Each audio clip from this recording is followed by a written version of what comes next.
If you watch this entire video, I can guarantee that you will never need to watch another Overwatch guide ever again. I've put over 1,000 hours into making this in the last 2 to 3 years, with over 100,000 words spoken throughout. But not only is there quantity, there's quality. My guides have been backed by real professional Overwatch coaches like Spylo, and I've also had over 2 years of Overwatch coaching experience. This is a completely free resource that blows every other creator out the water, so I hope you don't mind me asking for a small favour. For YouTube algorithm purposes, keep this video playing in the background for as long as you can. YouTube cares a lot about watch time, so leaving this video on whilst you're queuing comp, working, cooking, eating, gymming, sleeping, on your way to school, or even on a date will help me out a lot.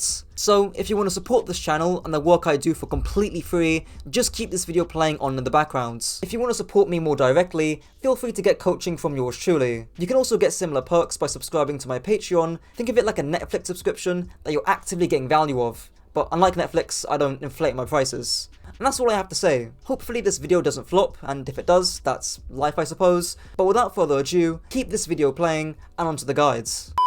The big, overarching fundamental of the new tank Doomfist, summed into 3 words, is surgical angled engages. Look to engage with your new, reworked Seismic Slam or Rocket Punch from different angles in order to make your engage less telegraphed, looking to either hard engage and go in deep with the rest of your cooldowns, including power block and getting that supercharge off, or doing a soft engage using your other mobility cooldown to escape. Skip to the combo section where I explain Doom's 2 main combos as simply as possible. Now onto the weapons and abilities. Doom's hand cannon, the shotgun sniper, makes Doomfist fire shotgun pellets from his hand that now deal reduced damage from 6 to 5 pellets in Overwatch 2, and the ammo regeneration rate has increased from 0.65 seconds, meaning that you almost get your ammo back twice as quick. Thankfully, nothing really massive has changed about Doom's hand cannon. The biggest change is that this will become your main primary source of damage rather than your abilities, so a key piece of advice, especially in combos, is to have good trigger discipline. This just means you take an extra half a second to readjust your crosshair so your shots actually hit your enemy rather than your shots being dumped into thin air.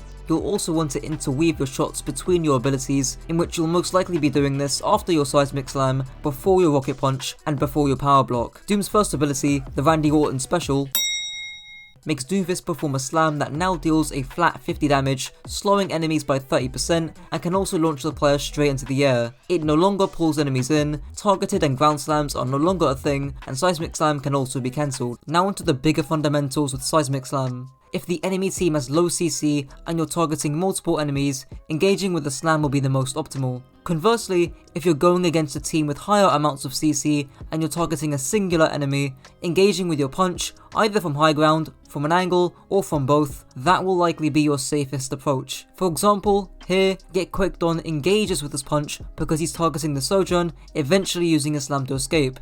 Conversely, Get Quicked On does the opposite here, slamming onto multiple enemies before quickly punching out. Note that in both examples, he engages from different angles to make his engage less telegraphed. I recommend checking out the combo section in this video. Essentially, the 2 combos that Get Quicked On just did were the second combo against high CC comps. For the penultimate tip, if you are punch engaging, look to slam back to high ground to engage from a different angle rather than disengaging away to main, as Spylo explains here. This is an Overwatch 1 clip, but the logic still firmly applies. A lot of the times, especially against a not very mobile composition, you do not want to be going back to your team, because not only is it more dangerous, as we see here, you're also losing a significant amount of pressure. Like, look at this, chat. What would be the best thing to do in this circumstance? Slam out here, go grab health back, rinse and repeat. The point being is that you know they do not have mobility. They cannot chase you down. They cannot punish you. So you need to continue to stay on the angle.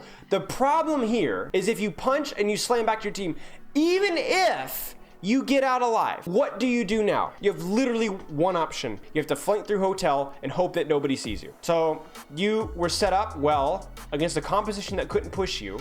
You engage, you scuff up your engage, and then instead of setting up again, you completely bail and die. Lastly, let's talk about slam cancels. Cancelling your slam is quite a niche thing to do, but I see 3 main uses. The first is to assassinate aerial targets, as I'm sure you've already seen with people like Symmetra and Get Quicked On managing to kill pharmacies seemingly out of nowhere. Obviously, to do this, just aim your slam vertically, cancel it when you're right next to that Pharah, then fire your hand cannon, finishing off with a punch if need be. The second use is if you think engaging is a bad idea, using your punch to get out. This can be due to poor positioning with your slam, maybe you time your engagement poorly so you think you're gonna feed, or whatever. And lastly, the third use is just for some map rollout stuff, and in the wise words of Spylo, you can cancel your slam high up in the air to then punch across certain geometry. Doom's second ability, One Punch Man, makes Doomfist charge up his rocket punch, which now deals significantly less damage, no longer making him One Punch Man. Simply put, the maximum damage he can do has gone down from 250 to 70 damage, his charge time got buffed from 1.4 seconds to 1 second, you can hit multiple enemies with your punch, and the cooldown is now 3 seconds from 4 seconds. Thankfully, most of the tech surrounding Doom's punch has been retained,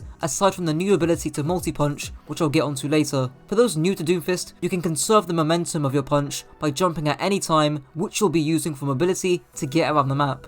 For some more advanced, but still relatively simple tech, the three main punches you need to know are turn punches, bounce punches, and diagonal punches. Here's myself, from my old Doomfist guide, going over all three, with a CarQ clip interweaved as well. Moving on to the three main different types of punches. The first is the turn punch. This is turning your camera in the direction you want to move in during your punch animation. The use for this is to engage at an unexpected angle so you take less damage on engagement, and as a result, you're more likely to dodge CC abilities such as McCree's Flash or Honor Sleep. The second type of punch is a bounce punch. This is used to gain high ground without having to use your uppercut, or to set yourself up at a good angle for a slam uppercut combo. The last type of punch is the diagonal punch. Here's CarQ explaining what it is and two ways in which it can be utilized. Doomfist tech known as a diagonal punch, with a mixture of what we call kill spots, where the punch connects on an enemy against a wall, or a setup spot where you'd initiate with the punch to get some height before following up with a seismic or uppercut. If you want to know more about combos with Doomfist, do skip to that section. Doom's third ability, B-Tech Kinetic Grasp, is a brand new ability for Doomfist that reduces his damage from the front by 90%. If 100 damage is blocked, your next rocket punch is empowered. This increases your punch's damage and speed by 50%, meaning you now deal a maximum of 105 damage on punch. Your multi-punch hitbox is also increased, and if you hit a target into a wall, they are now stunned from 0.5 to 1 second. Note that damage, such as Diva's Bomb, Sojourn's Disruptor Shot, and Hanzo's Dragon Strike and more, still count to that 100 damage target, and Power Block does not block CC, meaning you can still get stunned by Orisa's new Javelin or Arna's Sleep Dart. The biggest qualm with Power Block is whether to use it proactively, meaning you use it first to try and get that super punch, or whether to use it defensively, meaning that you use it when you're getting pressured on your engagement. And my answer to that, which is pretty boring, is that it depends, which leads me very nicely onto the combo section of this video. Actually, just before I go into the combos, Get Quicked On just released some new tech with Doomfist's Power Block and how to charge it faster, so I'll play that clip here. But if you were to look down, you can actually expose your head, and exposing your character's head means you will be exposed to more damage, and being exposed to more damage means you can build your block even faster. Now to the combos, of which I've devised two main ones centered around CC, thanks to the help of Spylo. The first one is low CC, which will be against most compositions. The general flow of this combo is to engage, then block, then engage or disengage, and if you choose engage, you'll then obviously disengage. Engage can either mean your seismic slam or your punch. Secondly, block obviously means your power block. Thirdly, engage means that you use your punch again, which should hopefully be supercharged, using your seismic slam to disengage. Fourthly, the reason why I say that you can swap engage and power block, i.e. using power block first instead of second, is, as Spylo says, it's pretty easy to charge it at a choke with some early poke. Here's a clip of Super TF where he power blocks first, then engages with slam, then continues to engage with his supercharged punch, landing a free kill and slotting that combo in the first section. As the last note, Meteor Strike can reset your cooldowns, meaning that you reset your combo. The second combo is against comps with more CC,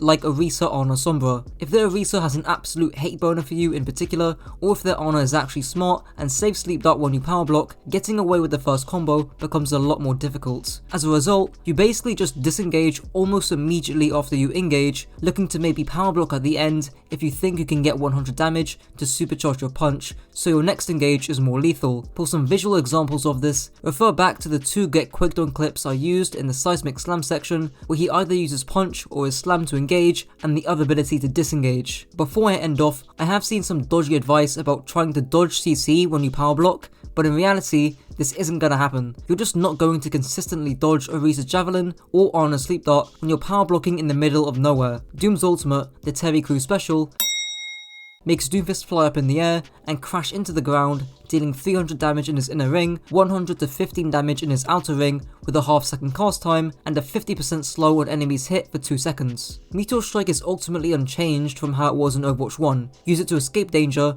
or cycle cooldowns to be more aggressive. Speaking of cycling cooldowns, a neat little tip with Meteor Strike is that you can now utilize the slow from your Seismic Slam to more easily land the damage and slow from your Meteor Strike. Here's Symmetra giving a visual example of that, also using that first combo of low CC as mentioned prior. So I punch them back just to buy time and back off to my supports. And while I back off to my supports, I then use my power block. So I power block, get it charged, I'm almost at my ultimate. I knock them all into the wall to get my ult. Slam in first to slow them yet again, so they're gonna be slowed down, and then use my ult on the slow targets to land on the Mei and the Lúcio and kill them. Lastly, onto Doom's playstyle, timing, and compositions. Doom is a tank with extremely high mobility, but with moderately low sustain and very low range. This slots him into the archetype of a dive tank with broady aspects, meaning that ideally, you'll be playing with teammates who also have high mobility and moderate sustain, such as Lúcio, Moira, Tracer, Sombra, and Reaper, also known as Talon Dive or Korean Brawl in Overwatch 1. However, in solo queue environments, you'd be lucky to find anything resembling Talon Dive. As a result, you want to look for well-timed engages when your team is actually able to follow up on them, as Spyro gives an example of here. Nice. I don't know that I would have committed my punch to here, but again, committing from the angle, and when are you doing it? Chat, when is he doing it? You see the timing here? Like, we're gonna give credit when credit is due. It's not perfect, but it's there. Look at this. Brilliant. Concave push on an angle. You take no damage on entry because you push quickly and off split from main, and you engage it on a right when your tanks are going in. Again, when I say follow up, I don't necessarily mean that they have to be hard diving with you. For example, it could be an Ashe or a Hanzo taking an aggressive angle when you go in.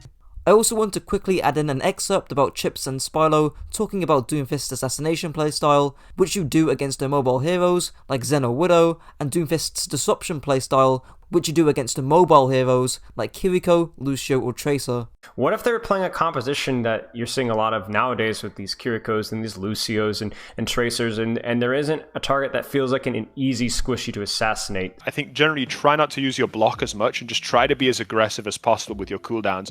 Trying to keep your passive working all the time, trying to hit as many people with your slam and disrupt as much as possible, rather than just sort of trying to farm an empowered punch and then kill a squishy. So against compositions that don't have a lot of squishies that you can easily assassinate, they trade that out for not having a lot of damage that can kill you easily. Yes, exactly. It's generally you don't have a comp that does both those things. You know, you either have a comp like a Zenyatta and like, you know, Hanzo. You tend to notice that your empowered punch gets farmed very easily, which means you can end up assassinating people more. Whereas the comps of the Tracers and etc. Tend not to get your empowered punch farmed as much, which means you have to sort of not rely on that as much. Lastly, before I end off, I did talk about wanting to take off angles and flanks for less telegraphed engages, but playing against comps with high mobility such as Tracer Sombra Diva is one of the biggest challenges with Doomfist, especially in Overwatch 2 considering Sombra's rework. So here's Spyro detailing how you can adapt around this, with a brief note from myself at the beginning of the clip. If I'm Doomfist and I punch out of a choke often to a flank, well then now that Tracer can just immediately say, oh, hi Doomfist, I'm gonna go duel you. And you don't have punch. And we already talked about how Doomfist isn't very good one-on-one against those heroes with or without his cooldowns. So like as Doomfist, what do you do about that? Number one, taking less greedy flanks. Like you can't hard flank, like go all the way behind the enemy team if they're playing like Tracer Sombra. That's not likely to work very well. So a lot of time you kind of have to time your splits really well, and you have to try and avoid running into the Tracer echo. Like play in angles and short angles that aren't completely isolated. So in other words, like taking a little bit off, right, and then engage from here, or a little bit off from here, or maybe go high ground, right, because Tracer doesn't have as good high ground mobility as you. Well, that's the guide. This is the best way to play D.Va in Overwatch 2. D.Va has 3 main playstyles centered around controlling or dishing out aggression. You either mark, dive, or peel. Look to either mark lethal DPS in aggressive positions like Sojourn, Soldier, Echo, Cassidy, or Ashe. Look to dive squishy isolated targets like Zen, Bap, Widow, or Hanzo, or look to peel your own backline against heroes like Genji, Tracer, and Doomfist. The fact that D.Va has great matchups against all the DPS heroes in Overwatch is what makes her such a great, dynamic, and versatile pick. D.Va's weapon, the worst shotgun in Overwatch, makes D.Va shoot her twin short-range rotating cannons, dealing up to 22 damage per blast, a 40% movement penalty, coupled with a short fall-off range starting at 10 meters, alongside infinite ammo. Just like with most weapons in the game, there isn't anything too complex about the cannons. You'll be using them at range just for poke damage, and to combine them up close for the quickest time to kill. Spy checking is really the only unique piece of advice for D.Va's blasters. Because you have infinite ammo, you can search for Sombras with your cannons due to them having a wide spread, being hit scan, and having infinite ammo. An example of spy checking would be this spot here on Umbani first point defense. I also want to point out the tracking and aim you'll need up close. You'll be in hugging distance a lot of the time on D.Va, especially when diving or marking enemies. Unlike Tracer or Reaper, you don't have to worry about trigger discipline or pacing your shots because you do have infinite ammo, but just note that the tracking can be intensive. Lastly, and this is to do with D.Va's mech, please do not take too much damage before the start of a fight because you'll limit your options mid-fight for what you can do. Key thing that I'm seeing is using resources way too early, like before the fight even begins, and then when the fight actually starts, we're at half HP or even lower, like in that last case right there. You have basically no DM. I mean, I agree. I don't have anything more to add. I think it's micro missiles, the matrix, the booster management, the HP management. It's literally, we're not even in a position to where we can actually off-angle even if we wanted to. You're at 150 HP, you don't have boosters, you don't have micro missiles, and you're missing half your matrix. If you try and off-angle in that situation, you're gonna get instantly demeched and you're gonna die. D.Va's first ability, the Boosty Boys, makes D.Va fly at over double her normal speed for 2 seconds with a 4-second cooldown. Let me just get this out the way, 95% of the time you'll be using your boosters for mobility, either to pressure the enemy team or to protect/peel your own team. Since this is so intertwined with the playstyle section, I'll cover some of the less specific, more general rule of thumbs for using your boosters here. Look to boost to high grounds. The reason for this is for awareness and for scouting purposes, as Sparlow explains here. Who on the enemy team is playing aggressive? Orisa. Is there anybody else on the enemy team that's playing more aggressive or might be playing more aggressive soon? Do you see how hard it is for you to tell right now? That's why we go to high ground. Because as a D.Va player, you need to make that assessment accurately and quickly. And you cannot make that assessment with where you're at right now, can you? It's very hard to see. So you go to high ground. Now what do you see? Or what do you not see? You don't see anyone on flank. No flank. There's nobody here. There's nobody here. There's nobody here or here. There's nobody here. Okay. At the very least, that gives you the information that you need. The second reason, linked to the prior one, is to either pressure or peel. For example, let's say you booster up to high ground on kings or third points. You can either look to pressure enemy DPS or the enemy backline, or to either peel for your own team. Now which option do you choose, I hear you ask? What's my target priority? Well, for those who've watched my stuff already, you'll know that target priority comes down to who's the easiest to kill and or who's the most dangerous, and that, for D.Va, can be broken down to aggression, isolation or distance. For example, if you see a Sojourn or Genji being very aggressive, then probably target them because they're extremely dangerous and relatively easy to kill. If you see an isolated Zen instead, then go for the Zen because he's extremely easy to kill. But if that Zen is playing from a long distance, then he's not very easy to kill, and it's actually pretty dangerous for you to booster at him from this kind of distance. And for reference, if they're all clumped up, meaning none of them are isolated or are playing aggressively, just pick your poison at that point. Drop off high ground, blast them up close, and fly back to high ground. Hopefully that wasn't too much, so you might need to rewatch that, but if you literally just master what I said and nothing else in this guide, I unironically have no doubt that you will at least be diamond if not masters. Now here's a visual example of what happens when you don't choose a target who's easy or dangerous to kill. You're on a Genji that's not aggressive. You're allowing all these people to have something to shoot, right? When they've not even earned it. You see that? They've not even committed. They're just sitting back here and poking you out. And that's how you get demap. A lot of your success on D.Va and Zarya and even Sigma is going to be your diagnosis off of who is going aggressive and then punishing that person. And if you misdiagnose, you die. Lastly, a niche use of boosters is for the knockback to knock heroes off high ground. Here's a very old clip from my original D.Va guides. Now he's created a lot of space. Now he's pushed up here. You guys have to kind of back a little bit. Your snipers don't have as much room, whereas if he's on the ground, your snipers can still use the shield and poke off the D.Va, and no problem. Now Genji gets to walk up a lot. Like everyone gets to take a lot of space. And you guys lost control of the platform. See, he's been zapping everyone. Like he's probably up to like 40% of his primal now.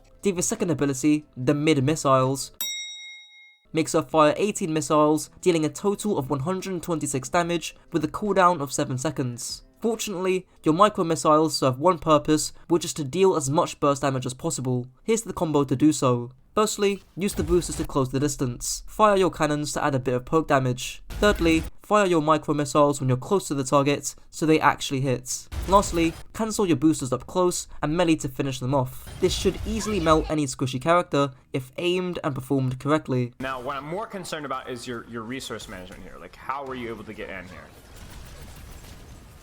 You should also have your micro missiles here, to be honest with you. You should have saved it for close distance. And I also think like micro missiles here, I think it's good because at this range, but remember it would not be good at this range, right? Yes. It's just a very, very subtle difference, but it's important. The last use, which is more niche, is to multitask your missiles alongside your DM. Most commonly, this would be up against Pharah's Barrage, a Reaper Death Blossom, or a Cassidy High Noon. The extra 100 or so damage can really make a big difference. D.Va's third ability, the 3-second Transcendence, makes D.Va activate a forward-facing targeted array to catch and eliminate projectiles out of the air. It lasts 3 seconds with a 10-meter range and a cooldown of 1 second. It takes 6 seconds to fully charge your Matrix from 0. Matrix is one of the most flexible and powerful abilities in the game, so let's break it down into a few key uses. The first common use of Matrix is to use it selfishly when boosting or diving in to just absorb damage for yourself on entry. So, would have liked Matrix on entry at that distance, so then you can close the distance, which is right. You're not your effective range, right? So I know it doesn't feel like a lot, but you did take about 150 damage, close to 200 damage from just the Zen. You can also use it when taking off angles as mentioned prior with your boosters, just to stay on that off angle for longer. High ground on Kings or third point would be a good example. The second common use of Matrix is to eat instances of projectile cleave damage, such as Fire Strike, Dynamite, Damage Orb, or Nades. With Nade and Dynamite especially, it's a lot easier to eat these projectiles from high grounds because you can actually see where they're coming from. Obviously, this goes without saying, but don't eat pointless spam damage just before a fight begins, since you won't have your DM or defense matrix for when you actually need it. Thirdly, try not to panic a matrix when a teammate is out of position or is being dove. For instance, say your Zen is getting dove by a Tracer, Genji or Doomfist. Time your matrix to the beat of Genji's rate of fire, matrix after Doom punches or seismic slams since he'll be shooting, etc. There will of course be niche uses of matrix to eat ultimates and whatnot, but generally speaking, you'll either be using matrix for yourself or for a teammate in danger. D.Va's ultimate, Kim Jong-un's best friend, makes D.Va's self-destruct our mech, dealing up to 1000 damage in a 20 meter radius with a 3-second fuse. Thankfully, this is the part of my guide which doesn't really change from Overwatch 1. In terms of tech and mechanics, there's 5 main types of D.Va Bomb that vary with how commonly they're used. The first is the angled bomb, which is boosting in the air at a 45-degree angle, then releasing the bomb when just over a quarter of your boosters have been used. This serves the purpose of zoning the area before engagement to provide map control and catching any squishies by surprise, with a common example being on Gibraltar Attack on third point. I also highly recommend the workshop code BBSSO, present in Karku's workshop video, to see the radius, placement and angling of your bombs. Note that you can also skim your bombs across rooftops and angled surfaces, which decrease the amount of time the enemy team have to react to the bomb and increases the likelihood that you catch a split of targets. And also, if you do bomb, you need like a little better placement, because this placement really isn't that good. Like, it lands in a corner, so it doesn't even split. You don't need kills, but you need to at least split someone, so if your team is pushing in, you can catch a target that is split up, or at least force out an ultimate. But the way you put it in the corner, it's very easy for all of them to just fall back to that corner and shield it off. Slide it off corners here, you can slide it off corners there. Next up is the nosedive bomb. Simply boost into the ground and immediately bomb. This serves the purpose of bombing as quickly as possible by not spending time using your boosters whilst minimizing how far the bomb travels. Kinda useful for punishing an overextending team on a map that's not very open. If the map was very open, think Junkertown first point, then the third bomb may be of use. The air bomb. Simply fly vertically or at a slight lateral angle and detonate your bomb when roughly half your boosters have been depleted. This just serves the purpose of zoning as much ground as possible and covering as much area as there is. The stationary bomb. This is just pressing Q and standing still. I don't think I need to explain how to do this type of bomb. This just serves the purpose of remeching while simultaneously risking anybody who tries to enter the AoE or the area of effect of your bomb. Lastly, the drop bomb. This is bombing at the edge of a high ground, then shuffling the bomb with your own hitbox off the edge,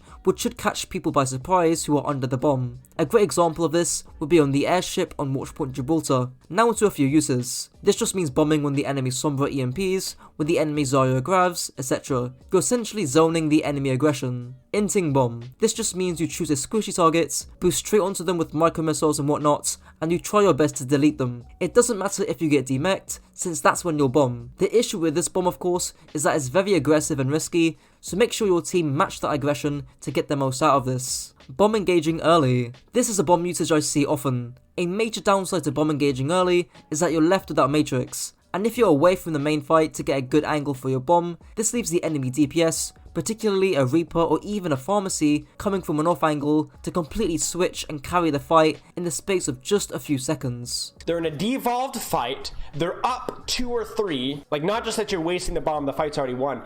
In fact, bombing here is worse than not bombing. No matrix. And why is that bad? It gives them a chance to clutch. Exactly. This son of a gun right here is 93% on Death Blossom. If he has Death Blossom right now, your entire team is dead. You give the Reaper an opportunity to clutch. You have no idea how incredibly lucky you were there. Bomb engages are okay, but your team has to understand that there's no matrix and you can play around. Bombing at engagements. As with any offensive ultimates, you want to use it at engagements or during the mid-fights. This is because cooldowns are used, which means attention is drawn elsewhere from your bomb, increasing the chance of your bomb getting value. A zoning bomb. This is of course one of the most popular uses of bomb, to buy your team space. If you're desperate, use this when attempting to get through a hard choke like on Dorado first points. This should pick up a few kills in the lower ranks and at least forces everyone to take cover. I'm still not a big fan of this use, so just like the inting bomb, your team also need to match that aggression. Bombing for damaging shields. Apparently this is a thing that people do at low ranks. Please don't do this. Now onto the playstyle section. D.Va is such a versatile character that the way you play depends upon your team comp. However, there are 3 key playstyles which I'll cover with D.Va, and then I'll cover the more niche stuff. The first playstyle is peeling, meaning to protect and help your squishy teammates. The key thing here is the range at which you play with regards to your team. You don't want to be stacked,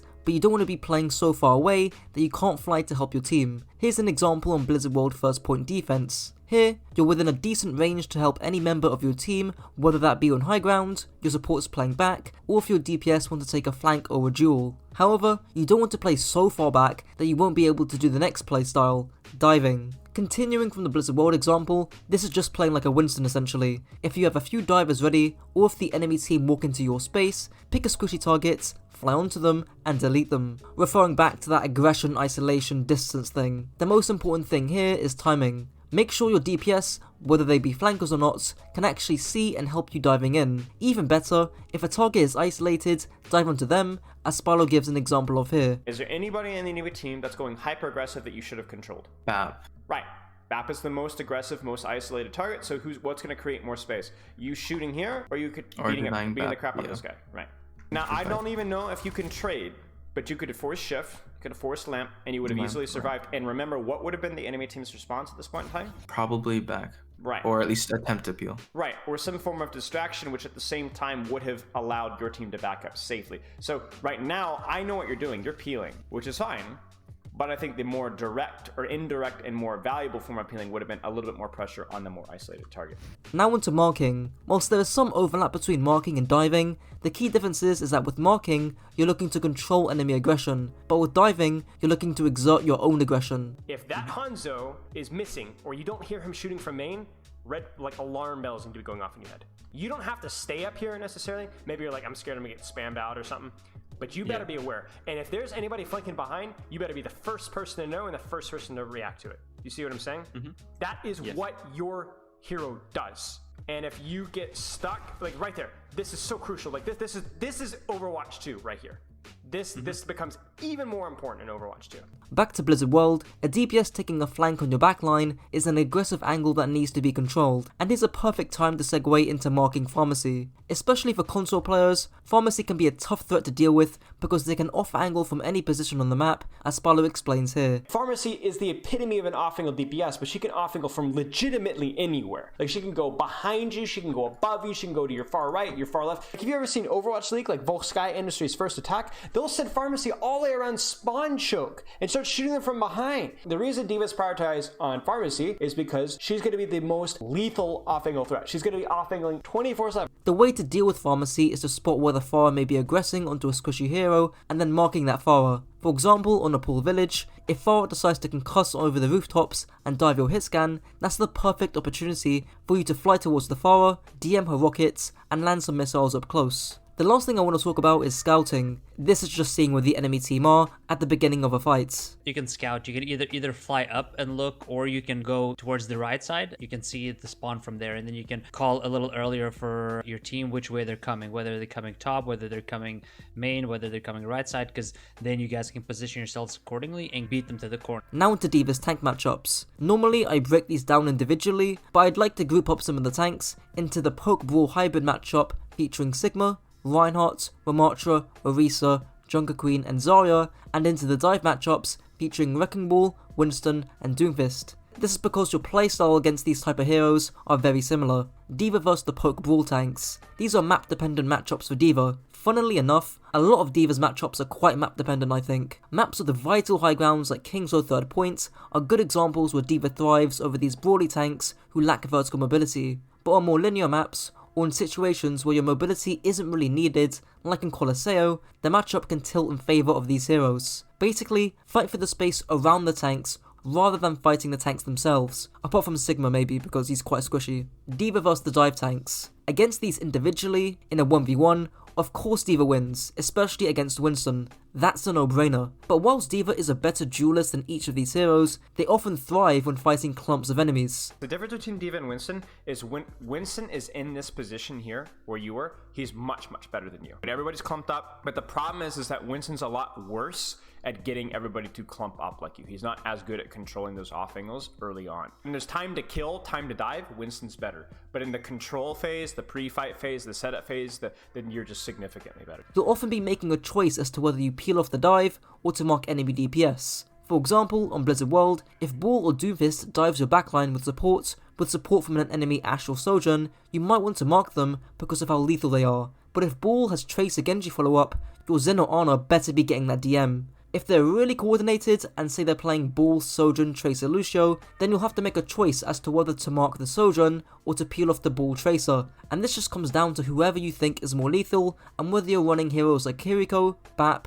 Brig and Moira who can survive way more than heroes like Zen or Mercy. This is where the cream of the crop of D.Va players are distinguished, but in ranked, even at GM or even in top 500, you won't need to worry about this. Not to mention Ball and less so Doomfist aren't great picks in ranked right now, so you shouldn't need to worry about this too much. The final matchup is D.Va vs Roadhog. Obviously be within range to DM hooks, and once their hog is no longer a threat or is exhibiting any aggression, you can divert your attention to the other playstyles mentioned prior. Well, that's it for the video. If there's one thing you take away from this video, it's this. Junkerqueen is a hero with high sustain, low range and low mobility, functioning as an alternative to Reinhardt with lower durability but higher damage. Look to either out-duel the enemy in close range because of your very high damage, or to out-sustain enemy dive and poke tanks such as Doomfist and Sigma respectively with your commanding shout. Junkerqueen's weapon, Scout's TF2 Scattergun, is a short-range weapon that deals 80 damage on body shot with 6 shots in a clip. Nothing much to say here since you'll be using this to get some chip damage in from range and to deal some meaningful damage up close. The one notable thing that I will say is to make sure you have a full clip when you are brawling and pulling off your combos, which I will get onto with the other abilities respectively. Also ensure you have good trigger discipline when firing your scattergun up close. Likewise to Reaper, your pellets are hit scan and enemies move faster relative to how close up on screen they are, so taking the extra half a second to readjust your crosshair to land a juicy meat shot could be the difference between landing an elimination or not. Junkerqueen's first ability, a B-Tech Boomerang, makes Junkerqueen toss out a knife that deals 80 damage on hit and when retracted can normally pull an enemy 10 meters. It also deals 15 bleed damage over 2.7 seconds. Speaking of bleed, I'll just get this out the way. 100% of the bleed damage you do returns as healing in the passive Adrenaline Surge, or I don't remember. As Tickety says here, not all bleed damage is created equal, with your Jagged Knife dealing 5.5 healing per second through bleed, Carnage dealing 19 healing per second, and Rampage dealing 21 healing per second for every target hit.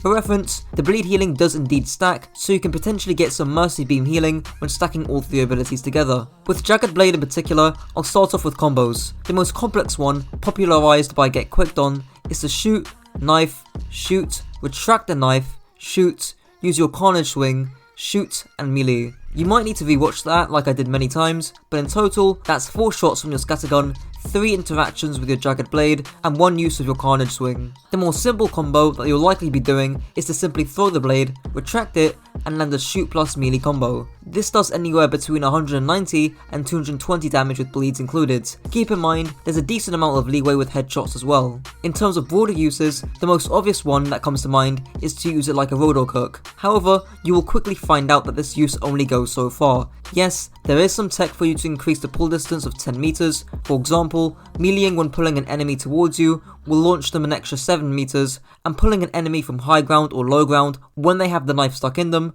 will increase the distance they travel. But in general, pulling like a Roadhog hook to get off your overcomplicated combo just isn't worth it. However, as Stickty describes here, you'll mainly be using your Jagged Blade to chase down isolated enemies, which is especially useful in 1v1s. Once you're able to get onto a target, sticking them with the knife ensures that they have no way out no matter what they do. The 80 damage it does as well is more than enough to help you secure kills sometimes, but if they are able to survive your burst damage, having the knife stuck in them will mean that you can pull them back into you and keep them within melee range for a lot longer than if you didn't have this in your kit. Another use is a more defensive one against dive heroes by retracting the blade as soon as the enemy dive hero tries to escape, for example, pulling a Winston back when he tries to jump away. Aside from that, the blade does have a slight arc and it's harder to hit than it looks, so perhaps some custom game modes of just throwing and landing the knife, or some practice in unranked or hopefully competitive when it drops, can help you land the blade more consistently. Junkerqueen's second ability, B-Tech Reinhammer, makes Junkerqueen slash an axe across an enemy for 90 damage, dealing 55 bleed damage over 2.9 seconds with an 8-second cooldown. The main combo for Carnage is to use it first, then follow up with the scattergun, and then with a melee. This in total does 200 damage, but this doesn't include the added bleed or any headshots, so there is some leniency. Because of the long cast time of the axe, you'll likely be wanting to start up the animation around a corner, and as soon as Junkerqueen slashes it across the screen, you peek the corner. The axe functions very similarly to Reinhardt's hammer, as you're able to cleave multiple enemies at once by turning the direction of your camera. In terms of use, it's pretty basic and simple. Use the axe in the mid fight to build up and stack your bleeds, and in a close range duel, despite the long cast time from axe, the large, reliable hitbox can help you confirm damage unlike throwing the Jagged Blades. Junkerqueen's third ability, Cry of Fear, adds 200 overhealth to Junkerqueen, 100 overhealth to those around Junkerqueen, as well as a 30% speed boost for 4 seconds, paired with a lengthy 11-second cooldown. The safest use for commanding Chow is to use it defensively. If you use this ability too early on in order to close the distance, you won't have it active for when you truly need the extra 200 HP to survive any damage. Keep in mind, Junkerqueen is a more squishy tank than Doomfist, with no armor, no damage mitigation, the lowest HP pull in the tank category, and little mobility. The 30% speed buff is also not as much as you think. Whilst it is noticeable, Lucio's passive speed aura is 25% for reference. Speaking of Lúcio, the speed auras from both heroes do indeed stack, which I'll get onto later in the last section. The other use is for aggression, which is done when your team is planning to utilize that extra 100 HP, for example, during a Genji Dragon Blade. However, as Temporal explains here, there are some limitations with using commanding Shout aggressively outside of when Junkerqueen is brawling. The lack of any sort of barrier or defense matrix, anything like that to really help her team rotate. The closest thing she has is her commanding Shout. That's obviously really good, but you can't use it in ticks like Sigma, Diva, Reinhardt could use their abilities to help their team rotate without it being an all-in. And she wants to have her commanding Shout for the actual brawl itself. She kind of needs that. Junkerqueen's ultimate, the Windmill, makes Junkerqueen charge forward, wounding enemies for 4.8 seconds, applying 100 bleed damage alongside an anti-nade effect. It goes without saying, but this ultimate appears to be very strong due to the anti-effect. As a result, it seems best to use this to initiate a fight, especially when trying to close the distance, as you can then start stacking bleeds very early on, and, as mentioned prior, you can use your commanding Shout to sustain in the fight further, or to safely disengage as you'd be deep in enemy territory. The only thing to look out for are for cleansing abilities, such as Reaper or Moira Fade, or Zarya bubbles, which can render your ultimate null, so in that case, it's best to use the ultimate mid-fight when some of these abilities are on cooldown. There's also some War Glide tech shown in the background by Get Quicked On, which is used to avoid getting stunned out of your wind-up time at the start of your ultimate, and to also decrease the amount of damage taken. Onto the final section of playstyle, synergies, and compositions. Coach Spike released a very good video simplifying Overwatch down to 2 matchups, frontline versus angles. Get him to 100 subs whilst you're at it. Essentially, teams with a stronger frontline, think of comps with high sustain, such as Reinhardt and now Junkerqueen, will look to either run it down and rush as normal, or to deny angles. In comparison, teams that can exert better angled pressure, think of comps with high mobility and or range, such as Wrecking Ball or Sigma, will want to either take angles or to disrupt the enemy team's rush. Here's Spike giving an example in 6v6 Overwatch, but the concept still very much applies to 5v5. If both teams play stacked, then the Rein team will easily win, while the Ball team is much more comfortable when controlling angles. So we have frontline versus angles. What do both teams have to do now? When holding a position or pushing into enemy space, the Rein Lúcio comp has to focus on denying flankers first, and later, if they are forced out or Ball Tracer are still rotating, there can be an opportunity to run down the Brigitte. But Rein Lúcio are also very dependent on CDs and ults. If they don't have any CDs left, their frontline is crumbling, and running it down or continuing it is quite impossible. So with Junkerqueen up against a hero like Reinhardt, because you have a weaker frontline due to no armor, a lower HP pool, and no massive 1200 HP shield, you'll want to take angles around the Reinhardt using your scattergun, jagged blade, and axe to win out duels, or to disrupt the enemy rush using your commanding shout to kite back. For example, on Rialto first point attack, you can take angles with the high ground or roam underneath, or get ready to kite back with your commanding shout. What about Junkerqueen up against more mobile, dive compositions up against Winston and Doomfist? Well, because Junkerqueen has a higher sustain through her commanding shouts and passive bleed, you'll be looking to play the frontline matchup. Similar to the Reinhardt vs Ball matchup Coach Spike brought up earlier, you might look to deny angles before running it down, using your jagged blade to pull back enemy dive heroes, such as Winston, to help win that frontline matchup. Likewise, in the poke matchup against heroes like Sigma Zen, you'll want to play the frontline matchup to run it down. Because I've already talked about some issues with Junkerqueen's lack of mobility when compared to Reinhardt, there could perhaps be a fix with Lúcio Brig. Netta, a professional Overwatch coach, stated himself that Junkerqueen had looked best with Lúcio Brig in tier 2 Overwatch contenders. Here's Tim Paul explaining why that might be the case. When you look at Lucio's speed plus Junkerqueen's speed, that's a lot of speed that you can stagger there. When you look at Lucio's aura healing plus Brig's Inspire healing plus Junkerqueen's commanding shout, that's a lot of sustain that applies to everyone if they're stacked together. The other really cool thing that her commanding shout does is it solves a lot of the burst issues with Lúcio and Briggs as supports in the past. Their burst would have been limited to a repair pack and amp, but when you have Junkerqueen, you can give an extra 100 health to your other players. That can solve some of the burst issues that come in. Is there still a vulnerability with this core to things like Widow, Pharah,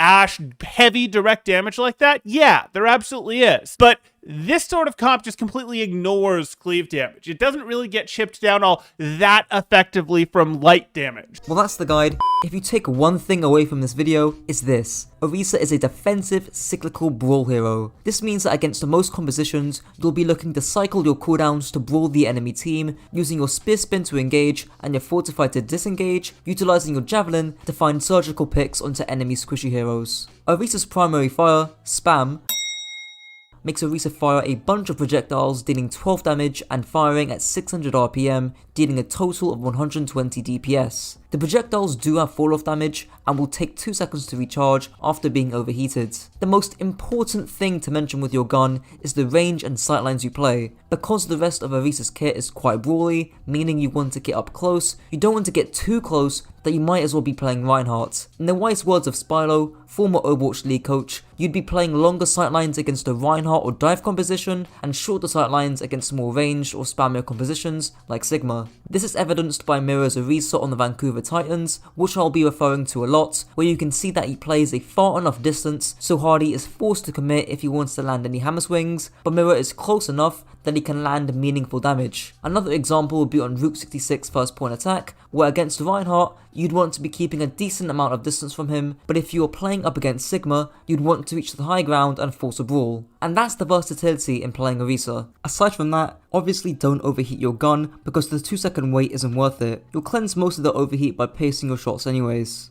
Orisa's first ability, the Spinny Boy, makes Orisa spin her energy javelin in front of her, dealing 100 damage in under 2 seconds, as well as increasing Orisa's movement speed by 50% and by 20% 2 seconds after the ability is used. It's also on a relatively short 7-second cooldown. The main use behind Spear Spin is to engage aggressively. You deny most forms of damage in the game, meaning you can get close and personal without too much risk. You'll see this time and time again in the Overwatch League, with Moira using a Spear Spin aggressively, even into a hero like Reinhardt, and then disengages with his Fortify, or someone engaging aggressively with the Spear Spin onto the squishy enemy backline, then using his Fortify to sustain. Other uses of Spear Spin are more niche. One of them is to try and push enemies into your team. The reason why these uses are so niche is that you'll only be able to do this if you don't have to use Spear Spin to get into close range in the first place. For example, here, the Florida Mayhem use Speed Boost to close the distance, meaning someone doesn't have to use Spear Spin. As a result, he uses it to spin the Zarya out of the Immortality field,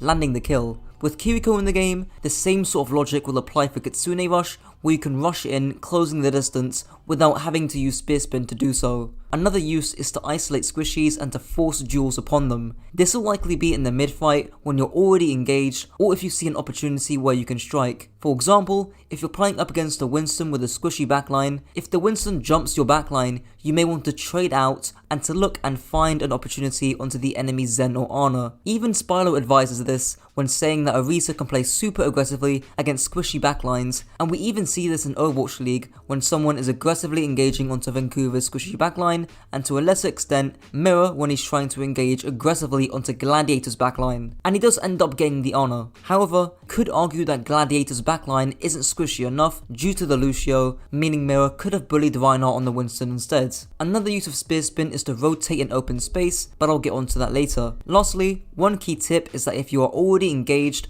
do not bother using Spear Spin, and instead, you might want to save it as a disengagement tool. Here, Crowley from the Powers Eternal uses Spear Spin unnecessarily, meaning that eventually he's overwhelmed by the angles from the Vancouver Titans and is unable to make a retreat. If he had saved Spear Spin, he could have made a run back. Orisa's second ability, the Olympic Thrower, makes Orisa throw a javelin, dealing 60 damage on impact and an extra 40 damage if they hit a wall. The javelin moves at the same speed as Kiriko's kunais and can deal up to half a second of full stun, paired with a 6-second cooldown. The main use of your javelin is to fish for mid-fight picks onto squishy heroes. The reason why your target priority is onto these squishy heroes rather than tanks is twofold. Squishy heroes are easier to kill than tanks if you land the javelin, and they're typically more dangerous. If you land a javelin on a 200 HP squishy hero, you can half their HP immediately, and you can follow up with some easy headshots, even landing the kill, thus winning the teamfight. Here's a perfect example in the Overwatch League where this could have been done. Mirror decides to use his javelin on the enemy Reinhardt, which doesn't really do much, and as a result, Sparker finds a one-shot unpunished. If Mirror had used his javelin on Sparker instead, not only would Sparker not have landed the one-shot, but he could have very well died, especially if Mirror followed up with the Spear Spin, then disengaged with his Fortify, which I discussed earlier. However, javelin can also be a defensive tool. For example, if you're getting rushed at by a Reinhardt, simply throwing your javelin at him will at the very least force him to put up his shield, and if not, he'll get thrown backwards. Alternatively, if a Winston is beaming you and there's no other DPS around who you could realistically throw and land your javelin at, then getting the extra 60 damage plus stun is kind of worth it. I will say this though, if a Winston dives your backline with a Tracer, use the Spear Spin on the Winston and the Javelin on the Tracer. The reason for this is that the 60 damage or 100 damage will do a lot more to a Tracer than a Winston, and Winston can't really avoid your Spear Spin unlike the Tracer. The other uses of Javelin, which you've probably already heard of from other mediocre guides, is for the stun, in order to stop things like Coalescence, High Noon, etc. Orisa's third ability, Invincible, makes Orisa, well, invincible. In all seriousness though, it gives Orisa an additional 125 HP, and gives her 40% damage reduction, and makes her immune to headshots, and reduces the heat generated by her gun by 50%. It also has a 12-second cooldown. I will mention that after doing some testing in the practice range, you can activate Fortify at half your gun's heat capacity, and you can still shoot all the way up to your Fortify ends, so if you want to optimize your gun's heat, pop Fortify at around 50%. There'll be two main uses to Fortify,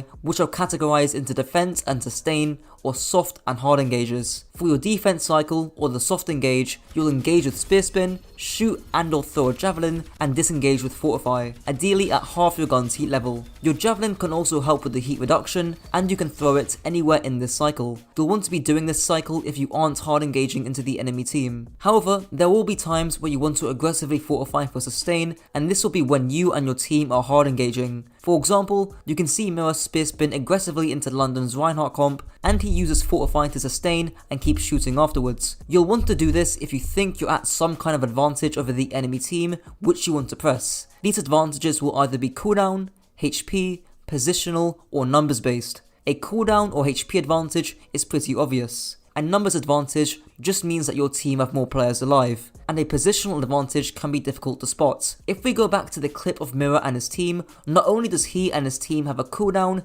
HP, and numbers advantage thanks to Sparker dying, but he's also at a positional advantage. London are all stacked on top of each other and are forced inside a small room thanks to the Maywolf from King. London have nowhere else to retreat, and couple this with a cooldown, HP and numbers advantage, Mira can hard engage with his Fortify. Orisa's ultimate, the worst ultimate in the game, makes Orisa raise and spin her javelin above her head, pulling, slowing and damaging enemies towards her. Orisa herself deals 15 damage per second, and when she slams the javelin in the ground, it can deal anywhere from 60 to 500 damage. For reference, the minimum time required to kill a 200 HP squishy is 2.6 seconds or 160% charge. I really wish I could give some groundbreaking advice on Terror Surge, but the ultimate is just so bad that on its own, I can't really say much. You could view it in the same light as Doom's Meteor Strike as a way of hard engaging to get your cooldowns back. In fact, Mira does do this here, where he uses Spear Spin first, then his Terror Surge. However, he also pops Fortify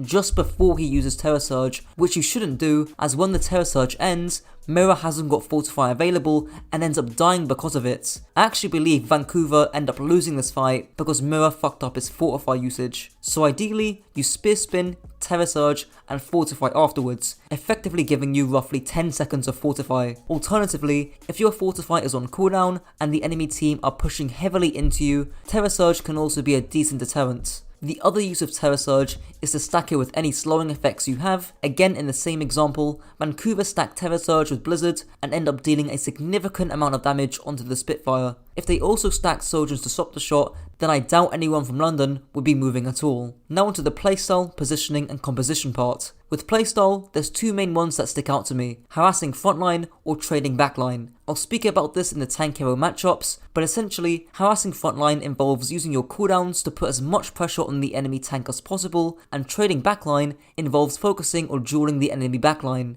Generally speaking, against tanks who you can punish, like a Doomfist or Reinhardt, you can shift into the frontline matchup, and against tanks who you can't punish, like Winston, you might want to trade backlines instead. Likewise, if you're playing against supports like Moira, Kiriko, Baptiste or Lúcio, who you can't really punish, you might want to shift into the frontline matchup. But if you're playing against Zen, Mercy or double flex support, just like Spyro says, you might want to look to punish those heroes. I've already mentioned an example on Nepal where Mira trades backlines off screen, and I assume this is because Mira can't really punish Reinhardt that heavily. Here's another example I got myself on New Queen Street, where I trade out 1v3 on the enemy backline and end up killing the Zen. Unfortunately, we still lose this teamfight because my Genji couldn't follow up on the intention I was baiting, but you can see how the concept would still work there. With positioning, there's not too much I'd mention with Orisa. Corners are your best friend because they allow you to stabilize and get your cooldowns back, and you on Orisa rely very heavily on your cooldowns to do any sort of work. With compositions, Orisa is a decently flexible hero who slides into most brawl comps and can be a decent pick against Reinhardt and or dive compositions. However, her lack of mobility and team-wide utility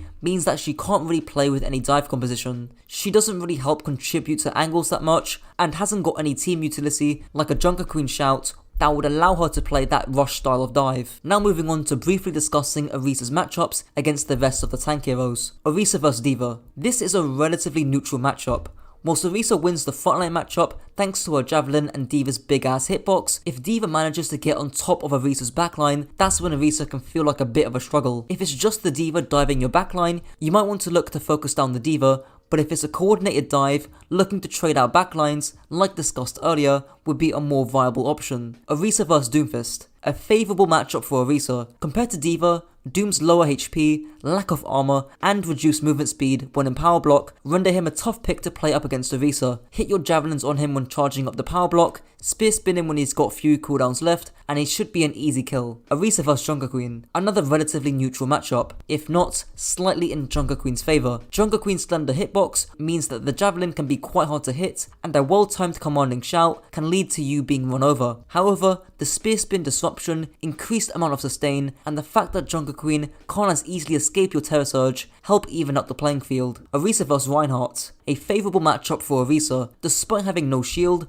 Orisa's disruptive cooldowns means that whenever Reinhardt pins or fire strikes, he's vulnerable to your javelin, and he can't land any damage when you spear spin, and you can fortify in reaction to a shatter. Just be wary of the enemy DPS, especially those Sojourn players who you might want to spend your cooldowns on instead of the Reinhardt if they're popping off. Orisa vs Roadhog. A favourable matchup for Orisa. Javelin Hog's breather, spear spin his hook, and you should be good to go. Just don't fortify his whole hog. Orisa vs Sigma. A neutral matchup. Similar to D.Va, Orisa wins the frontline matchup, but Sigma wins the angles matchup. If you can utilise cover and map geometry to close the distance, alongside saving your fortify for his accretion and your javelin for his kinetic grasp, there's not much Sigma can do up close. But on certain maps like Circuit Royale, it's going to be tough to close that distance. Either force carts, utilising cover to force someone to come and touch, or try and clear high ground using your spear spin on rotations. And for reference, you'd want to wait for your spear spin to come back off cooldown before clearing the high ground. Orisa vs Winston. Another neutral matchup, similar to the one against D.Va. Even though you win the frontline matchup on Orisa, it can be harder to win it against Winston due to the bubble potentially blocking the javelin. As a result, you're left to try and trade backlines, which can work in some circumstances as long as your backline don't get rolled over. Orisa vs Wrecking Ball. A favourable matchup for Orisa. Wrecking Ball is just a tankier Doomfist at this point. You can get a decently easy javelin against a telegraphed power drive, and you can spear spin Ball if he decides to get too close. Orisa vs Zarya. A very unfavourable matchup for Orisa. Orisa's spear spin is basically pointless against Zarya, and you have no shield to help mitigate the damage against Zarya's beam. Since you lose the frontline matchup against Zarya, you have to take the angles matchup, meaning you try and dive the enemy backline, but if they're running Lúcio Kiriko, have fun. Well, that's the guide.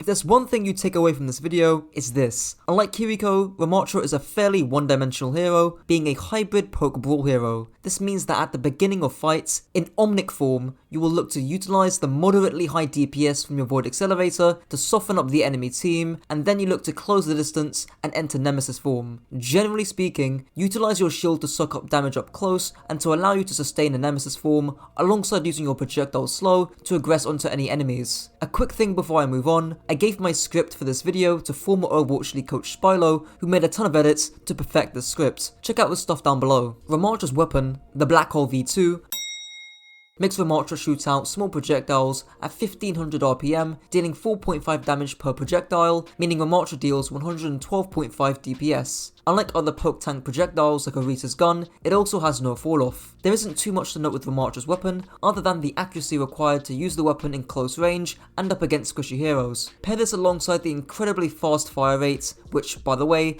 is the fastest firing weapon in Overwatch, and this means that you have to pace your shots when fighting up close and against hard to hit targets. In other words, you need trigger discipline. Don't just hold down M1 and pray that you hit your shots. A lot of Tracer, Soldier and Sojourn players end up doing this, and they dump half their clip into thin air. Take the extra half a second to land your shots up close. Aside from that, you'll generally be using your Void Accelerator at the beginning of fights to soften up the enemy team before you then go into Nemesis form to deal damage at a closer range. Because of your slowing ability and the fact that you do deal headshot damage, you can look to hit headshots up close, especially if your Nemesis form is on cooldown. Speaking of your Nemesis form, Ramattra's alternative form, Big Ass Hitbox, makes Ramattra transform into a bigger Omnic with 150 added armor, lasting 8 seconds, changing your attacks into pummels and allowing you to block incoming damage. Since your pummels and block are one-dimensional and work in tandem with your Nemesis form, I will also couple them here. Ramattra's pummels deal about 60 damage, fire once every 0.6 seconds, meaning you deal 100 DPS, and it can travel through shields. Ramattra's block also reduces frontal damage taken by about 75%, reduces movement speed by 50%, and you can use it for as long as you want. The most important thing to note with actually using your Nemesis form is the timing at which you use it. In short, just make sure you use Nemesis form when you're up close.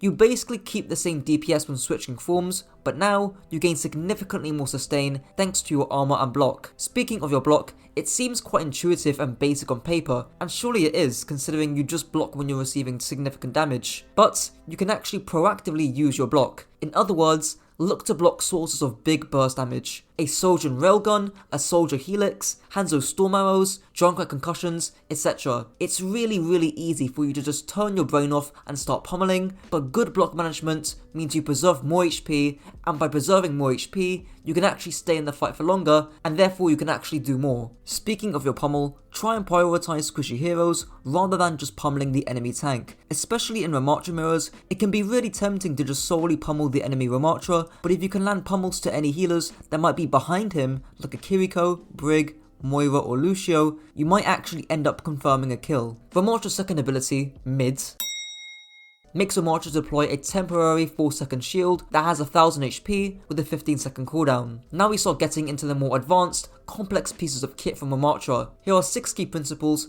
to help you use Ramattra's shield. Firstly, line of sight. This means that you want to use Ramattra's shield to block lines of sight from the enemy team. For example, on Lijiang Night Market, say you're holding point against a fairly common Winston Ana dive. When the Winston dives your backline, you use your shield to block the line of sight that the Ana has, so she can't throw anti-nades or sleep darts, and then you go to town on the Winston, pummeling him in Nemesis form. Secondly, absorption. This means that you use your shield, similar to an Orisa shield, to tank a bunch of damage in close range. For example, on Rialto first point attack, say you're pushing the corner, you'd pop the shield on the corner and then switch to Nemesis form to give yourself as much sustain as possible. Now, if we want to go a step further, we can combine this usage with the previous one and place the shield between the Reinhardt and his backline. This way you can block any incoming damage and possibly any healing as well. Here's an example of me actually doing this on King's Row, where I turn the corner aggressively and shield off the Hanzo Mercy Kiriko. Unfortunately, they weren't running Ana or Moira, so I couldn't block off any healing, but the point still stands. Do note that the main downside with this type of shield is that it could be easy to sidestep compared to if you just place it in front of you. Thirdly, rotation. This means that you pop your shield to move from position A to position B safely. For example, on Circuit Royale, you pop your shield on high ground to block damage, so you and maybe a teammate can safely move to contesting high ground. Fourthly, reaction. This refers to the usage in Ramattra's gameplay trailer where he blocks High Noon. Essentially, you use your shield reactively to what's going on around you, whether that be a High Noon or a Roadhog cooking one of your key players,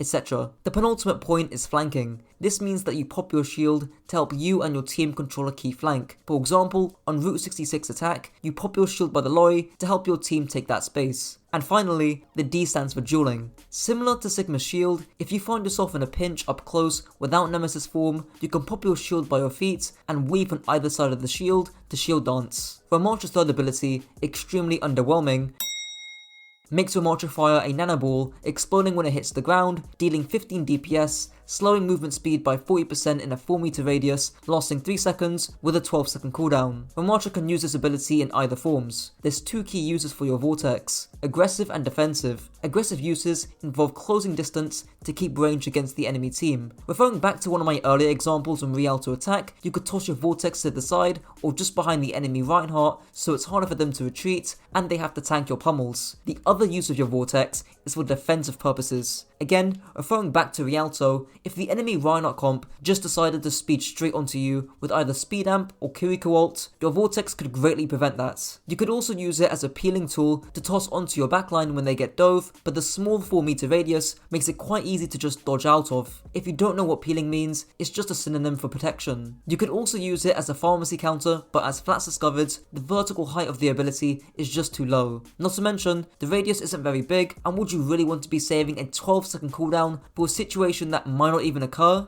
Probably not. Ramattra's ultimate does literally nothing. makes Ramattra enter Nemesis form, creating an energy swarm around him. It lasts 3 seconds, but the duration is infinite as long as an enemy attached. It also deals 30 DPS and is blocked by shields. Because of the relatively low damage that Ramattra's ultimate deals, and that is the only effect the ultimate has, its usage is quite simple. Just pop your ultimate when the teamfight begins. In other words, when you're up close and personal. For example, when you're pushing onto point on a pole village, when you want to push onto point and take space, that's when you'd want to pop Annihilation. Using it at this time is kind of a win-win for you, because if the enemy team don't want to be in your Annihilation, meaning you gain some free space, and if the enemy team do decide to commit, they're constantly taking some form of damage, meaning you'll have an upper hand. You can also obviously sustain your Annihilation by blocking when enemies are right up close. You'll see this in a bunch of overtime situations, or situations where the enemy team absolutely need to touch points. For example, if a team want to deny the enemy team a checkpoint, that could be a great time to pop Annihilation. Another use is to extend the time you stay in Nemesis form. You can basically permanently stay in Nemesis form for the entire team fight if you first pop it, then you use your Annihilation, which should last for at least 8 seconds if you had good usage, then you pop another Nemesis form right afterwards. Just make sure that you use your shield beforehand, since you'll have a decent amount of time to where you won't be in Omnic form. Maybe you could pop Annihilation if your backline are being dove to deter heroes like Genji and Tracer from diving in, but they have so much burst damage that it's kind of not worth using Annihilation, especially if they've got some form of healing with them, and especially if they're competent at the game. Now onto Ramattra's playstyle, positioning and compositions. I actually think your playstyle is very similar to Orisa, which would make sense, considering you're both poke brawl hybrid heroes. This means that you'll either be harassing frontline or trading backline. I'll elaborate more on this in the following section, but essentially, harassing frontline involves using your cooldowns and high damage on Ramattra to put as much pressure on the enemy tank as possible, and trading backline involves focusing on dueling the enemy backline. Generally speaking, against tanks who can punish you, like Sigma or Reinhardt, you can shift into the frontline matchup, and against tanks who you can't punish as much, like Winston, you might want to trade backlines instead. Now, there is some complexity here, because normally trading backlines is a good thing, but with Ramattra having lower mobility than both Orisa and Reinhardt, he's probably not going to be chasing down a Zen in the back. So, to simplify things, if you are actually able to get on top of squishy heroes, for example, a Kiriko teleporting to a Winston, go for the squishies, but keep in mind that you might not always be able to do so. With positioning, just stick to corners. Corners allow you to stabilize and regain your cooldowns, there's no reason to not play around them. As Spyro states in one of his edits, this is important as outside of burning Nemesis form, you don't have consistent damage mitigation. It's like the crappy Junkerqueen mains who stand in the open and get their shout forced by random crap. And with compositions, just don't play him with dive. Judging by the stats card I made for him, you can clearly see his lack of mobility. Instead, Ramattra has enough flexibility to slide into any poke comp,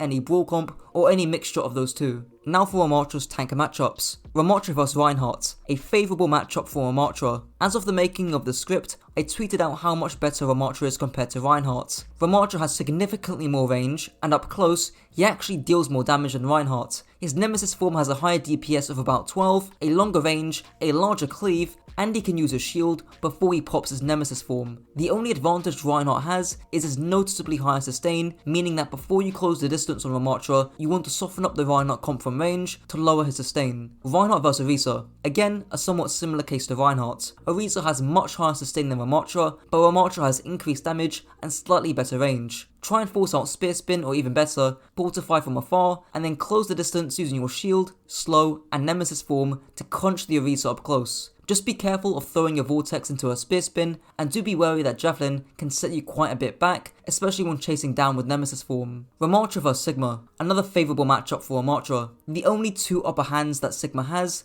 is his consistent poke damage from range, thanks to his more permanent shield, and that you can't really do anything to his accretion when you're in Nemesis form. Aside from that, Ramattra deals a higher DPS than Sigma, meaning you can easily burn his shield. There's no question that Ramattra is the better hero. Keep in mind that Sigma's Grasp also does nothing against your pummels. Overall, I wouldn't be shocked to see a lot of Ramattra on Circle Royale to counter Sigma, because Ramattra is versatile enough to play from range, but to also engage in a rough brawl up close. Ramattra vs Roadhog, a favourable matchup for Hog. Hog doesn't care about your shield, you have no CC to disrupt his hooks or his breather, and you don't have enough mobility to trade backlines. Instinctually, whilst making this guide, you might want to throw up your shield to block the enemy hook, but that's pretty difficult to do practically, and you'd be trading out an 8-second cooldown for a 15-second one. So in short, Just hope and pray that their Roadhog doesn't flank, and beam him down with your Void Accelerator. Ramattra vs Winston, a favourable matchup for Winston. To help explain this matchup, I will first explain the Reinhardt vs Winston matchup. You see, whenever a hero like Reinhardt played against Winston, Reinhardt has enough mobility, thanks to his pin, to be able to trade out backlines or to peel for his team. Ramattra unfortunately does not have that luxury, and I think it's unlikely that a temporary shield, nemesis form and a slowing ability will be enough to peel off a good dive. The only thing I will say is that if the enemy team are running a Lúcio Moira or a Lúcio Kiriko sort of dive, Ramattra may be a decent option because he has just enough range in his nemesis form to punish those healers who want to get up close to support their Winston. We just need more time to see how this matchup plays in practice. Ramattra vs Junkerqueen, a slightly favourable matchup for Ramattra. Junkerqueen's lackluster range and mobility give Ramattra the upper hand. You shouldn't lose from afar, and hopefully you shouldn't lose up close. Block her axe swing in nemesis form, again referring back to the point about blocking burst damage, and keep pummeling her from afar and you'll force out her commanding shouts. Ramattra vs Wrecking Ball, a slightly favourable matchup for Ramattra. As long as you can survive the burst damage from Ball's engage with his pile driver, you'll be good to go. And perhaps consider tossing your slow when and where he pile drives. His large hitbox should make it easy for you to use your Void Accelerator, and if their Ball goes for a lot of soft engages, as in he just never uses pile drive, you could either look to punish him with your slow or trade backlines. Ramattra vs D.Va, a map-specific matchup. In short, if D.Va can control a lot of angles around Ramattra, like on King's Road 3rd point, you're gonna have a tough time on Ramattra. However, on more linear, longer range maps, like Colosseo or Lijiang, Ramattra's range damage and solid sustain, thanks to his block, can help Ramattra control space D.Va wants to control. Ramattra vs Doomfist, a very favourable matchup for Doomfist. Not only has Doomfist been buffed to the wazoo, but even before the buffs, he'd still have a good matchup against Ramattra. Ramattra has no CC, his Vortex is dogshit, and Doom's high mobility and burst damage means Doom can maneuver quite easily around Ramattra. My advice therefore is to either try and melt the Doomfist when he engages. You're gonna have to buy some time in Nemesis form trading backlines, praying that their Doomfist doesn't kill anyone in your backline. Ramattra vs Zarya, a favourable matchup for Ramattra. Sure, if Zarya is on high charge beaming you down and you don't even have Nemesis form to block, you're not gonna have much fun. But in any other scenario, thanks to Ramattra's higher sustain and more consistent damage, he just kind of wins against Zarya. If she is on high charge, keep your distance and engage her with your Nemesis form, looking to block and draw aggro. Zarya's relatively low sustain means she can only be aggressive on high charge for so long. And that's it for the guides. If there's one thing that you take away from this video, it's this. Reinhardt is a low range, low mobility tank who is unbeaten in close range thanks to his high sustain, hammer and shatter. Utilize your typical Reinhardt mechanics like fire striking around corners, playing aggressive when you have armor, and having a full shield when you engage to beat the enemy Reinhardt and to charge your shatter quickly. And when you can't play against a Reinhardt, be creative with your pin. Use it to hunt down enemy flankers, destroy the enemy dive tank when he dives your team, and to clear high ground so that the enemy DPS can't get close. Reinhardt's primary fire, Torb's hammer but better, is a massive rocket hammer that deals 85 damage in a 5 meter radius that can cleave multiple enemies at once. Firstly, you can extend the range of Reinhardt's swing by turning your camera in the same direction that Reinhardt swings. The hammer also has a bit of knockback, meaning if you land a big shatter, you can line up multiple heroes. I will get onto more usage with Reinhardt's hammer in the playstyle section of this video. Reinhardt's first ability, the Barrier Boy, is a 1200 health point barrier that decreases your movement speed by 30% and regenerates at 144 shield per second after 2 seconds of not using the shield. The most important thing that you watching this video, I don't care if you're Grandmaster, the thing you need to absolutely get down with your shield is shield management. Please, for the love of God, stop using shield for no reason, especially at the beginning of fights where you're not even using your shield to take or hold space. If you're not pushing or retreating as Reinhardt, don't use your shield. Careful. If you're shielding, you're intending to push. Right now, you are not intending to push, so I don't want you shielding. Save your resource, use natural cover, and now when you want to push, you'll have shield to play with, right? Yeah. Okay. Like, this is good here. I mean, you theoretically, I think, could be swinging again here, but, like, do you see how, like, this is really uncomfortable for them? They wish that the shield wasn't in front of them, because you guys are actively pushing them. This can become especially important when trying to block the enemy shatter, and there's many clips back in Overwatch 1 where this easily costs teamfights. Look how low your shield's getting. Your shield's low. Your shield's 1100, you go for another fire strike, and you've been above 400 health the entire time. So now, in this fight, do they have shatter? Yes! they have hammer. And before the fight even began, you put your shield to 1100 HP. Who's frozen? They've got hammer! Now with that out of the way, here's 6 vital and fundamental tips to help maximize your shield management. Firstly, learn how to shield hop. This is simply done by jumping forward when you shield, which is done because you cover the same amount of distance in a shorter period of time, meaning you save some shield. The second tip is to stop flashing your shield in front of the enemy team for no reason. This can prevent you from being able to regenerate it in the first place and can really become damaging to your gameplay, because if you're never letting your shield regenerate, you're never going to be able to go in aggressively. The third, more advanced tip is to weave in your shield throughout the brawl to block and avoid enemy stuns and to block key cooldowns. Thankfully, in Overwatch 2, there are a lot less stuns and there is one less hero compared to Overwatch 1, meaning it's noticeably easier to track key cooldowns. With that being said, you absolutely need to block things like Ana's nade and sleep dart, even with Kiriko in the game, because a well-timed nade can easily lead to a lost teamfight. The fourth tip, which is admittedly more niche and quite old,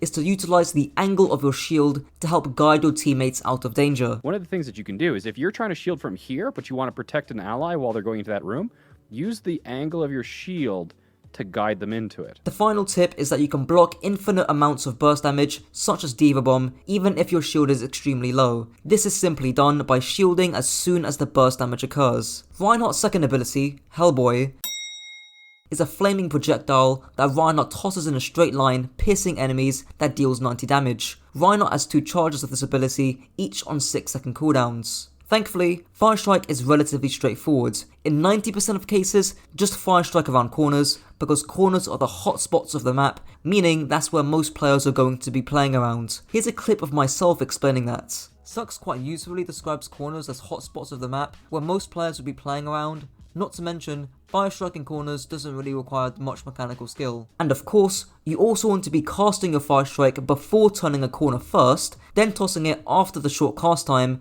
to minimize how much your hitbox shows. Also, you can do a swing Fire Strike combo, which gives you the most amount of damage in the shortest time possible. As a general rule of thumb, you should not be Fire Striking or even swinging when you have no armor. This is because in Overwatch 2 especially, armor can be a safety mechanism or a plan B for when you do take a ton of damage when you do Fire Strike. Here's a clip of Flats, one of the biggest Reinhardt streamers, Fire Striking when he had no armor, and you can see that he just gets obliterated. Reinhardt's third ability, Kamikaze, makes Reinhardt charge in a straight line for 50 meters, in which he can carry an enemy into a wall. If he pins an enemy into a wall, he deals 225 damage, whereas if he just bumps someone during this pin, it will deal 50 damage. Reinhardt can also cancel his pin. On a very basic level, a safe usage of pin takes into account 2 factors, distance and angle. Here's SVB explaining that. Like I said, the short distance, and considering that my team were very close, I had the payload for cover, and the enemy team was kind of far away, it's a pretty safe charge. The enemy Rein, however, makes a charge like this. Immediately, you can see the difference in length. However, the other problem is that the enemy Rein hasn't considered the angle of the charge either, and now finds himself completely exposed to lots of source of damage from lots of angles. Now this clip was made when Reinhardt couldn't cancel his pin, but you can still see people like Spylo, a professional coach, advising short distance pins to maximize safety. And to be honest with you, you could do something like a short pin here, right? He doesn't have rock, short pin him into the wall, shield up again afterwards. Because you are more bulky in Overwatch 1, and there's one less hero, and that you can cancel pins, you can actually afford to do more risky pins. More specifically, the pins that the best Reinhardts in the world will suggest you do is to trade backlines, as LH Cloudy gives an example of here. And here, because I know that there's like 2 people in my spawn. Like 2 of my teammates just died here. If I just sit on the point, I'm going to lose. The fight went from them killing 2 on our spawn, from me killing their 10, and forcing their Sojourn to go back all the way here. However, another usage of pin which is contradictory to what Cloudy says are peel pins seen in the Overwatch League. People like LH Cloudy have publicly stated that you shouldn't be peeling on Reinhardt, yet you'll constantly see pro players like Hardy pin straight into his own backline to help peel against the dive. So why is this? Why is there a disparity in the first place? Well, firstly, let's compare the mobility of each enemy backline. In the examples LH Cloudy gives of trading backlines, he always pins immobile targets like Zen or Ana, but in the Overwatch League, you can't really do that because they're running a Lúcio who will boop you away and speed away from you. The second main factor is risk versus rewards. In LH Cloudy's example, his break had rally, meaning there's not a big risk in him trading backlines instead of peeling. The final main factor between trading pins and peel pins is likelihoods, more specifically, the likelihood that you actually land a pin on the tank. If you don't even think you're going to land the peel pin in the first place, you might as well trade backlines. There are also other factors like ranked versus coordinated environments, the competency of each player, and the map you're on, but that's the general gist of it, and hopefully that adds more detailed nuance to Cloudy's original points. You can also obviously pin cancel people off the map, just make sure you swing after you cancel the pin for the extra knockback. Reinhardt's ultimate, Earthquake, makes Reinhardt slam his hammer into the ground, taking half a second to cast, travelling up to 20 meters and dealing 50 damage with a 2.5 second stun. An enemy hit in the epicenter of his shatter receives 200 extra damage. The most important thing with shatter is to maximize the probability of you landing it and to maximize the probability of you confirming a kill. Let's focus on that first part of the equation first. There are 5 main ways to increase the chance of you landing shatter. The first is simple but specific. If you're playing against Reinhardt, play close and aggressive, using shatter when he fire strikes. Ryan has 2 fire strikes now, so this should be easier than ever to do. The reason for doing this when he fire strikes is because Reinhardt obviously can't cancel his fire strike, and the reason for playing close is to minimize the effect of shatter's travel time. You don't want to be shattering 20 meters away, only for that Reinhardt to eventually block it. The second way is to shatter an overextending or unaware target. This can be someone off-angling or flanker focused on diving your backline, unaware of your shatter. The third way is to play dirty, as Spylo explains here. Don't fight clean. No honor. A lot of these whole mind games with Reinhardt and Shatter, they do matter in pro play, but a lot of the times, the Reinhardt that has the better shatters is the one that just fights dirty. You use your team. You use your speed boost. You're gonna try and flank shatter. I'm gonna turn this corner and shatter this Reinhardt. Don't shatter the Reinhardt, shatter anybody else. And if you're gonna shatter the Reinhardt, ask for sleep dart. The penultimate piece of advice is to tailor your shatter to each composition you're playing against. So if you're playing against dive, because they're gonna be quite split, you're more likely to land your shatter on a single target, as Iosox explains here. So now we need to look for smaller shatters. Previously we could be very greedy. Now shattering just one person is fine, right? If you can land a shatter on the enemy Winston, pin him into a wall and kill him, that's a really good shatter in this context. Lastly, be decisive with your slams to help maximize the number of people you hit, as I give an example of here. Like, as soon as he turns around here, as soon as you see this, shatter needs to be now. Like, you have plenty of time to get the shatter there. He wasn't even thinking about holding up his shield. Like, you could have easily won this team fight, kill the Reinhardt and kill the Mercy, deny the res. Even if she gets the res, you probably still win this fight anyways. Your Echo dies, right? Because you're too slow with shatter. You're too slow. Now onto the second half of the equation, maximizing the killing. The easiest way of doing this is just timing your shatter with when either team engages. Since your team is engaging, there should be at least one other teammate helping you follow up on your slams. If you have slammed multiple enemies, to maximize your kills, swing, then crouch, then fire strike. This should do over 200 damage, which means that you should kill any squishy hero. The reason for crouching before you fire strike is so that the bottom of your fire strike hitbox manages to hit enemies on the ground, and as mentioned prior, you also want to abuse the slight knockback from your hammer to align enemies in a straight line for that juicy fire strike. You can also use pin at the very end of shatter to help build some ult charge for your next shatter, though if you absolutely need to confirm a kill on a single target, just pin them as soon as you've shattered them. So that's the main part to your own shatter. I do want to mention flank shatters. There's this old but gold clip I used on King's Road in my 2020 Reinhardt guide, which still hits.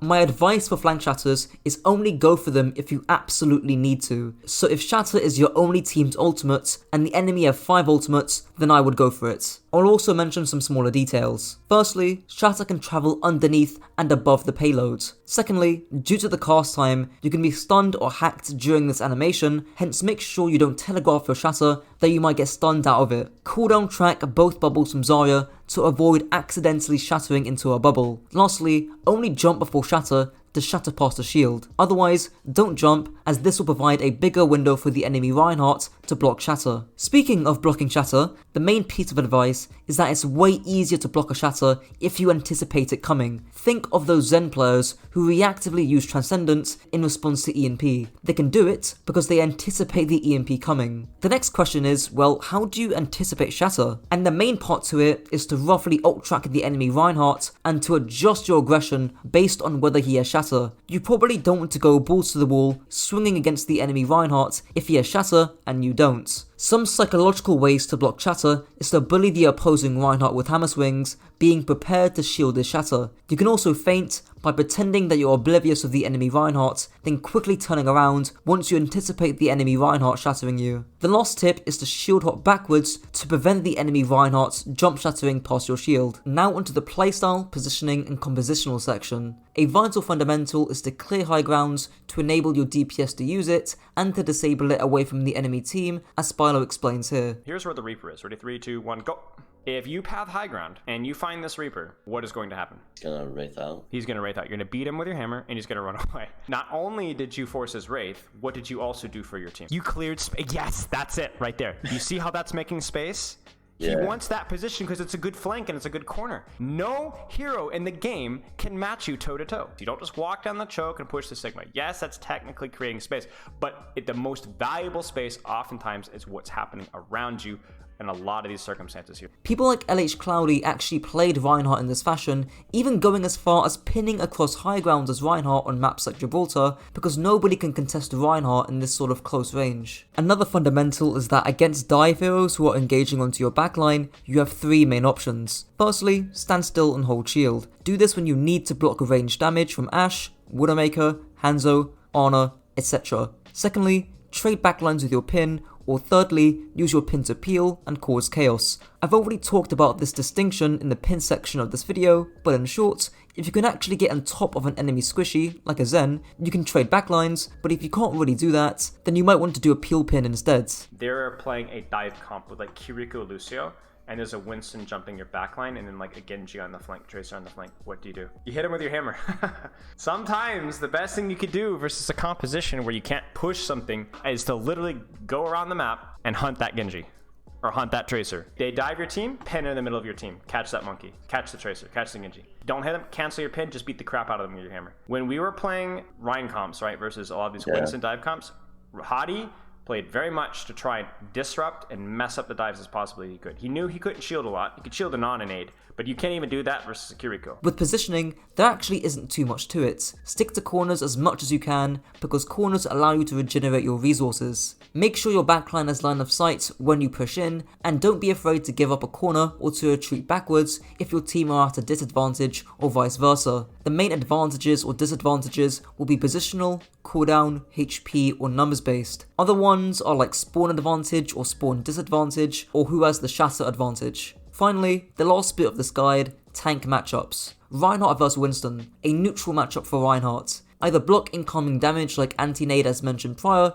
or more likely, just swing your hammer at the enemy Winston or enemy flankers. As mentioned prior, you can see players like Hardy try his absolute best to outbrawl the Winston up close via the uses of his pin. Reinhardt vs Orisa, an unfavourable matchup for Reinhardt. For those who have watched my Orisa guide, you'll know that Orisa can basically stop anything Reinhardt can do. Her spear spin blocks your fire strikes and hammer swings, her javelin prevents you from pinning aggressively or even just closing the distance, and the cherry on the cake is that her fortify can block your shatter. However, you have a shield and Orisa doesn't, and you have more HP than Orisa, so on paper, as long as you can outlast the Orisa, and high damage heroes on your team like Sojourn can dome her Jupiter sized head, you'll be good to go. Reinhardt vs Sigma, a neutral matchup for both of the tanks. If Ryan manages to close the distance, it's over for Sigma, but if Sigma manages to keep his distance, then there's not much Reinhardt can do. If you're struggling as Ryan to close the distance, especially on maps like Circle Royale, you can look to use your pin to quickly clear high grounds as mentioned prior,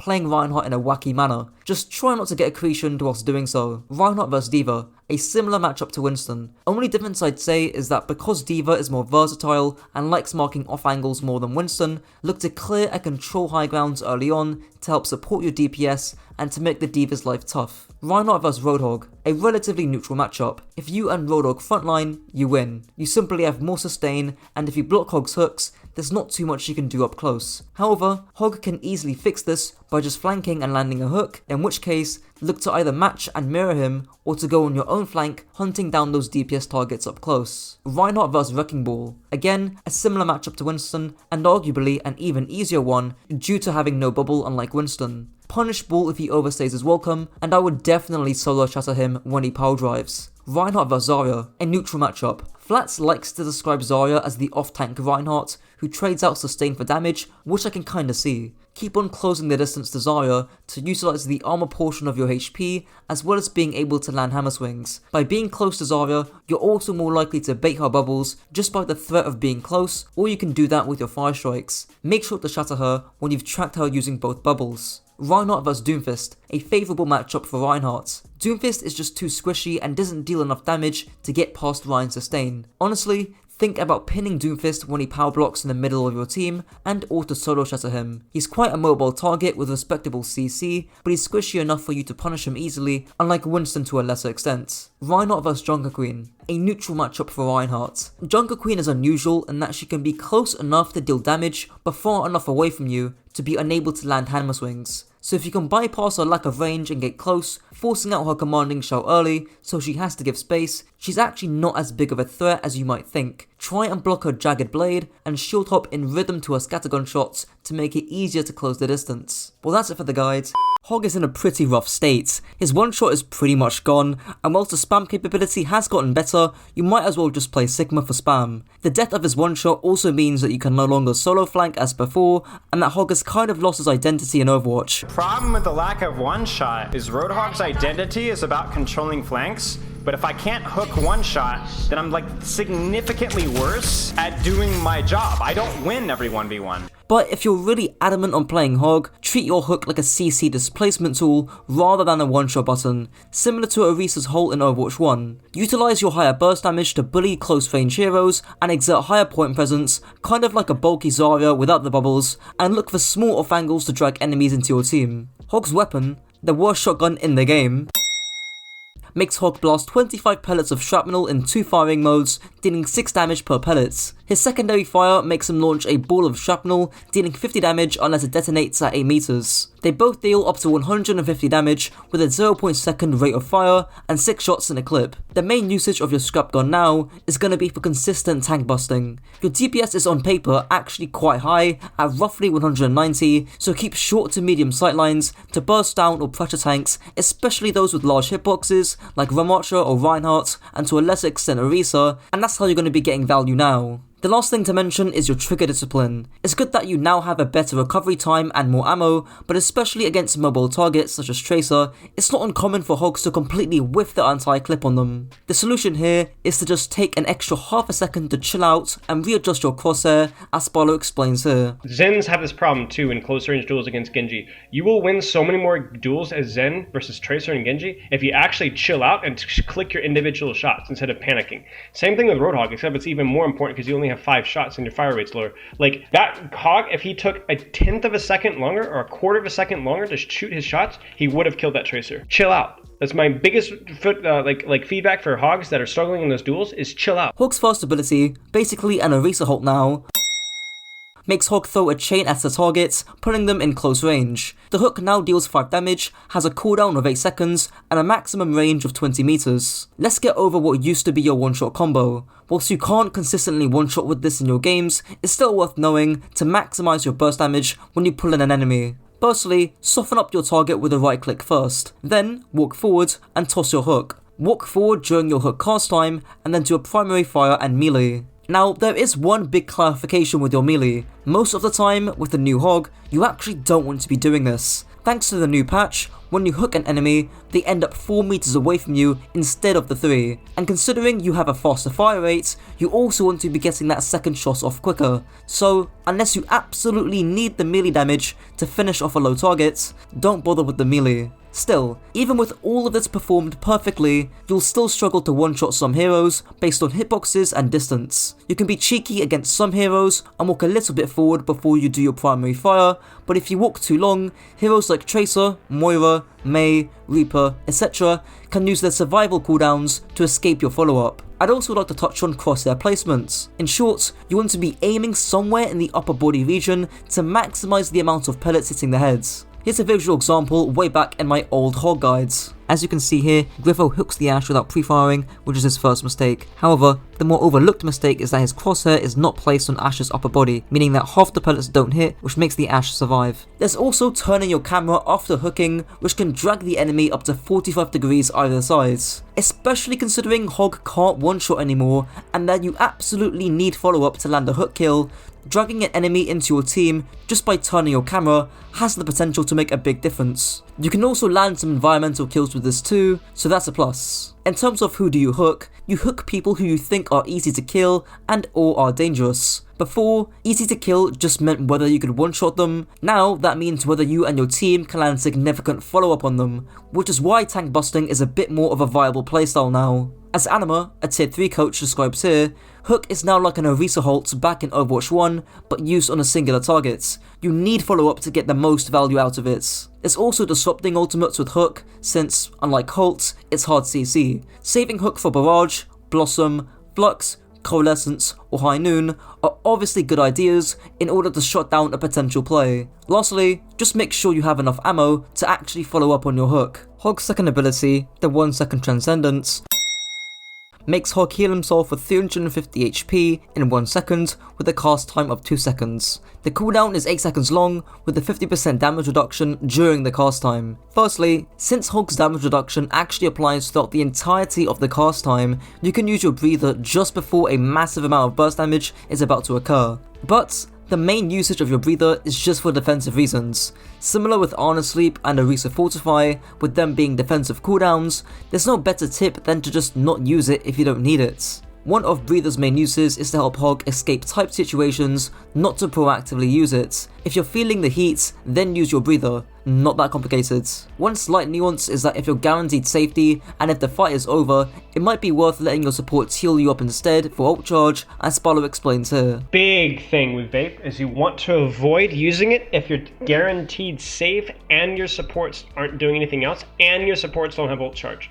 So Hog's ult is so mediocre. I mean, it's better now, but it's still generally inferior to support ults, so it's almost always better if you're safe and your supports aren't doing anything to let your supports get the ult charge from healing you, than you healing yourself. Hog's ultimate, the Terminator, makes Hog cram a mechanical device onto a scrap gun, churning out a stream of shrapnel, having the potential to deal up to 900 DPS, lasting for 6 seconds. I'm not going to get into the niche animation cancels, straight onto the usage. Pressure relief. Essentially, if you're being dove, or if the enemy team are trying to walk onto you with things like Spear Spin and Lúcio Speed, using Whole Hog can relieve a great deal of pressure and dish out its own pressure in response. Using Whole Hog against a Winston who just jumped in is pretty much a free kill. Linking onto this, Whole Hog also isn't a bad counter or displacement tool against Nanoblades. You're guaranteed to force deflect, and you'll certainly buy time for your team to respond to the Genji. Lastly, you can use it to boop tanks or DPS into bad positions or land environmental kills,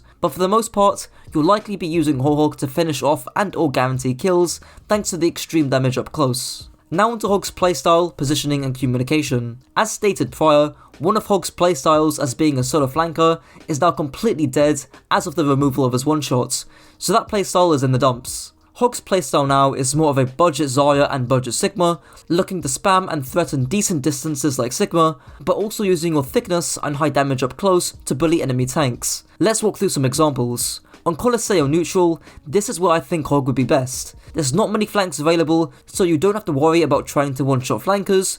The midsection is very narrow and spammable, and most importantly, you have plenty of cover to use so you don't feed, and enough cover to walk up and brawl the enemy tanks. On Route 66 attack, you could play underneath the gas station forcing point pressure and brawling whoever touches. You can also threaten enemies on high ground with your shotgun, similar to how you do so on another poke brawl hero like Zarya. And lastly, on Nepal Shrine, you weave around the central pillar, looking for cheeky hooks onto enemies down main or onto enemies to your sides. The main issue with Hog in these scenarios is that it's quite easy to feed. You don't have a shield unlike Sigma or bubbles like Zarya to help take space. Your hitbox is also galaxy sized, which doesn't really help either, but considering your one shot is gone, this is likely the best you can do for now. Now onto Hog's tank matchups. I'm going to split this up into the dive tanks being Winston, D.Va, Wrecking Ball and Doomfist, and the poke ball tanks being the rest of them. Hog into the dive tanks. Especially against heroes like Doomfist and Winston, you can really bully these heroes up close. Land as much damage onto the dive tanks before they actually dive to make their dive more dangerous, and look to bully them up close with your shotgun. Alternatively, when they dive, you can look to threaten the enemy squishies, as you would on a hero like Zarya, thanks to your bulk and more consistent damage. In this example, we can see Zarya pressuring in frontline with her Reaper, which forces gladiators to take a weak dive that the backline have a good chance of surviving, especially with the nano.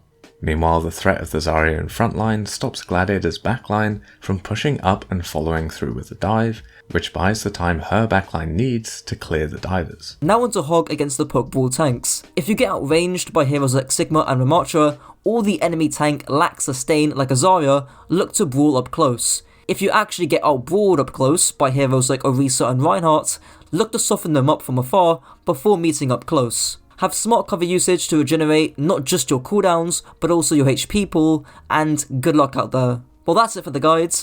If there's one thing you take away from this video, it's this. Sigma is a high damage, ranged duelist who can hold angles like no other hero in the game. Whilst there is one less tank in Overwatch 2, so you might be tempted to stand main, try and look for mid-fight rotations and angles you can start to play as the teamfight devolves and becomes more messy. As of the making of this guide too, there's this quite broken tech where you can fire an accretion and immediately shoot out 2 hyperspheres instantly, deleting any 200 HP hero. Abuse this whilst you can. Sigma's primary fire, Ligma Balls, make Sigma fire 2 charges, dealing 55 direct damage each, with a maximum range of 22 meters before implosion. There's 3 main things to note. First, the typical one-shot combo in Overwatch 2, mentioned at the start. Simply accretion first, then land 2 hyperspheres immediately after. Since your hyperspheres move faster than your accretion, you want to slightly delay when you fire them, so that once your rock hits, your hyperspheres also hit. You also generally want to be aiming at the feet of your enemies to effectively decrease the range of your hyperspheres if the enemies are at the very edge of your range. The reason for doing this is that it's quite hard to aim at an enemy if they're 18 or so meters away. So by aiming at the floor, your hyperspheres have to travel further, meaning it's easier to land some form of damage, whether it be direct or explosive damage, onto those targets. The second thing to note is that even though you don't have much mobility on Sigma, you yourself can do some pseudo scouting by abusing the delay in between your hyperspheres in order to look around, as Contenders coach Nata explains here. So something you're doing really good, and I want to identify it, is you're doing damage and you're looking somewhere else. But this is something I want a lot of Sigmas to do, because it'll help you with the awareness and scouting and understanding, where you're sort of like looking like this. You shoot and you look like you look in another direction, right? He's checking main. Right, and take us even a step further, right, is like you can go further out. You don't have to just like do short thing. You have time, you can go further out. You can even look the other way too. You can be a bit more open, right? In terms of general usage, even though you can't off-angle as much in Overwatch 1, you can still navigate to such positions in the mid-fights. For example, on Rialto's second point defense, your team may be holding the stairs and the enemy team may meet you. Eventually, the enemy team will drop to cart, and here, you can look to off-angle on high ground, looking to even flank behind them on high ground, or if you're worried about cart, you can angle by the coast. Sigma's first ability, Super's Forehead, is a floating barrier. The shield has 700 HP, regenerates at 100 shield per second after being down for 2 seconds, and has a cooldown of 1 second after being recalled. Here's 9 tips which interweave tech and the usage of Sigma's shield. Firstly, make sure to shield when using your ultimate to prevent any incoming damage or from you being stunned out your flux. Secondly, angle your shield to block Transcendence. Thirdly, use your shield to block off line of sight and healing from the opposing supports in order to force them to reposition. This works best against Ana Zen as they have no mobility. Fourthly, learn how to shield dance against mobile heroes. In order to do this successfully, just set your shield at a horizontal angle, then weave on either side of the shield. For the 5th tip, you can shield against Pharah's Barrage, essentially using Barrage against herself, as you'll see Xbox streamer Octotroph do in the background. For the 6th tip, keep your shield to block important resources such as Ana Nade, or in this case, Reinhardt Shatter, as shown yet again by Octotroph in the same game. For the 7th tip, you can cancel your barrier whilst using your rock or grasp. This will be especially useful with the latter ability, as you can effectively rotate each cooldown in time. For the 8th tip, when playing Sigma as a main tank, make sure to only use your shield when the enemy comes into range, and to not block irrelevant spam damage. 450 HP, kind of throw it out, but there's nothing really going on here, right? Actually, there's no one even remotely behind you. Your 450 shield goes to 0. Now they're actually in range to hit someone. That's why your shield is breaking, because you're playing it a little bit like a Reinhardt would play. Even though you are now the main tank and you will have to do the primary guarding job, you have to be a little bit more mindful. Sigma's second ability, the Suck, makes Sigma absorb incoming damage and convert 60% of it into shields with a 10-second cooldown. There's two main uses to Grasp, which is to either use it preemptively to gain a ton of shield, or to use it reactively to absorb a lot of incoming damage, as Sparlow explains here. You want to use your shift as, oh, my shield is broken. I'm going to use this as like a defensive cooldown to buy myself some time to regenerate my shield, and or so I don't get instantly blown up. Or number 2, you want to preemptively shift knowing that a chunk of damage is coming in. So for example, if you were to turn this corner here, you could just shift without even shielding, and they'd have a big load of burst damage, right? You get to like 800 HP, and then you could just use your shield afterwards as you needed to, but that would give you a big 400 shield just for free. Now that probably is not the best idea to do here because of Hog Hook, but it's something you could do. You could do it for a big burst of HP that you can use to play more aggressively, because remember, you don't feed ult charge from Sigma shields. Or you could do it react. To finish off the Grasp section, here are a few things to note. Firstly, Grasp can be cancelled with your accretion, but you won't gain any shield. Secondly, you can reactively grasp projectile ultimates such as Zarya's Grav. To help you do this, Zarya's will often telegraph their Grav by walking forward aggressively and bubbling. Thirdly, in a Sigma matchup, just look to rock the enemy Sigma if he fucks up his grasp. It can lead to a free pick some of the time. Sigma's third ability, Rock V2, makes Sigma fling a massive debris towards an enemy, dealing 100 damage, deals a 0.8 second stun on hit, paired with a 10-second cooldown. In terms of tech, there isn't anything I haven't mentioned prior, aside from the 200 HP combo bug. For general usage, Accretion has 3 main uses: as a one-shot, which I just mentioned prior, as a failsafe, or as a stun. When I mean using Accretion as a failsafe, I just mean as a way of protecting yourself if a hero like Ramattra, Genji, Winston, Ball, or Reinhardt get on top of you, and as a result, you need to create some distance and deal some damage. If you're getting run over or dove upon, this might be a usage that you want to consider. Accretion can also be used to stun vital cooldowns and ultimates, which is best seen with Moira and Roadhog, as you can save Accretion to stun Breather, Whole Hog, and Coalescence, alongside other ultimates like Cassidy's High Noon or Reaper's Blossom. There is also one additional use, which is for the knockback, using it to elevate yourself to high ground, just like Octotroph did in the same game mentioned prior. This is much easier to do than using as primary fire, although I would still recommend you practicing this in custom games. Sigma's ultimate, the Slam Dunk, makes Sigma lift enemies in a 7-meter radius, lifting them in the sky for 50 damage, then slamming them back down for half of their maximum HP. There's quite a lot of min-maxing with Sigma's Flux, with one piece of tech that, at the time of my first Sigma guide in 2020, nobody even knew. The tech is essentially going underneath your enemy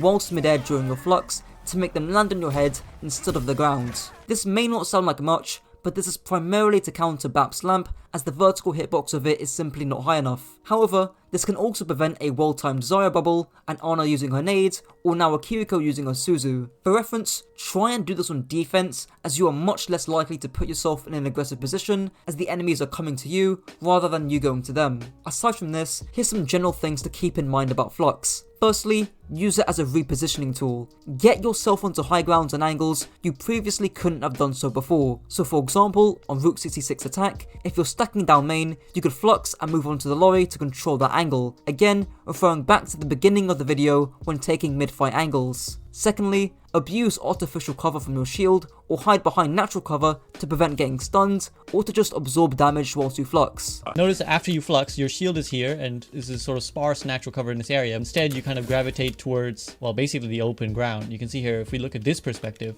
how actually exposed you are and how easy it would be for anyone to CC you out of your ult. Thirdly, use Flux to kite away from a dive or a rush composition when they get on top of you. How do you kite as double shield? Well, Gravitic Flux is one of those methods. If you lift people, they can't move, they can't come any closer to you. It buys your team time, it buys them space. It may kill people, at the very least it forces out cooldowns and ultimate. Fourthly, you can use Flux to counter Nanoblade if you're quick enough and can predict where and when the Genji is going to dash to. Just by countering it, you will have made a huge play for your team. And it's actually not too difficult to do it to a Genji. All you really have to wait for is for him to use his first dash. It will take him at least a slash to kill someone. The final tip is a little bit of target priority whilst you are in Flux, and to prevent tunnel visioning onto tanks rather than squishy targets. Remember, your target priority comes down to two things: targets who are easy to kill and or are dangerous. You're a little bit over focused on the enemy Orisa. So you see, in fact, your first thought itself is just to go on the Orisa, even though you've lifted a Mei and an Ana.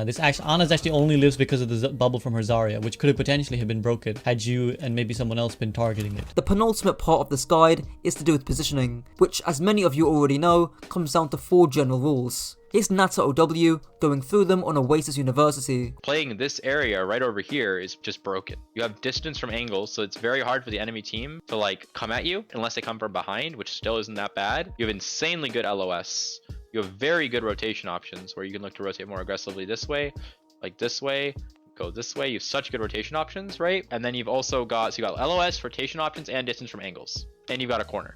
Whereas a lot of people tend to play in here, and the problem with playing in here is you don't have distance from angles. So instead of trying to prevent the engage, right, because distance from angles allows you to prevent the engage because you've got time so you can actually shoot the ball and shoot things before they get on you, right? When you're playing here, right, you're playing immediately to absorb their ball. With broader off-angle positioning, especially in the mid-fight when shit gets messy, look to rotate to off-angles in between fights, as Spalo explains here on Rialto First Point Defense. Hear that? What is that? It's a widow shot from a flank.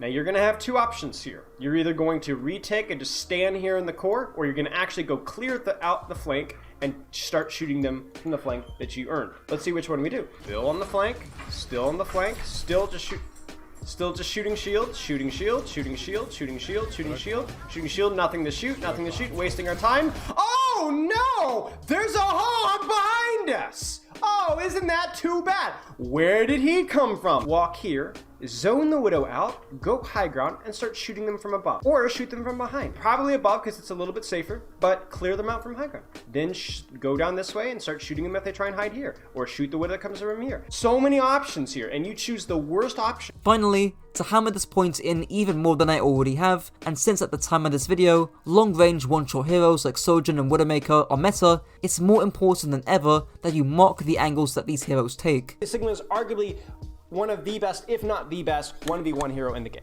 You could throw a shield right now and spam these guys, and they not only do they not do anything, they have to leave.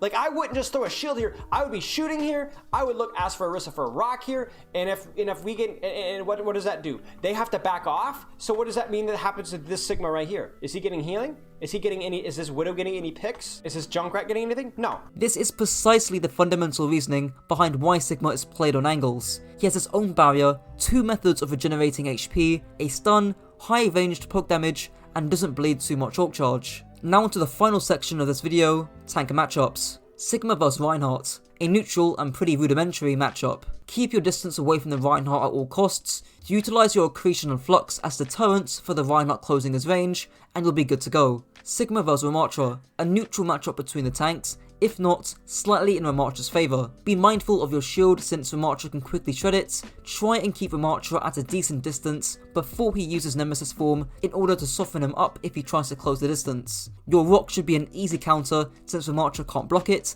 and since your grasp doesn't absorb his pummels, look to use it more selfishly in one-on-one encounters. Sigma vs D.Va, a neutral matchup between the tanks. Fortunately, due to your grasp and accretion, D.Va can't just boost straight onto you and blow you up. However, she can abuse your lack of mobility by flying to angles around you that you can't control. Think King's third point. In this case, use Flux to control these positions in the first place and or trade backlines by fighting enemy squishies yourself. Sigma vs Zarya, a slightly favourable matchup for Zarya. Zarya does not give a flying fuck about your grasp, you haven't got enough DPS to abuse Zarya's relatively low sustain, and she has bubbles to counter your flux. Just keep your distance and strain her ability to gain high charge from afar. Sigma vs Ball, a neutral matchup. Ball can't just pile drive straight into your team due to your accretion. However, you can roll about, boop, disrupt, and duel your team. The goal here should be to absorb and live through Ball's engage, and to abuse the downtime afterwards. Sigma vs Winston, a slightly favourable matchup for Winston. Winston doesn't care about your shield,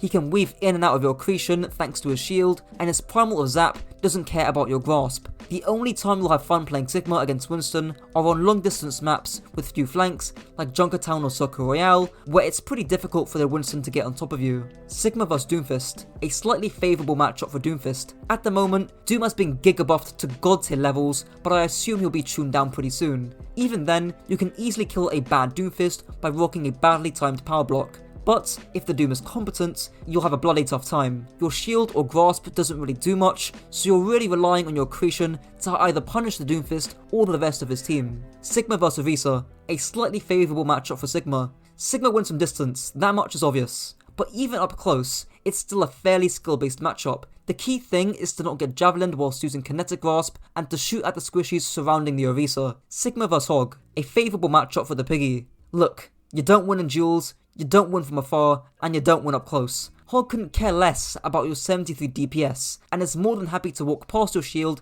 and to hook you, and to force your grasp without a care in the world. Play your distance, and to burn the Hog if he tries to get close, and obviously rock his breather. Sigma vs Junkerqueen, a map dependent matchup. If Queen can't get close, like on Circle Royale, it's free low. She has little mobility and little range, and can't really do much unless she hits some godly knife. But on maps like Colosseo, where you have to touch the bot on neutral, things can get a bit hairy. If she walks onto you with her axe and shout, you better hit that accretion. Well, that's it for the guide. This is the best way to play Winston in Overwatch 2. Firstly, scout and set up your dive. To do this, just gain access to high ground to actually see the enemy team and listen to the sounds the enemy team are making to know what heroes to dive. You'll be wanting to dive targets who are either easy to kill and or are dangerous, meaning that you'll be avoiding tanks for the most part and looking for the isolated Zen or Ana in the backline, or that soldier in his visor, or that Sojourn with her overclock. And lastly, just get good with your primal mechanics. Winston's weapon, the Zappy Boy, fire an 8 meter range Tesla cannon with an area of effect of 6 meters, being able to cleave multiple targets. The cannon deals 60 DPS, consuming 20 rounds per second, with a full ammo capacity of 100 rounds. I'll also couple in his brand new alternate fire, which makes Winston fire a 50 damage zap up to 30 meters. Let's just get your secondary fire out the way. There's 3 uses to your long range zap. Firstly, for random spam damage at the beginning of a fight. This is the least important use. The second use is before you dive a target. Essentially, to make your dive slightly more lethal, fire a full charge zap at the squishy targets, and then deal your jump melee combo, which I'll get onto later. And the final use is after you dive your targets. This is when they'll get out of range from your Tesla cannon, and you need to quickly finish them off. I will say that it's very important to get into the habit of using your zap just before you dive. It's a hard habit to get into, and you'll even see me struggle doing this consistently in the background. What should she be doing right now? Charging my right click. Right. Yeah. That's a lot of free damage that we're giving up. And target acquired. What should we be doing right now? Right? Charging my right click. Charging your right click. Because even here, you miss her entirely, but you could have entered there with a right click. Now onto your main Tesla cannon. The fundamental use behind your Tesla cannon is to set up angled pressure on the enemy backline, with Sparrow detailing 3 levels and an example on Numbani. Your job is to control the enemy off angles or to set up an off angle yourself. Where do you set up your off angle, chat? Behind. Yes, if you can get behind safely or on an angle here, not directly in front of them, then you get on backline. And what that does is that puts you are the angle. You are the DPS angle. You're shooting them from behind, which splits the resources and allows your angles in front of them to have more value. The level 1 monkeys do this, right? Why is this a mistake? Well, 1, it's frontline. 2, my team can't see it. Level 2 monkey does this. Can my team see this kill box? Yes, team can see it, right? This is level 2, but why is it not the best? Yeah, you're shooting tanks. You're shooting tanks and you're frontlining.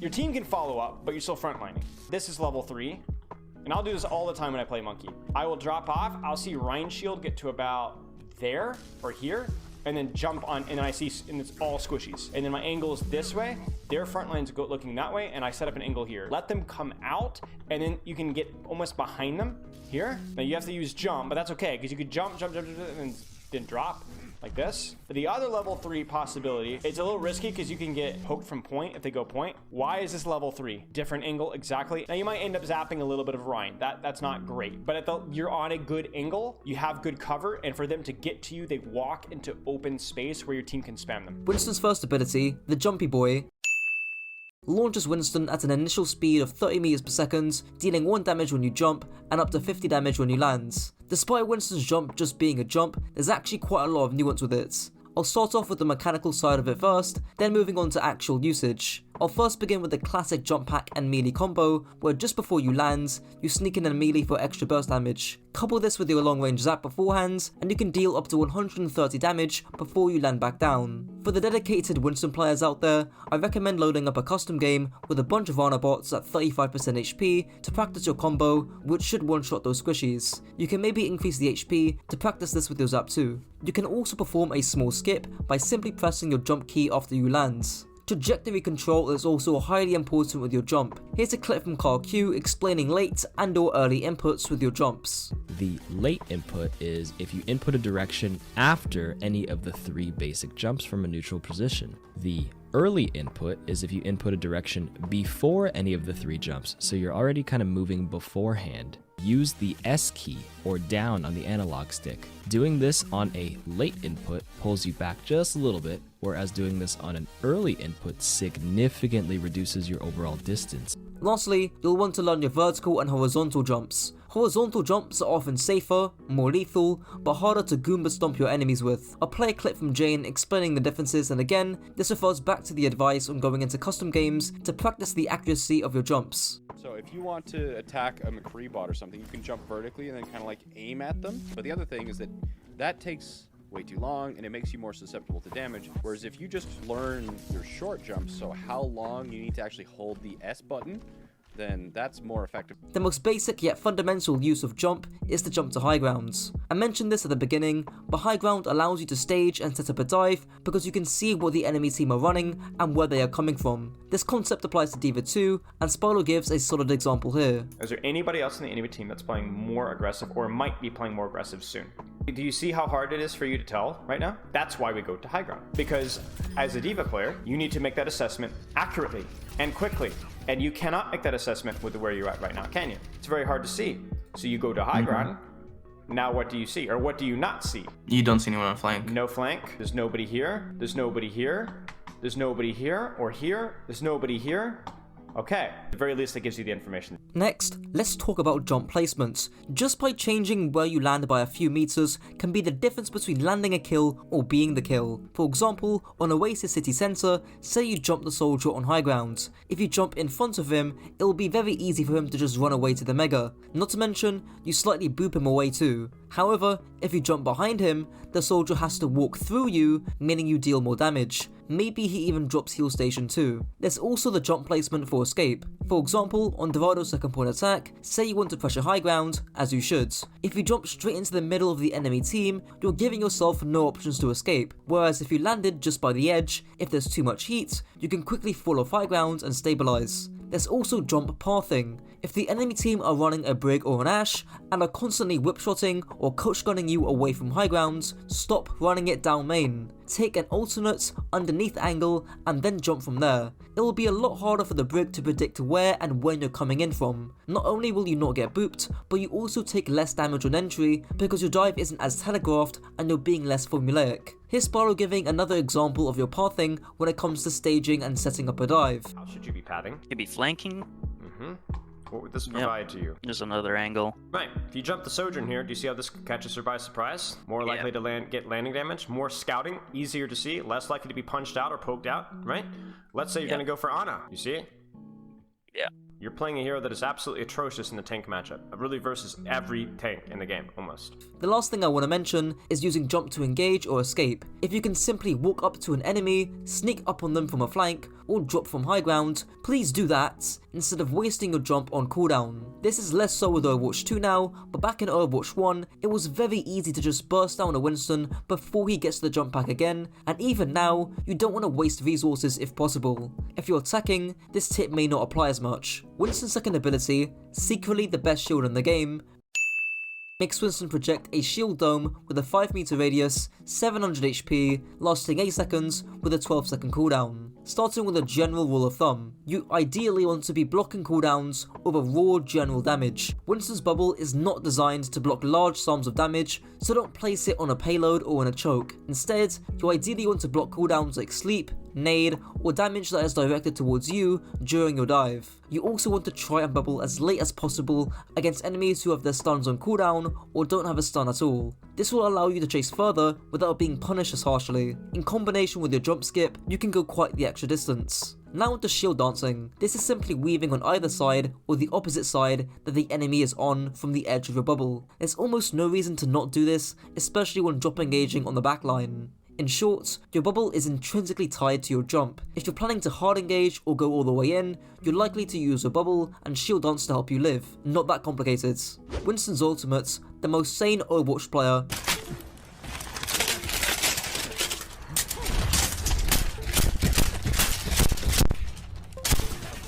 makes Winston refresh his health pool to 1000 with a 30% increase in movement speed, dealing out melee attacks that do 40 damage apiece with a 4 meter hitbox with a duration of 10 seconds. The jump pack cooldown also goes to 2 seconds. Whilst this isn't a conceptually difficult piece of kit to get your head around, the execution to pull off some of the key combos consistently is not only amazing game design, but one of the highest skill capabilities in the game. Let's start off with the hitbox and interactions. Firstly, your jump cooldown is refreshed at the beginning and end of Primal. This means you can engage and disengage very quickly, so keep that in mind.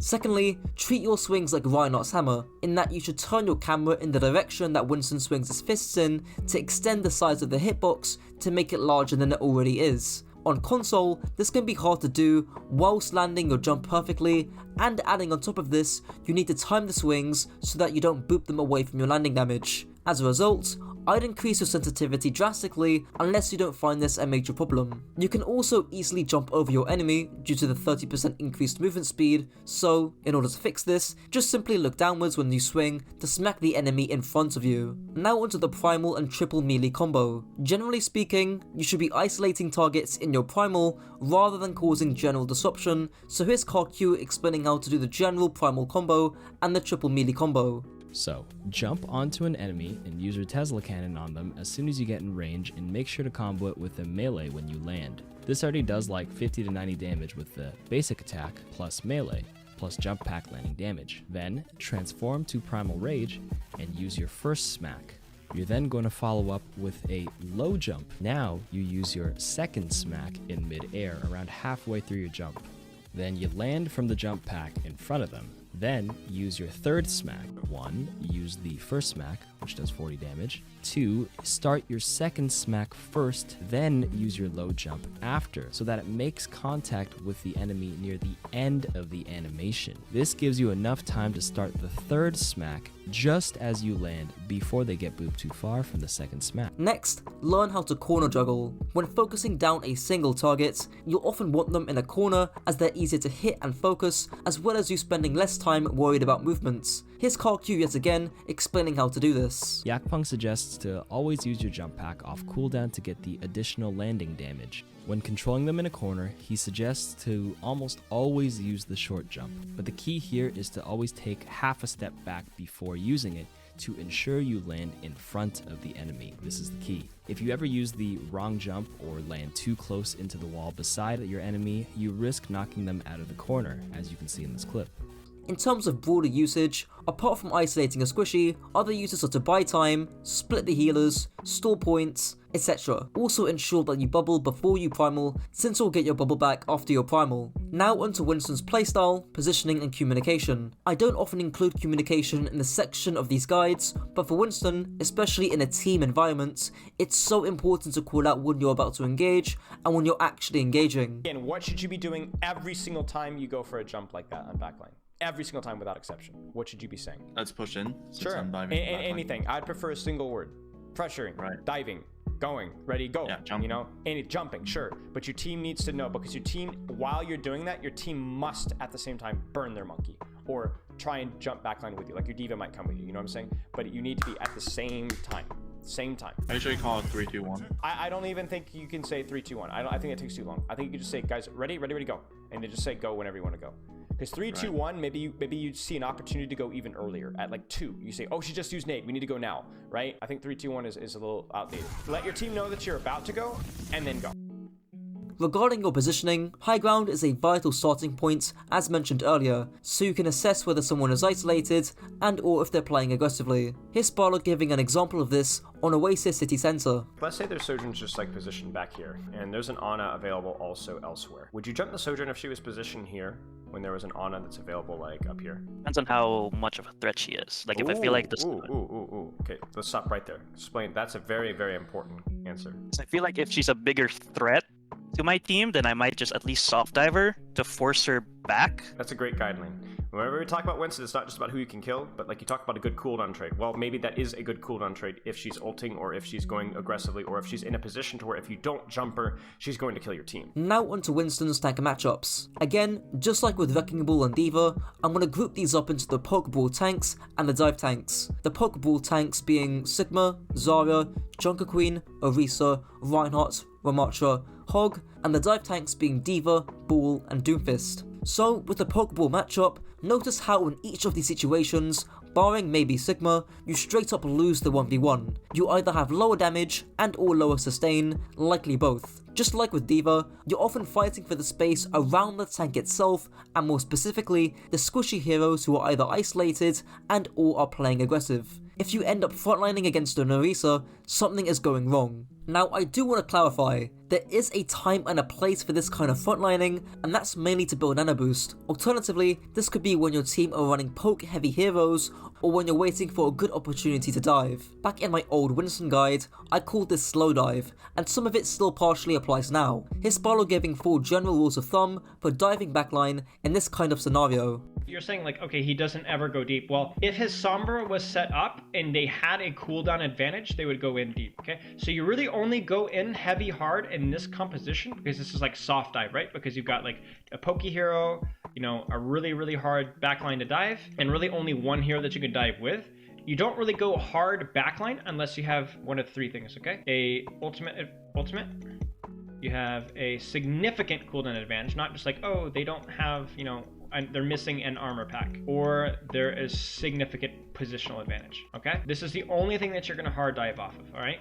Or like a numbers advantage. Like, I guess we could say numbers as well, as like numbers or down 1 or whatever. If they had nano, Fearless would dive backline. If Ana just chunked her nade, if Diva just used boosters, and Winston just used bubble, you might see them hard dive backline, right? Because not being able to peel with Diva, not being able to, their enemy monkey to trade your backline, and not having nade for the enemy Ana to heal herself, means that you can actually dive backline and maybe kill them. Positional advantage, let's say the enemy team all rotates underneath, and they don't even bother to clear you out up top. Like, let's say that see what these guys are doing? They're fighting Fearless. Why are they fighting Fearless? Because if they don't fight Fearless and they just stay with Badosin, Fearless is going to drop on Badosin and try and kill him, along with the rest of his team. So they fight Fearless so that they're not at a positional disadvantage. They fight for this space, because if you don't fight for this high ground, Monkey will drop on you. So there's your positional advantage. But they don't give Fearless that positional advantage because they're fighting for the high ground. So if the enemy team is in a really bad spot, you can dive. If they have no cooldowns, you can dive. If you have an ultimate, you can dive. Other than that, you play it patiently until you see an opportunity. Now, what about other dive tanks like Doomfist, Diva, or Ball? Diva is actually more like the Pokeball tanks just discussed now, since she can peel unlike a Doomfist or Ball. Just avoid frontlining her and target isolated and or aggressive squishies as you normally would. Against Doomfist or Ball, you'll mainly be looking to trade out backlines to not only prevent the enemy tank from getting any healing, but to also create space for your own DPS to pop off. Well, that's the guide. This is the best way to play Wrecking Ball. You have 3 main playstyles: to dive, duel, or disrupt. You'll be diving enemies if you have dive heroes like Tracer on your team, and there's a mobile heroes like Zen on the enemy team. You'll be dueling as well for key areas on the map, using your techs to give you the edge. And lastly, you'll be disrupting the enemy team by capitalizing on opportunities where enemies are rotating, repositioning, or when you just can't dive or duel. Wrecking Ball's weapon, Machine Gun Kelly, makes Ball tear his automatic assault cannons apart at 1500 RPM, with each shot dealing 5 damage, alongside an ammo capacity of 80 rounds. The first thing to mention is Ball's reload animation cancel, as Yeetle explains here. Technically, you reload in crab mode after 0.95 seconds, but you can't shoot until the animation finishes at 2 seconds. In other words, if you want to maximize your damage per second, you can do one of the two things. 1. Melee, or 2. Quick grapple into Fireball. Secondly, similar to D.Va, you can use your quad cannons to spy check for Sombras whilst the enemy team are setting up. Way back in the day, this is what Chengdu Hunters had done against the NYXL on Numbani first point defense. The Hunters also appear to be completely ready for the Sombra counterpick, as their composition is well suited to disrupt her. Wrecking Ball and Zarya both have lots of ammo for spraying and spy checking. Spy checking Sombra can disrupt the rotation and buy your team an extra 10 to 15 seconds off the clock. Lastly, let's talk about trigger discipline. This is simply taking the time to readjust your aim with melee when shooting a target in close range, as Yeetle explains here. First, try and track as many shots as possible on the enemy, and when you're about to miss, hit him with a left hook. While this is happening, use the time locked in melee animation to adjust your aim. This single tip is so vital with regards to the dueling playstyle and making sure you win those out, so please, take the extra half a second to just track your target and readjust your aim with melee. Wrecking Ball's first ability, Lucio's Beat on cooldown, provides Ball a minimum of 100 temporary shields, granting 100 additional shields per enemy within the 10 meter radius. The shields last 9 seconds, with a total cooldown of 15 seconds. Let's talk about using your shields early against CC or stuns. Remember we talked about how, I think this is the last VOD we did of you and Eichenwald, whether you have to kind of read the situation and decide whether you need to pop your shields early with the anticipation of CC burst. Well, yeah, they're running Hog, but they're running Doomfist, who's dead, and Tracer. None of those are going to really burst you down instantaneously. I would not be afraid of waiting to pop adaptive shields when you need to. Because if anything, if Hog hooks you and pulls you in towards his team, you'll get a better adaptive shield there, and they don't have the damage to be able to burst you down. This adaptive shield, completely unnecessary. Now let's be real. There's not much CC in Overwatch 2 compared to Overwatch 1, so you don't really need to worry about popping your shields early before being stunned. But if you're about to dive an Ana and can get decent shields out of it, still use your shields, because the last thing you want is to die because you were too greedy. Aside from that, it's really important you don't overuse your adaptive shields. Keep in mind that you don't have to use adaptive shields every single time you engage. Ball players too often use adaptive shields when escaping shortly after using Pile Drive, which is a waste and increases your downtime by 15 seconds if you're just using your shields for the sake of it. Wrecking Ball's second ability, Batman's Grappling Hook, makes Ball launch a grappling claw, allowing him to anchor to an area and swing from it, gaining immense speed. Your grapple will automatically detach after 6 seconds. I'll also couple in your Ball form, which basically makes you move at double your normal speed. When Ball has reached at least triple your normal speed whilst in grapple, he'll enter a Fireball mode, which deals 50 damage to any opponent who touches him, lasting 1.5 seconds. The maximum range for the claw is 23 meters, with a cooldown of 5 seconds. The first thing to mention is that you can do some third-person scouting whilst in Ball form. Here's an example on Oasis Gardens, where you can hide behind the corner and see any enemies coming towards you. Now onto the tech. I obviously can't include every single piece, but I will include the fundamentals. Firstly, you can B-hop whilst in Fireball modes. This is done by jumping every time you hit the ground, helping you to maintain more of your momentum over time. Secondly, you can immediately stop your momentum by exiting your Ball modes. This is just done to prevent you from rolling off the map, or for you to start shooting ASAP. Thirdly, you can still perform the double boop, as the streamer Ball explains here. To perform a double boop, start with a long grapple ahead of their position. Roll into them with Fireball and boop them once. Tap S or down immediately to slow down enough to lose the Fireball, and then press W or forward to ignite your Fireball again. For some reason, people think that you can't do this in Overwatch 2, but you still can, as shown in the background. Fourthly, learn the Quick Fireball. Quick Fireball, whether it be for speed or for damage, every baller has to get the basics right. Learn and master the timing and distance needed for Fireball startup so that you can maximize your cooldown usage and end up with less awkward interactions where you're just smacking your ball against people. Fifthly, you can perform a wall jump and pile drive against slanted or flat surfaces, as Yeetle explains explains here. 1. Movement input towards the wall. 2. Release movement input as you're about to touch the wall. 3. Use the opposite movement input and jump. If you practice this enough, you can pull it off fairly consistently on walls you're familiar with. Next, learn what Yeetle called the Toronto kick. Simply roll back, jump, grapple above you, and pole drive. Pretty easy, right? This does use all your movement cooldowns at once, so only use it if you need the pole drive damage. Here's another gimmicky name tech that I called the London leg in my 2020 ball guides. Just grapple into the wall at high speed, then fling in the opposite direction as soon as you come into contact. This should give you enough height for a pole driver, then you can do whatever. Lastly, the 180-degree rebounds. Yet again, here's Ball explaining it. The 180 rebound tech is used to boop enemies without giving them a chance to react to your change in direction. It can be either used to boop them off the map or to boop them into your ultimate like so. To do this, step 1 is to grapple anywhere as long as it's not super high, unless you might start swinging. You want to be on the ground the entire time. Step 2 is to press W or forward into the wall. From here, there are 2 ways to do step 3. The first way is just before you hit the wall, you let go of W, then the moment you hit the wall, you need to 180 turn and press W again. Once you're moving again, you can detach the grapple just before you get fireball. The second way is just to press S or backwards when you hit the wall without the camera turn. This is good for people with low sensitivities or who play on console. Once again, detach when you're just about to fireball or else you'll spring right back. One of my favourite things to do is bait enemy Lucios or balls near the edge and just hold down my power drive button. That means I can't get booped off the moment they boop me. Then immediately I'll 180 rebound them off a nearby wall and hit them with the Uno reverse card. Ball's third ability, How to Feed in 3 seconds, makes Ball slam into the ground, dealing up to 100 damage in an 8-meter radius, launching the enemy in a locked vertical stance for half a second. Just like a grapple, there's a bunch of tech we need to cover. Firstly, the recovery pole driver. You can perform this by rolling off a ledge, quickly moving back, and pole driving. This is not only used to get you back to high grounds, but you can quickly pop this in a duel, and if you're fighting a squishy, you'll almost certainly win. The extra damage and CC lock-in should be enough to seal the deal, so learning this is absolutely vital for the dueling playstyle. There's obviously the minefield and pole driver combo, which is as old as time. You minefield in the air, then pole drive to suck in enemies towards your minefield and also deal some damage too. You're basically guaranteed a kill on a squishy just by doing this. Now onto the most important part, knowing when to not use pole driver and viewing it as a more opportunistic ability, as amateur coach Lucid explains here. You want to think of pole drive as a more opportunistic ability. You want to use pole drive when you see these 3 scenarios.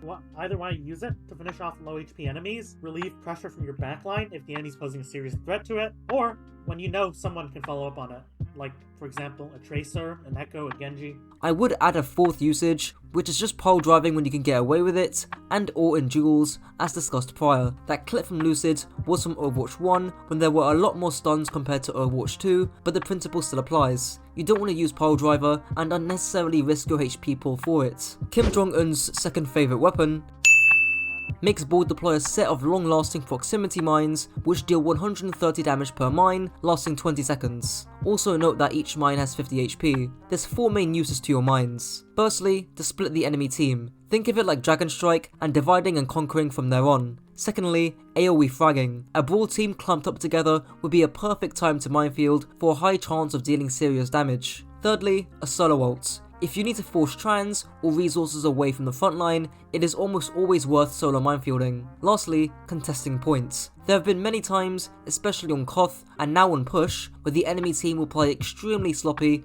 and combined with you spinning around the points, a minefield can buy some serious time. Note that some of these points are not mutually exclusive to each other. The last point I want to raise is timing your minefield. As with any offensively used ultimate, it needs to be well timed to receive value. Many Ball players, even in the high ranks, will constantly mistime their engagements. Perfectly timed. Good mines too.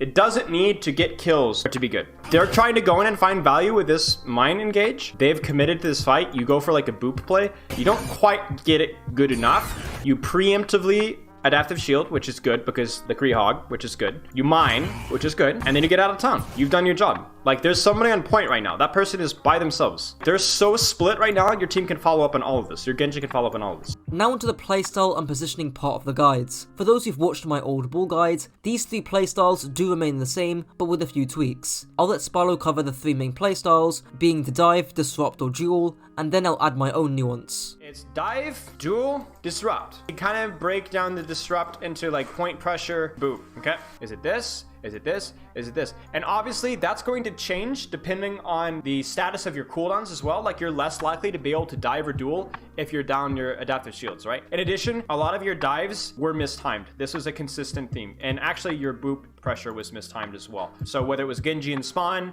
whether it was you diving onto their Sigma instead of their Ana before they even push through, whether it was you rolling through them before they are even through the choke, you're usually too early. Like, you want to be like, the fight is started now and you displace their positioning. The enemy tanks have committed to the fight, then you dive their Ana. And that screws them up, because now they're already in a position to where they don't want to go and deal with what the heck's going on back there. They're looking this way. There's people shooting them in the face. And if you're going in first and they just shoot you and they clear you out and then they use their cooldowns in your team while you're going to get a mega health back, that's a 5v6. And you fed ult charge. As well as, obviously don't go for your boop role plays if half of your team isn't even there, or a member of your team isn't there to follow up on it, and if they're not in a position to get booped. So with Overwatch 2, the main difference will be that you're dueling a lot more. I had a talk with some coaches I respect, and because there's no other tank in Overwatch 2, the bad news is that you'll have to cover more angles. The good news is that you're the most mobile tank in the game, so you can get anywhere at any time. Even Yeetil said that in his own guides. So for example, say you're attacking Numbani second points. You're playing against Ana, Mercy, Ashe, Soldier. Maybe the Soldier, Ashe and Mercy are on high grounds.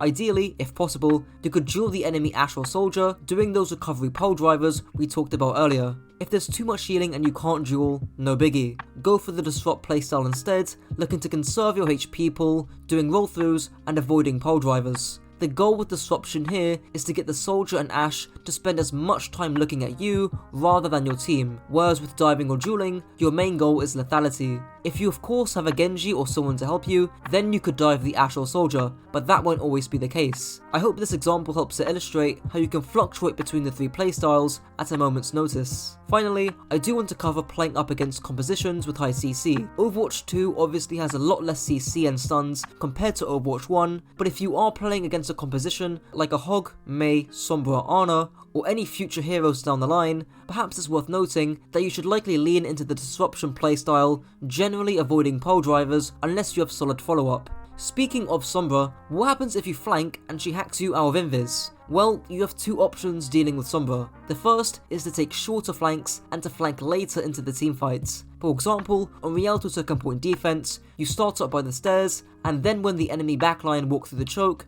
you go for a pole driver, roll through, etc. A short, well-timed flank. Your second option is that you can still go for flanks as you normally would, but you need a tracer or another hero to come with you. Simple solution, but requires some coordination. Now onto the tank matchups. Just like with my Diva guide, I'd like to group up some of the tanks into the Poke Brawl hybrid matchup featuring Sigma, Hog, Reinhardt, Ramattra, Orisa, Junkerqueen and Zarya, and into the dive matchups featuring Diva, Winston and Doomfist, since your playstyle against these heroes are very similar. Starting off with the Poke Brawl tanks. Notice how your mobility against each of these tanks is significantly higher. Abuse that. Look to fight for space and angles around the tanks rather than fighting the tanks themselves. Obviously, against Orisa and Hog, you'll definitely want to be opportunistic with your pole driver to avoid being stunned, but here, you'll rarely be fighting them. If the enemy backline are squishy heroes like Zen or Mercy, you'd be diving or dueling them, but if they're more slippery, like a Kiriko or Lúcio, you'll be disrupting most of the time. The dive tanks. This is a bit more complicated. Doomfist just has too much mobility, so you'll just be trading or diving each other's backlines for the most part.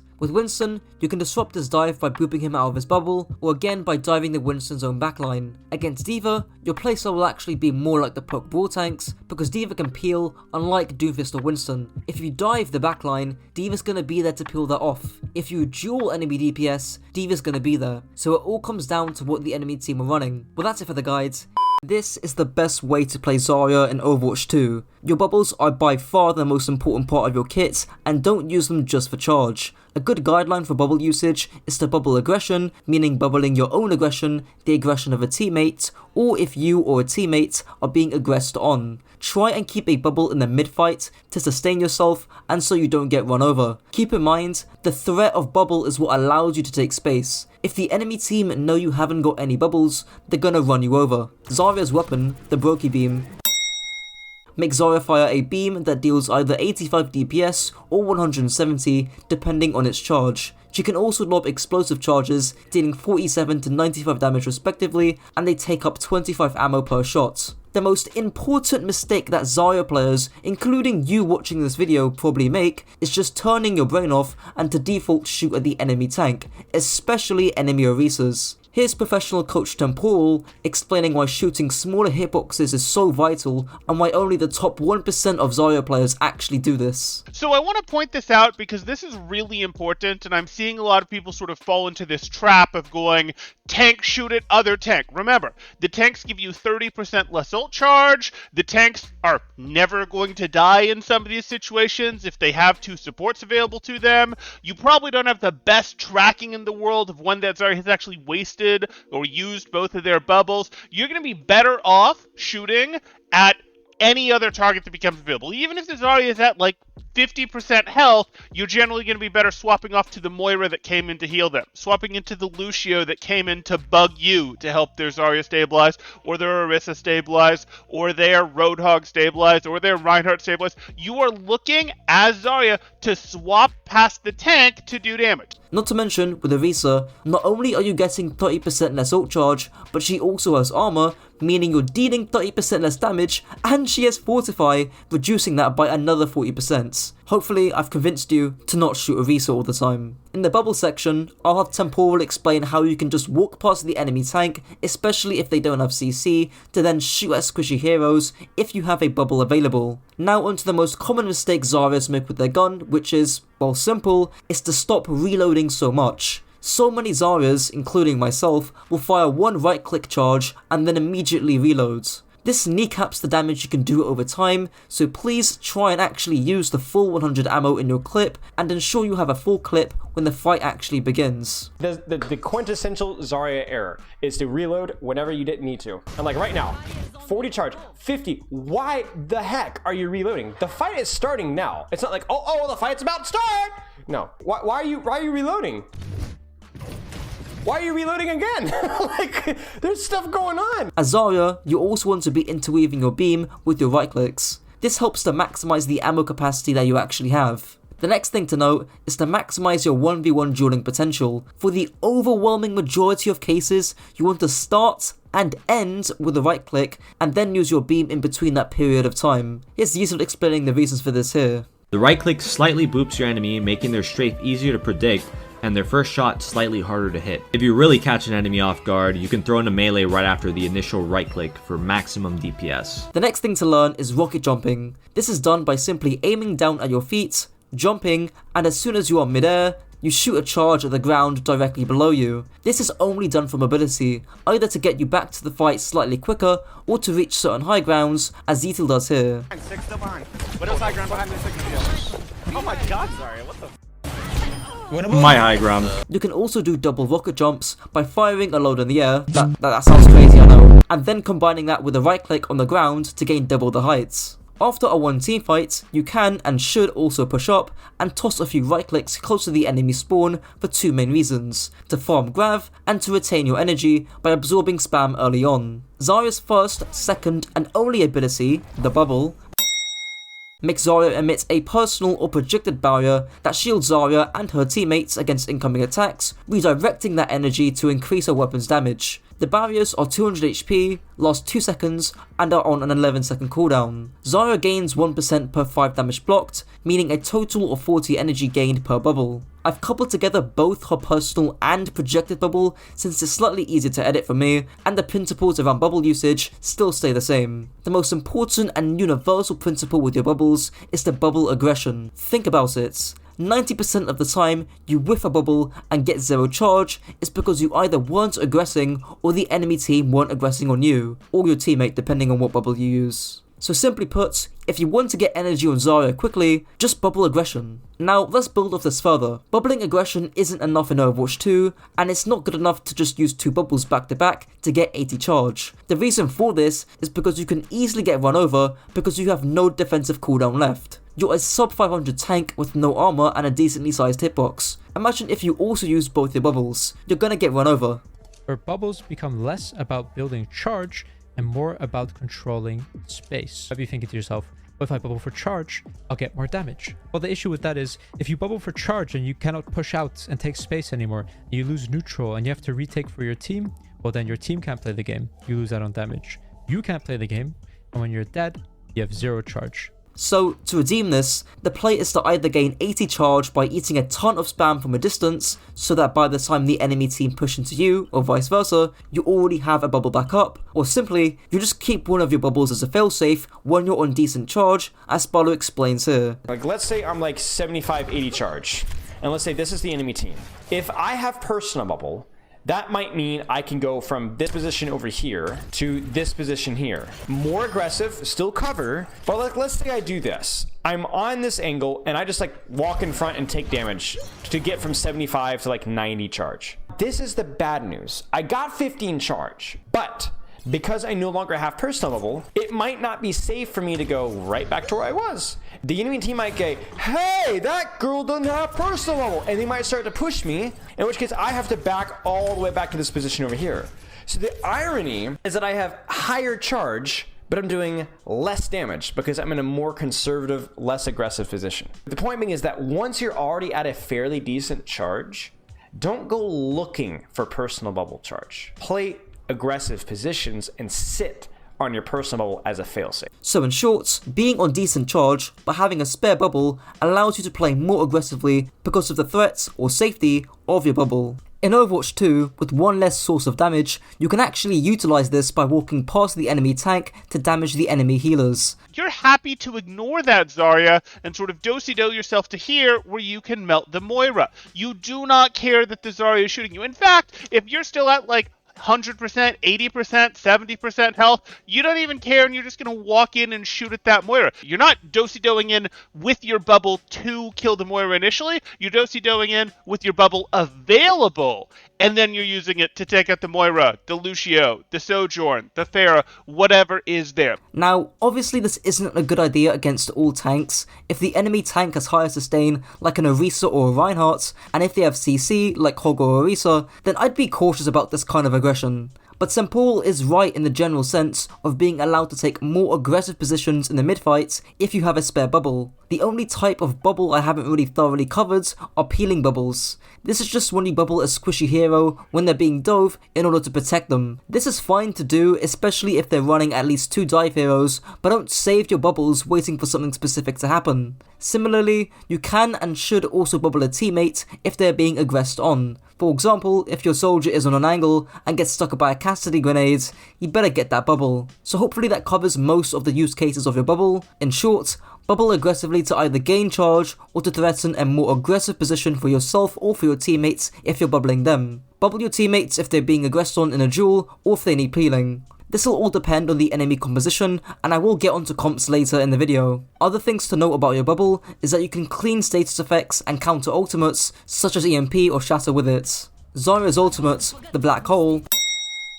makes Zarya launch a gravity bomb, drawing in enemies into the center from a 6 meter radius, dealing 5 DPS and lasting 3.5 seconds. Firstly, a simple tip, but please reload before you use grav. The last thing you want is to go through a 1.5 second reload animation during a grav that doesn't even last 4 seconds. You're basically wasting half your ultimate at that point. In terms of usage, an underrated one is solo graving. Especially considering how oppressive things like Nanoblade is, one of the best and most reliable counters is to use grav after their Genji uses his first Ashe during his blade. It might even be worth solo graving a tank if you can guarantee their death, same with any backline squishy heroes. This is kinda how you'll be using grav anyways, looking to go deep and aggressive into backline territory, drawing a lot of attention to yourself, which should allow your DPS to do the heavy lifting. There's also the timing of your grav. Try and do this in the mid-fight if possible. Not only will you be on high charge, but this is also because there'll be less cooldowns to prevent or stop the follow-up of your grav, like an enemy Zarya bubble, a Kiriko Suzu, an Onanade, etc. Not to mention, D.Va's Matrix or Orisa's Spear Spin will likely be on cooldown, decreasing the odds of your grav getting eaten. Speaking of getting eaten, just grab corners or payloads against D.Va. Lastly, I'll talk about your grav follow-up. If there's multiple enemies in the grav, the classic right click and melee combo is best to do when trying to do as much damage to as many enemies as possible. However, if there's a lot of healing, just straight up beaming the targets and then finishing them off with a right click melee might be best. Now onto Zarya's positioning, playstyle and communication.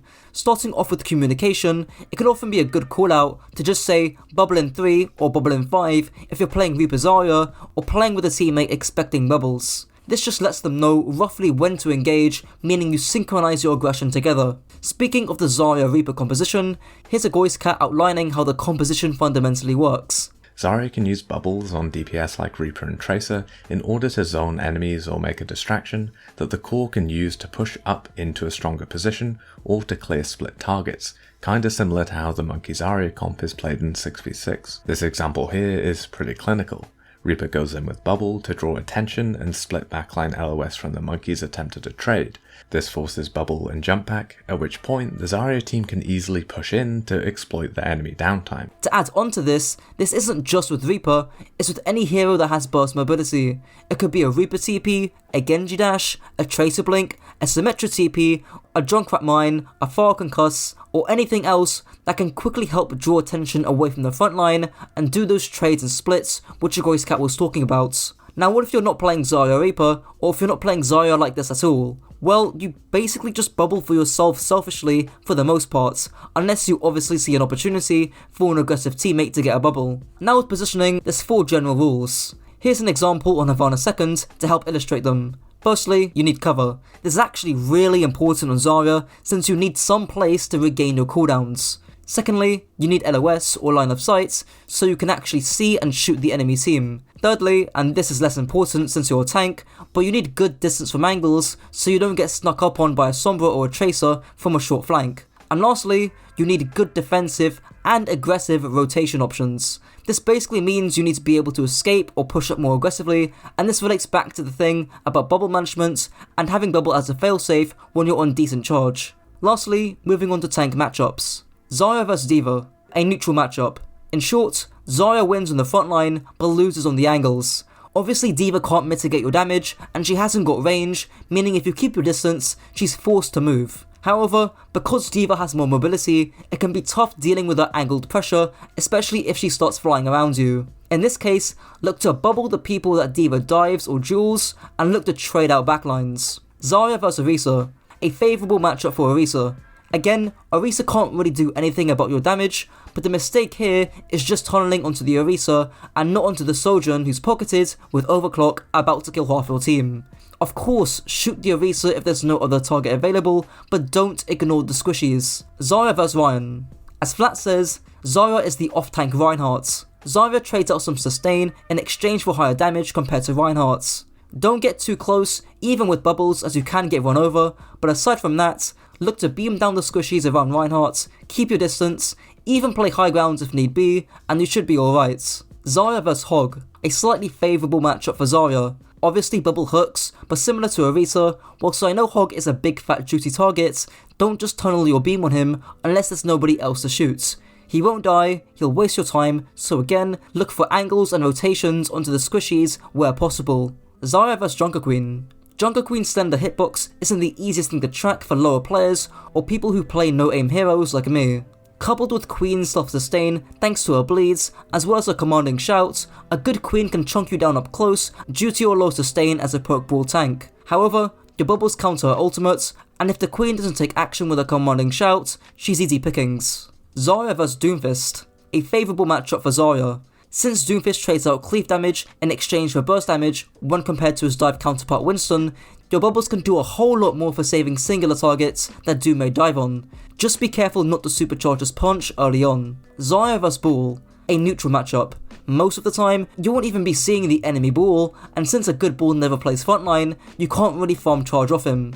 If his pole drives are excessive pressure for teammates, consider using your bubbles on them, and in the meantime, look to draw attention of the enemy DPS, especially ones like Soldier and Sojourn, looking to force duels, and you'll gain energy that way.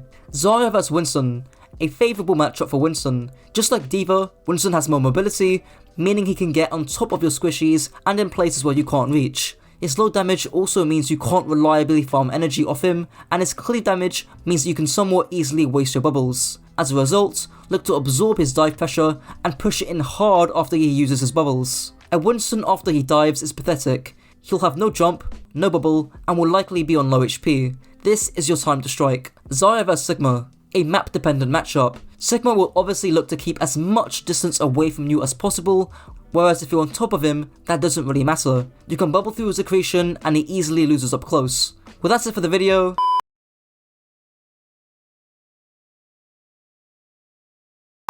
This is the best way to play Ashe in Overwatch 2. Sightlines and angles are key to your character. Most of the time, you'll be taking longer sightlines, but against snipers, that's where you want to stay out of their LOS and look for shorter sightlined angles onto their team. Look to dynamite squishies from off angles and timed for when your team can push, bob enemy backlines, and use your coach gun for mobility. Ashe's weapon, the B-Tech Peacekeeper, makes Ashe fire semi-automatic shots, dealing 75 damage per shot, with a fall-off range starting at 30 meters alongside a 25% movement penalty. Ashe can also unscope to fire quick shots, dealing 40 damage, and your first 2 shots have perfect accuracy. Starting off with Ashe's unscoped shots, and there's 2 main uses. Firstly, use this in close quarter combat to maximize survivability and DPS. Your movement speed isn't reduced, and you don't care about the added spread in close range, and you actually have around 35 more DPS. The only thing to be cautious about is your ammo management, since it depletes very quickly when just spamming shots, hence why you reload when you have downtime, and you try to mainly use your unscoped shots in close range. But there's also a secondary use, and that's as a finisher thanks to the much faster fire rates. As soon as you headshot someone, you can quickly follow up with 2 unscoped shots. This can be in both close and longer ranges to finish off a low target. I say long range because keep in mind that your first 2 shots are completely accurate, so you can quickly fire off 2 shots to finish off a target who's 1 HP from very far. However, with your unscoped fire, make sure you don't waste your ammo with it.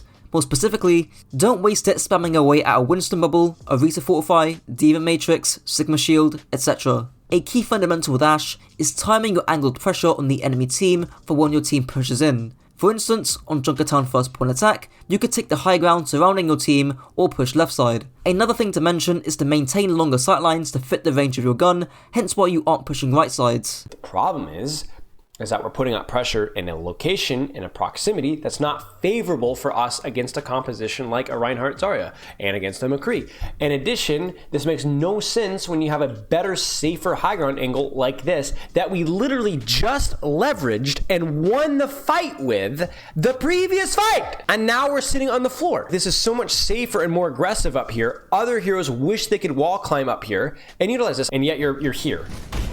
And now you're there, and now you're in spawn. However, range has nuance. If you're playing up against a Widowmaker who's greatly favoured at longer ranges, you either want to start playing shorter sightlines to then duel the Widow and to eliminate any fall off, or playing angles to where Widow doesn't have any LOS onto you and has to swing wide and play more aggressive. Here's another example on Dorado first point defense. If Widow plays far back, you can utilise the high ground around you, forcing the Widow to take a duel. Same thing on Dorado seconds. You play a bit back off the high ground, forcing the enemy Widowmaker to grapple up, whilst you can pummel the enemy team from relative safety. However, eventually, you're probably gonna have to take a duel with the Widowmaker at some point, and some of it will come down to mechanics, but there are some advantages you can have to swing the duel in your favour. The biggest thing is to understand corner matchups. In short, the person who is closest to the corner has the advantage of choosing when to duel the enemy, but the person furthest away from the corner has the advantage in the actual duel. Take this example on Havana first point attack, and you as Ashe are playing the corner. Look at how many different positions you have to face check into the enemy Widowmaker, and how many different positions the enemy Widow could be playing. But all the enemy Widow has to do is place a crosshair in the exact same corner and wait for you to peek. However, your advantage playing close to the corner is that you could completely ignore the Widowmaker and not attack the duel. You don't have to fight here. Instead, you could flank left or use your team and then flank to the right. The same concept also applies to FPS shooters like Rainbow Six Siege. It's why, as a defender, you don't hold angles right next to windows or doorways, but rather, you play from afar and play the myriad of different angles you could take on that window or doorway. It means that, as an attacker, you have to face all kinds of different angles that the defenders could be playing, whereas the defender just has to place his crosshair in one spot. This isn't to say that playing around corners aren't important, in fact, they very much are, but in one-shot sniper duels, playing right next to a corner and not repositioning, as I'll just get onto, can lead to easy crosshair placement for the enemy sniper. Now onto the repositional advantage, just meaning that you reposition against the enemy sniper, ideally timed for when your tanks are baiting attention. Take this example in Junkertown first. The Widowmaker gets jumped by a wrecking ball, while the Widow is distracted main. You can utilise this to flank around and land some damage onto the Widowmaker while she's occupied. There's also other advantages like Pika's advantage, Infosight advantage, Pocket advantage, and a myriad of others. Not to mention, if you play a lot of snipers, struggle to win your duels, and would like yours truly to help coach you, feel free to join my Discord down below and to check my rates. Moving on to some mechanical play, here's Spala going over some fundamental crosshair placements which can be carried over to other snipers. You're putting the crosshair off of where you need it to be. I'm not sure why. Like, I can understand that the height maybe, because you're still going to headshot her from this height. Why is it off to the side? Why is it not directly on the corner? I mean, your crosshair placement, it wasn't even a flick there. You just put your crosshair off of the position where it needed to be. You had all the time in the world to line up your shot and you still missed. Lastly, as Ashe reloads bullet by bullet instead of via a magazine, make sure that in between fights you constantly reload in order to have as much ammo possible during the team fights. Ashe's first ability, Pyrocynical Stolen Dynamite. And then, oh fuck, okay. Makes Ashe throw some explosive dynamite, dealing up to 50 damage on explosion with a 5 meter radius, with 100 burn damage over 5 seconds, alongside a 12-second cooldown. The fundamental use behind Ashe's dynamite is to both set it in a position where it hits as many enemies as possible, and to time it for when your frontline can make use of it, as Barlow explains here. So the positioning of the dynamite is poor. It's directly in front of the Rein shield when you're about to reposition yourself to where you can land a bigger, fatter dynamite in the backline. Just dynamite as many people as you can, or dynamite somebody in a good position. That's it. If the Reins are swinging and you land a big dynamite, a little bit more valuable, right? So you kind of have to find a balance of, I'm going to spam dynamite off of cooldown versus I'm going to use dynamites in the best opportunity. And right now, you could probably wait like literally 2 seconds and get a better dynamite because you'd be in a better position and you do it at a time where the Ryans are actually swinging on each other. Can you imagine if he had dynamite here? You might lose this fight because this McCree on it don't die, and you look back and go, oh, that was unlucky, you know, my team just died really fast. No, if you'd had dynamite here, this McCree on it dies instantly. And so you get 2 kills where you would have only gotten 1. Spyro briefly mentioned dynamiting someone in a good position, which, linking back to the idea of forcing an advantageous duel, can be used to give you an edge. For example, on Nabani first point defense, you can detonate your dynamite from high ground to the corner without having to peek, which is the important part, landing in some early damage to allow you to go past your one-shot breakpoints. Dynamite should also be used 10 to 12 seconds before the teamfight begins to gain some early ult charge. Make sure that it is 10 to 12 seconds since you want dynamite for when the fight actually begins. Again, please avoid lazy dynamites. I know people like IOStocks encourage to use dynamite off cooldown as much as possible, but you need to find that balance as Spyro said. It's not an Orisa javelin on a 6-second cooldown. Lazy. There is nothing wrong with doing nothing with the cooldown if you think that the pressure from it is not going to be, because this isn't like a Orisa javelin on a 6-second cooldown, you know, where, okay, sometimes you're going to get punished for spamming it, but mostly it's going to be available pretty soon. This is a 12-second cooldown. Let me tell you right now, who should you be dynamiting right now? The Reaper. Maybe you just shoot the Reaper. Maybe you just shoot the Reaper, right? Okay, but let's keep watching. Who could you be dynamiting right now? Their backline or the Reaper. You could be picking, or the Reaper. Or, you know, maybe, okay, the Widow's a problem. Okay, just throw the dynamite right here, hit the Reaper. That would be really, really annoying. Ashe's second ability, the B-set grappling hook, makes Ashe blast enemies in front of her, shooting 15 pellets, dealing up to 90 damage, propelling herself up to 9.4 meters away with a 10-second cooldown. The fundamental use to Ashe's coach gun is for mobility. For instance, on Kingzo's second point attack, you could coach gun up to the high ground to give you another angle of damage to put more pressure on the enemy team. There's also using it to escape a dive, obviously. You can very quickly create some distance between you and a Genji who has just dashed onto you, whilst also maybe landing some damage. Speaking of damage, That's the secondary use of your coach gun. Not only do the pellets deal damage themselves, but they can also detonate your dynamite quite consistently as soon as you throw it. Of course, you might cause some self-damage, but you take half the dynamite damage the enemy flanker takes, and if you have a mercy pocket or a brig repair pack, this downside is mitigated. Ashe's ultimate, the Butler Bot, makes Ashe summon her Omnic sidekick with 1000 HP, charging at his enemies, dealing 120 damage on impact and dealing 112 DPS afterwards. As soon as Bob starts shooting, his duration is 10 seconds. Bob is one of the simplest ultimates to use, as you almost always want to put Bob on a greedy off angle, ideally on the enemy backline, as the legendary Buff Hardtack explains here. Essentially, you should be trying to shoot the enemy team from as many different angles as possible to deny them cover. We're being shot at from here! We're being shot at from here! We're being shot at from here! If you're the enemy team, where do you hide? How do you deal with that? To get that sort of chaos installed into the enemy team, you should almost always, without exception, place Bob on a flank, or even better, on the back line. Where are they going to hide from your team, your gun, and Bob at the same time? Nowhere.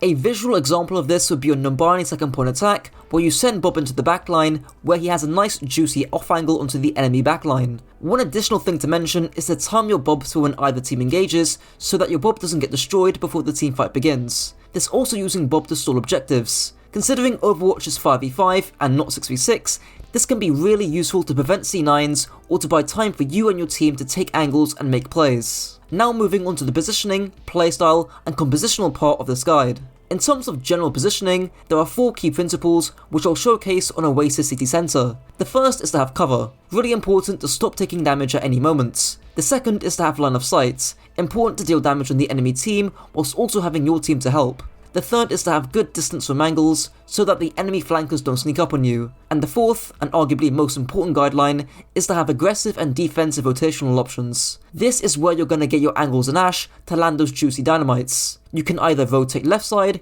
coach gun straight onto the left or front high ground, or rotate all the way right sides. Now finishing off with Ashe playing up against Brawly, Pokey, or Divey compositions. Essentially, against comps that have high sustain, range, or mobility, or somewhere in between. Against your typical poke brawl stuff, so your Reinhardt, Ramattra, Orisa, those kind of things, you often need to be playing range, angles, and fishing for those juicy dynamites from the enemy backline. For instance, on Lead Gen Control Center, you should split co-side in order to gain an aggressive, long-ranged angle that the enemy team can't contest, or you can play a bit closer on point, coach gunning onto the high ground if you get pressured. In full-on poke compositions, like the double sniper Sigma ones that you often see on Havana, Soko Royale and Junkertown, the concept of taking advantageous duels and utilising shorter sightlines are really going to matter. Try and get a mercy pocket if you can, so you're able to one-tap Widow. Against dive, the key thing is to find the balance between splitting off and taking angles, whilst also not stacking on your team. For example, here on Ilios Ruins, this position co-side completely isolates you from your team, making you an easy dive target. Whereas this position here means you're stacking directly on your backline, meaning it's very easy for the enemy dive team to surround you. Instead, think of it like a Goldilocks happy medium between the two. These two positions here ensure that you're able to dish out pressure on the enemy dive crew, whilst also ensuring that you're within range to get support from your team. When aggressing in dive, you'd be doing the exact same kind of stuff you normally do. When your tank aggresses, you have to be aggressing. You could even coach gun aggressively, as Iostox brings up here. It can also be used aggressively to chase opponents when your team has tempo. If you have a significant numbers advantage and you see your tank dive in to finish the job, you can do a 180 and use your coach gun to chase after opponents and start a snowball. Well, that's it for the Ashe guide. If you enjoyed, don't forget to like, comment and subscribe, and if this video helps to raise your IQ, be sure to share it with your friends to also raise theirs. Until next time. Guys, we gotta come up with another plan. They got a tank. This is the best way to play Bastion in Overwatch 2. Bastion has two main playstyles, a Brawlbuster or Flanker. Both playstyles are centered around the cycles of your turret form. The Brawlbuster focuses on burning down the enemy tank, utilizing the sustain from your Ironclad and armor in turret form, and the Flanker playstyle looks to find short to medium range angles to blitz down enemy squishies, timed for when your team engages. Use your sticky grenade for lethality and mobility, use your ultimate to secure kills or to zone space, and be aggressive with your turret form. Bastion's primary, the worst at scan primary, makes Bastion fire a submachine gun dealing 25 damage per shot at 300 rounds per minute with 25 shots in one clip. All your shots are pinpoint accurate. For reference, Bastion's DPS in recon mode is 125, whereas Soldier's is 162. Thankfully, there's quite a strict dichotomy with your recon mode and turret mode in terms of your aggression. Typically, the sightlines you want to play with your recon mode are medium to longish, and you'll be playing quite passive most of the time, unless you're moving to a shorter sightlined, more aggressive position with the turret modes. For example, on the Pool Sanctum, you might be chilling down main in your recon mode, but as soon as you and your team start to push in, that's your opening to look for an angle on the enemy backline with your turret modes. Speaking of your turret modes, Bastion's first ability, the Bronze Player Nightmare, makes Bastion transform into a mobile powerhouse, firing a Gatling gun at 1800 RPM with a total DPS of 360, paired with infinite ammo. This mode has a 6-second duration and is on a 12-second cooldown. Your movement speed is also decreased by 35%. Starting off with a bit of tech. While slightly niche, you can use your sticky nade in combination with your turret mode to access high ground and quickly pop out to different angles with your Gatling gun, as Tuskor explains here. Simply shoot your sticky onto the ground as normal, then immediately initiate your transformation just before jumping off the bomb as it explodes. This is the optimal way to execute the combo, as you're overlapping the downtime of your transformation and waiting for the sticky to explode. And you're also giving yourself a huge burst of movement speed while transformed, which the enemies just won't expect. Building on this a bit more, this is most useful when you want to try and get to high ground whilst also being in your turret mode. All push maps actually have pretty decent use cases where this could be useful, which isn't too surprising actually, considering that defenders have more high ground the further the attackers push. It's important to make sure that you do these kind of plays with caution. Don't do this if your team are busy doing nothing, since you won't have turret form available for when you actually need it during the teamfights. It's also vital to utilise cover and corners when you're in either mode to hide your gigantic hitbox. Don't swing wide unless you need to. Please use cover. I see so many Bastions that are like, I'm turret form and invincible, and they roll out in the middle of nowhere. But remember, obviously, like, you're a very fat and squishy target, so even with your tank passive, you really need to respect cover. Moving on to the broader concepts, the most important thing you have to keep in mind with the turret form is the time at which you use it. Your DPS is by far the highest in the game when in turret form. 360 DPS is more than double the DPS of most hitscan heroes, and you can outdamage Transcendence with it. As with every other hero in the game, you need to time your turret mode with when either team engages. Tuskor has some pretty good gameplay examples in the background, so I'll play a clip of him briefly explaining this. Timing the activation of Assault Form is key. If you activate it too early, the enemies are just going to wait you out and leave you powerless during the teamfight. But if you activate it too late, the enemies are already going to be on top of you and you're going to get shut down. The key is to use Assault Form right when you see the enemies have left cover and are too far out to make it back to safety before you can melt them down. Now, timing can be more complex than that, but I'll refer back to the timing concept at the playstyle section of the video when it comes to your flanking playstyle. A mistake that I see less experienced Bastion players make is that they often overstay their welcome when taking a greedy angle. Yes, you do have mobility now compared to what you had in Overwatch 1, but be wary that as soon as you start shooting the enemy team, they're gonna be shooting you. And you don't have any self-heal that you had in Overwatch 1. The higher the rank you are, the smaller and more precise your flank windows become, as it takes less time for the enemy team to respond. If you end up overextending with the turret form, or you just use it at the wrong time, don't be afraid to cancel and exit back to your recon mode. Building on this further, your target priority during this window of burst impact comes down to two main things: to prioritize the most dangerous targets, and to prioritize who's the easiest to kill, as Spylo indirectly goes over here. Target priority is very important too. So when you're in turret form right now, who should this Bastion be shooting? We talked about you chunking Orisa, right? Well, what's the problem with that right now? Is she fortifying? Yep. So there's really no pressure that and not enough pressure you can get here for sure. But yeah, absolutely, Soldier or Ashe. Because remember, they're out in the open and then they're not utilizing cover. You can murder them right here. Bang. You do try to get them, but it's too late. In that case, the Orisa was not the correct target because she wasn't easy to kill, and that's due to her Fortify. If she had rather overstayed her welcome and had used both her Spear Spin and Fortify, then she'd likely become the target. Bastion's second ability, Cassidy's Flashbang without lock-on, makes Bastion fire a bouncy, sticky grenade that deals 115 damage in total with an 8-second cooldown. In principle, your grenade is actually quite easy to use, either for mobility or for lethality. I've already mentioned sticky jumping by proxy with your turret form, but here's Tuskor explaining exactly how to do a sticky jump perfectly. Aim it a little bit in front of you, walk forward onto it, and then jump at the same time the bomb explodes. A common mistake that a lot of people are making is jumping way too early and letting the bomb hit the midair. This ledge in the training range is about the highest you can get consistently with a sticky jump, so look for these spots in game to get a massive positioning advantage. Now onto lethality. Landing your grenade can be a great source of burst damage to enter a duel with. You fire a nade, enter turret form, and by the time your cast animation is done, they're already half HP and get shredded immediately. Your burst damage from Bastion, aside from one-shots, is basically unparalleled. If you struggle hitting the nade directly in a duel, firing it at the floor for splash damage isn't a bad idea. In fact, I urge you to fire the nade at the feet, since if you hit the nade, you get the full damage, but if you miss, you get a bit of splash damage. The best of both worlds. Bastion's ultimates, they got a tank, makes Bastion become an artillery tank, firing 3 artillery shots that take 1.33 seconds each to land, with fall-off damage scaling from the epicenter of every shot. Your ultimate is actually quite simple to use. Either use it to secure a kill early on or in the mid-fight, or use it to zone space. Let's talk about the former of the two options. To get kill pressure out of your ultimates, you need to be focusing on using all 3 bombs on a single or grouped up set of immobile targets, like a Zen, Ana, or Widowmaker when she's scoped in. There's no point bombing a Genji or a Tracer who can dash or blink out. And you can either do this pre-fight or in the mid-fight.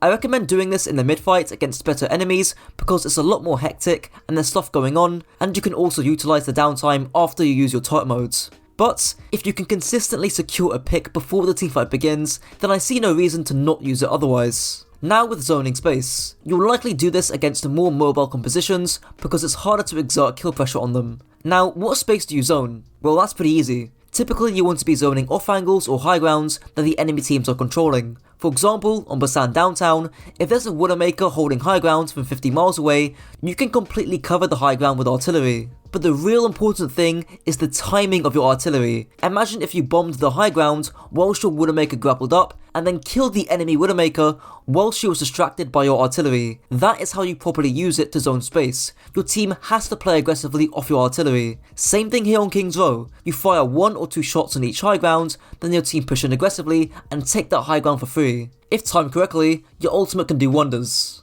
Now onto the positional, playstyle, and compositional part of the guides. There's 4 key positional guidelines that I'll quickly cover with Havana seconds. Firstly, have cover. Simple enough. Secondly, have LOS or line of sight onto the enemy team. Again, quite simple. Thirdly, have good distance from angles so that the enemy flanker doesn't sneak up on you. And finally, have rotational options, both aggressive and defensive, to push up in your turret form as talked about before. Moving on to the 2 predominant playstyles that Bastion has, which is either to be a brawlbuster or a flanker, as Spallo explains here. Ballbuster, where you have the very traditional, I'm playing with a shield, I just clunk into turret form and just mow them down. Or flanker, where you go funny angles, funny flanks, and time it really well. The thing with Bastion is 2 things. You need to be unpredictable, because shields just don't live long enough for you to be able to just kind of turn your brain off and just mow them down. And your timing needs to be immaculate, because you're talking about a hero that has an immense spike in value when they don't know you're there. But as soon as they know where you are, or they've spotted you, your value just goes down to the pooper. I quickly want to elaborate more on how important timing is for your flanks. You see, timing isn't just timing your engages with your tanks, it's actually a bit deeper than that. Here's my thing, is the timing needs to be with your tanks, but I would say half a second after your tanks. If I'm playing Tracer and Dive and I'm trying to one-clip that Zen, I'm gonna go in right as my Winston's landing, half a second, and then now I'm going, because now that Zenyatta is fully focused on annihilating and beating up that Winston. He's not thinking about anything else. What's a good analogy here? Okay, you're a pickpocket, right? Can you imagine how effective a pickpocket would be at like a fireworks show? There's a big firework, boom, right? And that's when you reach in. They're not thinking at all what's going on behind them. If you wait just a little after the big ugly tanks do something really visually or threatening or baiting, and then you go in, you're gonna find way more hacks, way more picks, way more pressure. So in an attempt to distill this down to 3 guidelines, this timing nuance is dependent upon, firstly, how greedy your angle is. Essentially, if you're on a deeper, more dangerous flank, timing your engages half a second later become even more important. The second factor is how greedy or dangerous your own hero is. A Winston, for example, doesn't deal as much damage as a Tracer or Bastion can do, so it's kind of pointless for Winston players to abide by this rule. And lastly, the third factor is their squishiness. Again, Winston isn't a very squishy hero compared to Tracer or Bastion, meaning this timing rule matters even more. Now I'll be applying the Brawlbuster and Flanker playstyles to each of the 3 comps, being Poke Brawl, poke, and dive comps. In Poke Brawl, meaning against Reinhardt, Ramattra, Orisa, Zarya, Junkerqueen, most of the tanks in Overwatch 2, with regards to your Brawl Buster playstyle, you'll likely be positioned on small off angles with short to medium sightlines where the enemy team can't easily rush you down. For example, on the Pool Shrine, you can play either side of the central pillar, zoning anyone down main or by elephants, and then you might look to rotate to elephants, referring back to that rotational rule mentioned earlier. In Poke Brawl, with the flanking playstyle, there's honestly not too much specific to say to your hero here. Time your flanks well, keep the same distance sightlines, and sync your aggression with your team. In Poke, with the Brawl Buster playstyle, you kind of need to be playing full rush if you want to run down the enemy team. Like on Socket Royale, you need to clear and control the high ground the best you can, pushing off the enemy snipers and limiting their sightlines, but you can only really do that with a Lúcio and a Reinhardt or a different brawly tank. In Poke, with the flanker playstyle, this is probably what you have to do if you're keen on playing Bastion on long range maps and you can't just rush down the enemy tank. Looking for cheeky nade jumps on poke heavy maps like Junkertown to quickly flank and assassinate the enemy team is probably your best bets. In Dive, with the flanker playstyle, you probably want to be playing slightly split but not completely isolated, hence hard flanking shouldn't really work. I'll couple in the Brawl Buster playstyle here, since you can't and shouldn't be hard flanking against Dive. Periods. I gave a positional example in my Ashe guide on Ilios Ruins about how you don't want to position directly on top of your backline, but you also don't want to position in Narnia. You want to find a happy medium between the two, and the same also applies to you as Bastion. Well, that's it for the guides. This is the best way to play Cassidy in Overwatch 2. Cassidy is great at holding medium range sightlines with his Peacekeeper, using his flashbang to threaten flankers like Genji or Tracer from getting on top of him, as well as having a role he can use defensively. Against highly static comps with a ton of poke damage, don't be afraid to hard flank, but you should always be looking for soft flanks and angles you can take throughout the fight to surprise the enemy team. The worst thing you can do is sit main with your Peacekeeper. Cassidy's weapon, the 6-shooter, makes Cassidy shoot bullets, dealing 70 damage every half a second with fall off starting at 25 meters. You can also fan the hammer to unload the remaining bullets in your clip very quickly, but these bullets only deal 50 damage. I'll quickly cover fan the hammer before going on to your main firing mode. Fan the hammer is pretty much useless now in Overwatch 2, since you often used it to finish off a target in close range after you flashbang them. But now, since your flashbang is, well, no longer a flashbang, you'll only be fanning the hammer in niche situations when an immobile target is right up close to you. Like maybe a Winston after he uses jump and is chasing you, for example. That's it.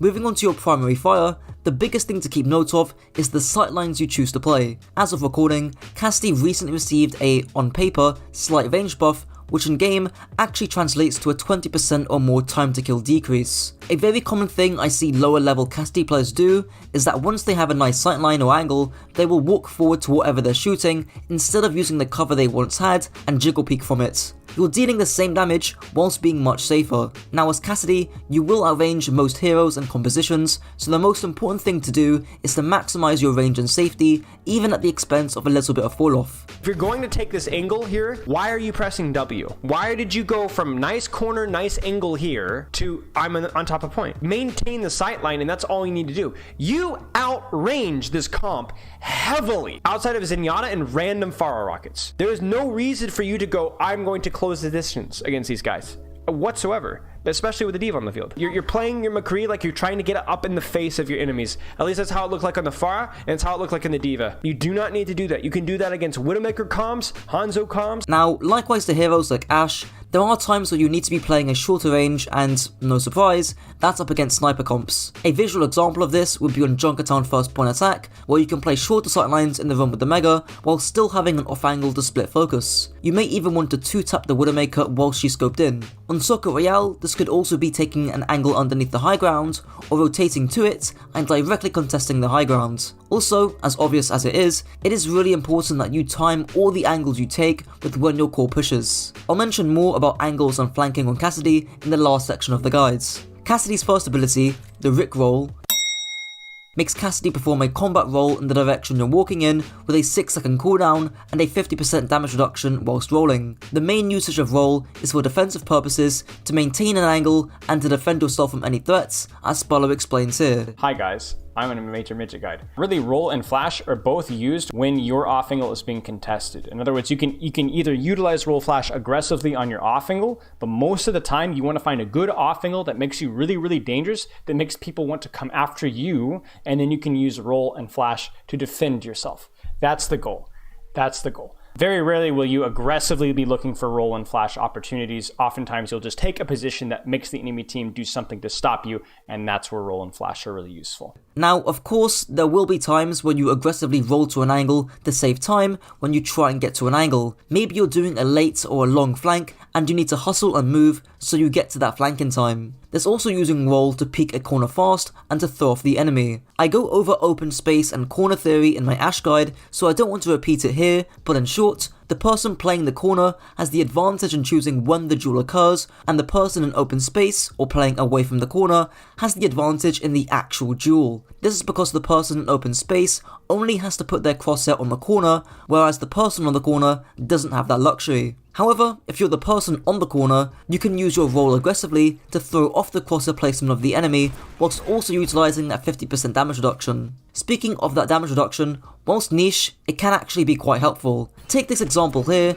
whilst I'm dueling the enemy Cassidy. Even though I roll aggressively whilst I'm low HP, I know that if he shoots me, the bullet will deal half damage, whilst I finish him off with my full damage bullets. Unfortunately for him, he rolls a bit too far, so he doesn't get the shot off anyways, but the point still stands. There's also using roll to mitigate against ultimates like Pulse Bomb.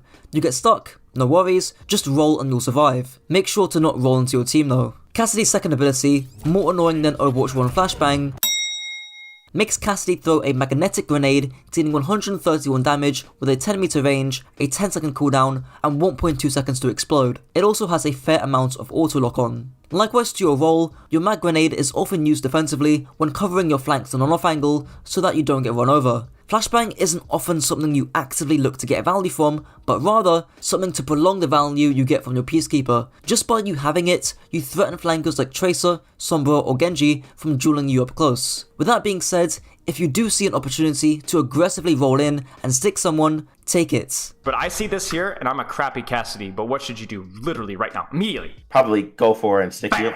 Roll sticky. Right now. She needs to have, her head needs to be, like, this is so stupid of her. She's playing literally at this range with no charge, with you, with roll and sticky. Holy crap, mate. Get in there. Just like that clip, there will be times where you'll see someone take an off angle by themselves, and you can just completely deny that. If, on Route 66 for example, a soldier decides to take the lorry, you can completely deny that with 1 or 2 body shots, coupled with your mag grenade that does the rest of the work for you. That soldier either needs his other support, or has to play a lot more carefully just because of your nades. Cassidy's ultimate, buggy as hell, makes Cassidy charge up a shot for every enemy in his LOS. The damage scales exponentially and are broken into 2 zones of 130 and 260 DPS gained for when the high noon is locked onto a target. You also gain a 40% damage reduction whilst high nooning. Starting off with a bit of micro, and after doing a bit of math, Cassidy will be able to one-shot a 200 HP squishy after 1.54 seconds of holding your high noon up.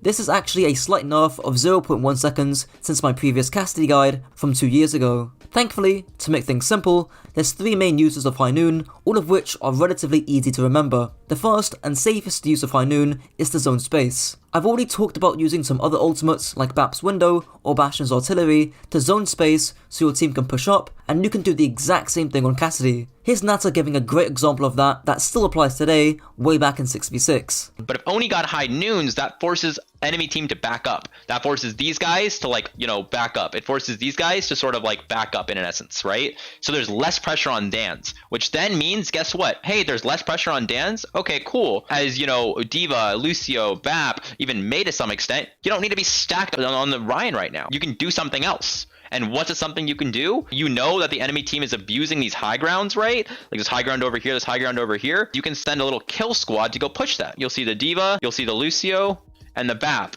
all together as a little high ground, little kill squad. They're ready to fight, right? And they'll push that high ground and they'll catch Valentine there who's trying to go for an off angle. You can use ultimates like McCree ult or even Square to force pressure off your Reinhardt and then have your little kill squad go pressure people on the sides. Here's another great example on Hollywood Seconds. There's a ton of high ground that you can zone, and any teammates you have with vertical mobility, like a Genji for example, can take that high ground. Not to mention, if a Widowmaker decides to dome you with a fully charged headshot from afar, you'll still be alive thanks to the 40% damage reduction. The second use of High Noon is to use it late and on a flank during the mid-fight, similar to something like Reaper's Death Blossom. This is because the enemy team will have already used a bunch of cooldowns that lowers the lethality of your High Noon or straight up stun it, like Diva Matrix, Zarya Bubble, Honor Sleep, and others, hence your High Noon is more likely to land kills. You also do it on a flank, since your team will be baiting attention on the front line to allow you to get away with these aggressive flanks. A visual example of this could be on Dorado's second point attack, where your team clears and takes high ground, but you split to the opposite side and catch the enemy team when they retreat. Another use of High Noon linked to this is to proactively High Noon early. This would be a hyper aggressive play to catch the enemy team off guard, but your team needs to match this aggression, as Sparlow explains here. It should be this: speedily punches from Hotel, Reinhardt can pin or aggressively take space on main, Ultraviolet can window back, and OG and False need to be on statue, peeling this off right here, helping this guy. This is a train wreck. Look at Reinhardt, he's just shielding. They're shielding AFK back here. And Wub is just going in. This is a serious disconnect. This kind of play is obviously hyper aggressive and could be considered a feed, but it would work if it got proper support. It's not getting proper support right now. So, especially in team environments, if you're ever planning to do this, it needs to be said beforehand. And the last use of High Noon is to counter or neutralize aggression from the enemy team. Most commonly, that'll be a Sojourn Overclock, a Genji Blade, a Sigma Flux, etc. Moving on to the positioning, playstyle, and composition section of the guides. If you're a regular viewer of mine, you'll know about the 4 key positional guidelines that I keep hammering on about. So let's be quick, and I'll use this example on Junkertown first point defense. Firstly, have cover or a corner to prolong your pressure, as Sparlow explains here. General survivability. Now, if we chain off of that, you being able to survive and being able to survive longer because you have cover, what does that mean for the enemy team? How long are you able to hold an angle when you have cover? Longer. Exactly. Yeah. And that's important because especially in higher ranks, when people are actually paying attention to what's going on around them, there's psychological pressure. There's distraction of, oh, somebody's on an angle, somebody's on a flank. So like if you can maintain pressure there longer because you're using cover and jiggle peeking, it's like a Widowmaker. You know there's a Widowmaker in your backline or a Hog in your backline, and it's torture. Like if you can't see them and they're just jiggle peeking and then they grab a health pack and you're like, it's really unsettling. Secondly, have line of sight onto the enemy team. Obviously, you want to see the enemies so you can shoot them. Thirdly, have good distance from angles so that the enemy ball or tracer or any flanker for that matter doesn't sneak up on you. And lastly, have rotation options, both aggressive and defensive. This can provide you with another angle for when your team engages and you can push up, or a route of retreat if you've lost the fight. Thankfully, on this example, there's a soft flank or an off angle up to the high ground that you can take, or a hard flank all the way around the left sides. Now here's where it gets a bit complicated.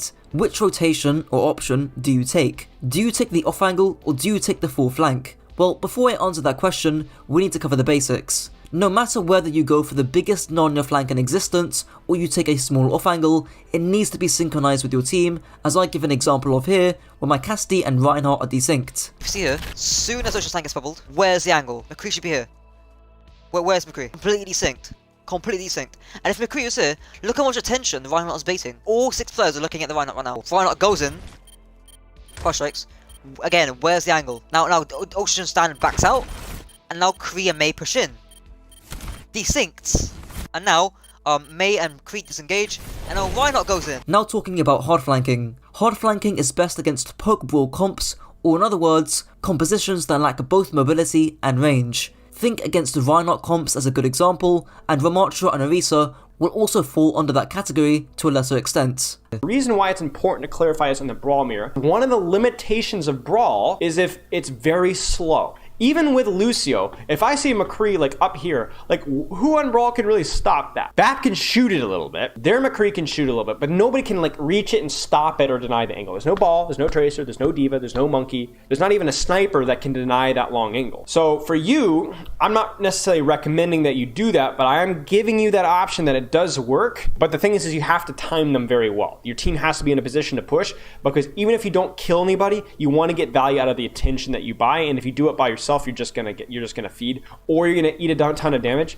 and then you're gonna have to run back to your team and you'll have accomplished nothing. It's a legitimate playstyle. It's a little memey, and there's ways of countering it, But you're not going to find teams that are going to be consistent at countering this until you get to Overwatch League, and even then, not even really. Against comps that do have some vertical mobility, but not too much, you can still hard flank, but just do it later into the team fight, where there's more distractions and more cooldowns are being used. Now, what about dive? Well, I don't recommend you hard flank, since if you're isolated, you're gonna get split and dove. Instead, find a good balance between stacking on your backline and completely isolating yourself, or in other words, utilize off angles. You don't want to position on top of the team because it allows the enemy team to be able to dive you without taking damage, because there's only one LOS where you're actually putting damage. Like, we could draw a straight line of where this damage is coming from, and it's here. They can hide from this damage in here, they can hide from the damage here, they can hide from the damage here, they can hide from the damage here. Whereas if you position just slightly here, not too much, where you can still be Harmony Orbed, Armor Pack, you can poke this pre-jump, this pre-jump, this pre-jump, this no longer has cover, this no longer has cover, this has significantly less cover, this has significantly less cover,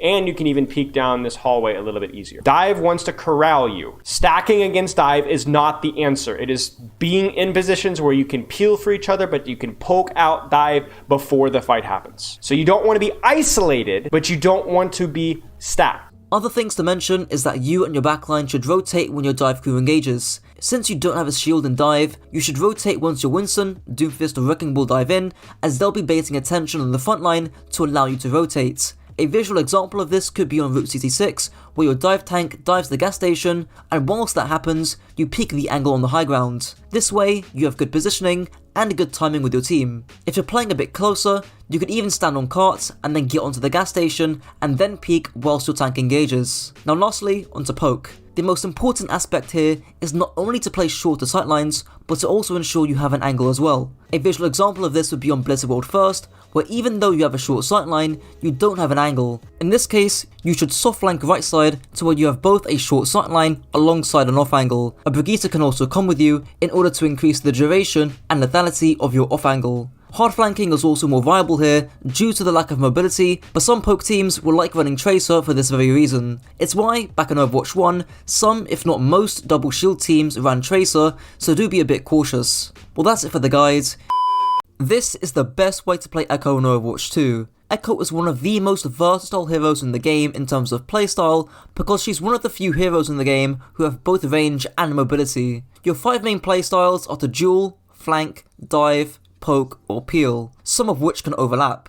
When dueling and flanking, you'll look to utilise your burst damage and mobility to get on top of a mobile, squishy heroes. When diving, you'll also be doing that, but more synchronised with your team. You poke when you can outrange the enemy team, and you can also peel against something like a ball slam with your stickies and beam. Echo's weapon, Genji Shokun's but better, makes Echo fire 3 bursts of energy in a triangular pattern, with each shot dealing 17 damage with 12 ammo in one clip.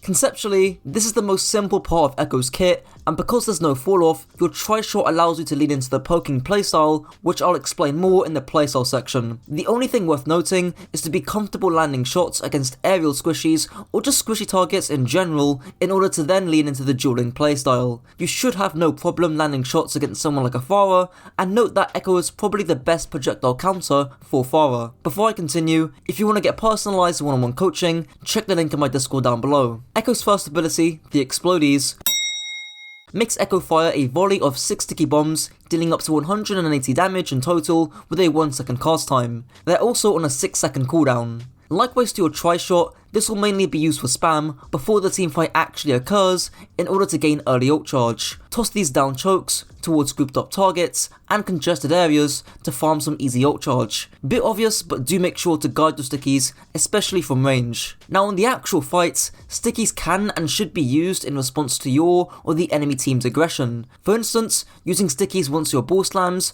monkey jumps, doom seismics are all great times to use stickies for that extra burst of damage that can help confirm a kill. You can and also should come from unorthodox angles to time your aggressive pressure with your stickies. In other words, you can do a funny aerial assassination and blow up a target from seemingly nowhere. Flutter uses flight to position himself high above the bridge, breaking LOS with the enemy Ashe to avoid her knowing of his position. He scouts Gliss's position and sees London trying to engage, dropping as close as possible to make his stickies easier to connect, following up with a deadly focusing beam.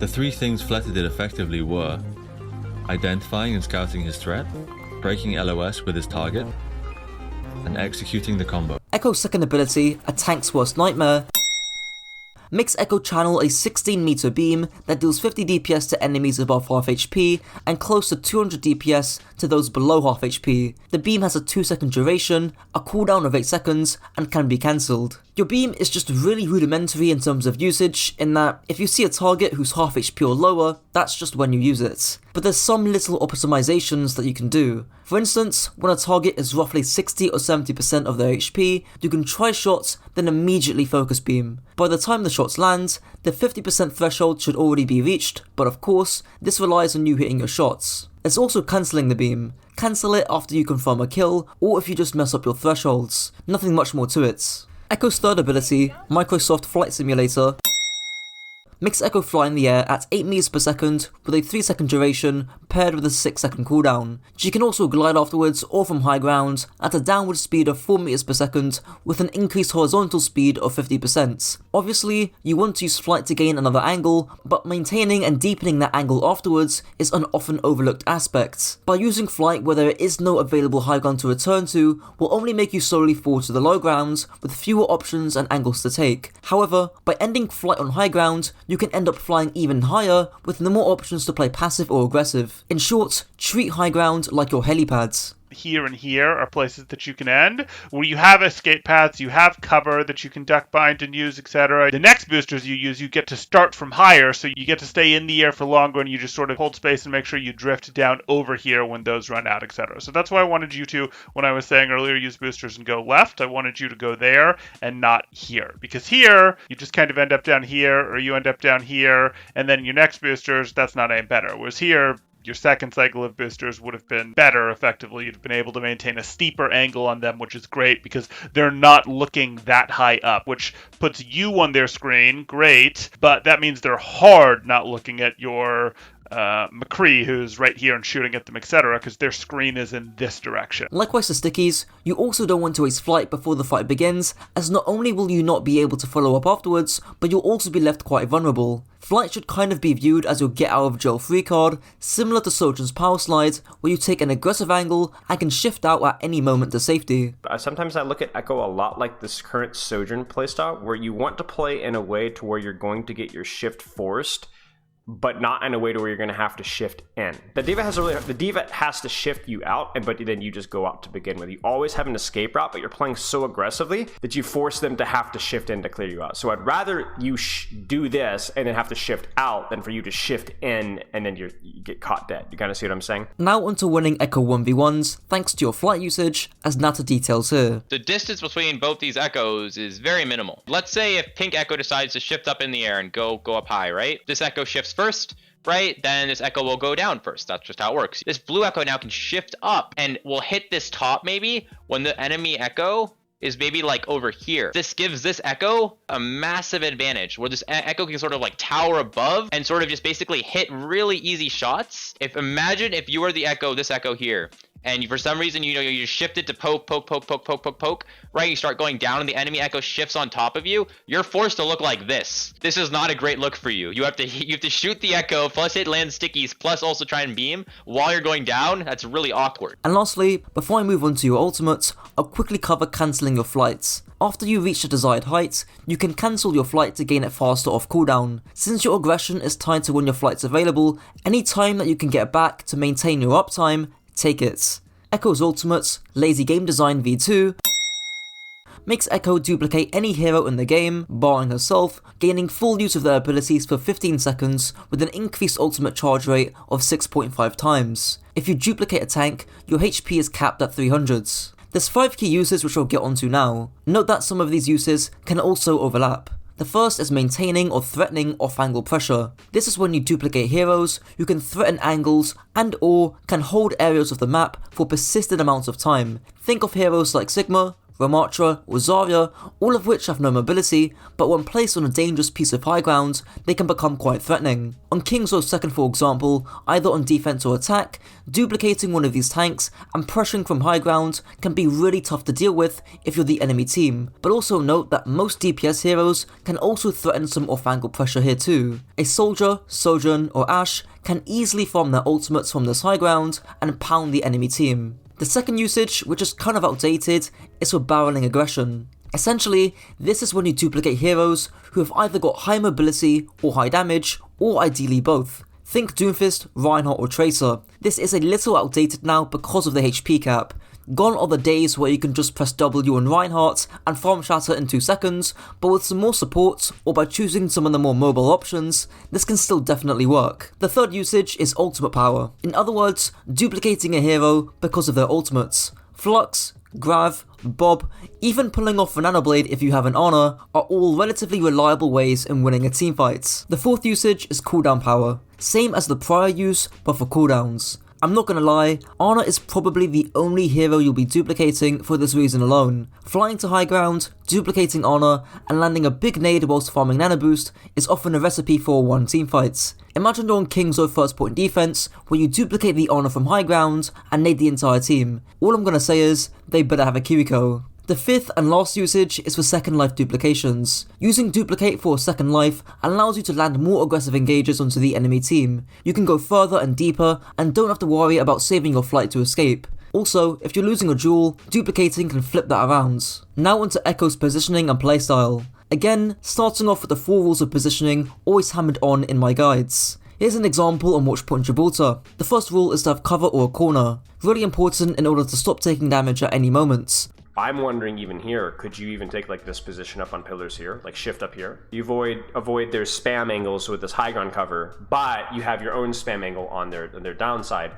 And then if you need to drop, you do land on something that's not like the floor. Where you're positioned right now is like the worst of both worlds, because can soldiers in on get an angle on you from here? You see their sightlines? Yeah, they will. But not only that, but can you see Doomfist Tracer to spam them? If you go to this pillar here, you have cover, and that allows you to close the distance on these guys without taking damage. The second rule is to have line of sight so you can see and shoot the enemy team. Third rule is distance from angles in order to spam out flankers before they get on top of you, and the last rule is rotations, allowing you to take different angles as the fight progresses. There's also some specific positioning when running Mercy and another immobile support like Ana or Zen, where you want to position to where your Mercy can also help that other support. The Echo's over here, right? Then the Mercy should be flying in a position where the Mercy can help the Echo but also peel the Zen. But if he knows what happens, Aafox backs up here, Seiko's over there, and now they're like so far away where the Mercy can't peel the Zen. So Seiko's positioning needs to also be relative to like the people who are non-mobile so the Mercy can peel. Now onto the plethora of playstyles that you can adopt on Echo,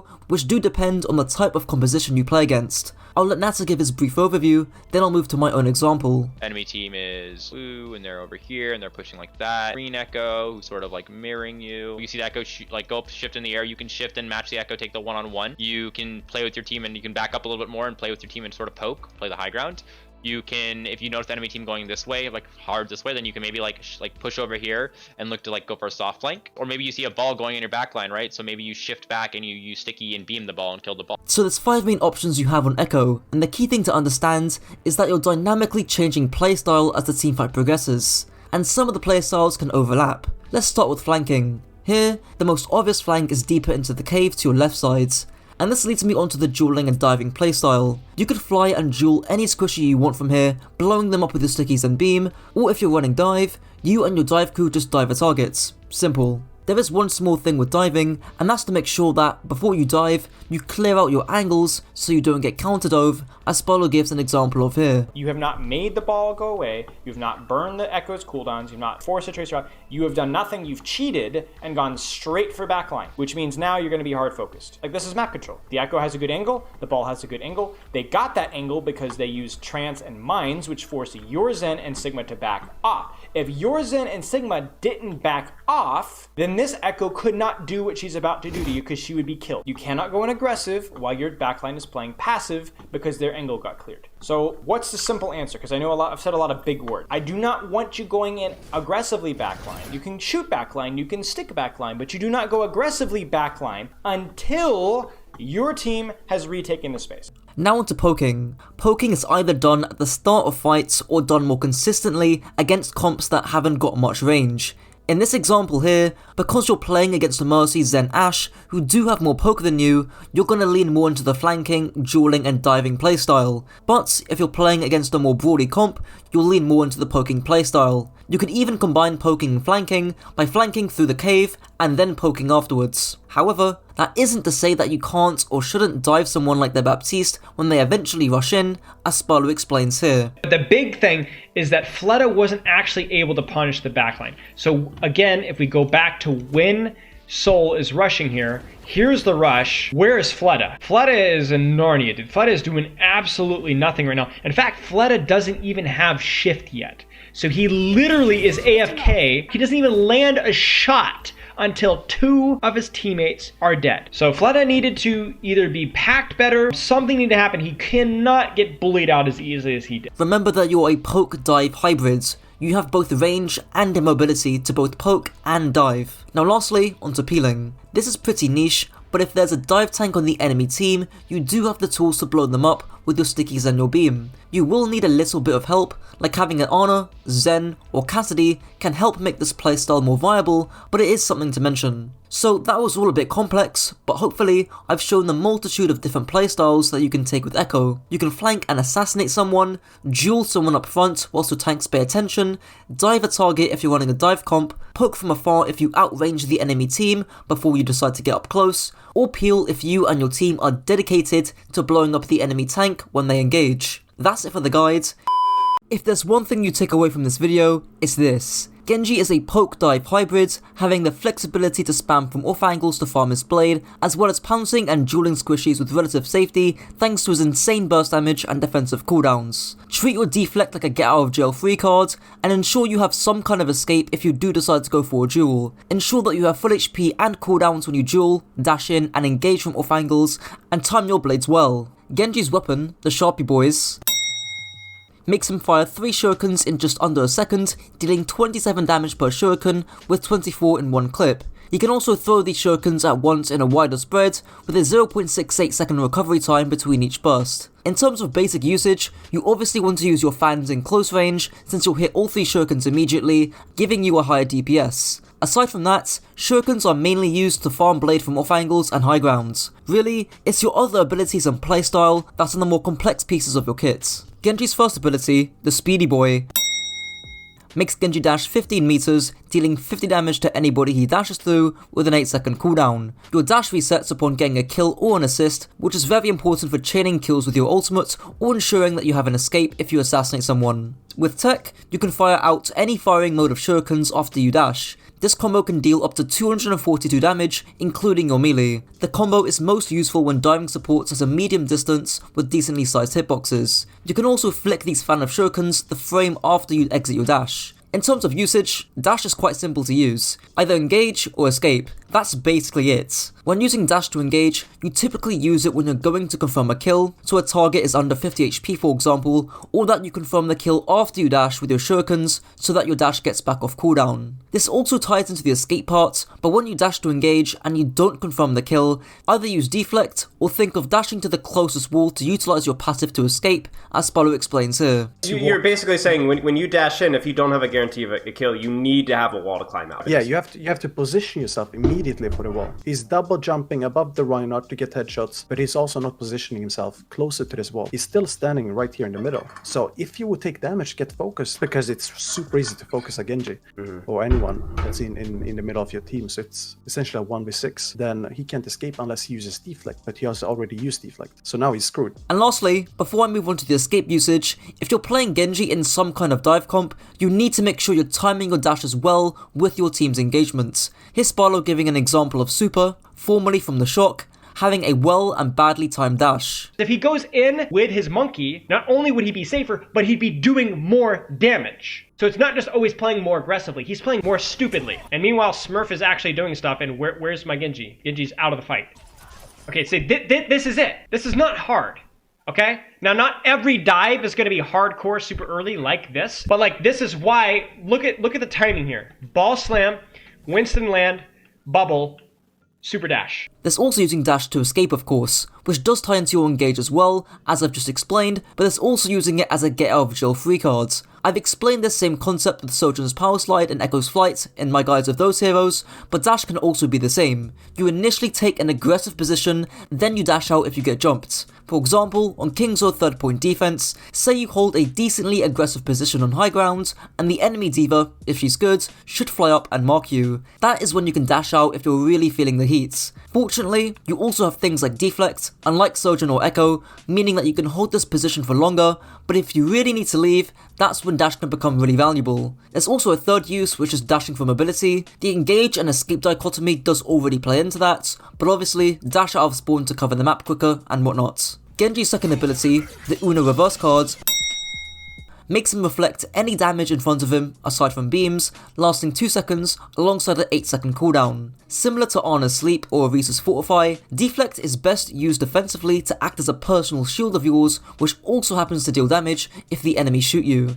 Deflect should most commonly be used as a get out of jail free card after you execute a target, or after you dash for some ult charge. For example, on Nabani first point attack, you could dash up to the high ground, execute a target, dash back to your team, and or deflect the safety. Alternatively, you can use deflect in the duel itself to then get your dash off cooldown. For example, on King's or first point, if you dash up to the target like a Soldier or Cassidy, you could deflect their Helix or Mag Grenade respectively in order to secure the kill, then you dash out. Generally speaking, deflecting fire strikes or Moira orbs shouldn't really be your priority due to how little value you could be getting compared to firing shurikens, and you're also putting your deflect on cooldown early. But if you can use it early and then have it back up whilst the fight begins, there's no major issue. The penultimate thing I want to mention is to make sure that before you dive a target, you actually have your deflect available to use it. Remember, your deflect is what allows you to win duels and to retreat to safety afterwards. If you don't have it up, there's a good chance you can die afterwards. So why are you worried about getting slept and naded?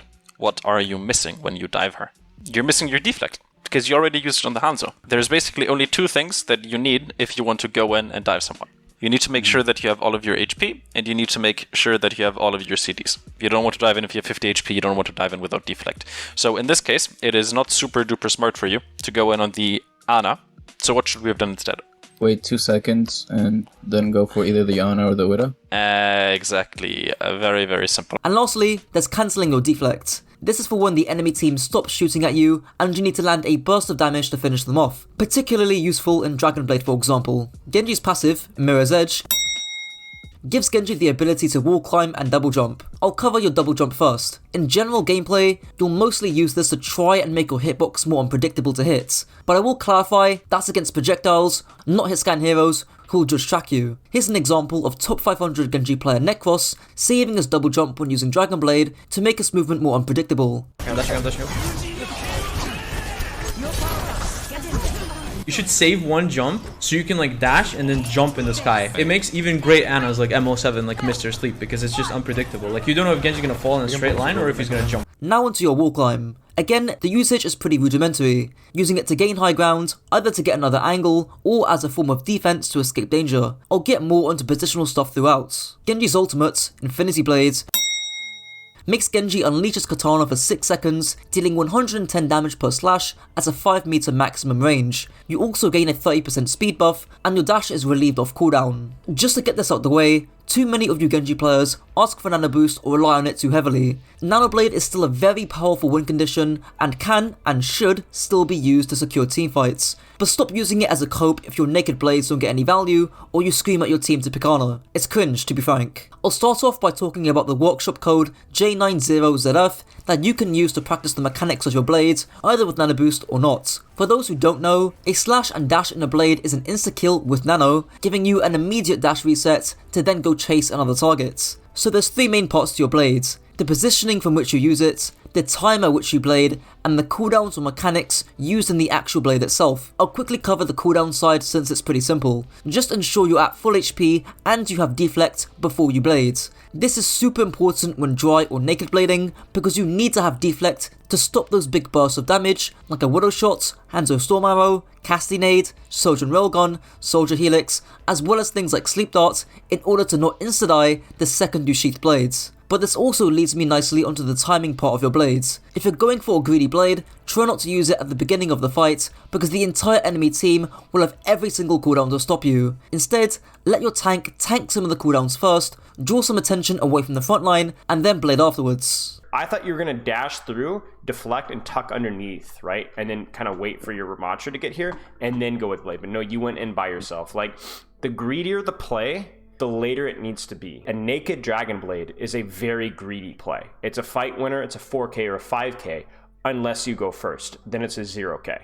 If you allow your Ramattra to go in, if you just even go for just a dry neutral engage, like we saw there, dash through, that's going to force Sojourn E, might force Suzu, will force GA, then we go from there. And lastly, covering the positioning part of your blades. This is really simple, but just blade in or dash in from an off angle, since the enemy team won't expect it. They're not expecting you. It throws them off. It scares them. And obviously, your entry is safe too, because everybody's seen the meme of Genji's getting rocked and swung and booped and flashbanged and all that jazz, right? But look at Super's blade entry here. No damage. No damage. No damage. No damage. Bang. Here's another example on Dorado's second point attack. Instead of dashing up in the air, blading, and then dashing in, you instead dash up from underneath, blade, and do your thing. The last thing I want to cover is actually knowing when to disengage with your blades. So many Genji players are bloodthirsty and will int in with their blades even if the enemy team use ultimates like Sound Barrier, Blizzard, Rally, etc. Listen, if you're naked blading into beat, you're not killing shit. So instead of swinging like a monkey in open space, dash out, save your life, and save your ego. Onto the final section of the guides, positioning and playstyle. I've always hammered on the 4 fundamental rules for almost every hero at this point, but for Genji, there's a few differences this time in the example that I'll give on the burning seconds. First rule is to have cover or a corner. You don't want to get your dash or deflect forced early because you swung wide. Secondly, have line of sight onto the enemy team so you can see and scout what you might be diving, as well as having things to shoot in the meantime. The third rule is to have rotation options. Rotation options just mean different flanks or angles that you can take in order to stage a dive or to simply poke and farm your blades. And the last rule is to have escape routes. I've already talked about using your dash and deflect to escape, so say you dash to the high ground to dive in Ashe Mercy. You could retreat off the high ground and to the mini, or you can retreat to the stairs and then down to the mini, or you could dash out and deflect all the way to the coast. If you're a bit ballsy, you could also retreat to the mini on the side of the third points. This is where I think we get just a little too sloppy. So right here, you need to know where your escape route is. So you dash through, you right click, and then you... It's not here. It's not here, right? You just go a little too far, and so you disengage, your out is cut out. It's like you have to be so clean about in, out, min-maxing every single rotation that you take, every single engage that you take, because this is what kills you. Now onto Genji's playstyle. Likewise to Echo, you as Genji are a poke dive hero. That means against comps you outrange, utilize your poke damage at the beginning of fights before you transition into your dive playstyle, where you utilize your very high burst damage to quickly assassinate a target and dip out. Say you're on Kingzo playing against some kind of brawly comp like an Orisa Cassidy Bap. You could flank all the way around the high ground, poking in the meantime, to then drop behind and quickly assassinate the Baptiste. In a different scenario, if you're playing up against a more pokey comp like a Widow, Ashe, Mercy, that's where you have to go full assassin. Play shorter sideline angles with cover, looking to dash in from off angles and landing the kill on your target before escaping. So as a summary, play off angles to spam, and if you see an opportunity to dive and duel a vulnerable squishy, which you likely will, take it. Well, that's it for the guides. This is the best way to play Hanzo in Overwatch 2. Hanzo is one of the few heroes in the game that can play both short and long ranges. His Storm Arrow allows him to take surgical, short to medium ranged angles, with the Sonic Arrow allowing him to scout the angle he takes. Use his ultimate to zone space, look to take aggressive angles with your lunge or wall climb to get the most out of your Storm Arrows, and play your appropriate ranges. Hanzo's weapon, Robin Hood's, makes Hanzo fire an arrow dealing up to 125 damage on full charge, taking 3/4 of a second to fully charge, and reducing your movement speed by 30%. Starting off with some hitbox manipulation, particularly against enemy hit scans that you're dueling, you can look up and to the right to block your head hitbox to potentially bait out a Widow shot, or against pinpoint projectiles like an enemy Hanzo, you can turn to one side and look down to further stray your head hitbox to one side. Note that this is most applicable to PC due to flicks. Apologies fellow console players. Another bit of micro is to charge your arrow in between your jump and your wall climb so that you don't have to spend as much time charging your arrow after your wall climb. As with any DPS hero in the game, On Hanzo, you need to pressure from an angle and time it during the teamfights. For instance, on Oasis University, you could take the high ground surrounding your team and wait until the enemy backline push through. I should mention that you ought to have an arrow charged when you take and peek this angle to immediately land that burst of damage instead of having to spend time charging up the arrow when you're on the angle. Of course, as Hanzo, you'll mostly be playing longer sightlines against most heroes. Unfortunately, you just straight up lose to heroes like Cassidy in close quarters, and if you are looking to play short to medium sightlines, you need to have your storm arrows available. The problem is that we're putting out pressure in a location, in a proximity that's not favorable for us against a composition like a Reinhardt Zarya and against a McCree. In addition, this makes no sense when you have a better, safer high ground angle like this that we literally just leveraged and won the fight with the previous fight. And now we're sitting on the floor. A key nuance to this would be playing up against a Widow who is greatly favoured at longer ranges as she's hit scan and you have inconsistent projectiles. Referring back to Junkertown, if the enemy team are on Widow, you can take this shorter sightline flank to the right where you have the duel advantage. Speaking about advantageous duels, I've spoken about this extensively in my Ashe guide, covering basic corner theory as well as a few advantages, but here I'll play a clip of Iostock stating a plethora of advantages that you can take in the sniper duel. You never want to take a fair fight, right? You always want to have an advantage when you go for 1v1. For example, you get the jump on someone, right? You get the first shot without them noticing you. The advantage could be positional. So for example, if you have high ground, that's a positional advantage. You have your ultimate, that's an advantage. You can have someone pocketing you. That's an advantage, right? There's also peeker's advantage, because obviously you know when you peek, but the enemy doesn't know when you peek, which means that you're gonna have an advantage in terms of reaction time. An advantage that Stocks mentions is the unscouted advantage, where you fire the first shot without the enemy noticing you. Here's Autogate and Spylo providing and elaborating, respectively, on a visual example of that here. Here the Ana is unaware, feels safe, and stuck mid-jump. And you're on the angle. You notice how the directional movement is this direction? The reason why unaware is big is because it makes their movement very predictable, which whether you're playing hit scan or projectile makes it easier to aim your shots. The Mercy is unaware and feels safe behind. Like, I always pride myself on not spamming jump on a lot of the heroes I main, but a lot of times I will just jump when I'm just like chilling, right? And that's where you catch that. Just to build off on Arge's initial video, it doesn't directly tell you how to achieve those unaware positions. Generally speaking, you achieve them by timing your splits for when your tanks are baiting attention, as mentioned prior with the Junkertown example.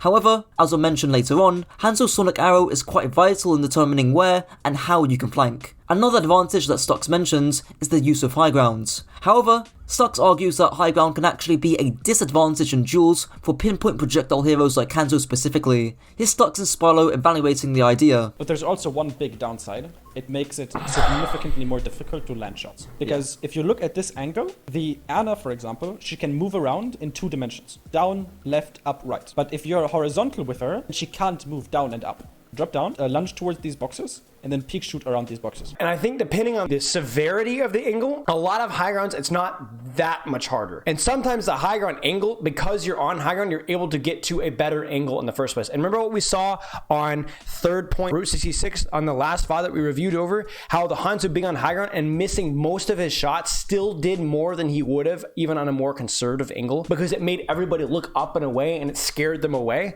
That's the value right there. Hanzo's first ability, the Spam Bow, makes Hanzo fire several arrows instantly, each dealing 65 damage with a 10-second cooldown. Hanzo's overall DPS in Storm Arrows is 270, which, for reference, is one of the highest DPSs in the game, and Hanzo has 5 of these arrows. The fundamental use to Hanzo's Stormbow is to use it to aid your flank pressure. While some renowned Hanzo mains like Arge have argued in the past that you should use your Storm Arrows for spam, so you shouldn't really use rapid fire for more than just spamming down a tank or spamming down a shield, since it's so loud as well. This is bad advice. To be fair to Arge, that clip is over 3 years old, and we are in a new game, and he does have a point that Storm Arrows do kind of suck. We're currently in a state where you have to land 4 out of your 5 arrows just to kill a squishy, but the much higher DPS and the removal of your movement speed makes it much more forgiving to use rather than just firing your normal arrows. So, as a result, Storm Arrows should be used to win key flanks and therefore help you gain map control. For example, on Route 66 third point attack, if you get into a duel against the enemy Cassidy for example, it'll be significantly easier for him to land shots and a sticky nade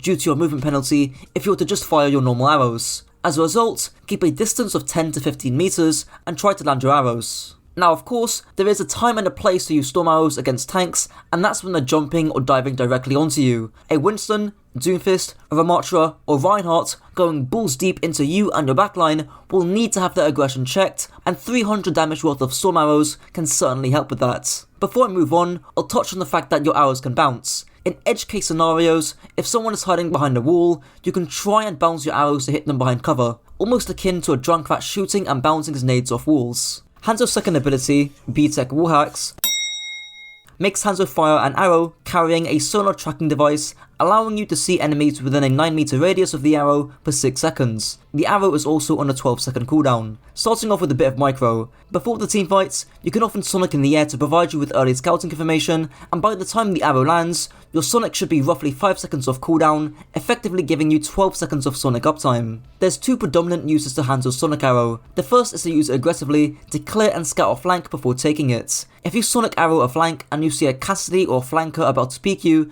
you should charge and line up a shot as soon as they peek. However, if there isn't anyone on that flank, you can then take it with safety. We sonic all the way like back here. Bad sonic bow. So we don't really know who's here or what's here. So that means that when we flank here, we have to play a little bit more conservatively because we don't have any information on what's here. If we scout Mercy here, we can go clickety click. If you scout nothing here, still good, because this means that you can peek this here. So I'm gonna pretend that you go, oh shoot, I don't have scouting information here. I might get flash fanned, that Genji might dash me, and there might be a high charge Zarya here. I have no idea. And so you jump away from the angle and then right into grab. You didn't sonic on the angle that you wanted to control, and then you walk into the angle, you get scared, and you run back to your team. And by running back to your team, ironically, that was the most dangerous place for you to be. The other use of Sonic Arrow is to use it defensively once you're on your flank. For example, on Gibraltar first point attack, you could Sonic your right side flank to check whether a flex support or flanker tries to rotate and pick you off guard.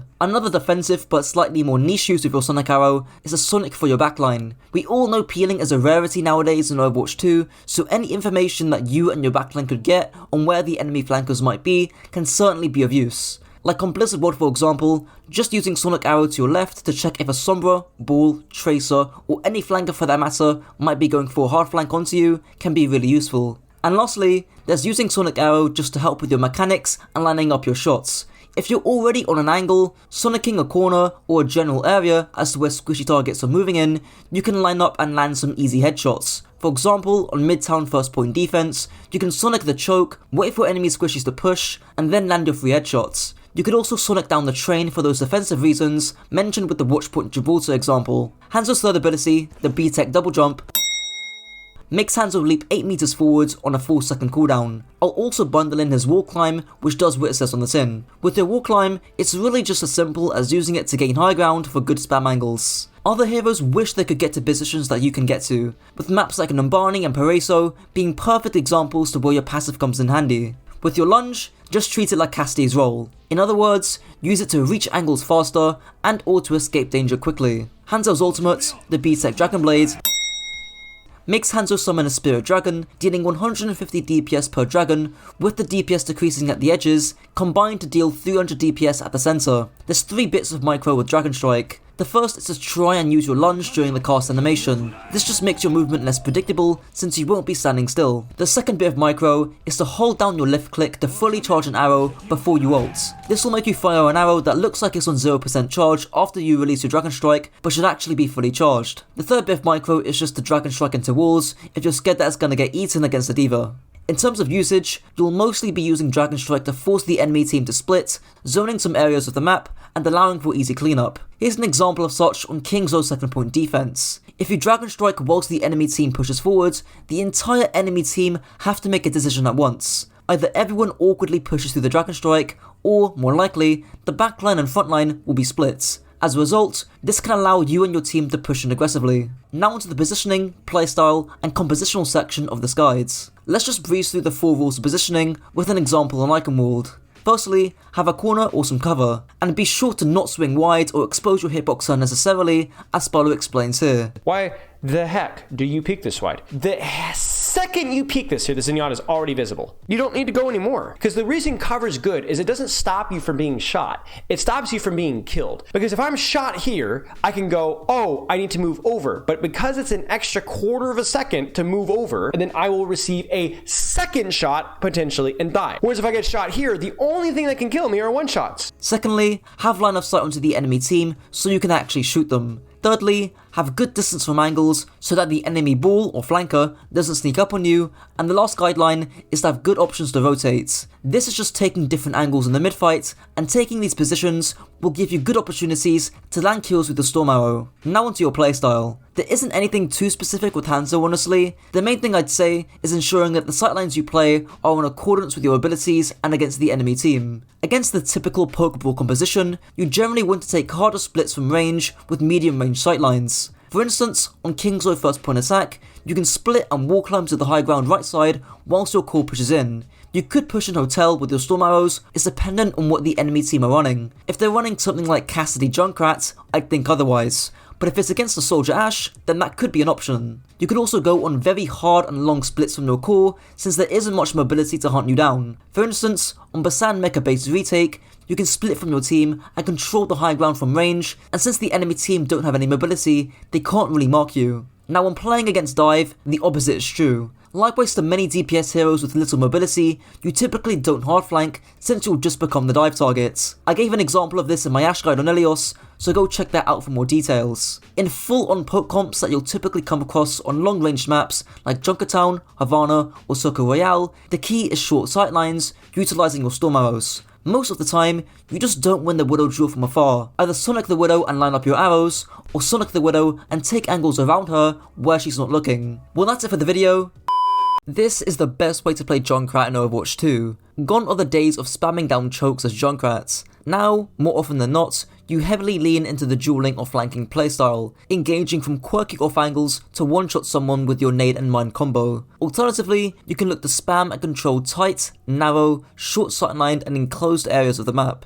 Think about the timing of your tire, threatening enemies in close range with a one-shot combo, as well as avoiding the sightlines of heroes that just outrange you. Junkrat's weapon, RNG, makes Junkrat launch nades that deal up to 120 damage on direct hits, firing 3 shots every 2 seconds with 5 nades in a single clip. A key thing behind Junkrat's grenade launcher is that his sightlines are to be kept short, despite the fact that he's got quite a bit of poke damage. The reason for this is because his DPS is just unreliable from afar due to the slow projectile speed and arc of his nades. It's why Junkrat also loves to hold tight, narrow, and typically enclosed spaces, like Temporal gives a good example of here. Or get yourself over here where you can control the power position. This is actually the part of this map that matters a lot, and you as Junkrat are really good at going, hey, I have a mind for this. Hey, I can bounce nades in here and it's absolutely brutal for them to push up into, etc. You controlling this is the best thing that you can do for your team. And if you're sitting on 2 mines, you can mine yourself up here whenever you want and go, hey, I'll do this, blah, blah, blah. As they start to pay attention to you, if you're not getting the support you want, you just drop. Your second mine's regenerating again,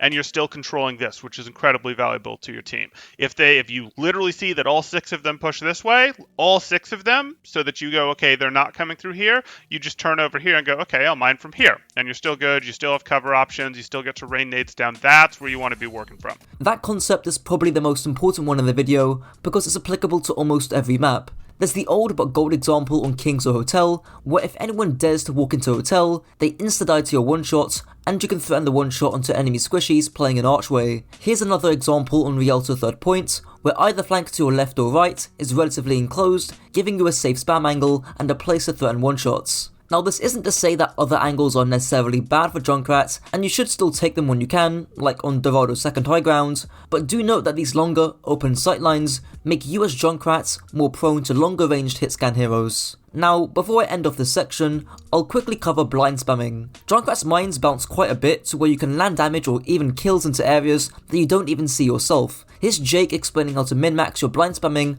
so that it isn't predictable. Whenever you're blind spamming, you really want to subtly change the angles. You know the Doomfist in the room, right? So you want to spam him. Don't keep shooting the same exact spot. Just even if you're going to go like shoot one here, then shoot one at the ceiling, then shoot one over to the right as you walk, like shooting like this, all these are going to have the exact same trajectory. So from the enemy team's perspective, as soon as you see one, then you see like the next bomb and it's on the same trajectory, it's like really easy. Like obviously, you know, you just like don't stand there. That's the one spot that I need to not stand.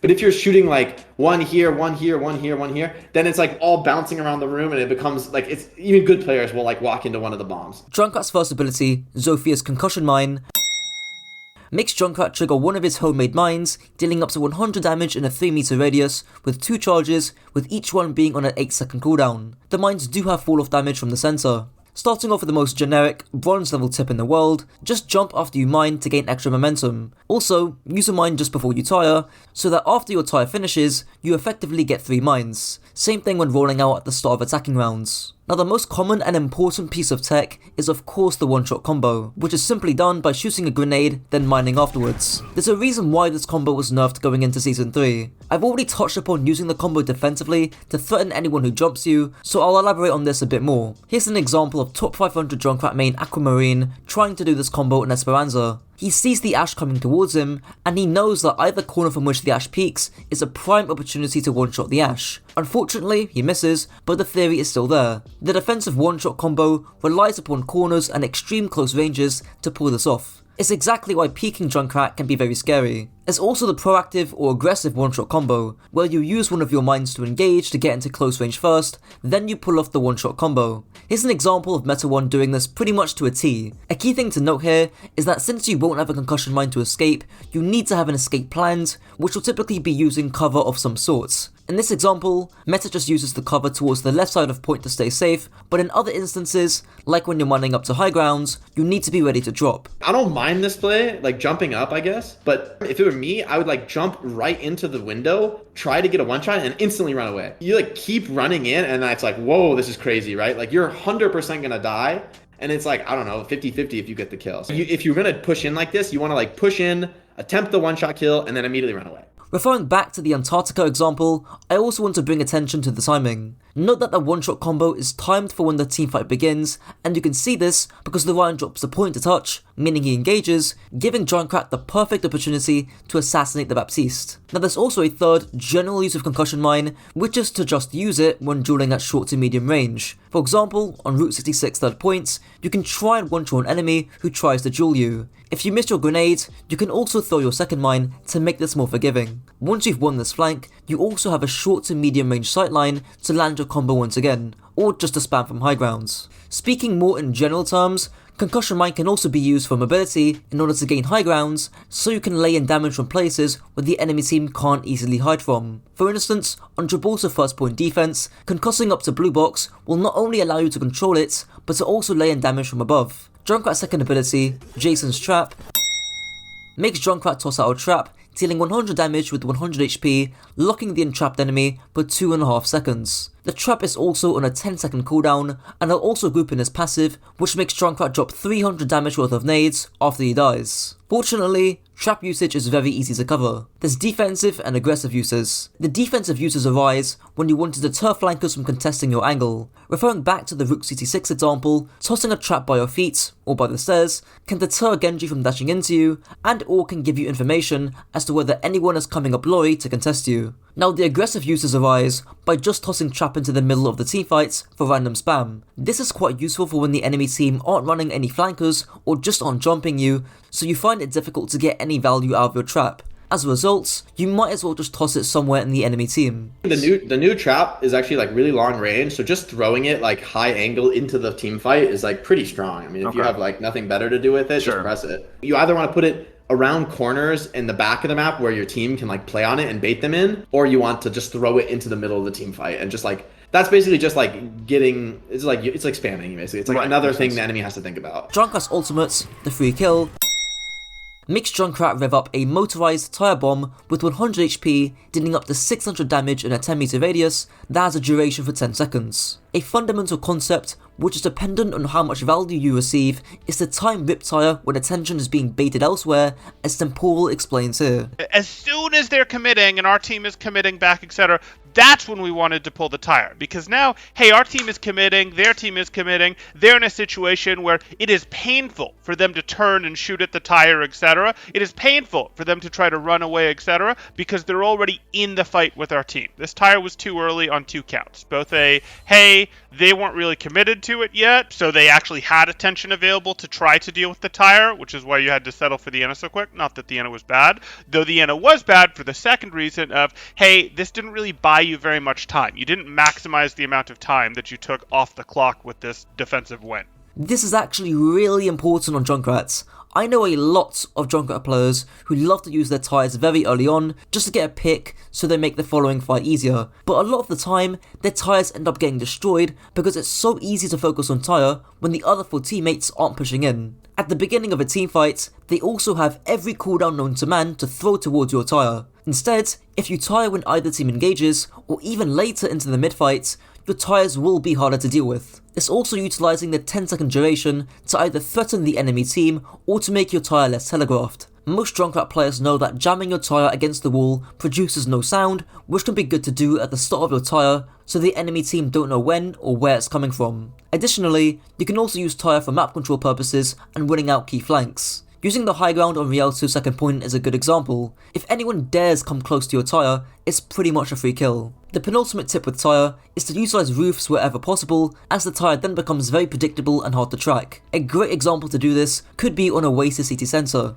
And lastly, although a pretty rudimentary tip, do make sure to use Riptire in a position where you yourself aren't going to be vulnerable. Remember, the goal with Riptire is to get your free kill, not be the free kill. Moving on to the positional, playstyle, and compositional section of this guide. With positioning, there's 4 rules that I always mention, so let's breeze through them on Blizzard World 3rd points. The first rule is cover, especially important on Junkrat when you want to avoid heroes that outrange you, like Ashe. The second rule is line of sight. Again, this is actually quite important on Junkrat specifically, since you want to see and look for enemies who you can one-shot. The third rule is distance from angles, useful so that heroes like Tracer don't sneak up on you. This actually doesn't really matter for Junkrat that much, since every hero is scared to fight close to you due to your one-shot combo, but it's still something worth mentioning. And the last rule is rotations. This is where you can look to take different angles to spam, or you look for certain positions to execute your one-shot combo, like if any DPS are playing the high ground for example. Now onto your playstyle. Just like in Overwatch 1, Junkrat has 2 predominant playstyles, one of which is spam based, and the other is more duelist oriented. Note that throughout a single teamfight, you will likely be flowing between the 2 playstyles. The first playstyle works best against comps that just have no range, or it's just something you'll do at the start of a teamfight. It's essentially the same thing I talked about in my Echo guide, where you soften up the enemy brawl team before a fight, and then you look to pounce on the enemy backline as the fight breaks out. And I've already used part of this example before, but here, Meta 1 spams out the initial brawl team, and once they start moving and engaging, he then goes for the explosive duelist playstyle. Speaking about that latter, more explosive playstyle, it's more appropriate against the mobile compositions who can't easily punish you for taking aggressive flanks, and more often than not, they just straight up outrange you, making your spam playstyle very limited. You can flank around this way and use this angle, and when you go this way, what you'll do is, number one, is you will use it, but you'll also probably kill whoever is here. So you'll want to quickly explode through, no pun intended, 2-tap whoever's here, or at least make them drop, and then either you can continue to run away this way, or you can just go back and play it to safety. Now, it's significant to note, and I think you need to be paying attention to this, that they do not have mobility, especially somebody like Tracer. So if you do go through this window and shoot them, you can continue to move in this direction and set up a deeper angle, and really nobody can go chase you down. If they do, they're risking their life, and they're not going to be able to 1v1 you. So I've talked about playing against brawl-oriented teams, playing against poke-oriented teams, and somewhere in between. But what about dive teams? Fortunately for Junkrat, the playstyle is quite similar to other heroes like in my Cassidy or in my Ashe guides, looking to take soft off angles to land spam damage early on, absorbing the enemy team's dive, and then pushing up afterwards. If, for example, on Bastion downtown, you and your team get dove, you can use your concussion mine to either escape and or threaten your one-shot combo. You're also within range to get peeling from your supports too. Well, that's it for the guides. This is the best way to play Mei in Overwatch 2. Mei is one of the best close range duelists in the game thanks to the high utility in her wall and the high sustain in her cryo. your wall usage is all about isolating targets and aggressing onto them. This could be as simple as walling off the enemy Ryan and walking onto him, walling off the enemy tank and walking onto the supports, or walling off enemy DPS to get into close range and duel them. Always look for those opportunities to take on the enemy squishies when possible, don't get greedy with your blizzards, and get creative with your positioning against the mobile, ranged comps. Mei's weapon, the Devil's Advocates, makes Mei fire a stream of frost, dealing 100 DPS, slowing down a target by 40% with 150 ammo in her clip. Alternatively, she can also fire icicles every 0.8 seconds, dealing 75 damage with no fall off. It doesn't take a genius to say that in most situations, you use your frost mode in close range, and at longer distances, you use your icicles instead. Some exceptions might be trying to one-shot a tracer up close with your icicle. With respect to the sightlines that you play, it's all about what comp you're up against. If you're playing up against something like an Ashe Hanzo comp, then that's where you want to play shorter sightlines, pouncing onto them where possible. What's more interesting and more complex about Mei is her wall, which I'll get onto now. Mei's first ability, Trump's Wall, makes Mei generate an ice wall split into 5 pillars, each worth 250 HP, with a 5-second duration, alongside a cooldown of 12 seconds. As I've just hinted, Mei Wall is by far the most complex piece of her kit, and if you haven't seen by the timestamps already, this is going to be a lot more than simply split enemy Ryan foreheads. Now, generally speaking, there's 4 key tenets for a good wall, nicely denoted in the acronym TITS, or timing, isolation, target priority, and space. And yes, this is a corny reference to Logic's album Tits, or The Incredible True Story. For clarity, this does exclude walls that are used for mobility, like walling up, and it excludes walls done for rotations, both of which are more niche uses, so I'll talk about them afterwards. As for the first principle of timing, this is the easiest one to wrap your head around. This means that you just time your walls for when your team can actually get value out of them. His Stock's giving an example of that general sentiment here. The wall that you use here is pretty early, and your team can't really do anything with it, because the Reinhardt still has his shield. Just wait a little bit, break the shield first, and once the shield is a little bit lower, that's when you can look to wall him off, because then you can just break the rest of the shield, and you can freeze him, and you can try to actually confirm the kill that way. Here's also another good example on King Zo first point defense. Mei's will commonly be playing close to points, and yet they'll try and look for a wall past the choke. Alternatively, the Mei could be playing at the choke looking for a wall, but the rest of your team aren't holding or playing there at all. This all means that when you're aggressing, your team isn't, so the wall gets limited value. Moving on to the second and broadest principle, isolation. This means splitting or cutting off line of sight between one target and another. It could be between a tank and their supports, a DPS and their supports, or a DPS and their tank. Like right here, I see this, and I'm like instantly vertical wall here. You know? Okay? And then even here, right here, if you wall again vertically here, Orisa, Ashe, now I think you're high nooning, so maybe that's why you hold it. I mean, even here, right? Like yes, the Orisa will just use 4 to 5 and survive. Do I have walls? I must have wall, right? You do, yeah, you do. Well, I was just slow. Maybe stop them from kiting? The last principle is target priority. Just because you wall off a tank doesn't necessarily mean that you have to focus them, especially if you're playing against someone like Orisa. If, for example, the enemy tank goes deep into your team and you wall them off, splitting them from their backline, you could very well turn around and focus their backline rather than the Orisa. Now this is somewhat hero dependent, but against most heroes, you win in close range here thanks to your cryo. You could do a wall here and double back and go for a backline and sneak up on them, you know? Now that's Eureka. When I wall off Orisa, it's a good walling of Orisa, but then what I actually did wrong was focusing on Orisa rather than everyone else behind this wall. Right, it's just about like how much pressure you're gonna get. Like if you had your choice here as Mei, you could just walk in here and you would kill Ashe.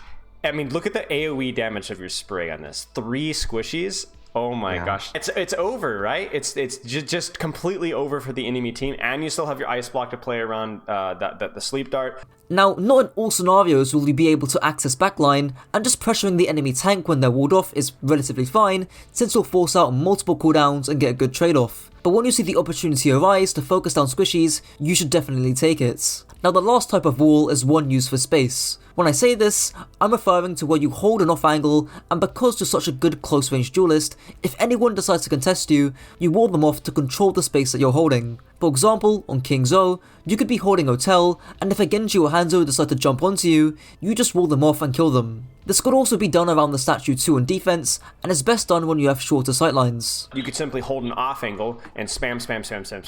Hanzo tries to take an angle, you wall him off, you freeze him, you use your ice block, and again the same thing. Either you get the kill or you force absolute panic from the enemy team trying to control the Hanzo. What I learned with my little time is like finding out whether I needed to be selfish with my walls. In other words, I'm going to play around punishing the enemy front line on something that my team could follow up, or selfless in terms of I'm playing, or selfish, excuse me, I'm playing for myself. I'm taking an angle, I'm taking it to spam to control the DPS. Now I want to delve into more niche walls. First off, here's Temporal explaining how you can wall defensively to buy you and your team some time if, for example, you're getting run over by a Coalescence, Beats, Bap window, etc. Say the front line has broken and the opposing team decides that they want a power play and they pop Transcendence, Coalescence, Sound Barrier, any of them. Well, your Mei can respond by throwing up a wall, even an imperfect wall that they have to take a second or two to go around,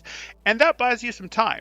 You're not terribly threatened by their power play when it's down a couple people. Then once they have rounded the wall with those 6 people, and you've taken off a couple seconds, maybe 3 seconds if you're lucky, now you can answer with your own support ultimate, so maybe you match your sound barrier to their sound barrier. Well, that works out just great. Another use of wall is for verticality. Verticality is just really simple. You wall yourself up to high ground and utilize the fact that you're a great close range duelist. There's this infamous clip of Backbone doing this on Colosseo against the Atlanta Reign in the mid-season madness, and as you can see, he's probably the best Mei player in the world. There's also using the verticality of your wall to reposition immobile heroes in more powerful positions. What can you do with Mei wall here? Oh, you could get me up on this side ground on the top right. Oh yeah, you got huge nade. Yeah, absolutely. You guys could have Mei walled up here like 5-6 seconds ago and just had your Ana crouch right here.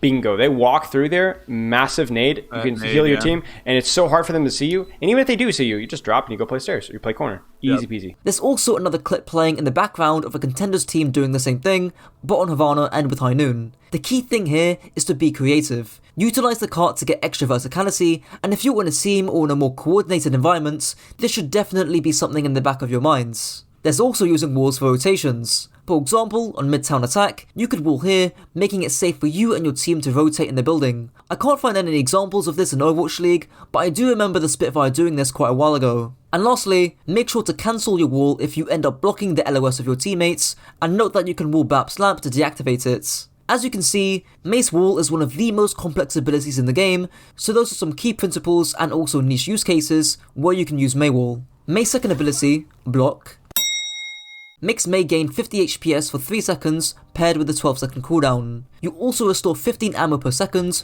block all lines of sight, and become invincible in your cryo. Similar to Orisa's Fortify and Ana's Sleep, since this is a defensive cooldown, you should only use it when you need to, instead of actively looking to get value out of your cryo. It should be a fail-safe or get out of jail free card for when you get pressured. The only time you'll be aggressively or proactively using cryo is when you're trying to dodge or cleanse certain abilities in a 1v1. For instance, dodging a Widow headshot, Honor Sleep, Ashe Dynamite, etc. Mei's ultimate, the 7 Deadly Sins, makes Mei emit snow in a circular area with a 10 meter radius, dealing 20 DPS, lasting 4.25 seconds, taking roughly 2 seconds to freeze the target. Note that the freeze progress is greatly increased by using your primary fire. The most applicable piece of advice is to not always look for these massive clumped up blizzards. Catching 1 or 2 enemies should be plenty to win the team fight with, especially if you've got a good wall with it. If you wall off the enemy Rhine for example and Blizzard, you can guarantee a kill there with decent certainty. There's also the placement of your Blizzards. If you're trying to catch some squishies in the backline, it's important to chuck the Blizzard where you think they might be moving or retreating to, because keep in mind, the 10 meter radius of Blizzard isn't too big. Once you miss the wall, you still could have chucked it. Right now, right here, but you gotta get it there. You wait too long so she almost has another bubble, and then you also don't throw it deep enough. The penultimate thing I'll touch on is the timing of your blizzards. Just as with most ultimates, use it in the mid-fight since there'll be less cooldowns like Amp, Suzu and Zarya bubbles to escape from your blizzards. And lastly, you can use Mei ult defensively to protect yourself and your team if you get rushed on. So using your ultimate here does 2 things. For 1, it freezes the enemy team so you can kill them. And 2, it means that the enemy team can't follow up. It's not just offensive, you can also use your ultimate kind of defensively. Because the enemy team has the immortality field and you don't, which means that the enemy team just, they can continue dealing damage. But because you just got your ultimate, you could use it. It forces out the Reinhardt because, he can't really do anything with his shield. And even if your Genji gets picked, with Mei ultimate, if the enemy team doesn't have Transcendence, you can still win the fight 5v6 if the enemy team is in a position like this, like the enemy team is pushed up really far. Now onto the final section, positioning and playstyle. Now for those who've watched my stuff before, you'll know there's 4 key guidelines taken from Coach Natter, which I'll show on Iconward first. The first rule is to have cover or a corner. Now cover or corners ensure that you stop taking damage at any moment, but corners can also give a nice cue in order to get a good wall off. Simply walling a target as they turn the corner can force a lot of cooldowns from the enemy team in response. The second rule is to have line of sight, so you can see what and where you're shooting. The third rule is to have distance from angles, so you have plenty of time to react to flankers, and the last rule is rotations. Now on every map you won't be able to do this, but where possible, these rotations can be done either before or after you use your wall. Remember, you're a great close range duelist, so heroes like Cassidy or Soldier will struggle fighting you. Especially Cassidy, who, keep in mind, you greatly benefit from the flashbang change since you just ice pockets. Now onto playstyle and compositions. When playing against a hard dive comp, you want to play soft off angles. You don't want to be hard flanking and playing splits, but you also don't want to be stacked on top of your backline. I recommend checking out my Ashe or Cassidy guide for more details, since the same logic applies to them. Against poke heavy comps, short sightlines are key. I already touched upon it with my rotations example on Iconward, but here's another example on King's Row. If you're playing up against Ashe, Widow, Hanzo, or heroes who want to split and take angles, you could place yourself on those angles in the first place, and if they get close, you can draw them. And you can also use your wall if you'd like. Now against Brawl or Poke Brawl, there's nothing too much to say, unless you're playing against some Mei Brawl Mirror, which can get pretty complicated. There's things like walling first or walling second, playing stacked with your team or playing splits, and honestly, most of it is pretty team-based. If you're one of the few people who are interested in that kind of thing, I recommend checking the Mei section of my old Brawl guide from quite a while back. And that's it for the video. This is the best way to play Pharah in Overwatch 2. Pharah's playstyle in Overwatch 2 is actually pretty similar to Overwatch 1, in that you're either spamming around corners in the air, or you're pouncing onto enemy squishies, using your concussion blast to get into range. Watch your fuel management, use your concussion blast to set up and make your dives easier, and time your barrage in the mid-fight, since there's less cooldowns to stop you. Pharah's weapon, Soldier's TF2 rocket launcher, makes Pharah fire rockets that deal 120 damage on direct hit at a fire rate of 1 round per 0.85 seconds. Firstly, the sightlines that Pharah plays are dependent upon the map and the enemy composition. For instance, on Numbani first point attack, when playing up against longer ranged hit scans, pathing coast side to where you have a short sightline onto their core will give you an advantage. However, up against a more flanker based composition, playing wider and longer sightlines where you can't be as easily contested would give you more value. One of the most important aspects to maximise the value from your rockets is to maintain good corner discipline, as former OWL coach Hayes explains here. When playing against heroes that have kill pressure on echo, such as hitscan DPS, use buildings and natural cover to your advantage. Peek and output damage, giving yourself a fallback option if the enemy draws their attention towards you. By doing this, your movement becomes more unpredictable, making you harder to hit. It is important to note that you should not do this against heroes with one-shot potential such as Widowmaker. Let's take a look at an example. Flutter uses the rooftops as cover to spam pre-fight. Notice that when he sees the enemy McCree looking at him, he dips behind cover to safety. Notice how he's playing these angles here where it makes it so difficult for this McCree to kill on him. Because if the McCree peeks, he's peeking into the exact position where this Pharah farm is coming through. So this is going to be so difficult for the McCree to peek this. Just because of the way he's using this natural cover. Maybe he can get shot once, right? He can get shot once, but after that one shot, he's going to dip behind the cover, and then he's going to come back out when he's been healed by the Mercy. This is one of the most important concepts in the video. Being a handful of inches away from a corner can really be the difference between life and death. And if you're dying a lot on Pharah, this is likely one of the key reasons. While still on the topic of cover, doing rotations from cover to cover is vital in toning your aggression and having the ability to fall back, as Spalo explains here. And the last thing is cover. Pharah is very, very aggressive, but it's always from cover to cover to cover to cover. A lot like Tracer, right? Cover to cover to cover to cover to cover.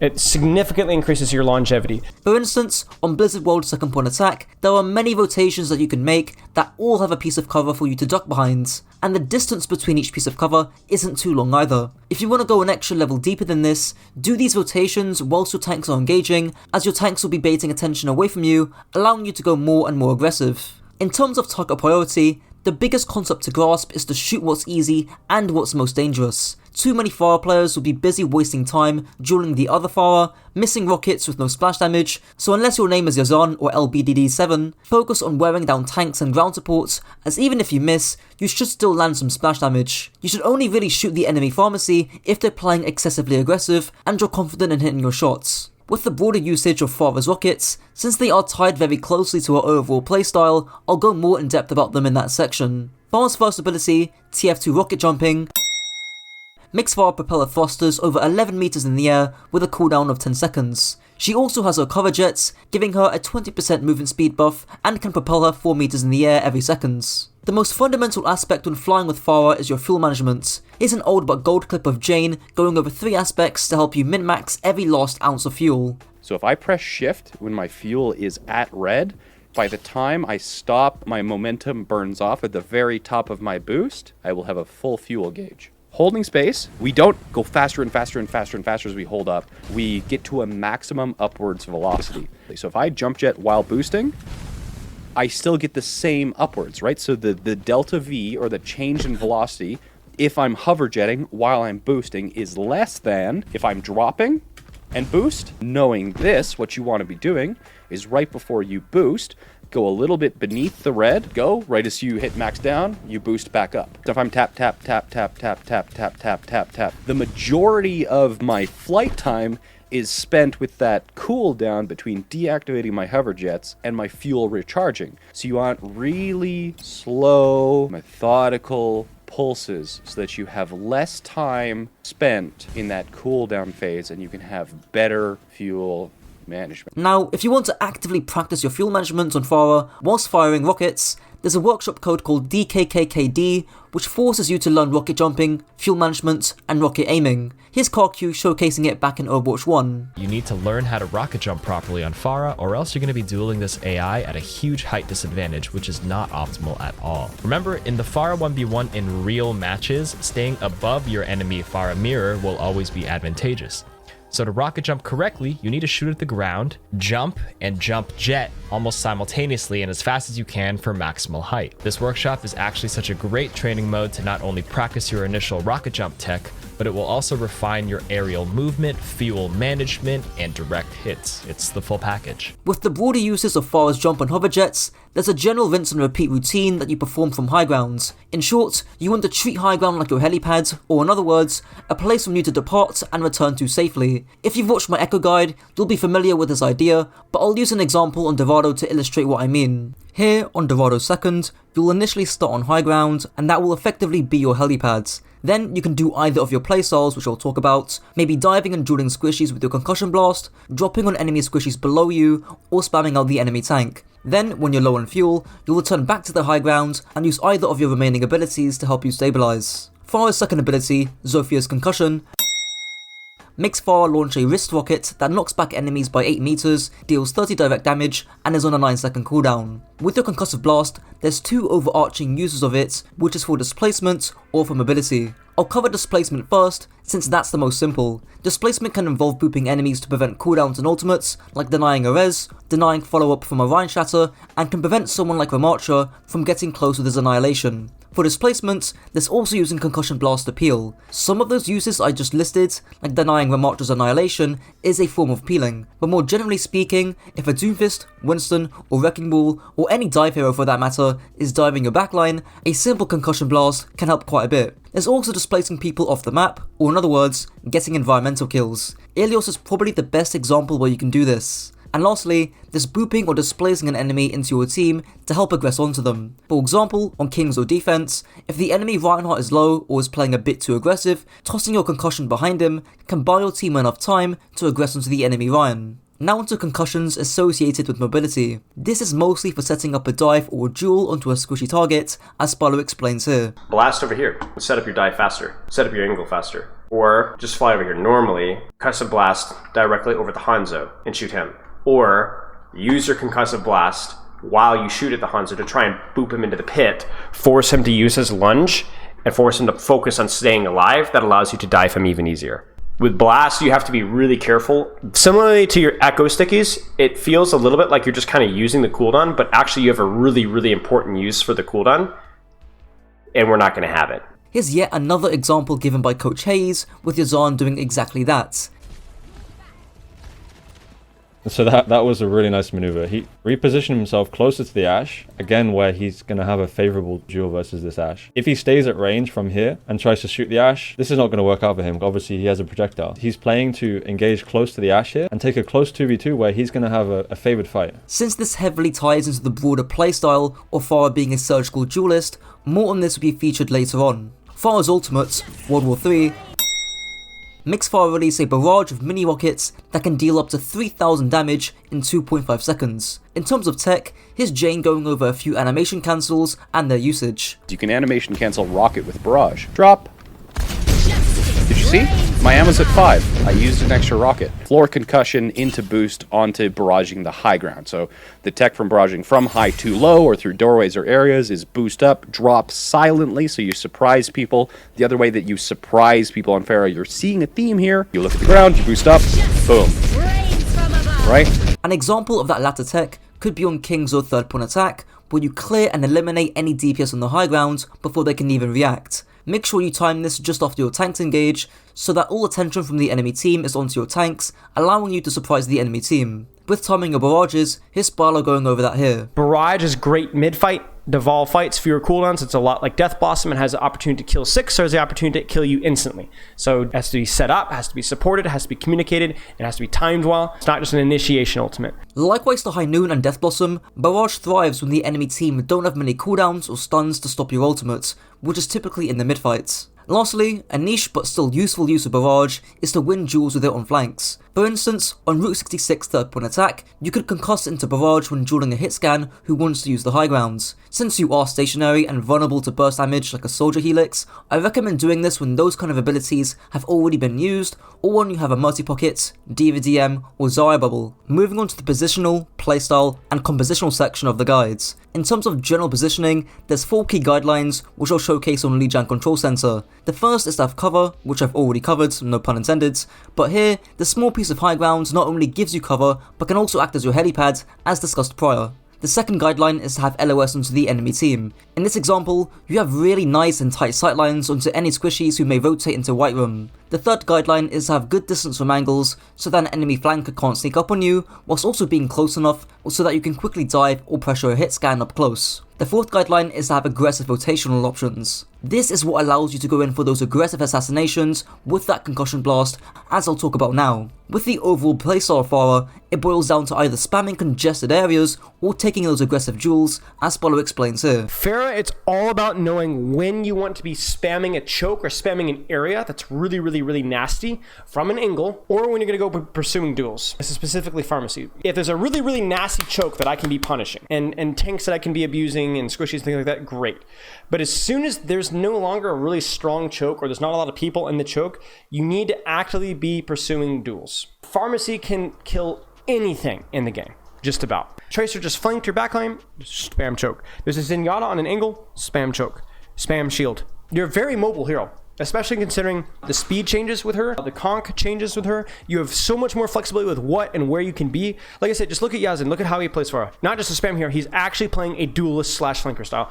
That's how Pharah has to be played. Applying this to Brawl, if you are really keen in playing Pharah with the Lúcio Bap or Lúcio Moira, your input will have to be very surgical and akin to the flanker or duelist playstyle, because you're not going to get any healing, to be frank. This means that every engage you take has to be well timed, and you cannot afford to take any chip damage, making things like corner discipline even more important. When playing against Brawl, without a Lúcio Bap or Lúcio Moira, spamming those congested areas from angles is likely the best play. For instance, on Oasis City Centre, using the central piece of cover on point to spam from afar and soften up the enemy Brawl team, then diving once the enemy backline becomes vulnerable is likely the best play. Notice how both playstyles there are intertwined. In Poke, playing for duels is likely your move. For instance, on Blizzard World first point attack, you could concuss yourself over the Hay rooftop and assassinate the enemy hit scan. Now, when playing a harder poke composition like a Zen Bap up against a dive comp, spamming the enemy team's core with the aid of your heal orb is vital in order to prevent their dive. You want to make sure that their Doomfist, Winston or Wrecking Ball has a tough time before they even dive in the first place. Now, playing with dive, that's going to mainly revolve around your duelist playstyle. you need to be getting on top of those squishy heroes and 2-tapping them, using cover and concussion blast to help you do so. One thing I haven't really talked about is your synergy with Mercy, who can really help you not only spam out a group of enemies, but make you one of the most lethal duelists in the game. If you have a Mercy and you have some communication, try and tell your Mercy to get them to tell you when they stop pocketing. This is to help tone your aggression, as you may not want to do a certain play without a pocket, and vice versa. If you can't communicate for some reason, then just try your best to keep track of when your Mercy leaves you. Well, that's it for the guides.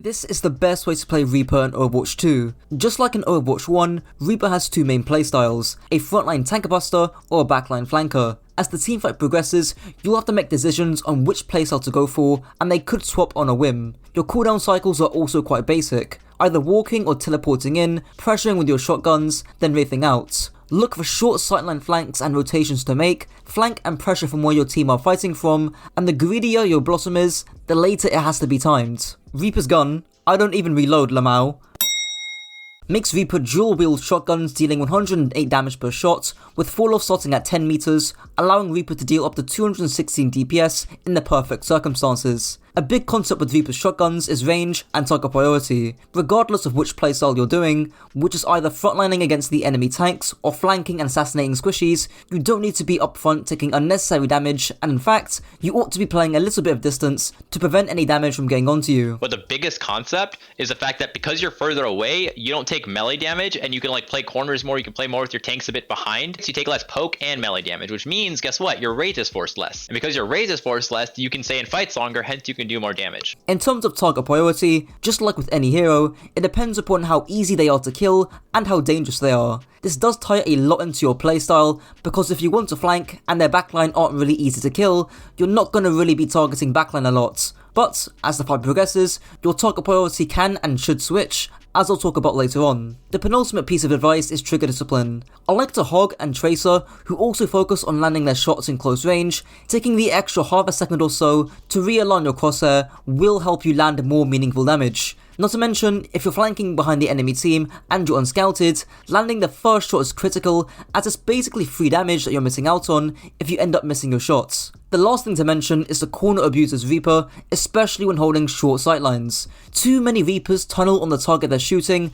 and do the platinum habit of walking forwards and abandoning cover. Keep in mind, you can still land respectable damage from a few meters away, whilst conserving your HP with smart cover usage. Reaper's first ability, the Devil's Advocate V2, makes Reaper become an invincible shadow for 3 seconds, moving 50% faster, paired with an 8-second cooldown. All status effects are cleansed, and your guns are reloaded. The general rhythm or cooldown cycle of Reaper is very simple. Just like Orisa and Mei, you're reliant on your cooldowns to be aggressive. In Reaper's case, you either walk forward or flank behind, apply pressure with your shotguns, and use Wraith to escape back to your team. And from there on, you just rinse and repeat. All meaning that the main use of your Wraith is gonna be defensive. You really don't want to use your Wraith loosely, being careless about where you end up with your Wraith. Use corners and tone your aggression when your Wraith is forced. I can live with your Wraith being forced, but you better not finish your Wraith where you started, which is exactly what you did. If you felt the need to Wraith, your positioning was such that you're taking damage. You can't just go, I'm Wraithing for invulnerability and to get healed a little bit.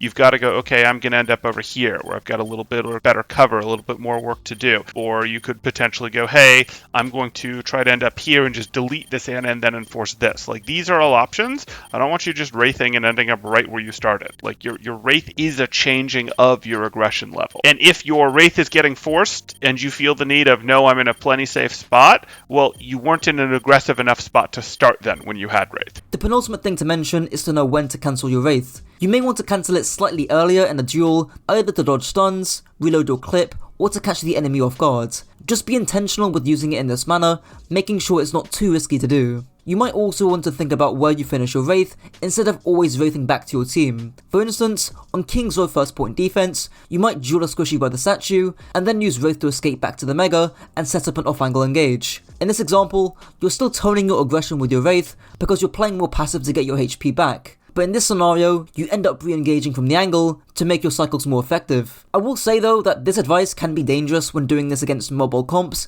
like D.Va, Tracer, Lúcio. If you don't Wraith back to your team against that kind of comp, you'll just get marked down and hunted when you're isolated like this. So I only really recommend doing this against comps with less mobility. Reaper's second ability, the Spooky Boy, Makes Reaper disappear and reappear at a location of up to 35 meters in distance, with a cast time of 1.5 seconds and a cooldown of 10 seconds. It can also be used in the air, reducing Reaper's fall speed. Since Reaper's teleport is very synonymous with flanking, which is one of his two main playstyles which I'll talk about at the end of the video, I'll introduce the more basic concepts here. The most key aspect of Reaper's teleport is timing. The most common mistake is teleporting too early, which means the enemy team forces you out for free, effectively making the team fight a 4v5. His temporal giving an example of that here, where the positioning of the teleport is actually good, but it's completely mistimed. You teleported in when you were down 2. Of course they saw you teleport in, and they had resources to come chase you out because they were up to. Then you're using your Wraith to get out. Your Wraith doesn't actually get you far enough out because of the depth that you're in, and then you're missing both of your cooldowns when they actually make their play. You staggered yourself, you dragged your team into basically a team wipe when your team was going to get out cleanly. This is not okay. Additionally,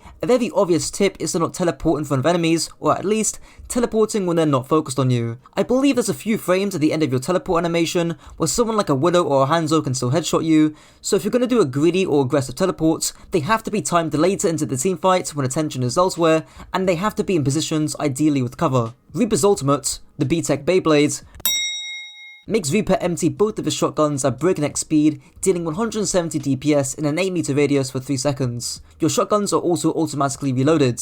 The first bit of important tech is the shotgun animation cancel before you blossom in order to gain that extra bit of burst damage, just like how on Pharah, you shoot a rocket just before you barrage. The most important aspect to your blossom, which will determine how much value you get from it, is your timing. The matter of a few seconds can decide whether your blossom gets a 4K or you get caught in 4K feeding your brains out. The greedier, more dangerous, and more aggressive your blossom, the later it needs to be timed. The timing of your ultimate is so incredibly crucial. I don't like opening with Reaper ult, I like waiting until things get a little messy. Reaper ult is so easy to counter with cooldowns, but is so hard to counter without them. Like, you can go down the list, Winston bubble, Matrix, Zarya bubble. Every hero, like in the game, has a cooldown to deal with Reaper ult. In mid-fight, when some of those cooldowns are used, Reaper ult is just oppressive, man. Like, how many times have you guys been like, oh, the fight's won, and the Reaper just goes, die, and you're like, I guess I die. And that's because it's these mid-fight, when an engagement is happening, not ahead of the team, but mid-fight, it is an oppressive ult. I also want to quickly cover using Wraith in conjunction with your Blossom to dodge those key cooldowns that can stop your Blossom. So say you're on Rook 66 third point attack and you're fighting over Lori, probably the most important piece of map control on this section of the map. If you're fighting a Cassidy Mercy and that Cassidy throws his nade onto you, you could Wraith, then Blossom straight after, catching both the Mercy and Cassidy. By blossoming 2 targets, you also get that passive regen health too. The same thing could be applied if you're fighting an Honor, where you use your Wraith form to dodge a sleep and or nade, and then you blossom afterwards. Now onto the positioning, playstyle, and composition section. Normally in these guides, I cover positioning first, then the playstyle, but because Reaper is a very simple character to understand in terms of what he can do, I'll start off with the playstyle first. As mentioned throughout, there are 2 main playstyles, flanking or frontlining. Here's Sparlow doing a brief overview of those 2 concepts. Do I play frontline? Can I just put out spam damage? I don't need to worry about it? Or should I be playing flanker to bait more attention towards me? With Reaper, the big thing is like the playstyle stuff. Like, you play Reaper where you can flank with short sight lines to put out a lot of pressure. And obviously time it really well. It's very similar to Tracer. He's just a little less flexible with how he does it. Now, Sparlow mentioned taking short sightline flanks in that clip, which is something I'll bring up again with the positioning stuff, so try and remember that bit for now. Anyways, let's start with the 4 rules of positioning that I always state in these guides. First rule is cover or corner. You don't want to get your Wraith forced out for being sloppy and lazy with your corner discipline. Second rule is line of sight. For Reaper, this is useful as it gives you information on whether you should flank, who you should flank if you decide to, and when you should flank in relation to where your team are playing. Third rule is distance from angles, so you don't get snuck upon by a flanker, and the last and arguably most important rule is rotations. This is what allows you to go for those flanks in the first place, and maybe it's just taking a short sidelined off angle, or maybe it's going for a deep teleport in the backline. And whether you frontline or not can change as the fight progresses. Is it better to go with your Reinhardt here, or is it better to flank here? I don't know, because this flank is not particularly short range. Do you see this? So you would be praying that nobody peeks this corner and forces your Wraith. So I think what you do here is fine, but this is an example of where you have to make that split-second decision over and over and over and over and over again. But then, like, right here, what's better? To play this corner? Is it better to TP up the top and to go from behind?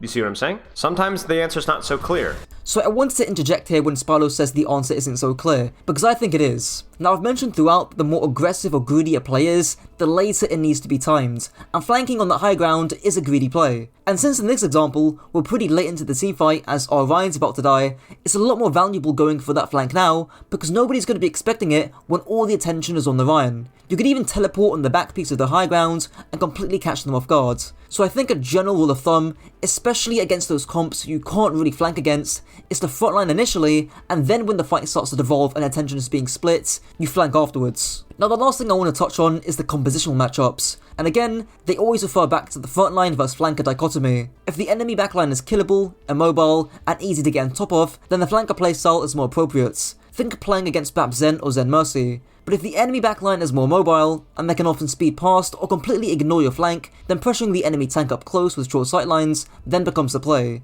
Think of doing this against like a Lúcio Kiriko. Would you say it's better to like TP straight into the back with like a bubble and just try and assassinate their support and then go up with Wraith, or like... Very simple answer. Look at their backline. Is a bubble Reaper going to wreck a Baptiste? Yeah. Force out immortality. Yeah. You're going to cause issues, okay? They're on Kiriko, Lúcio, Reaper Tracer. Are you going to wreck their backline then?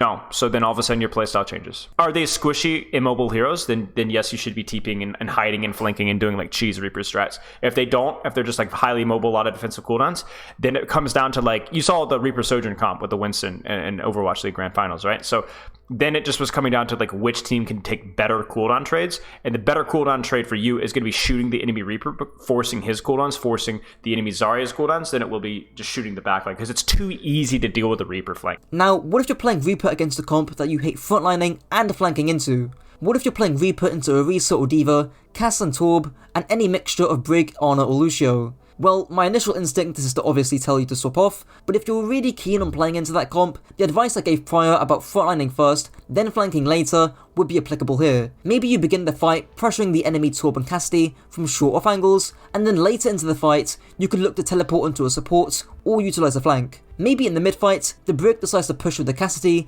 giving you an opportunity to go in the enemy Ana. But for the most part, your life would be easier if you just swapped. And that's it for the guides.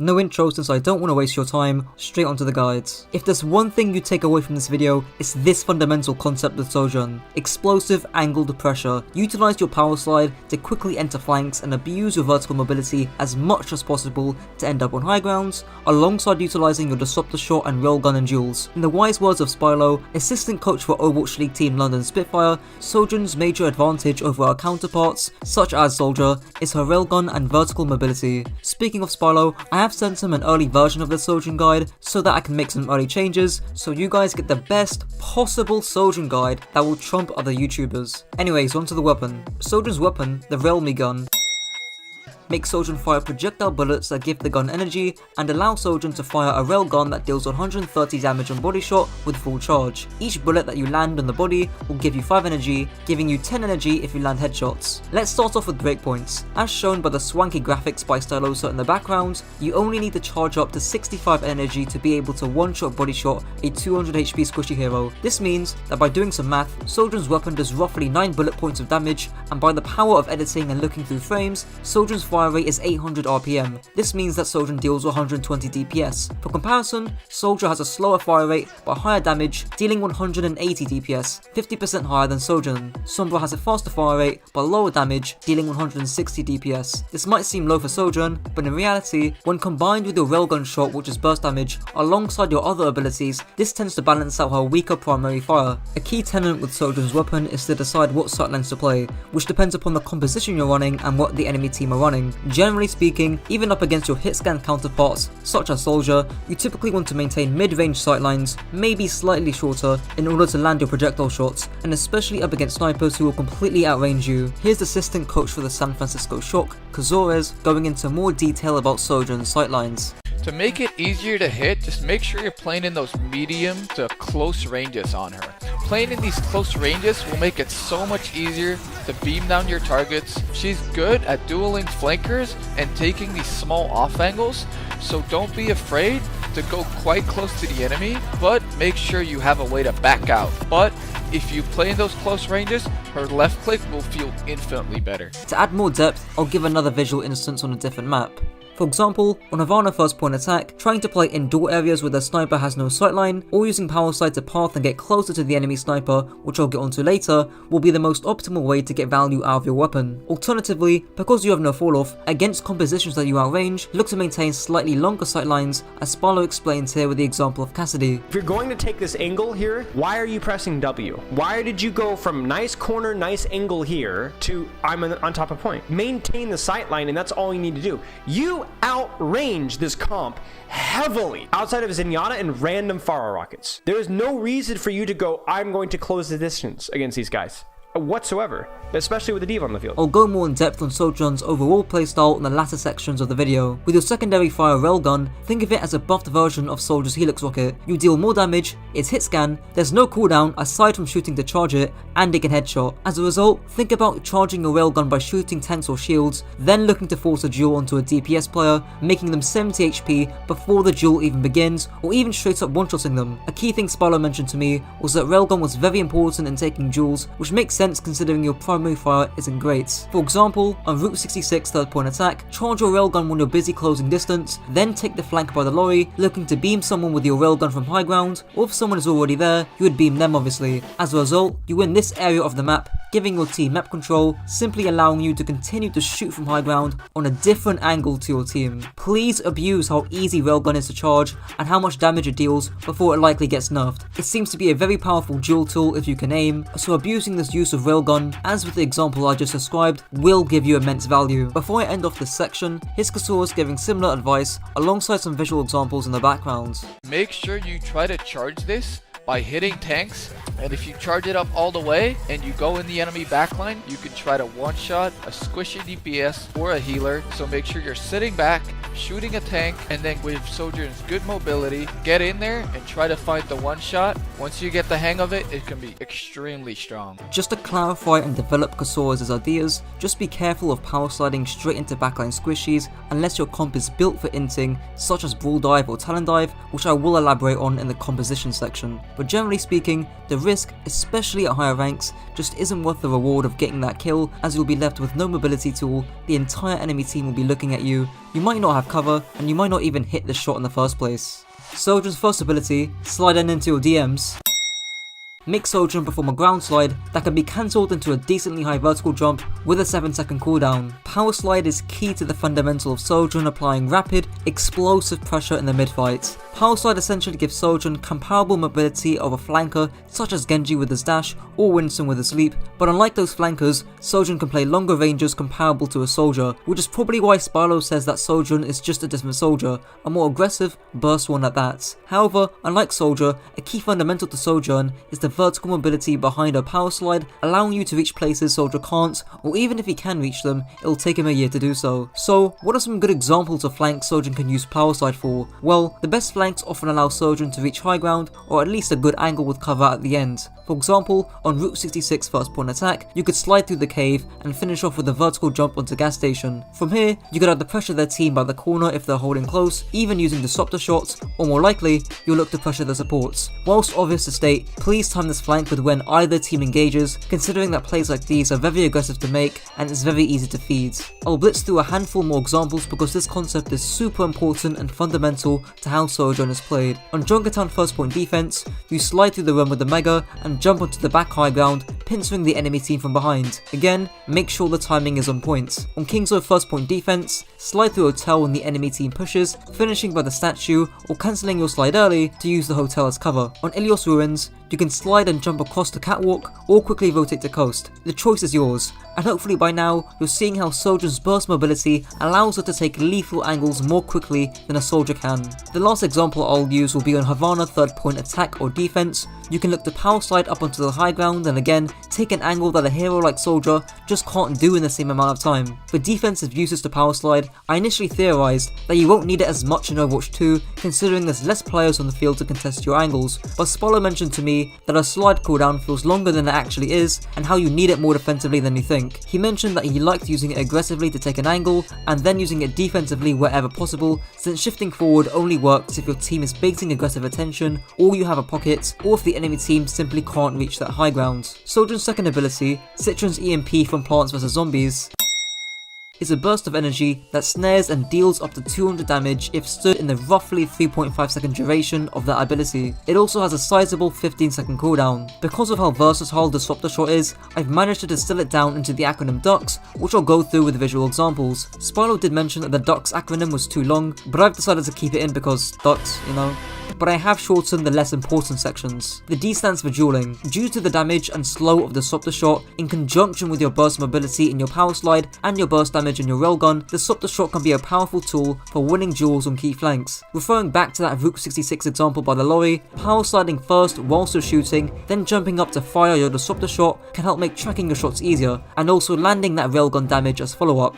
If you're wondering about whether to use power slide first or use your Disruptor Shot first, don't worry about it too much, as both have their ups and downs. For most players, I would recommend power sliding first to keep up the fluidity of your gameplay. The U stands for ultimates. Essentially, combo your Disruptor Shot with ultimates such as Sigma's Flux, Tracer's Pulse Bomb, or even Orisa's Nuterra Lance to allow her to land that full 250 damage. The C stands for chokes, probably the most conventional case used for Disruptor Shot. For example, on Hanamura first point defense, firing your Disruptor Shot when the enemy team start to walk through the choke would be a great way for your team to capitalize and punish whoever walks through. However, referring back to the D in the acronym, if the enemy team aren't really utilizing the choke and are playing a bit more split, you'd probably want to use Disruptor Shot on duels on flanks and areas around the choke instead, with the window on Hanamura being an example. The K stands for kiting. Essentially, if you're playing Sojourn in a more static comp that wants to play at range and is a bit more mobile, you can fire your Disruptor Shot to kite backwards. Kiting is just a synonym for retreating. For example, on Route 66 first point defense, if your team get dove by the gas station, you fire your Disruptor Shot to kite back. And finally, the S stands for supports. This is by far the most aggressive use of Disruptor Shot and will likely be one of the most common. Referring back to those power slide examples, of which I'll use Route 66 for now, you'll be at the perfect angle to get a juicy Disruptor Shot onto their backline to deal some serious damage. Before I end off, do make sure that you properly use Disruptor Shot as it is on a lengthy 15 second cooldown. Sojourn's ultimate, broken as shit, makes Sojourn also charge her railgun with her shots piercing enemies this time. According to Stylosa, 7 fully charged shots deal 910 damage and 11 shots at 61 charge deal 780 damage. That's a lot of damage! Do be aware that these shots do not pierce through shields. I won't keep this long since our ultimate is pretty simple, but think of it as a buffed primary fire used in the same way Soldier will use Tactical Visor. Use it to enhance the lethality of your flanks, of which I've shown multiple options prior, but unlike Tactical Visor, Soldier's ultimate actually requires mechanics to use, and there is the possibility that you do end up missing the majority of your shots. In order to resolve this, have trigger discipline. Don't spam your shots as soon as they gain a decent amount of charge. Take half a second to readjust your crosshair when firing your normal primary fire to then land that railgun shot. Better players won't have to do this, but it is a surefire way in at least guaranteeing some value out of your ultimate if your aim isn't great. As a side note, don't bother sitting main trying to pierce the enemy team. It's likely that they will have a shield, and even if they don't, sitting main praying that you land some pierce shots just means that you're shooting from one angle with your team. It's just not worth it. Now moving on to positioning with Sojourn. Anyone who's been a long time viewer of mine would know about the 4 rules I've often put in my guides, taken from Coach Natter: cover, lines of sight or LOS, distance from angles, and aggressive or defensive rotational options. To explain this, I will again refer to some of the power side angles I've mentioned before, and since I've used this map a lot already, let's go back to that Route 66 example. You have the gas station sign as cover or the high ground itself. With LOS, you have plenty of it, being able to see the enemy supports or anyone past the first corner. With distance from angles, this just means how far you are away from being flanked or attacked, and as it seems, you have a decent amount of distance to escape from danger. With rotational options, you're essentially looking for any route that can make you play more aggressive or any route that can make you play more defensively. In this case, you can drop off the high ground and still hold an aggressive angle on the gas station, or you can drop off and retreat back to the cave or grab the mega underneath the gas station. Finally, to round off this video, compositions and playstyles. As a precursor, I know that compositions, such as double shield, are now dead in Overwatch 2, but the general playstyle of playing from distance, utilizing ranged poke with heroes like Zen, Mercy, Ashe, Hanzo, Widow and Sigma still does exist. With that being said, let's start off with Sojourn in more poke based comps. As mentioned prior,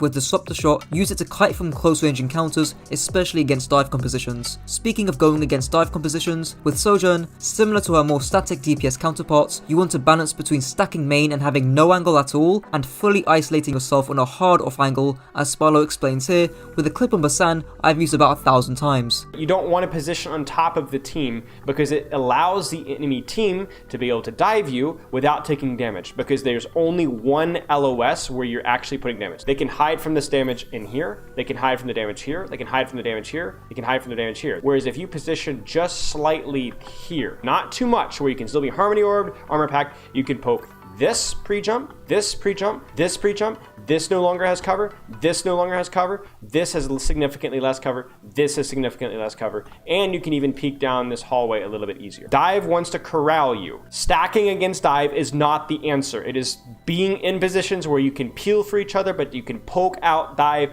before the fight happens. So you don't want to be isolated, but you don't want to be stacked. Note that you can be more aggressive than how the Cassidy was playing due to your increased mobility, and that in Overwatch 2, there will be less heroes to contest your angles. Referring back to Sojourn's high burst mobility in her slide, you can straight away play more aggressively after that dive has happened. When playing with dive or poke dive compositions, look to get a good angle onto where your one tank will be engaging onto. This area is typically called a kill box. For example, on Temple of Anubis second point defense, you might see a lot of teams try and rotate into cave, which is where your kill box will be. Say you're playing a dive tank such as Ball, Doomfist or Winston, who will try and engage onto that kill box. That is when you want to follow up. You could power slide through main and fire your railgun and disrupt the shot onto that kill box, potentially landing a kill. When playing with Brawl or Brawl dive compositions, you'll want to rotate as a team to close the distance to allow a rush onto the enemy team, or just force the objective to then close the distance. Here's Temporal, a professional Overwatch coach, detailing how the composition works on Ilios Lighthouse, explaining Sojourn's role in the comp. We'll take cover to minimize poke, because our only real source of poke tool ourselves would be Sojourn. Sojourn has a hit scan weapon with some range to it, the railgun. She's gonna have some poke, no one else has meaningful poke. It's still gonna be extra important to go, hey, let's use natural cover to force the opponents to rotate in such a way that they can threaten angles on us, that they can shoot around the cover, those sorts of things. And let's use objective pressure to make them spread out in such a way where, hey, they want to go like this to get angles, and now you've given us someone we can run over, being this Sigma in this example.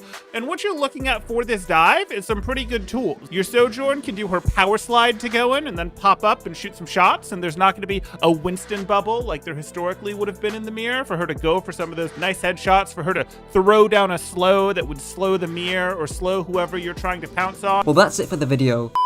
This is the best way to play Soldier in Overwatch 2. Soldier is played for sprint and consistent output and damage thanks to his biotic field. I've always described Soldier as a hybrid between the traditional static hit scans like Cassidy and Ashe and the flankers like Tracer and Sombra. Your sprint gives you the mobility to take deeper angles that heroes like Cassidy just can't take, with your biotic field allowing you to stay on that angle for longer. Keep your range against heroes like Sojourn and Cassidy, be disciplined with your corner usage, and track to the best of your ability. Soldier's weapon, the slowest firing hit scan gun, makes Soldier fire his rifle at 540 rounds per minute, dealing 18 damage per shot with 30 ammo and a bit of recoil. Your DPS is also decently high at 162 compared to Sojourn, whose DPS is 126, Ashe's DPS at 150 and Cassidy's DPS at 140. The most fundamental concept with Soldier is to typically maintain longer sightlines against most heroes. The reason for this is that your contemporaries often have big, consistent bursts of damage up close that you really just don't have. At close range, you lose to Cassidy due to his magnate, and you also lose to a Sojourn sliding at you with a fully charged railgun for similar reasons. Hence why you need to be keeping a distance of at least 20 meters against those kind of heroes. Not to mention, Soldier got a notable recoil buff recently, allowing him to fight at longer ranges compared to Sojourn, who got a spread enough to her railgun, limiting her range options. Here's a good example of what I mean on Orisa. If you aggress to try and get a deeper angle, your sightline is just too short that a Cassidy can just roll in with his magnade and kill you. Heroes like Sojourn and Echo also have burst mobility options to escape these kind of scenarios too, but your sprint on Soldier isn't burst mobility unfortunately. Now against snipers, you want to maintain shorter sightlines, typically paired along with surgical angles, as I myself explained here from about 2 years ago. Especially against Widowmaker, he just has to play shorter sightlines and play like a flanker. And because you've got sprint, that's what's going to happen. But even if you stack down main, this is still a relatively long sightline for Widow to play. This is still relatively long sightlines for Widowmaker to play over here. And also, because you're not playing hard angles like this over here, you're going to be doing less damage. What sightlines do you have here? What damage are you putting onto core?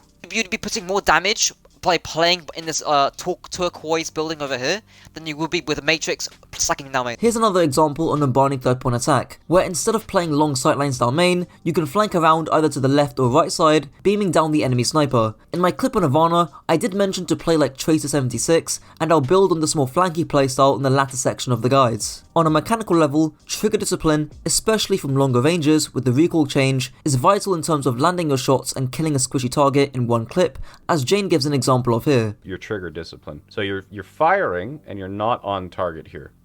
And then you kind of get on target, but then you fall off target and you keep firing. And you're kind of pulling a Texas sharpshooter. You're drawing his outline, more or less. Spraying for as long as you can, but as soon as your crosshair falls off the target, stop firing until you can get it back on. In order to help with tracking, trigger discipline, and recoil management, I highly recommend IOStux's aim trainer, JPYHG, of which I definitely do not have a cameo in whatsoever. Soldier's first ability, a basic human function, makes Soldier move 50% faster. Thank you Overwatch devs, very creative. Starting off with a basic animation cancel, after firing a clip and needing to reload, Soldier can cancel the latter end of his reload animation by sprinting as soon as the ammo gets loaded into his gun. With sprint usage on a broader level, you should mainly use sprint to rotate into more aggressive positions quickly, as Jane details here. And you've got sprint, so you can actually do this. So there's this tower itself, and then the enemy after having traded, and then your Reinhardt fed. So they're going here, and then you were over here, and then your team is moving in to meet them here. But if you, instead of kind of like meeting their attack here, push in behind them and like play a ring around the rosy, you pincer them. Their resources are going to be primarily focused in this direction, and they're going to use this corner right here for their protection. The Zarya is going to use that to ping pong with her bubbles. Everyone else is going to be using this as cover. But if you remove this cover from the opponent by pincering them from behind, shit tons of damage, a burst damage, easy helix onto a support or something like that, they're dead. And if they turn around to try and push you, you've got sprint once again to reposition back to your team. Note that you should time these sprints just after your team engages. This is because the enemy team will be fully focused on your team's core, allowing you to get away with these surgical flanks, as Jane just showed on Icon Walled. If you do these flanks too early, your angle's going to get cleared, and you'll likely die because, again, you haven't got any burst mobility, CC, consistent close range damage, or increased HP, all of which someone like a Cassidy has compared to you. With more straightforward uses, sprint should also be used to quickly kite from danger if you've lost a teamfight. However, one area of discussion is whether you should sprint away or stand your ground when you're getting dove. If you're getting jumped on by multiple heroes, it's typically better to sprint away as early as possible. However, if you're dueling heroes who you think you can out-mechanic and or force their cooldowns, like against an Echo or a Tracer, that's when standing your ground with your biotic field can be a better alternative. A few shots or a helix onto a Tracer, Echo or Genji can seriously put a dent in how aggressive they can be. And on top of that, if you're getting help from a Lúcio, Brig or Mercy, that's even more reason to stand your grounds. Soldier's second ability, the worst rockets in the game, makes Soldier fire tiny rockets that deal 120 damage on direct hit and up to 80 splash damage. They have an explosion radius of 3 meters, move at 50 meters per second, and they're on a 6-second cooldown. Fortunately, Helix is one of the simplest abilities to use. Unfortunately, Helix is now kind of a worse version of Sojourn's railgun and Cassidy's magnades. Maybe you guys in the comments can talk about whether that's power creep or not. Regardless, there's two main uses to Helix, either as an opener or as a finisher. Generally speaking, even when you're unscouted on an angle, it's better and more reliable to save Helix to finish off a target rather than to open with it. That's mainly because from range, you're just not going to hit a direct Helix on a moving target. However, his former pro player IDDQD going over some exceptions where you'd open with Helix. Against Sigma, it's usually better to engage with Helix first instead of using it as a finishing burst because of his kinetic grasp. Open up with a Helix if possible and you will need to land a couple more shots to confirm the kill. The absolute easiest way to kill an Ana is to engage her from the side while she's scoped in and not paying attention.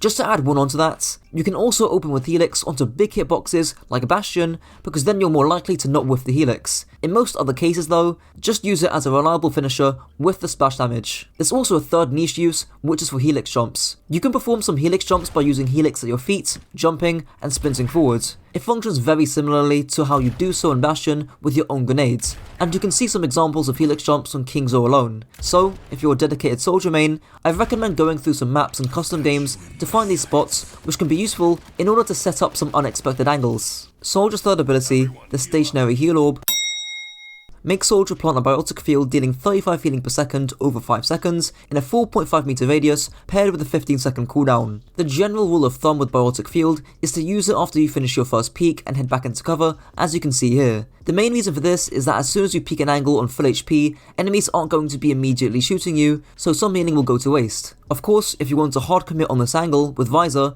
but you haven't got the time to place down your field, then you'd put it down as soon as you peak. you also want to plant your heal station by a corner instead of doing it out in the open. The two reasons for doing this are admittedly very micro related, but it just encourages good corner discipline by not swinging out in the open, and it also gives you a tad more healing if you do decide to retreat from your angle. With broader uses, Biotic Field can also give you a slight edge in winning a duel, helping your team win map control. For example, on Route 66 second point attack, when fighting over the high ground coast-side, with good corner discipline and management of sightlines, alongside your Biotic Field, you do have the tools to put this duel in your favour. Lastly, albeit niche, you may want to use your Biotic Field to gain ult charge from your teammates in between fights. Aside from that, there isn't much else to Soldier's healing station. Just use it to extend how long you're on an angle for, that's pretty much it. Soldier's ultimate, Aimbots.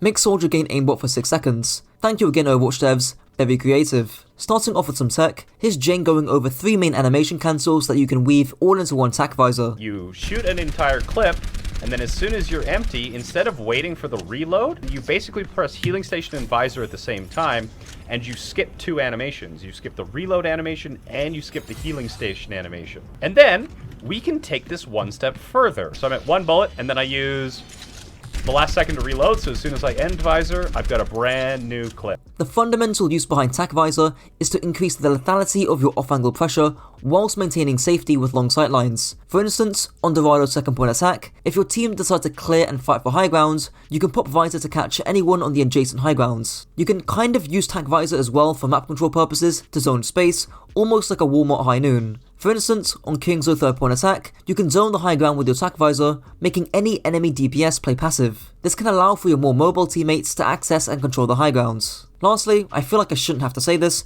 but please don't use visor in Grav. You deal less damage because you can't headshot, whilst also wasting an ultimate, so I don't actually know why I see people do this in my games. However, do feel free to visor when the enemy Mercy Valks, or when the enemy Pharah uses her boosters. Any aggression by an aerial hero can quickly be punished with visor. Moving on to the positional, playstyle, and compositional section of the guides. In terms of positioning, there's 4 key guidelines which I'll show on the Barney third point attack. Firstly, have cover, as mentioned prior. Secondly, have line of sight, so you can actually see and shoot the enemy team. Thirdly, have good distance from angles, so that enemy flankers don't sneak up on you. This allows you to land early damage in before they engage. And fourthly, have rotation options, both aggressive and defensive. This is really the meat and potatoes of Soldier, because it can provide you with an additional angle for when your team engages, allowing you to push up, or it can also give you a route of retreat if your team have lost the fight. And the reason why this is so important is that this is where your sprint comes in really useful, since you can rotate and reach these flanks faster than someone like a Cassidy.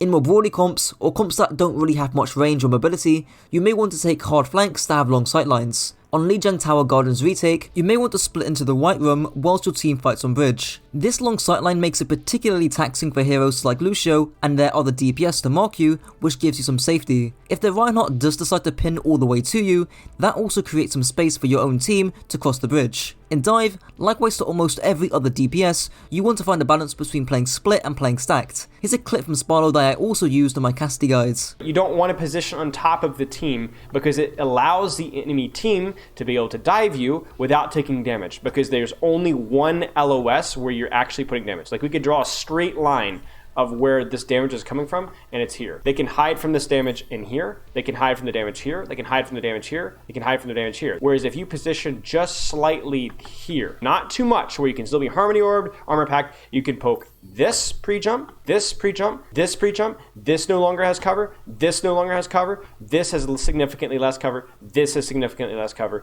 and you can even peek down this hallway a little bit easier. Dive wants to corral you. Stacking against Dive is not the answer. It is being in positions where you can peel for each other, but you can poke out Dive before the fight happens. So you don't want to be isolated, but you don't want to be stacked. Now, against poke, or just against comps that haven't got much mobility but often outrange you, you need to be hard flanking, almost like a Tracer 76, as I explain here. Play like a Tracer, play like a Sombra, because against their composition, no one's going to chase you. They had Ball last round, right? They had Ball, and they had Pharah, maybe heroes that could chase you down if they get close enough, but right now, Reinhardt is terrible against angles.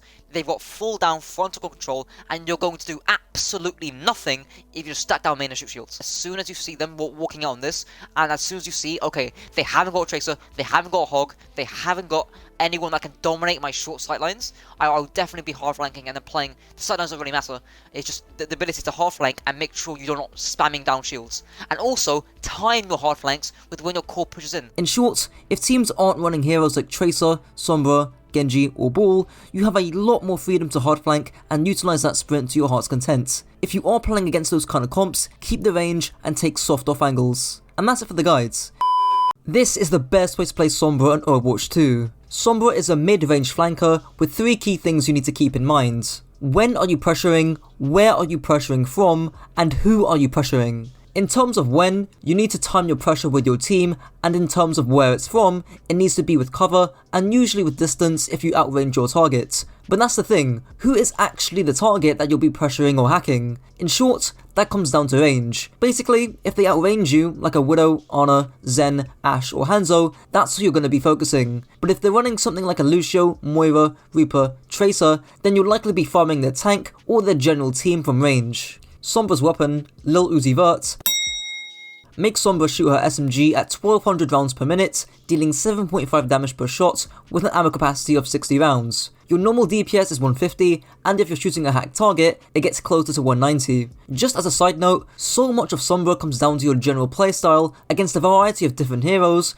so these ability specific sections should be a bit shorter. The main usage of your Uzi will actually be trying to utilize the range as much as you can. Now again, this does dip into the playstyle section, but against comps you are at range like a Winston, Lúcio, Kiriko, you can even be standing as far as 20 meters away, poking down a tank with the majority of your shots landing. What is the enemy team running? Very important here. They're running short range dive. You outrange every single hero on this comp, so you need to abuse that. So let me put it this way. Your angle as Sombra is dependent on the enemy composition. You're gonna stand right here and you're gonna hold mouse 1 on Monkey.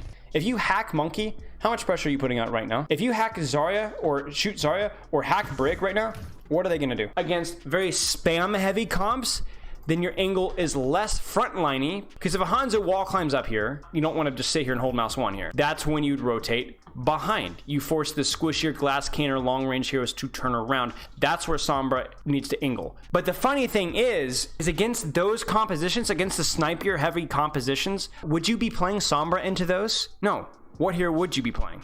Probably Tracer, because she's more self-sufficient and her damage threat is better. You don't need Sombra's range. Sombra's first ability, TF2 Engineer's Teleporter, makes Sombra toss out a beacon in which she can return to it at any time. It has a projectile speed of 25 meters per second and a 6-second cooldown. The biggest and most obvious problem with Sombra's Translocator is that players often don't know how or where to place it. The key thing with Translocator is to put it in a position where it's safe but also active. When I say active, I mean that once you translocate, you're not going to be out the fight for 5+ seconds. You're still going to be actively contributing to the fight as soon as you translocate. Here's Jane giving and explaining an example of translocator placement on a pool shrine. So A, I put it kind of like on my side of the point. B, I put it on the high ground.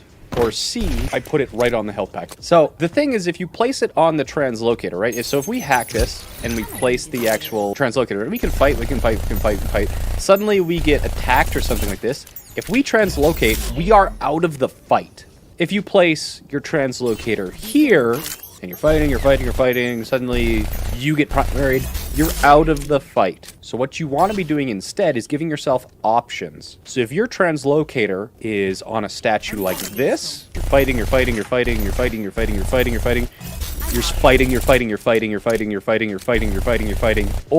you drop to the health pack if you need it. Give yourself options. Building on this idea further, here's Bono talking about how you don't want the enemies to have line of sight onto your translocator, for admittedly obvious reasons. If you're gonna throw your translocator late, is at least have the dignity to throw it up here to where it's not as easy for the Sombra or Lúcio to break it. Because if you're placing it in a sightline where they can see it from main and they can break it from main, so they don't even need to send their Sombra to go break your translocator. They could just Lúcio sends one volley, your translocator is broken, and then you're screwed. Referring back to Jane's Nepal example, the one by the elephant could be seen, whereas the one closer to his spawn would stay out of LOS. so if you think you could get away with it by putting it by the elephants, it still isn't a bad idea. Here's another example on Icon Ward first with 4 different translocators. A, B, C and D are probably the best options because they're safe and hidden whilst also being active in that it won't take you very long to get back into the fights. Just make sure that with C, you're not placing it in the building itself, otherwise it could be seen by attackers pushing that building. With the option E though, it is an open space, meaning that it's not safe and you're very far away from the team fights. So in short, just don't toss your translocator out in the open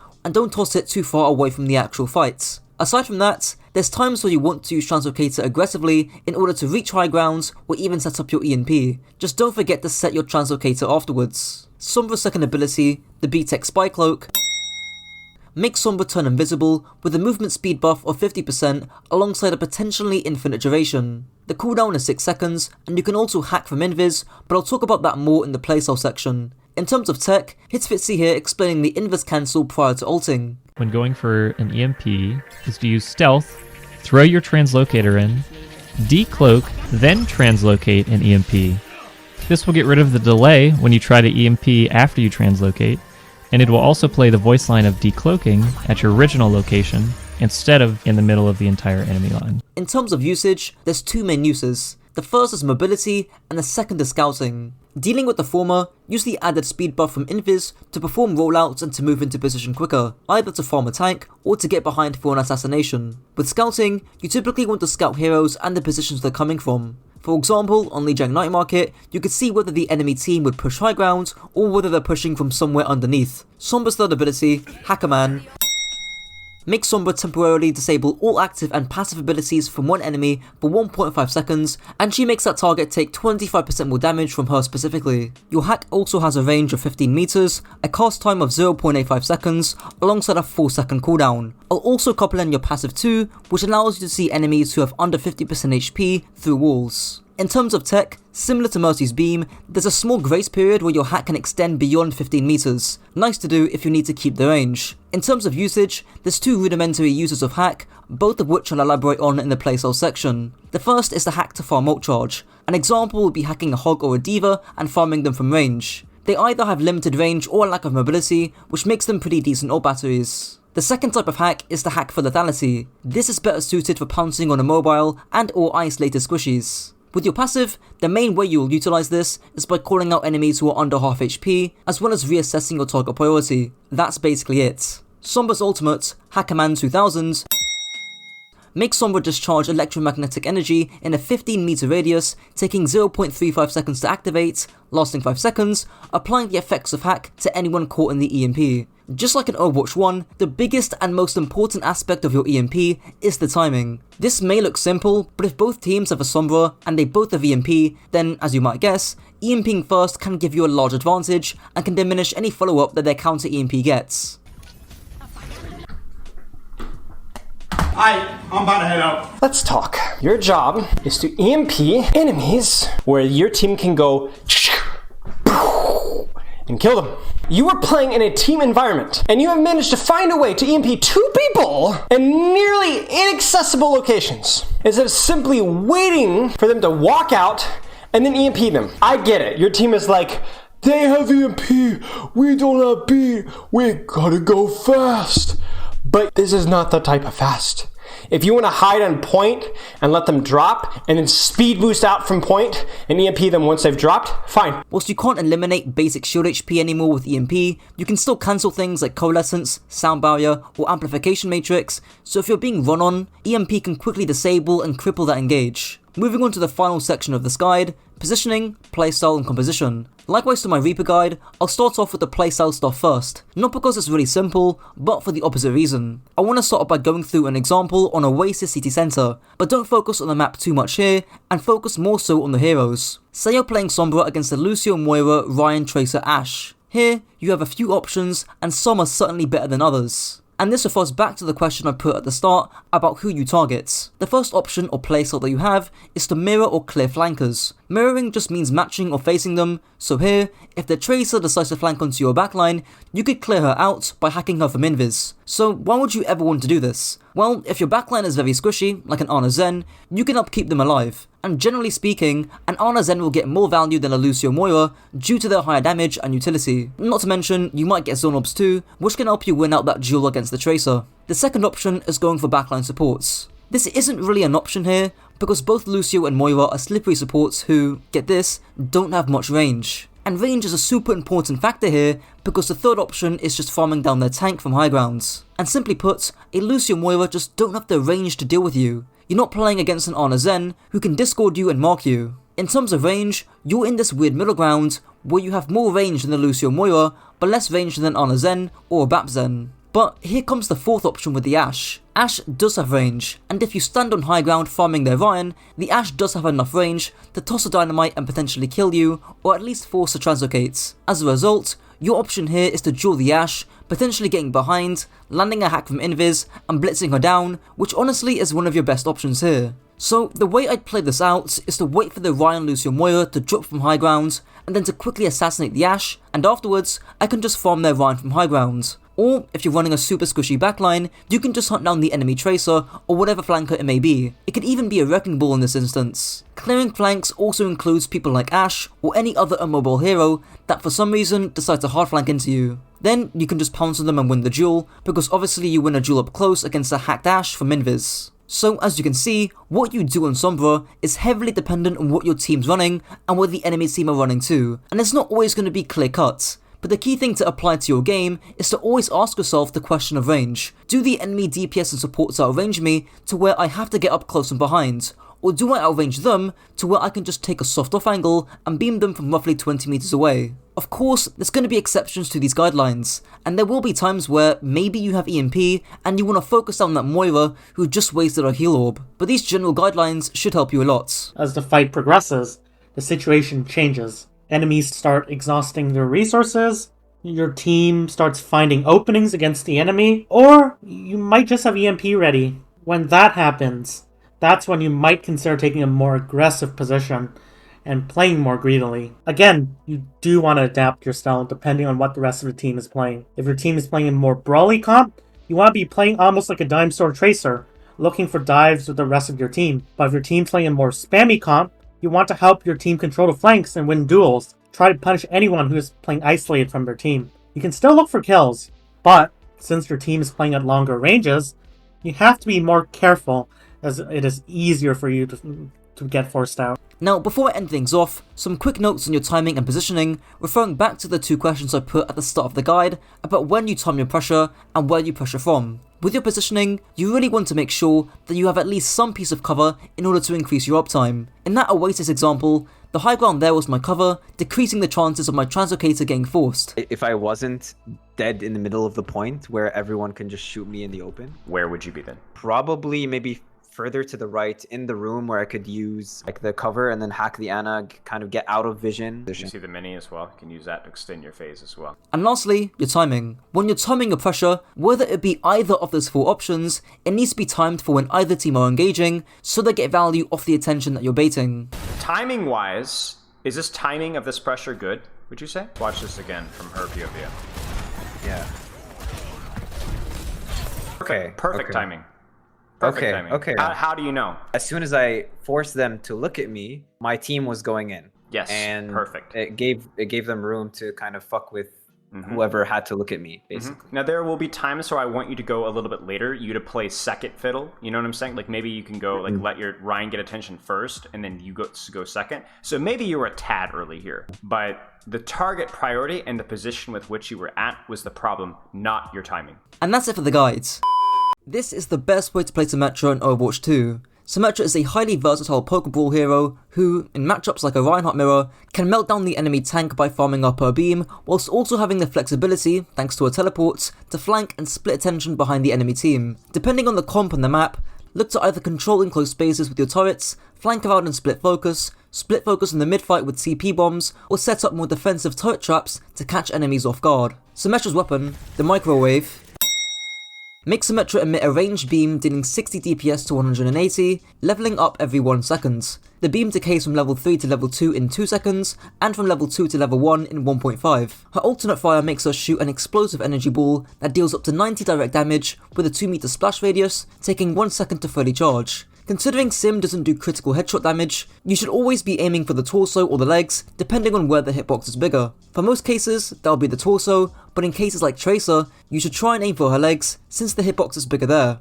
Symmetra's beam is one of those hit or miss weapons where you'll either be able to consistently charge it to level 3, easily melting down the enemy tank, which will most commonly be done against Rhine teams, or where you can charge your beam off shields, or you'll struggle getting much value at all, particularly against split compositions. However, your beam does have a limited range, so do be careful when chasing enemies who outrange you, and this is where your secondary fire can come into play. Your orbs should always be released on full charge, and are actually quite easy to hit, as they have a much bigger hitbox than what is visually represented.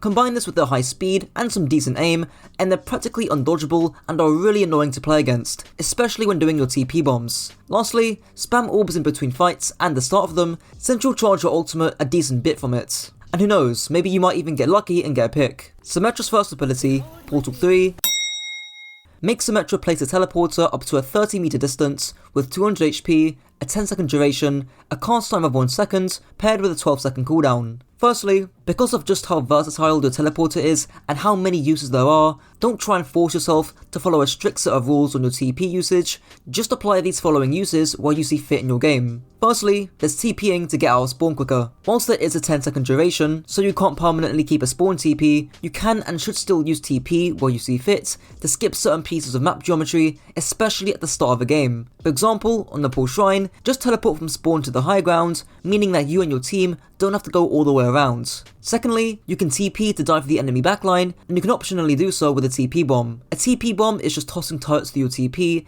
typically into aggressive positions. And sometimes you can teleport through, and sometimes you don't have to. A basic TP bomb is tossing one turret on the ground, TPing, then tossing another 2 turrets through, but again, this is completely optional. So for example, on Legion Control Sensor, if you see a squishy flex support like an Ana or Baptiste, you can TP straight onto them and at least force a few cooldowns like Nade, Sleep, Regen Burst, or maybe even Lamp, and you're safe whilst doing all this because if you're feeling the heat, you just TP back. I will say that against mobile, slippery backlines, like Lúcio, Kiriko and Moira, you shouldn't often be doing this, similar to how on Reaper, you wouldn't normally teleport into those kind of backlines. You can also contest enemy DPS, again, optionally with a TP bomb. Referring back to that Legion example, if there's a DPS playing in white, you can pressure and contest that DPS with a TP, then teleporting back if you're feeling the heat. Another use is to force cooldowns. This is already linked into the 2 previous use cases on Lijiang, but perhaps you don't even take the TP because the enemy team just pre-fire a bunch of cooldowns, destroying the TP immediately. This obviously forces cooldowns and can also split attention, so make sure you're timing this with when your team are engaging. You can also use TP to reach high grounds that you couldn't reach beforehand, and your teammates can also use your TP for the same reason. The high grounds on Kings or 3rd points are a good example. Speaking of teammates, you can also use your teleports to combo with abilities and ultimates. There's a flurry of them that you can combo with, like Riptire, Death Blossom, Diva Bomb, Shatter, and High Noon, but here's a classic example of comboing it with Terra Surge. Oh! What the fuck?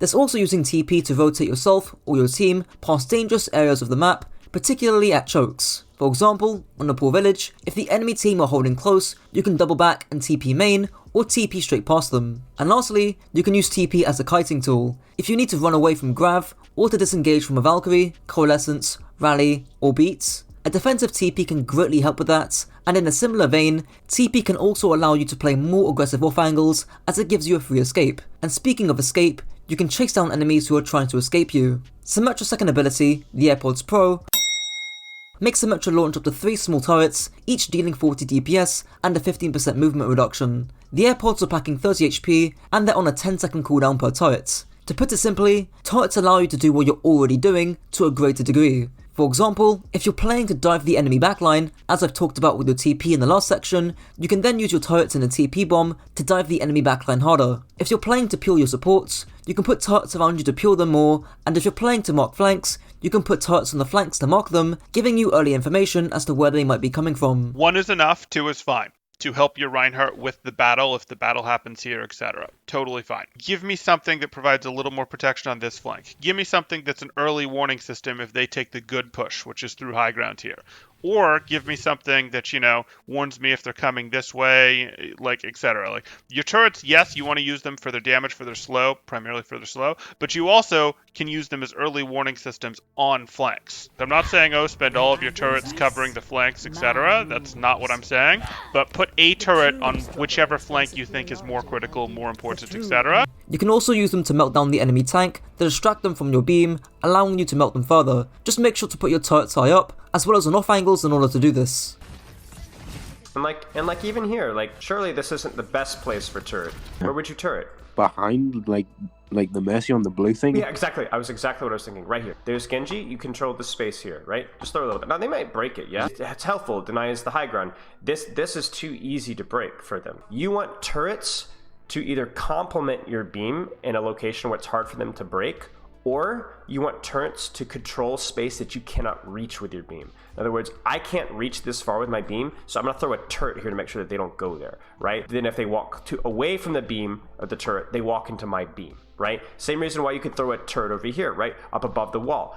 Would Ryan break it? Probably, but it would provide an area of pressure that you cannot reach with your beam. So on Lijiang, just covering those three uses, you can put your turrets in the entrance of the point, which is the usage that Spallo just talked about, or you can put a turret close side to mark any flankers, or you can put a turret or two by your supports if they need some peel. Turrets can also be used to distract the enemy, and by setting up a trap, drawing more attention away from the front line. For example, on Kingslow first point defense, you can place 3 of your turrets in the corner of the choke, making it really annoying for a flex support to deal with. If you happen to be dueling in a 1v1, you can also use turrets on the ground while fighting them to give you a slight edge, forcing their attention away from you. And lastly, one overlooked detail of turrets is that they can actually block things thanks to their hitbox. Use them in dire situations to block incoming one-shots, like a Widow or a Hanzo shot, a High Noon shot, or even Sigma's Rock. Symmetra's ultimate, Trump's Wall v2, makes Symmetra deploy a 4000 HP barrier that can last 12 seconds. There's 2 fundamental uses of Sim's Wall, an aggressive and defensive use. For aggressive uses, place the wall straight or vertically,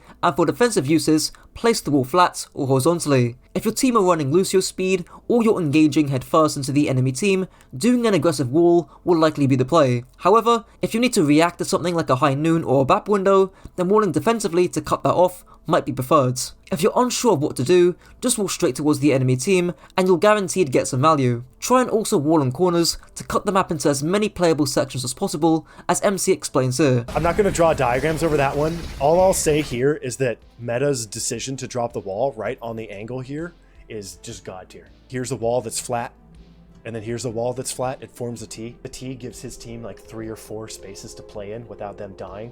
They can literally walk in and apply pressure right here and go in when the enemy team jumps over the wall. They can come out. There's just like 4 or 5 spaces your team can play in with this wall here. Try and also consider where the enemies will run to and retreat to if you end up walling. Try and wall in a way where you can actually chase them. You know, as soon as you use wall, especially now that they're down 1, they're going to disengage, right? So where are they going to disengage to? To the left. I should have placed it more to the left. Right. So if you just simply angled it here, you guys can not only chase to here, you could chase literally to the spawn. Yo, Meta One here. I've been told you're in need of some advanced Symmetra tips, okay? I know how to TP bomb, I know how to use my turret to block High Noon, but how do I actually play the damn game? How do I play Symmetra? What's like the gameplay loop? Okay, look, I'm here to help you. Okay, I can't keep this up, you know. I was trying to fit in with the Kajor video pacing and everything. What you're missing is playstyles. If you want to get good at Symmetra and you want to one-trick her, you need to learn how to play her in every situation. And in order to do that, you need to learn how to play her in Brawl playstyle and in Spam playstyle. Let me explain. Brawl playstyle is basically you're playing for your beam, okay? So you want to charge up your beam off their tank. Normally you play with your team as well, and you just play behind your shield. You charge up your beam off their tank. You spread out your turrets. You know, where you put your turrets and your TP aren't so important in Brawl playstyle. It's more about your mechanics and knowing how to min-max your aggression. Spam playstyle, on the other hand, is completely different. Normally you play away from your team and you can do a bunch of different things, but the general goal is either to get picks or just to like distract the enemy, put them out of their comfort zone, put them in a situation which they have no idea how to deal with. So you won't see people doing this in Overwatch League, but this is very effective in ranked for a start. And second of all, you need to know how to play this way if you want to play Symmetra in situations where she's not good. Okay, if they go Monkey and Pharah, and your team's playing Bull, Sombra, let's say, like, you're not going to be able to frontline and charge off their Monkey, you're just going to die. Okay, in that situation, you have to play spam style Symmetra, so it's very important you learn this. When you play spam style Symmetra, there's a bunch of different things you can do, as I said. You can set up turret traps and bait people with them. You can play in little rooms with your turrets to protect you and force them to come chase you. You can straight up flank. You can spawn camp people. You know, there's a bunch of things you can do, but they all have some things in common. Okay, the main rule of your turrets is you want to keep your turrets stacked. Okay, you want to have all your 3 turrets together, shooting the same target at the same time, because you want to get picks with them. Turrets mean you can do what you're already doing better, okay? And if you're not stacking your turrets together, it's not going to help you with your goals of getting picks or distracting the enemy much, really. It's very minor if you're just like spreading them out around the place, because people are just going to go past your turrets and go kill you. So put them together and it makes all your flanks, all your off angles, everything way more dangerous. Pushing you, if you play against a good spam style Symmetra, it's terrifying. Every corner, every time you can push them, you could get melted by 3 turrets, okay? 3 turrets plus an orb and you are insta-dead. The other thing is that it's entirely map dependent, okay? Some maps are really good for flanking. If I'm playing Dorado point A, I'm always going to flank you. It's just really, really good. Other maps, they're good for playing in little annoying side rooms where the enemies have to push you out because you're just on a god angle, okay? But when they push you out, they're playing into your strength, okay? The whole point is they're playing a comp where you can't get in range of, you can't beam them. But if you play in a really aggressive angle in like a side room, which the healers have to walk past, they have to push you out, otherwise you're going to kill the healers, right? And when they push you out, they're pushing into you, into your turrets, into close range, and all of a sudden, Symmetra's a good character, okay? You've had Symmetra in an awful situation and you've made her a good character, which is exactly what you need to do. Other maps, they have great spots for little turret traps. Kingsrow Point A comes to mind. I literally always get kills with this turret trap. It's elite, okay? Use this one. And that does bring me to another point. If you want to play good spam style Symmetra, you need to know a lot of Symmetra theory. Basically, you need to know what spots are good, what you should use on each point. And I would just recommend watching a lot of good Symmetra players, and you'll pick up the setups they're using and just test them out for yourself, see which ones you like. So there's 2 approaches to this, right? Approach number 1, you can just learn Brawl style Symmetra and then learn spam style Symmetra and be like, well, which style is better in this situation? I'll use that, okay? And then just keep switching between them. And honestly, that's pretty good. I used that for a long time. I got top 7 EU literally using that mentality. So, I mean, it works. It works. Or the other thing you can use, which is what I've been leaning more into now, is you can think of it like a scale, and you want to move between spam and brawl style and be like in the optimal position on that scale at all times. So maybe you incorporate some more TP bombs, play a bit more hybridy. You know, you'll be lean slightly more towards spam. All of a sudden, they pick Pharah. You're leaning hard towards spam. Oh no, they've gone Ryan. You go straight towards brawl. You know what I mean? Like you keep it like a scale. You switch around on that scale instead of having 2 distinct playstyles. And really, I think in theory that's the ideal way to play. But I would say learning 2 separate playstyles is a very good shortcut. Okay, it helped me a lot. And I don't know, it's up to you. That's up to you. Okay, hopefully this helped you a little bit. I feel like it's been pretty vague, but Symmetra's a kind of complicated character. Unlike a lot of characters where, you know, you might change how they play a bit depending on different things. Symmetra, you change completely. There's so many things, like different maps, different comps. You change completely how you play. You do completely different things. And, you know, that's why I love Symmetra. Symmetra's a fun and interesting character. But it is quite hard to make a guide for Symmetra. I would say it's quite hard to make a guide. But if you do want me to go into more detail on this, especially what playstyles to use and how to adjust your playstyle to be optimal to your rank to get maximum value, alongside giving concrete examples, make sure you check out my educational Unranked to GM. Link will be in the description and pinned comment. Yeah. Thank you very much, Kajor, for having me on. Shout out Kajor. If you're not already subbed to him, make sure you subscribe because he makes the best guides on YouTube. And back to you. So that's pretty much it for the guide. And again, thanks to Meta for his input. His links are down below and in the top right. As for positional stuff, the main thing, aside from good corner discipline, is to look for rotations and opportunities to get value out of your TP, whether that be a well-timed TP bomb in the backline, teleporting to control or spam from a flank, or teleporting to aid your teammates. If you're not getting any good value from your TP, you might as well be playing a different hero. And that's it for the guides.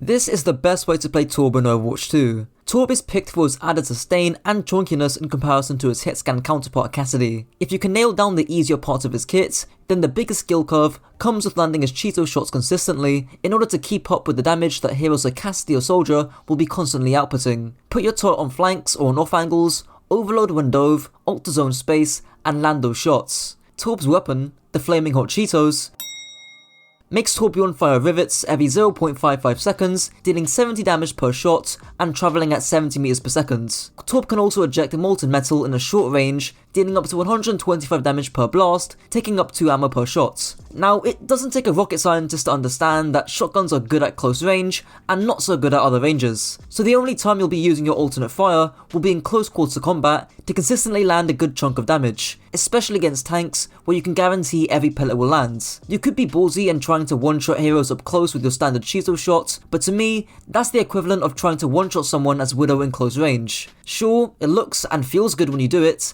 but it's not practical, it's less consistent, and it's just taking unnecessary risk. Unless you're up against small hitboxes like Genji or Tracer, meaning the spread of your shotgun is less forgiving, or you're up against slow moving targets in close range, like a Widow scoped in, there's no real reason to not use a shotgun in these kind of scenarios. As for other occasions, due to the inconsistency of your primary fire, you'll also be spending your time spamming down main. This certainly doesn't mean that you can't or shouldn't contest angles, because you still definitely should, but just note that you may struggle a little bit more, because your Cheetos are harder to land than playing point and click simulator on hitscan. With that out of the way, the range and sightlines you want to be playing on Torb can vary wildly depending upon the enemy composition, just like with most mid-range heroes, as Barlow explains here. His range variety, in other words, there is no one range to play with Torb, it's completely dependent on the map, completely dependent on the enemy composition, and really your composition as well. For example, if I'm playing Torb into snipers, I'm playing hyper short angles and basically playing to 1v1 them at close ranges if I can. If I'm playing Torb against like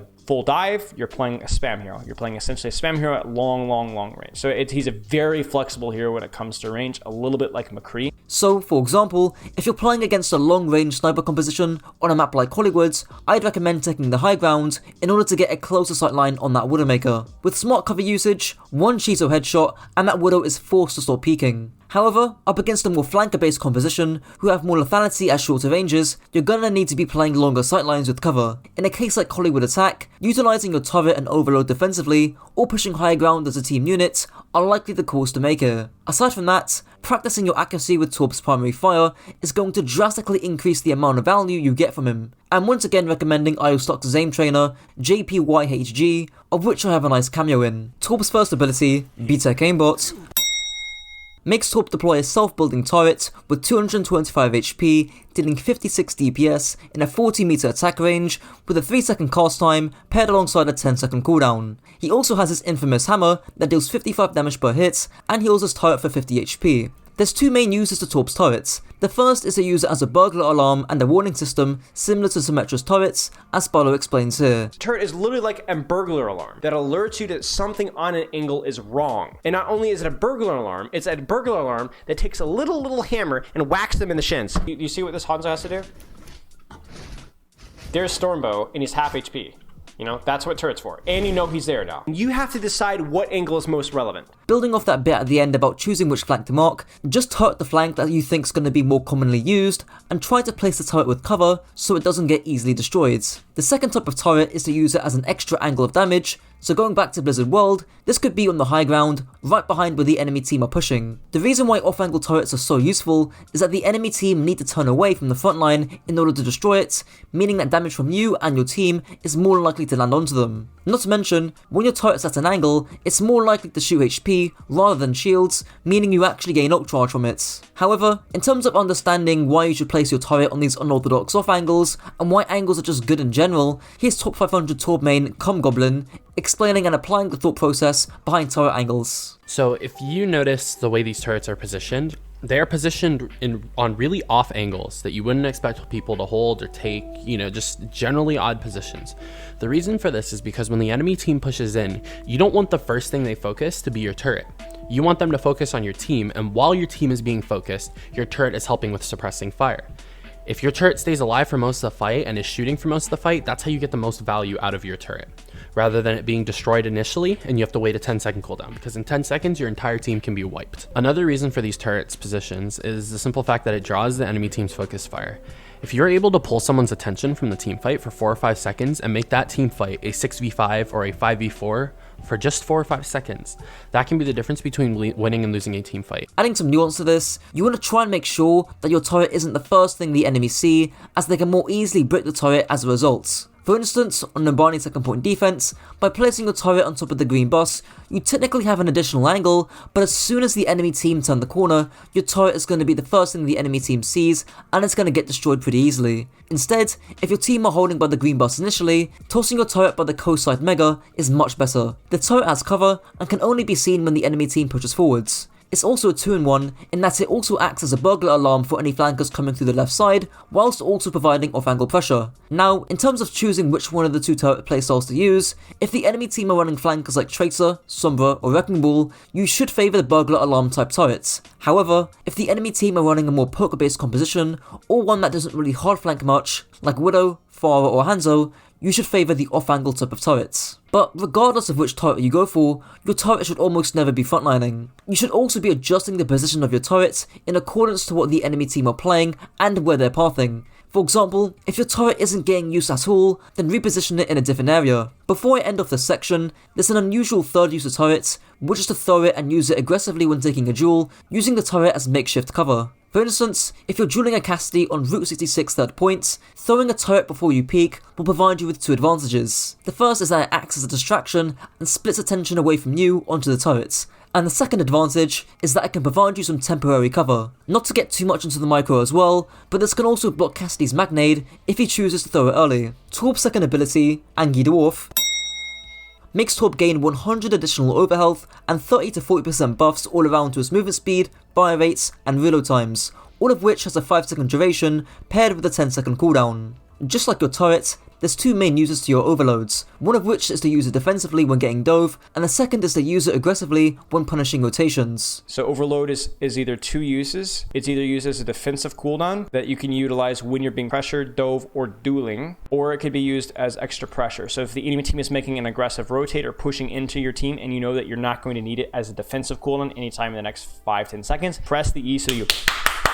right? So you can smack them in the mouth because you do a lot more damage when you're overloaded. A visual example of both of these uses could be a Numbani first point defense, where if the enemy team decide to rotate through high grounds and push out onto you, especially if they're on a comp that lacks mobility, you can activate Overload to punish people walking out in the open. However, if they're running a standard dive comp, a defensive use of Overload would be to peel off a dive. This allows you to punish the enemy Winston, or whatever the dive tank may be, while simultaneously giving you more survivability. Another use of Overload, linking onto the last use of Torb's turrets, is to use it to gain an advantage in duels. Referring back to that route example, you could pop Overload against his Cassidy, who now needs 6 shots to kill you, whilst you have a slightly increased fire rate and movement speed over Cassidy. Do note that you do need to be able to aim your primary fire, which can still be difficult. Torb's ultimate, funny demonetized innuendo, makes Torb create pools of molten slag that deal 160 DPS to normal enemies, or 250 against enemies with armor. You have 5.5 seconds to deploy your molten core, and the ultimate has a 10-second duration. In terms of usage,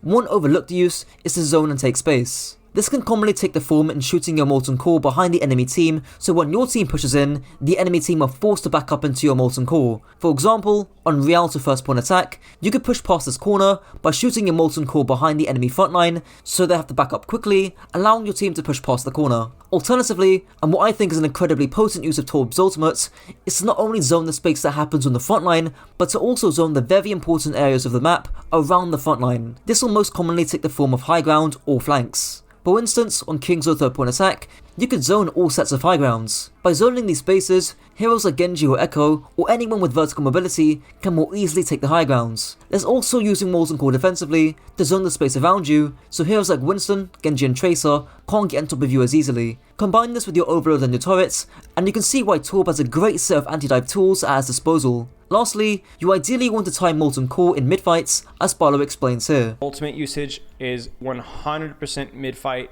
100% mid-fight. It doesn't have to be like, okay, we've already lost somebody, but like the fight commits, 3, 2, 1, Torb. Because it's very easy to kite out, very easy to play around, and it takes a little bit of setup, so you don't want to wait too long. Moving on to the positional, playstyle, and compositional section of this guides. As talked about prior, Torb's overall playstyle hinges on what the enemy team will be running. If they're running short to medium range heroes, or heroes that you outrange, they're going to be playing like a sniper almost, still taking angles, but the ones you do take will have longer sightlines. A perfect example of this could be against a dive comp, where you outrange heroes like Sombra, Echo, Genji, Tracer, Doomfist and Winston, meaning you play your range as much as you can before they dive, and once they do dive, you pop your overload and should hopefully have a defensive turret set up. Make sure to be taking soft off angles instead of hard flanking against dive, a concept I talk about a lot in my Ashe and Cassidy guides. If however, you're playing against comps that do outrange you, mostly being the sniper stuff, then you're forced to play short sightlines, being creative with your turrets, and likely using most of your cooldowns aggressively to shorten the gap. And if you're playing somewhere in between, like in a poke brawl hybrid comp with heroes like Mei, Cassidy, Ramattra, Reinhardt, Soldier, and Sojourn, then those aggressive windows still apply. For example, on Kingsworth First Points, if you're playing Torb in a brawl mirror, flanking through a tail, fishing for a pick, and using your overload accordingly will likely be the best play. You could even toss your turret inside of the hotel, marking anyone who dares come through it. And that's it for the guides. This is the best way to play Tracer in Overwatch 2. Tracer is best at controlling flanks thanks to her incredible mobility and high damage as a flanker. Depending on composition, you may want to duel the enemy backline or discourage enemy squishies from taking angles, almost like a shepherd herding sheep back to its herds. Have good trigger discipline, use terrain during your blinks, try and pulse bomb squishies, and time your engage as well. Tracer's weapon, the one-click machine, makes Tracer shoot her pulse pistols, dealing 5.5 damage per shot at 1200 RPM with 40 ammo. The biggest, most important tip with your weapon is good trigger discipline. Most Tracers in the majority of ranks will suffer from mashing down M1 without taking the time to readjust their own aim, when in fact, this is one of the biggest fundamentals on the hero that can make or break your ability to duel in 1v1s. You make the recognition that, geez, my tracking isn't that good right now, so I'm going to stop shooting right now, stop. And now start shooting. You're too close, yes, but you're also just mashing down primary fire. Right there, do you see those slight pauses? That right there is probably the best one in terms of demonstrating. Moreover, when you're unspotted, attempting to one-clip a squishy from an off angle, don't start shooting the instant you see them. Take time to walk to a nearby piece of cover, and or start to slowly close the distance. The last bit of Tracer micro I want to touch on is cover usage and reloads. This does link in with your blink management, but using covers and corners allow you to get a reload off, as well as avoiding any shots from the enemy, alongside buying some time to get your blinks back. Only when you have a full clip or close to it, should you then be aggressing with your blink, looking to dodge and juke the enemy's damage. Speaking of your blink, Tracer's first ability, Blink, makes Tracer move 7.5 meters immediately, with 3 charges, each having a 3-second cooldown. Blink is primarily used to dodge and juke shots from the enemy, which is most useful in 1v1s. Knowing this, there's a few implications. Firstly, you should be dodging and juking when you actually have the ammo to shoot the enemy. If you don't have any ammo, then play corners and cover to buy time to reload. Utilizing cover is actually really important on Tracer during your engage, because if you blink out on the open, you're gonna run out of blinks really quickly. His ex-contenders coach Sword, giving a good example of terrain usage to conserve blinks, also coming up with the 1.5 blink rule, meaning you should always have 1.5 blinks available at all times. Look how he's looking to play around the space. He plays around the corner. Now he's blinking towards cart. Now he's blinking to the corner again. Remember how I talked about 1.5, 1.5, 1.5? He's at 1.5. A lot of Tracers I know instantly would have double blinked out. They would have blinked from that corner all the way to the choke and been like, all right, like I need to get out of here. Like I'm going to die if I'm still here. He plays it very calmly. He sees that they're starting to push past. He has another blink back up. He goes to this corner. Now again, he has a blink and a half already. I just went through an entire fight, and that fight was not a short fight. That was like a 30-second fight. That's a long fight. And this guy for 30 seconds, 35 seconds, was able to hold onto his blinks incredibly well. And again, insult to injury. Why is that? Why is he able to have so many blinks? Why does it feel like he's always in the fights? It's the terrain. And this Tracer player ends up wasting a ton of blinks when they didn't need to. For instance, when dueling this McCree, they didn't have to use 2 blinks just to reach him and could have played by the stairs, table, or by the left side door using the Wrecking Ball as cover. Also note the mediocre trigger discipline, which ends up in the use of 3 clips just to kill McCree whilst having the assistance of his ball player. Here's another example where our Tracer player, instead of playing by the left side cover, he swings wide and ends up taking damage, forcing out blinks and decreasing his pressure, all because he couldn't play terrain. Linking onto that, you should avoid blinking when the enemy is reloading. Most reloads are 1.5 seconds in the game, which, while it doesn't sound like a lot, when you're trying to conserve your blinks, every bit matters. On a broader level, most of the time, you don't want to use blinks to reach your targets, but rather to use it when engaging a target. This is really important in solo queue, since if you're in a team environment and you want to get into position quicker, you can communicate to say that you need more downtime in order to get your blinks back before you engage. See how expensive this engage was? You had to use a blink just to get to her. Not even to actually engage. If you have to use your blinks to get to a target, 90% of the time that's going to be a mistake. Not every time, but 90%. And so now you have 1 blink where you should have been to begin with. You also want to ideally finish off a target with a blink remaining to have an almost guaranteed route of retreat. For example, on Rialto first point attack, say you're dueling the enemy backline and things are good.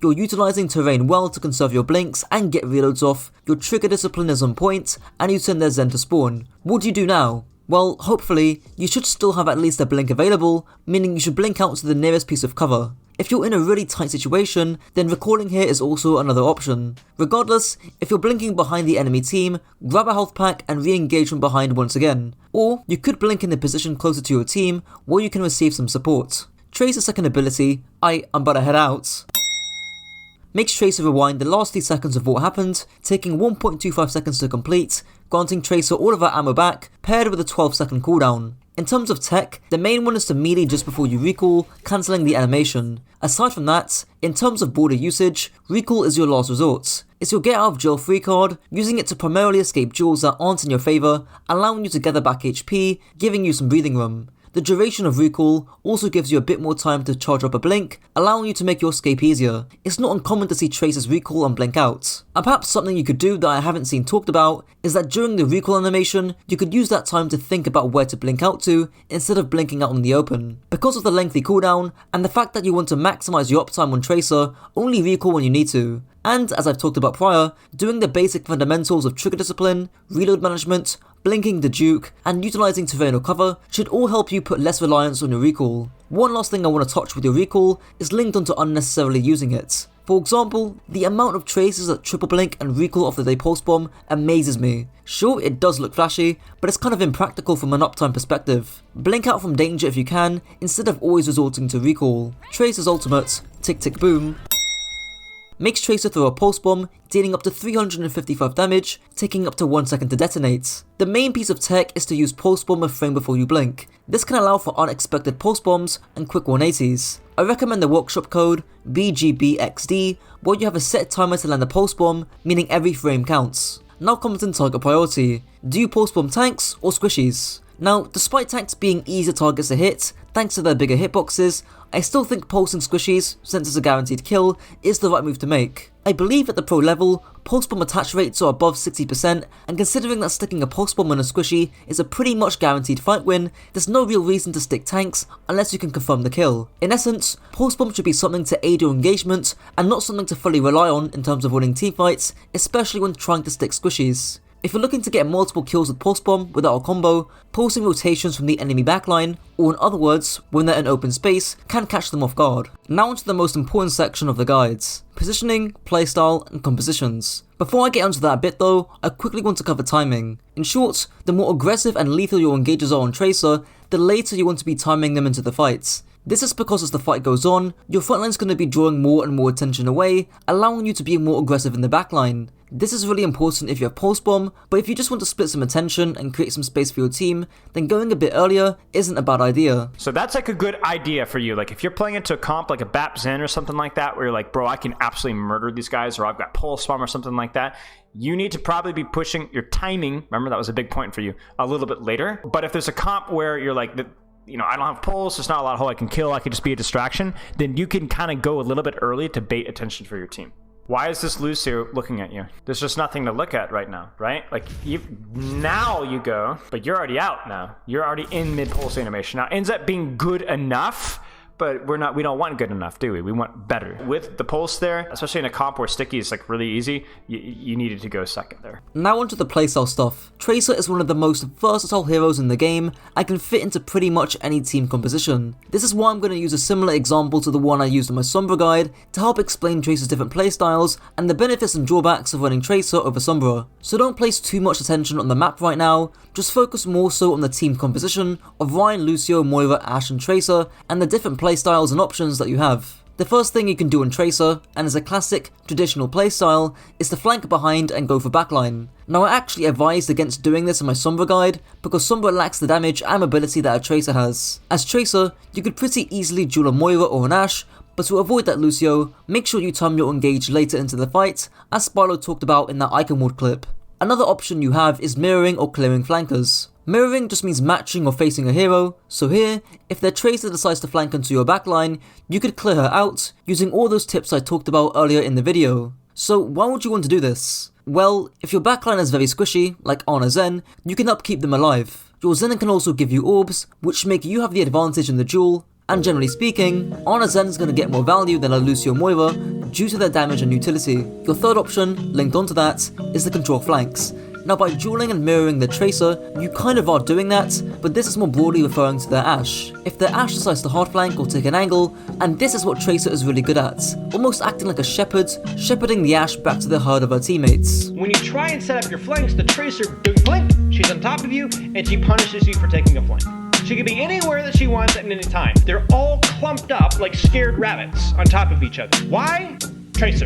How much spam damage do you think Izyaki's putting? Is Gesture under a lot of pressure from Discord right now? No. Is Lee Gong and the Echo and the Zen, the Tracer, are they smashing the crap out of Gesture's shield and killing tanks and winning the spam war right now? No. And that's pretty much it for Tracer. Unfortunately, you don't really have the range of Sombra to farm their tank consistently, although if you have cover, a good angle, and they're low HP, you could still do that I suppose. In short, Tracer's amazing ability to duel pretty much anyone in the game, and her ability to be pretty much anywhere on the map, allows her to easily control anyone who dares to flank, as well as giving her the flexibility to dive the enemy backline. Depending on how much of a glass cannon your backline is, you may want to mirror or clear flanks before heading straight onto the enemy backline. And that's it for the guides. This is the best way to play Widowmaker in Overwatch 2. You obviously should be playing long ranges, that's a given, and your mechanics are important, that's an even more obvious given. But the difficulty in Widowmaker comes with timing, and especially in sniper duels, the angles you take. Don't peek angles too early, especially if they're aggressive, and try and stack as many advantages in your favour when taking a duel. Actually use your SMG up close, vendor mine flanks, and don't waste your infosights. Widow's rifle, Chips' demon, makes Widowmaker fire scoped distance shots, dealing either 120 or 300 damage with a fully charged shot to the body or to the heads. Widow can also switch to an SMG, dealing up to 130 DPS, dealing 13 damage per bullet. For reference, that's 10 more DPS than Zenyatta, shooting his orbs normally. I'll begin with your SMG because it's actually quite a simple yet overlooked aspect of your kit. Simply put, your SMG is going to be the thing that you'll be using up close. I know people like to try and get all MLG and getting that headshot up close, but it's simply too risky. Unless you know that you're gonna die, so you might as well try and get a trade, SMGing does more DPS and preserves your mobility. So that's why in like close quarters, it's not that GM and pro Widowmakers can't hit those shots, it's that the risk of them getting shot and bursted through heals, through supports and whatnot is too big of a risk to take. So in close quarters, store your ego and just SMG them to death and then teabag them. A fundamental concept to Widow's rifle is to maintain longer sightlines. A visual example of this would be on Junkerqueen first point defense, when you keep at a range where flankers have a tough time reaching you, or where hit scan damage starts to enter in heavy fall-off ranges. I will talk about this example again in the positional section of the guide with regards to vision and lines of sight. Building off this further, you almost always want to be constantly repositioning yourself and almost never peeking the same angle twice in sniper duels. The enemy sniper is gonna know where you are and you'll have lost your advantage. What I would actually do is instead of playing here, because she can easily shoot you from, here or here or here or here, right? This is no good. What I want you to do is I want you to actually move this way, and you could actually take an angle going this direction. some positioning over here. The problem with staying here is she can shoot you from a million different spots. Some key exceptions to mention that would allow you to re-peek the same angle could be a simple infosight, or a friendly teammate occupies and distracts their sniper. Next, linked onto that Spyro clip, I want to talk about corner usage. I explain all of this in my Ashe guide, and whilst I don't like reusing certain clips or concepts from my other guides, I think this is really important and useful for Widowmaker, especially when taking into account different positions you can be in, so I'll play the clip here. Eventually, you're probably gonna have to take a duel with the Widowmaker at some point, and some of it will come down to mechanics, but there are some advantages you can have to swing the duel in your favour. The biggest thing is to understand corner matchups. In short, the person who is closest to the corner has the advantage of choosing when to duel the enemy, but the person furthest away from the corner has the advantage in the actual duel. Take this example on Havana first point attack, and you as Ashe are playing the corner. Look at how many different positions you have to face check into the enemy Widowmaker, and how many different positions the enemy Widow could be playing. But all the enemy Widow has to do is place a crosshair in the exact same corner and wait for you to peek. However, your advantage playing close to the corner is that you could completely ignore the Widowmaker and not attack the duel. You don't have to fight here. Instead, you could flank left or use your team and then flank to the right. The same concept also applies to FPS shooters like Rainbow Six Siege. It's why, as a defender, you don't hold angles right next to windows or doorways, but rather, you play from afar and play the myriad of different angles you could take on that window or doorway. It means that, as an attacker, you have to face all kinds of different angles that the defenders could be playing, whereas the defender just has to place his crosshair in one spot. This isn't to say that playing around corners aren't important, in fact, they very much are, but in one-shot sniper duels, playing right next to a corner and not repositioning, as I'll just get onto, can lead to easy crosshair placement for the enemy sniper. Now, going even further, I've already talked about a few advantages you can have on Widow, being to reposition yourself and to acknowledge the different advantages you have with regards to corners. Here's Iostocks detailing a bunch more advantages that you should keep in mind. You always want to have an advantage when you go for 1v1. For example, you get the jump on someone, right? You get the first shot without them noticing you. The advantage could be positional. So for example, if you have high ground, that's a positional advantage. You have your ultimate, that's an advantage. You can have someone pocketing you. That's an advantage, right? There's also peeker's advantage, because obviously you know when you peek, but the enemy doesn't know when you peek, which means that you're gonna have an advantage in terms of reaction time. So if we look at this 1v1, there's two outcomes. Either you use your ultimate here and the enemy Widowmaker doesn't hide, in which case you can peek her and kill her because you have a very, very big advantage. You have peeker's advantage, you have high ground advantage, and you have wallhack advantage. Or she doesn't peek you, which means that for the entire duration of your ultimate, the enemy Widowmaker and the enemy Ashe are going to be completely useless. Now onto the timing of your peaks and your pressure on Widowmaker. Generally speaking, the more aggressive or greedy your angle, the later you have to time it. Make sure to not time your pressure when you're scoping in too early, otherwise you might get picked off early, since the entire enemy team have time to focus on you. Lastly, in terms of improving your aim and mechanics, I've already recommended this a few times, but use Iostocks' aim trainer, JPYHG, which progressively overloads how difficult the aiming is. Widow's first ability, Batman's grappling hook, makes Widow launch a grappling hook with a maximum range of 20 meters away, with a cooldown of 12 seconds. A small thing to mention at the start, especially if you're new to playing Widowmaker, make sure that your grapple sensitivity is low to prevent you from accidentally grappling things that are miles away off your crosshair. Now there's three main uses of Widow's grapple, the first of which is to use it defensively to escape danger. There's really not much to this, just grapple as far as you can when you're getting dove to create as much distance as possible from whoever's diving you. The second use of Widow's grapple is to obviously take high grounds and angles where possible. For instance, on Havana first point attack, as soon as your team turn the corner, you can grapple up to high ground and you have a nice angle over the enemy team. I might also refer to this in the positional section. The third and last use of grapple is for the grapple hook shots. I talked about certain advantages in taking sniper duels in the last section, and this is actually quite a big one for Widow. Especially on maps like Circuit Royale that don't have many different angles you can take, grappling up and dynamically changing your position mid-air makes you harder to hit, whilst your crosshair remains relatively still. This is what this Widow sees. Come on, peek me again, I dare you. Wait, what the heck? Like right there. And you see that time of where she has to react and move her crosshair up to here. That's the advantage that I get. Meanwhile, what I'm doing, as I'm grappling, I already have my crosshair lined up where she is. Right? I mean, that wasn't even very good, but you can have it pre-aimed as you're grappling up, and you know exactly where she is. Widow's second ability, completely useless. Mix Widowmaker shoot a Venom Mine onto nearly any surface, dealing 15 DPS for a total of 75 damage, paired with a 15-second cooldown. As for the target who gets hit by the Venom Mine, you can see them through walls for the 5-second duration. The main use of Venom Mine is to use it defensively, almost like an alarm bell to alert yourself of potential flankers. That's basically it. For example, on Rialto first point defense, you could place your Venom Mine by the stairs, or you could place your Venom Mine close to you, so if a Genji dashes onto you for example, they automatically get hit by the mine. The biggest thing with Venom Mine is that even though it's extremely simple to use, so many Widowmaker players forget to use it, or they just toss it straight into the enemy team. Sure, if the enemy team aren't running any flankers, then Venom Mine is kinda useless, but the last thing you want is to lose a fight because a flanker was left on 1 HP, who could have been killed with your Venom Mine. You also might not want to use Venom Mine as it can give away your unscouted position, as Bolo explains here. Why would you not pop your Venom Mine here? I've always been a proponent of Venom Mine.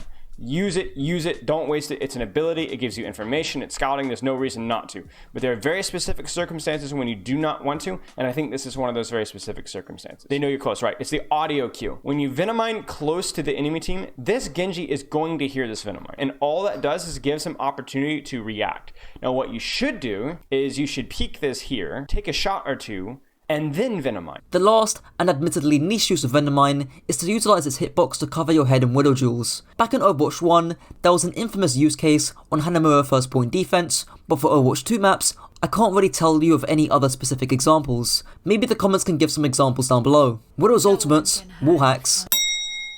Mix Widowmaker gain wall hacks for 15 seconds. The predominant use of Infocyte is to gain additional scouting information to allow yourself to force more aggressive duels. In short, by seeing the enemy team's position, you can take certain flanks that are often more aggressive, knowing that you're gonna be safe. In order to pull this off successfully, timing your Infocyte for when you're about to peek is key to gaining more effective use of Infocyte, as I myself explain here from about 2 years ago. Now is when you want the Infocyte. You've already used half of it when you're peeking. What value out of Infocyte did you get from going here to here? And like right now, this would be a great use of Infocyte. Perhaps, you know, Hanzo takes a really hard flank and then goes down main. That extra Infocyte time is going to buy you a lot of information and scouting for where the enemy is going to be pushing. And that's really the main thing with Infocytes. Pop it as the teamfight begins and adjust your positioning to where you can be more confident taking angles. Don't be like Kefri and pop your Infocyte just to get your Widow montage. Onto the positional, playstyle, and compositional section of the guides. In terms of general positioning, there's 4 key principles which I'll showcase on Blizzard World first point defense. The first rule is to have some kind of cover in order to stop taking damage at any moment. The second rule, and this is really key, is to have a good wide LOS. In this example, your LOS is mediocre, but that's mainly down to map geometry. Here's Sparrow giving an example of why having a level of vision over the map is good for controlling and zoning space. But you see the problem with this position, right? What is your vision like? This is why I respect, with all due respect, Kefri angles don't work very often. Because you could find this crazy little sight line, but if nobody walks through it, then what does it matter? You want to cover as much space as you possibly can, especially if you're not playing versus a Widow duel. So this position covers much more, right? Almost double the amount of space. This is actually why maps like Junkertown and Havana are so powerful for Widowmaker. You can literally see the majority of the map due to the lack of flanks, cover, and long sightlines. Blizzard World's second point is also a good example of this. Anyways, when you're not on those maps, which are clear-cut cases, do try and keep this in mind, and back to the 4 rules. The third rule is distance from angles. This is where you have plenty of distance from a flank in order to react in case a tracer or a flanker sneaks up on you. And the last rule is rotations. This is where that Infocyte information can come in handy, since you can take these more aggressive rotations, knowing a flank may be clear. Now onto your playstyle against different comps. There's 2 key factors that dictate your positioning, which is the range and mobility of the enemy composition. Against comps with high range but low mobility, so your typical poke brawl hybrids or straight up poke comp, because there's low mobility, the key thing is knowing that you can go for more aggressive and greedy flanks because nobody is going to be marking you. On Rialto first point attack for example, you could legitimately flank all the way around the coast side and take the back high ground if you're not playing against any mobile heroes, or in other words, any flankers. Again, you've got cover, a nice wide LOS and distance as talked about prior. Now the less risky play is to just play on the other piece of high ground, and that can still provide plenty of kill potential, but if you're struggling, then going for the more aggressive play can be an option. Now what about playing against comps with low to moderate range but high mobility? In other words, playing against some variation of dive or playing against flankers. Well, the key thing is to stay within range and LOS of your supports, taking soft off-angle pressure to anyone who peeks, including their tank. Once you get dove, grapple away, and you should hopefully receive some form of peel. And that's it for the guides. Listen, chat, if you're playing against a Sombra Tracer Winston, you are not looking for nades in the backline. You are not looking to play aggressively, but you're still moving because you're making it harder for them to scout you, harder for them to lock you down, and making it harder for them to actually kill you.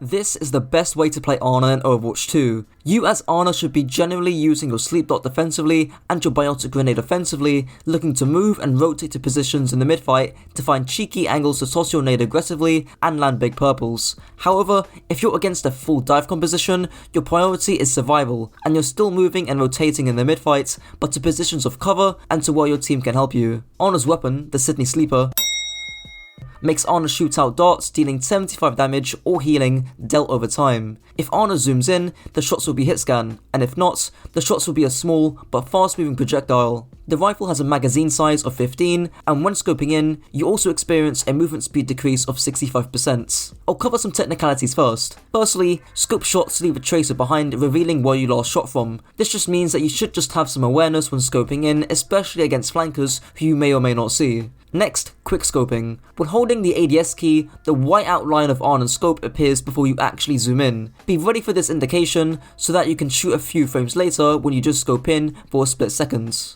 But why quickscope? Firstly, as the shot fired is hit scan, you don't need to predict the movement of your teammates. This is especially useful when you're at range and a Genji is double jumping in midair, since it's hard to predict that kind of movements. Quickscoping also minimises the movement penalty and the decreased field of view, since you're not scoping in for a long period of time. Now onto the healing versus damage dynamic, and whether you should be healing or damaging. In short, don't just heal bots. If your Reinhardt is missing 50 HP whilst there's a Pharah aggressing an open space, focus the Pharah. Generally speaking, target priority in general comes down to what's dangerous and what's easy to kill. A pharmacy hovering and firing damage boosted rockets to your team is relatively easy to shoot and can be quite dangerous. Lastly, scoping versus hip firing. In short, scoping in means that shots are easier and faster to land than projectile shots, but the cons are that it's easier to be one-shot due to your reduced movement speed, and the reduced FOV may mean you suffer from tunnel vision. Here's Mineral, the former head coach and general manager of the Boston Uprising, explaining the distance differences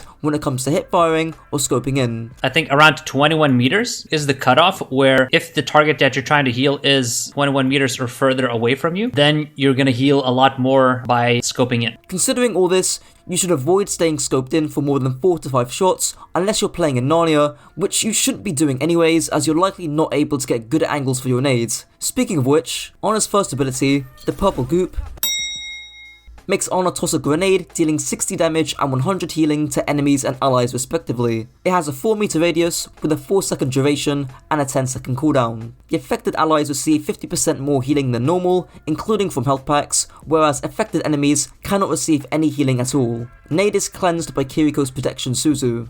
Before I get onto usage, I thought I'd say that if you want to purchase coaching from yours truly, just join my Discord down below or DM me on Twitter for more details. The main way you'll be getting value out of Ana's nade is by aggressively nading squishies when your team can follow up. This is heavily tied to the positioning section of the guide, but here is me giving an example of when and where you should be looking for these game-changing nades. Imagine if you were here. Look at the nade you could get on backline here. By the way, you had plenty of time to rotate to high ground. You had plenty of time. You could have been walking forward, healing your monkey, healing your monkey, healing your monkey, healing your monkey, rotate up high grounds, nano your Pharah, nade backline, win the fight. Easy clap, clean, right? That's how you win fights as Ana. That's how you win games as Ana. There's also the timing of your nades too. You could land the juiciest, biggest 5-man anti-nade in the entire world, but if your team can't follow up, then it's kind of pointless. Not to mention, it's easier to nade when your team are doing stuff, since not only can they follow up, but it's more likely that your nade will actually hit in the first place. You have map control and they're rotating. You need to nade this. And this is not a hard nade either. Just right there. You're going to hit super, you're going to hit sigma. Probably like a 50-50 chance of forcing lamp as well. Yeah, you'd force lamp. Yeah, you'd definitely force lamp. And now your window of opportunity to nade is gone. because you can no longer safely peek this to nade it, and the value of the nade here is going to be reduced because your team is not going to be in a position to punish it because you do not have your bubbles. Yeah, so you nade this, but it's completely worthless. Like, what else? This super can literally just hard focus on blocking nade now, and even if you did land it, there's no follow-up. So your timing is completely like just trash. So you see how you miss the cycle here too? Look. 3, 2, 1. There's a projected bubble.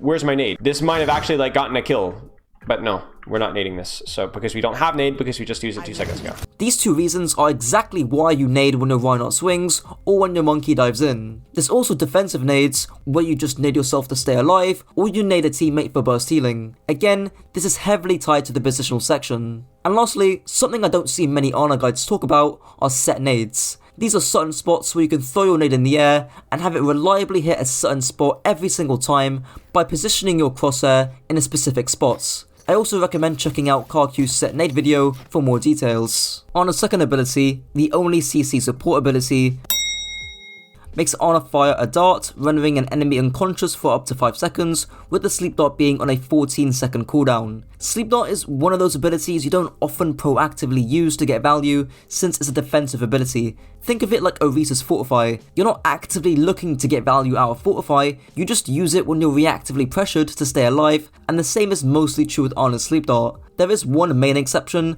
and that's just when you don't get pressured at all. If the enemy team have no flankers you need to worry about, tossing a sleep dart and hitting the enemy tank is just free value that you could be missing out on. But do be wary that doing this against teams with high mobility heroes who can dive you can provide a window for them to dive you. Honor's ultimate, Finker's Adrenal Surge, provides a 50% damage buff and damage reduction to any teammate that Honor chooses, lasting 8 seconds, alongside the capability to heal up to 250 HP. Way back in Overwatch 1, ML7, a top 500 Honor streamer, made a Google spreadsheet, link in the description or in the top right, and a video covering what heroes to aggressively nano boost. Obviously, there have been new heroes to Overwatch 2, as well as some reworks, but his sheet still mainly applies. In essence, aggressive nano boost usage enhances a high damage or high mobility, or ideally both traits in a teammate. It's why Nanoblade is such a threat, since it greatly enhances Genji's damage and indirectly enhances his mobility by him being able to get his dash resets more often. But an aggressive teammate who may be a Reinhardt or a Ramattra pushing in,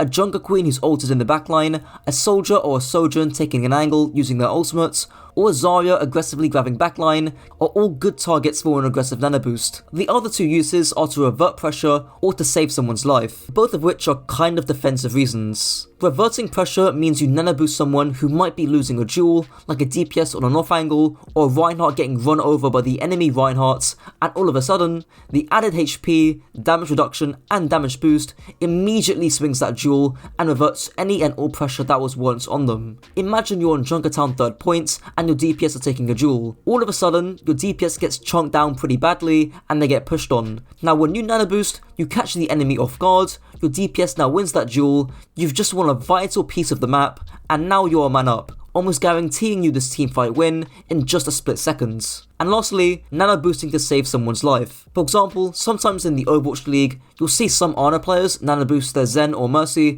when they're being pressured in order to keep them alive, and maybe even revert pressure too, since a nano boosted Zen can dish out some pretty good damage. Now onto the positioning and playstyle section of this guide.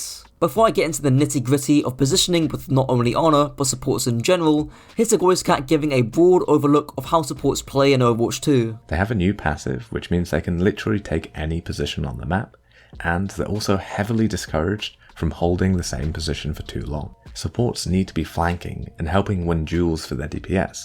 They need to be out-rotating the enemy backline and finding their own angle onto them. Most importantly, they need to help their team draw enemy attention into multiple places. Positioning can be broken down generally into 4 rules for most heroes, which I'll show as cover, lines of sight, distance from angles, and rotations. But unlike other heroes, all 4 of these rules are extremely important for your own survival as Honor, as well as your ability to find high value through your nades. Here's an example to express this on Lijiang Gardens. Here are all the points on this side of the map with cover, but let's say you're playing this side of Dojo. Here, not only do you have good cover, but you also have line of sight onto points, onto the rest of coast, and into Dojo. Line of sight is important because not only does it mean that you can actually help and heal your team like normal, but it also means that your team can help you if you're in danger. For instance, it could be like a Mercy flying to you, or Brigitte giving you a repair pack. If you're all the way stuck over bridge and you get dove, you have no line of sight, meaning nobody can help you. You've missed your opportunity to get something done.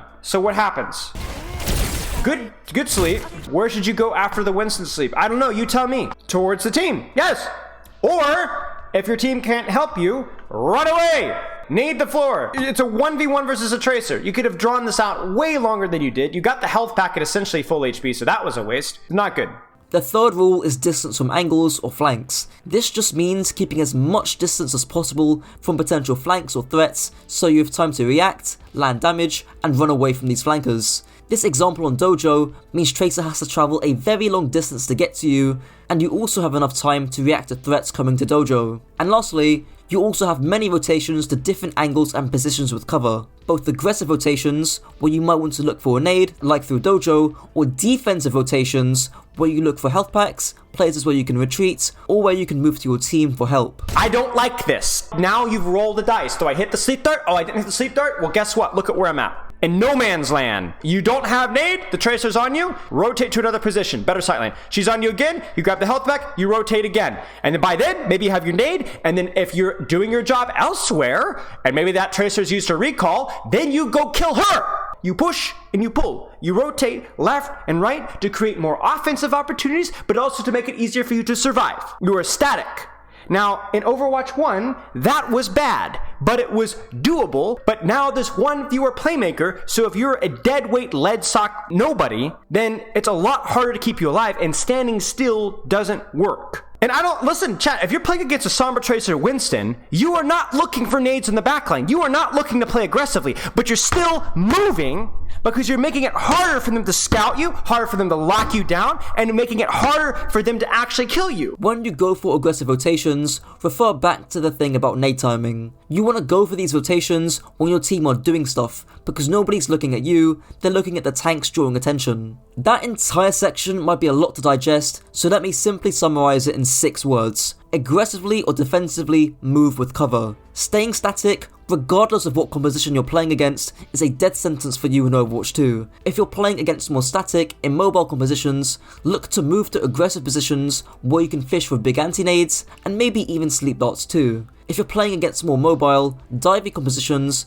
look to move to more defensive positions with cover and or where your team can see you to help out, using your sleep and nade defensively. I know I only went over one example in high detail, but hopefully the principle of teaching a man how to fish for life, rather than giving a man a fish for a day, carries across here. Now onto Ana's backline synergies. Ana Kiriko, a high utility, versatile support duo. Kiriko makes up for Ana's lack of mobility, and the greatest downside of this pairing is that it's a bit of a jack of all trades but master of none kind of thing. It lacks the brawl capability of Ana Brig, it lacks any speed compared to Moira Lúcio, and it lacks the double hit scan effect of Ana Bap. But for most situations, you shouldn't really complain about this pairing. Ana Moira. Ana makes up for Moira's lack of utility, and actually, in the higher ranks, because Moira's in top 500 many players flankers, you'll be hogging up most of the healing. Nothing too much to say here aside from Moira lacks any ability to peel for you, and if you're Moira healbots, you have to be going for aggressive anti-nades. Ana Lúcio. This pair optimizes Ana for brawl comps due to Lucio's speed.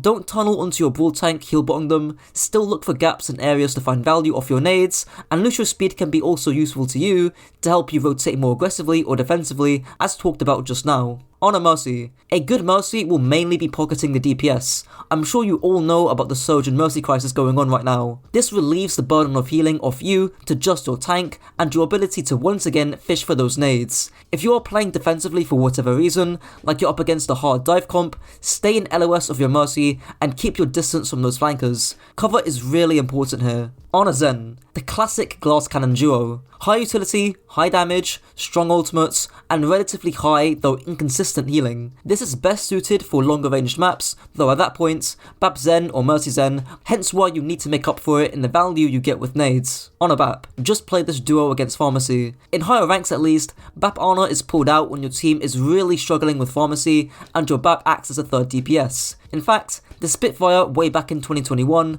pulled this out against the Paris Eternal to deal with Pharmacy specifically. The issue with Bap Ana is that it struggles against dive though, so be wary of that. And lastly, Ana Brig. It's unfortunate that Brig lost her stun in Overwatch 1, which made this duo quite powerful, but Brig can still do a solid job poppy guarding and peeling for you. Make sure you guys rotate together and maintain LOS, and let Brig pack her DPS whilst you do the rest. Well, that's it for the guide.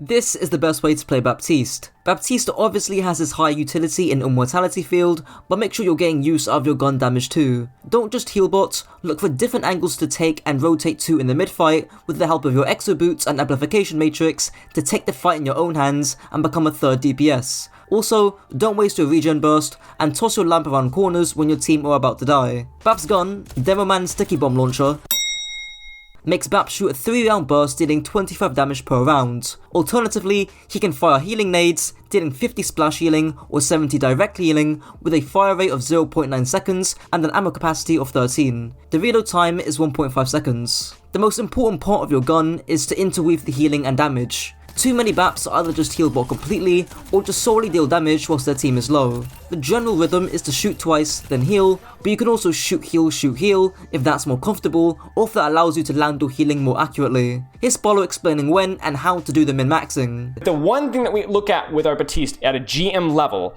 that's worth mentioning is the damage to healing ratio, right? Damage to healing. Min-maxing every single little bit of spam that we can possibly get out. When we see a Baptiste review and I see you heal botting, there's no excuse for that. Like, there's absolutely no excuse for that. Whether it's shooting Rein Shield, whether it's pressuring a Diva on an off angle, whether it's putting a little bit of pressure on a Lúcio that's wall riding, I don't give a rip. But there has to be constant pressure put out at all points of time. Now, the key thing with BAP is knowing who to shoot and when to shoot. Because when you have a safe opportunity, that's when your opportunity to shoot is, right? When you don't have a safe opportunity or you have to walk into sniper LOS, if there's a Hanzo pressuring you, whatever, then that's where the pressure is not quite as necessary. Like right now, this is a perfect example of when you would not peak. This is when you do not put damage pressure out because your team isn't taking space and there's a risk of you getting one shot here or taking unnecessary damage. However, as you round the corner, that's when our shoot, heal, that's where the rhythm starts to kick in. However, we can go a step further with your target priority and who you should be damaging. Generally speaking,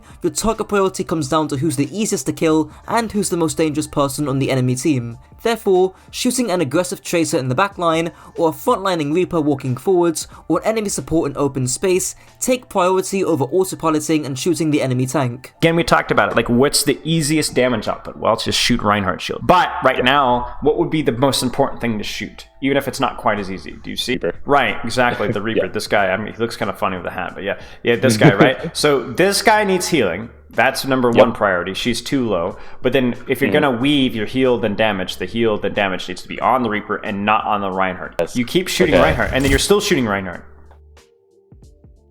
Oh my god. Okay. You see what I'm saying? So this is where we talk. This is what we call the hypnosis, where you're like so locked in and breaking this Rein shield that you're missing the Mercy and Bap, who are actually really killable right now. Next, you can fire your heal nades into the air before a team fight occurs to increase your healing output by double, or to deal damage whilst your nades fall from the sky. You'll do this stuff on defense at the beginning of a round. Think Blizzard World first point defense. Bap's first ability, secretly the most annoying ability to play against, makes Bap activate a burst of healing in a 10 meter radius, dealing either 100 or 50 burst healing, depending on whether you're below or above 50% HP. It also deals 50 healing over 5 seconds no matter what. The cooldown is a lengthy 15 seconds. The biggest mistake players make with their regen burst is that they don't actually hit their teammates. Guys, 10 meters is a short ass radius. It doesn't have the range of Briggs and Spire, and considering it's on a lengthy cooldown, you just can't be wasting the cooldown because you are 5 meters out of range. With that being said,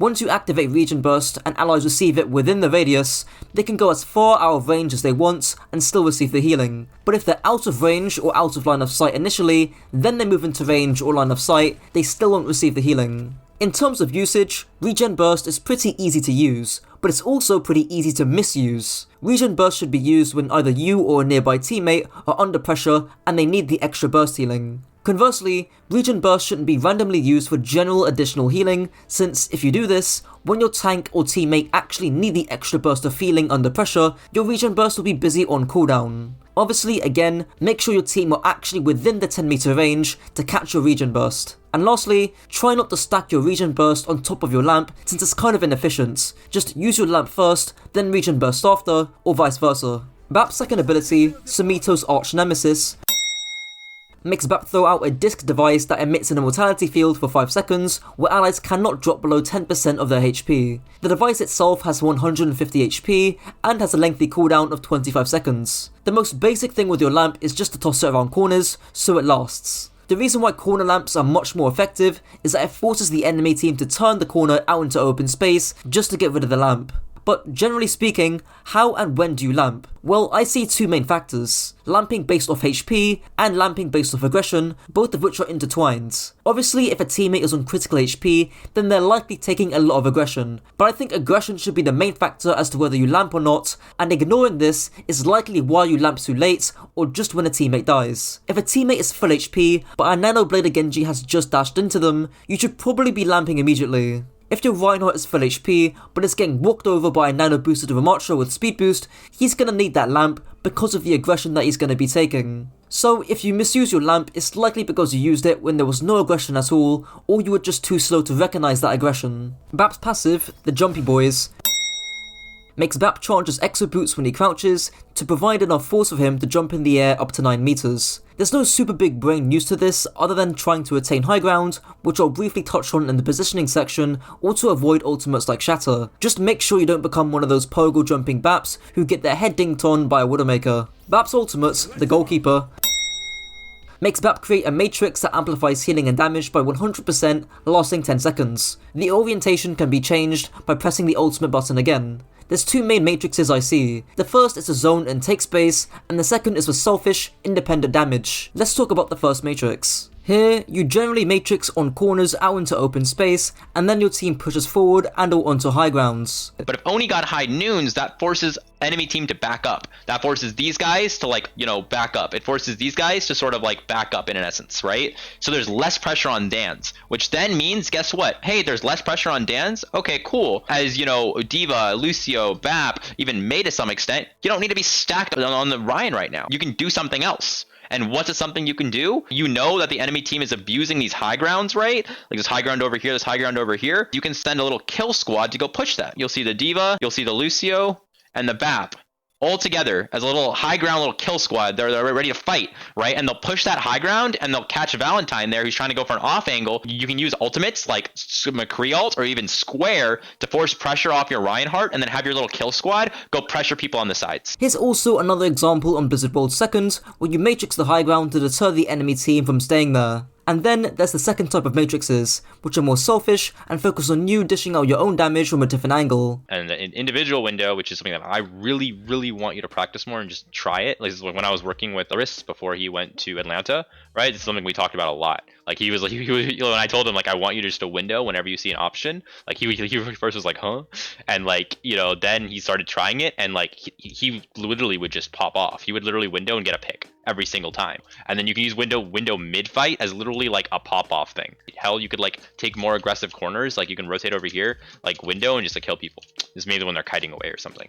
In Overwatch 2, where the map is often more open and you just can't heal bot as much, individual or selfish windows are super important to find in the mid fight, which leads me nicely onto the positioning section of the guides. For those who've watched my guides, you'll know that for most heroes, there's 4 general rules of positioning: cover, lines of sight, distance from angles, and rotations. But Bap is special in that, unlike heroes like Ana or Zen, Bap has vertical mobility, which is important for rotations. I'll use King's Road Third Point to illustrate these 4 rules. Firstly, here you have cover. Cover is super important because it allows you to stop taking damage at any second, and it prevents you from wasting cooldowns out in the open. This is a good position here, right? Or this is a good position here. You really need to be considering cover, right? Like there's a chance of sleep dart, there's a chance of nade, there's a chance of the knife, there's a chance of Hanzo damage. There's all sorts of things that could happen from this position.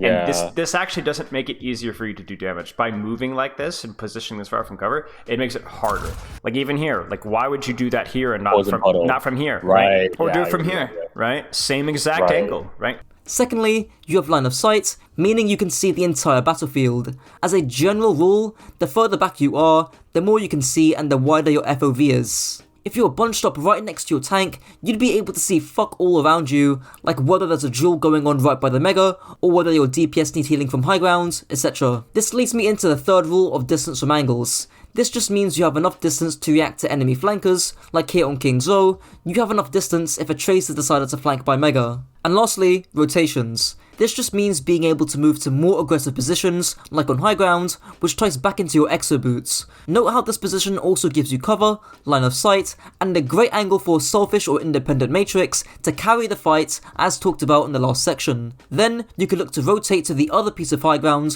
when the enemy team are coming back from spawn. Just make sure you do these rotations in the mid-fight, when your tanks are drawing attention, so you don't get caught out moving in open space. Now onto Bap's backline synergies. Bap Kiriko. Of course there's a classic double immortality, but what's more interesting in my opinion is that you really have all your bases covered with this duo. Kiriko can cleanse antis, you both have enough sustain, mobility and damage, and just like with Ana Kiriko, you shouldn't be complaining if you get this duo on your team, though some swaps to Lúcio or Mercy may fit some compositions better. Bat Brig. This is built for peel and AoE healing. Whilst this combo isn't as strong as it once used to be, and there are better alternatives who offer different utility, if you want damage and sustain, this is likely your go-to. Bap Zen. This is the most alike to a glass cannon, with a high amount of range and poke damage, hence why you should be playing this on maps like Havana, Soko Royale and Junkertown, all of which have long, narrow sightlines. If you plan on playing this combo on other maps or against Dive for whatever reason, make sure both of you rotate as one,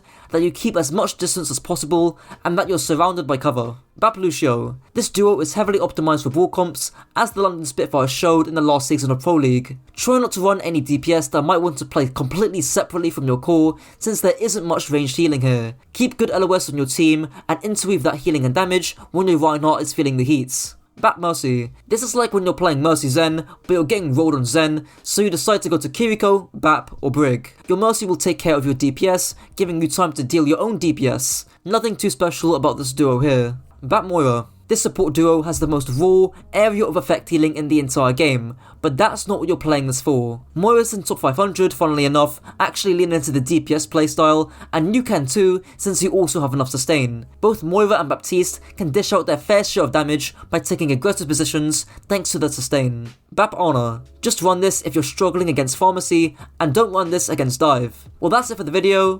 This is the best way to play Brigitte in Overwatch 2. Thanks to Brig's newly founded burst healing in her repair packs, Brig is now the ultimate peel or protection support. But not just for her other support, but for her DPS too. Look to position yourself on off angles, not only to help your DPS, but to also threaten the angle yourself thanks to your bash and whip shots. Pack squishies, play cover, and look to brawl in the mid-fights. Brig's weapon, the worst support primary, makes Brigitte swing her flail, dealing 35 damage in a 6 meter radius. There honestly isn't much to your regular flail. You could use it to trigger Inspire up close, then to bash out immediately after, but most of the time, you could just achieve the same thing with your whip shots. You can also turn your camera to hit multiple enemies at once, but that's about it. Brig's first ability, the Whip Nene, makes Brigitte throw her flail a distance of 20 meters, dealing 70 damage with a cooldown of 4 seconds. There's 3 main uses to Brig's whip shots, which I'll use under the acronym IDK, just like the rapper. This stands for Inspire, Damage, and Knockback. First off, the Inspire. Simply put, flail large hitboxes and tanks who off-angle or push aggressively. For example, flail a Sigma when his shield drops, flail a Reinhardt when he uses Fire Strike, flail a Zarya after she bubbles, and flail as soon as the enemy Wrecking Ball reaches the apex of his pile driver. Next up, damage. I'm sure you guys know of the old one-shot combo, which used to be bash, flail then whip shots, which does 155 damage. However, there's a bug with Brig's shield to where you can cancel it immediately with your whip shots, meaning the new combo is to flail first, then bash and whip shot, meaning you can essentially one-shot a tracer if she's right up next to you. There's also whip shotting to finish off a target, or for general pressure. With this, I will say that you should definitely be looking to land your whip shots on a tracer if possible. You immediately half her HP with a 4-second cooldown, meaning you'll likely force a recall if she's not getting healed. 70 damage to a tracer who only has 150 HP is a lot more meaningful than 70 damage to a Wrecking Ball who could have over 1000 HP. And last but not least, you can whip shot for knockback. There's the environmental kills you can net with this, but the knockback is more so for peeling purposes. For example, whipshotting a Winston jumping at you so you force his bubble early, whipshotting a ball using his pole driver so he misses, whipshotting a tracer so she can't track as easily, etc. There's actually an additional use of whipshot which is actually just not whipshotting. This is because the knockback you deal might actually end up booping a target to safety, though I will say that scenarios where you actually whipshot a teammate to safety and thus cause a lost teamfight are few and far between. Brig's second ability, the Pack Patch, makes Brigitte throw a ranged healing pack that heals an ally for 100 healing over 2 seconds, as well as immediately giving them 25 HP. You have 3 charges with a 6-second cooldown per charge and a maximum range of 30 meters. The fundamental use of Repair Pack is to time it on your DPS for when they're aggressing, particularly when they're taking duels. Please pack Dove. Your priorities are still not packing Dove. He's getting his wings clipped and you've done absolutely nothing. Look at you, you're playing ring around the rosy. This is absolute agony. He's gonna die. He's got his recall forced and it's your fault. I'm not saying don't pack tanks, just prioritize your DPS. Oh my gosh, does Dynasty just die in front of you? Dynasty just dies in front of you, doesn't he? Oh my gosh. He just dies. Like, I don't know if he would have been able to change that or not, but you could have tried. But Dove got his recall forced, and he's been able to have to be, MIA. Your Echo's lost a duel. All of these things that you could have helped with. The secondary use, which is also linked into that, is for the burst heal and peel. Because of the new 25 burst healing, you can stack these repair packs on top of each other to make one of your teammates essentially unkillable. Look at this example on New Queen Street against a top 500 Ball Tracer dive. Meta 1 on the Brig just gives his Zen 2 packs, and he's basically unkillable. This doesn't just apply to Zen of course, but to also any other squishy teammate who's feeling the heat. A last note before moving on, please don't waste your repair packs. If you waste them, you won't actually have them for when you need them, and this can easily cause a lost teamfight. Brig's third ability, the worst shield in the game, gives Brig a 300 HP barrier that gets put on a 5-second cooldown when it gets destroyed. I'll also couple in her bash too, since it saves me from editing another ding noise. Her bash makes Brig charge forward 12 meters, dealing 50 damage on a 5-second cooldown.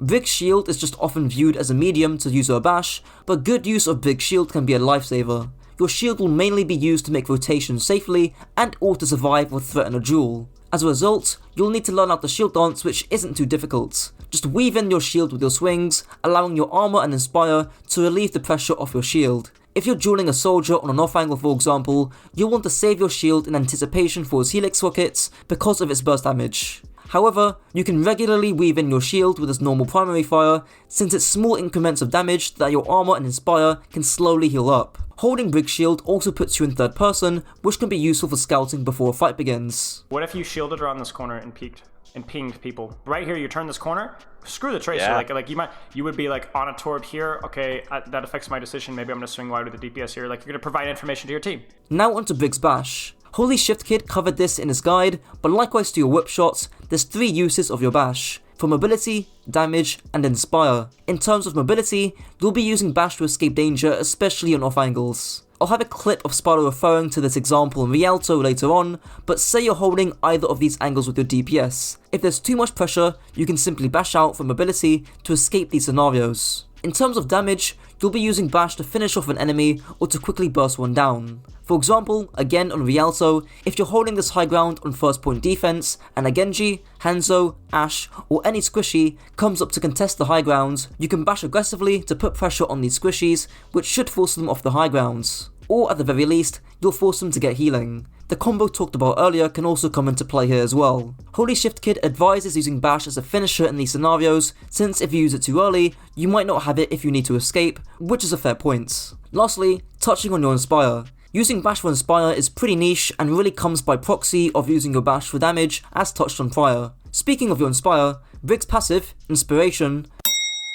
makes Brig deal 15 healing per second for 5 seconds in a 20 meter radius. Even though your inspire is passive, you can look to proactively proc it, and it's simpler than you might think, as ex-contenders coach Sword explains here. You gotta walk up. That is the big thing people don't understand. Yes, one of your major goals is to keep Zen alive in dive. But your other major goal is, I need to proc inspire so my team doesn't die. You need to know when you need to brawl. And this is when point number 2 comes in. Can I take space? If your flank's clear, you can probably look to start taking, you don't have to worry about the Zen, so you could potentially take space, but there's one other factor that you need to keep in mind when I can take space. Is my front line applying pressure? Is him, maybe him? Are they applying pressure to where I can walk up and take space? Yes? Well, walk up, man up, walk up. You have nothing to fear. No one's looking at you. You take the space. You go to the closest terrain so that you can go melee things, right? Here's a visual example of the mistake Sword is describing. Here, the Brig is practically glued to the Zen in the backline, even though she could be getting value on the high ground. Not just for the reason of proccing Inspire, but to also physically control this area of the map. Obviously, you can't just walk up and leave your Zen, hence the solution is to walk up together. I'll explain this a bit more in the penultimate section of the guides. Brigitte's ultimate, who cares, is getting a rework. Future Kajor coming in here, Brig recently got a rework to her ultimate, where she now instantly gains 100 armor, a 750 HP shield, which is much wider, her shield can now stun in her bash, and her allies still gain that overhealth over time. The usage of your ultimate doesn't really change too much honestly. It's just more defensive now than it was back then, because of the instant HP you get. If you do find opportunities to get a stun off, do take them, but for the most part, Rally is still used to absorb high aggression from something like a dive, or to aggressively brawl and take key spaces and areas of the map. Back to the guides.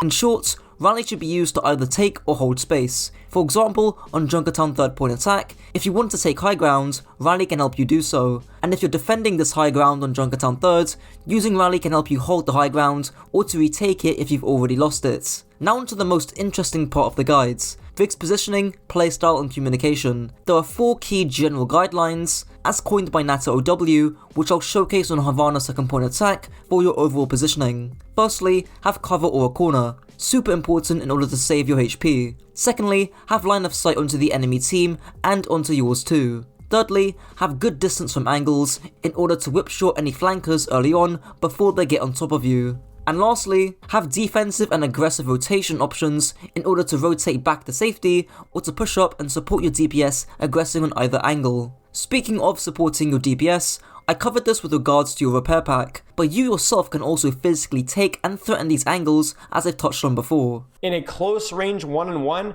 I can threaten things like a McCree. I can threaten things like a Diva. I can threaten things like an Ana. If the Echo gets too close, and the key thing is you don't have to beat them to control the space. In other words, you don't have to like actually win the McCree 1v1 versus a Brig. It's not a great matchup for you, but you can whip shot them away. You can say, hi, this spot's mine. Not necessarily because I can beat you in the 1v1, but because I can get rid of you. The real problem here is, once again, now I don't know if you could have gotten here, right? It's this.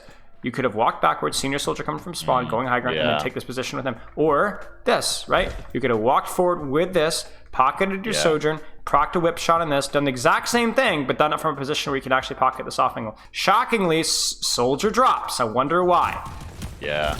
Wow, look at that, look at that. Shockingly, Sojourn is gonna die. Well, okay, that's a little bit idiotic from her, right? But like one pack and this doesn't happen. This is something that we were leveraging even in Overwatch League more with the Brig metas, where it was like you could position with your DPS and just be able to bash away to a different position if you got pressure. Yeah. And just to hammer this home even more, I'll give more examples. There's the one on Rialto 1st point defense, where you control the high ground either by yourself or with another teammate. On Dorado 1st point attack, you can control the shop, or on Dorado 3rd point attack, you can push and control the high ground, ideally with another DPS. There's even more nuance to this though, since this aggressive playstyle of holding and threatening angles with your DPS can change depending on your backline, specifically if you're playing Brig Zen. Here's Coach Spike explaining how you can balance the peel side of Brig, whilst also getting value brawling up close. Bigger problem for yourself by playing ranged is peeling. It's very hard for the heroes who should peel for you to be an active member in the fight, while also being able to peel for you if you are far away. This creates a very awkward moment for heroes like Diva or Brig, for example. They want to go in as well and fight and follow up on engages and brawl. But if they push up, they leave you alone, which makes you incredibly vulnerable to flankers. If they don't push up, they can help you with threats, but they're completely useless for the fight itself. If you play closer, they can deal damage, but still have the opportunity to quickly turn around and help. And lastly, I'll end off with communication. Especially in Brig Zen, communicating when you're moving is super important in order to stay on the same page with your team. Take this example on Ilios. Here, our Briggs and backline are aggressively rotating, whilst our dive crew, being our Sombra and Ball, are busy setting up their dive. As a result, our backline get completely shredded because we're basically taking a 3v5 here as our Ball and Sombra aren't ready yet. A quick fix to this, as Brig, is to simply say, we're ready to rotate, and this will prompt your dive crew to say, we're ready to dive, or maybe they'll say, wait, now we're ready, and then you can rotate and dive as one. This makes the rotation much easier and safer. Your tank player can also be calling the dive too, not just the Brig. Lastly, a quick and brief overview of Brig's backline synergies. Brig Kiriko. You're both self-sufficient, with Kiriko being able to utilise off angles in a similar vein to you, but Kiriko can also heal your tank too. Your ability to control off angles should be high, and coupled with Kiriko's utility in a Kitsune Rush, Teleport, and Suzu, you shouldn't really be complaining about this duo too much. Brig Moira. This is, on paper, the best backline to go against dive comps, as both Brig and Moira are the most self-sufficient supports in the game. Nothing really changes about your playstyle here, just look to support DPS and off angles where necessary. Brig Bap. A high sustain combo that doesn't try to compromise on utility, damage, or range too much. You may need to worry about nades, or your DPS getting out damaged by a Mercy Pocket, hence being within brawl range is important, and your Bap has to be utilising the damage aspect of his kit. Brig Mercy. This is what happens when you get 2 main supports or 2 Mercy OTPs on your team. Whilst you may be able to control off angles and aid your DPS well, thanks to damage boost and repair packs, you're missing out on the utility and damage a Brig Bap or a Brig Zen could bring. Brig Ana. A versatile duo for Brig that gives you a lot of freedom on the hero. Your Ana can take care of healing your tank, but you may also want or need to support your Ana if she gets dove and or if she looks to flank and get a cheeky nades. Play it as you would, looking to control those off angles around the fight, supporting your DPS whilst doing so. Brig Lúcio, the classic combo that helped cause 2 months of PTSD in the Overwatch League. Obviously this works best with short range brawl comps, and ensure you use your packs with purpose. Look to utilise corners and hard cover to regenerate your packs as well as your own HP. Brig Zen, the duo with the greatest potential but can also greatly flop. This will certainly test your awareness on Brig looking out for flankers as well as your packer management. In essence, saving enough packs to burst heal Zen, but also balancing that out with healing your tank. Well, that's it for the video. Kiriko's primary fire, her Healy Papers, make Kiriko fire some healing talisman that seek targeted allies, dealing 13 healing per talisman with a maximum 35 meter lock-on range. The yellow talisman show that your healing has been locked on, whereas the blue talisman do not. However, the blue talisman can still heal. Contrary to some other guides, Kiriko can dish out a significant amount of healing, dealing 79 healing per second, although the projectile speed can reduce this, which leads me onto my first piece of advice, which is to maintain short to medium sightlines. This means that your healing of Fuda will get to your ally faster due to a reduced time to travel, and it reduces the chance that your healing of Fuda will miss and get blocked by your ally simply turning around a corner. Also, try and focus on single target healing rather than spreading your healing across multiple teammates. The reason for this is because you could be missing your healing of Fuda when trying to flick your healing between teammates, and for you to stop healing and to heal someone else just takes too long. A key thing to mention before moving on is to ensure that you interweave your kunai and your talisman like Baptiste's gun, so you might fire a full set of talisman, shoot your kunai once or twice, then continue the cycle. Note that you can also animation cancel your melee with your kunai. Speaking of which, Kiriko's secondary fire, Azami's kunai, makes Kiriko throw kunai, dealing 40 damage to the body and 120 to the head. They travel at 70 meters per second with a fire rate of 1 kunai for almost every half second. For reference, Zen's orbs travel at 90 meters per second, and by just doing some math, Kiriko's DPS from just body shots alone is 72.7. In comparison, Zenyatta's DPS is 120 from just body shots, no discord. Likewise to your healing of Fuda, maintain short to medium sightlines. Your kunai have a relatively slow projectile speed, hence landing them from afar is going to be more inconsistent than landing them up close. Another piece of advice is to try and find narrow, tight angles to where you can spam your kunai aiming at head level in order to maximise your chances of landing headshots, and who knows, you might even get a pick. The best advice for your kunai is target priority. The two general rules for target priority are to shoot what's easy and or what's dangerous. You don't want to be shooting 40 damage kunais into shields, but instead, you want to be landing 120 kunais on squishies and tanks. I'll mention this example later, but say you're on King Zod third point attack, Instead of stacking main shooting shield, you could use either of the high grounds, using any of your mobility to at least shoot behind the enemy Reinhardt, or preferably shooting any unaware squishies. Just imagine 2-tapping an unaware sniper like a Widowmaker or an Honor, who are easy targets, or a Sojourn walking in a straight line fishing for a railgun one-shot, both an easy and dangerous targets. Kiriko's first ability, Moira Fade but better, makes Kiriko teleport directly to an ally, even through walls, with a max range of 35 meters alongside a cooldown of 7 seconds. Note that Swift Step has a brief cast time that can be interrupted and can cleanse most negative effects. Also note that, thanks to CarQ,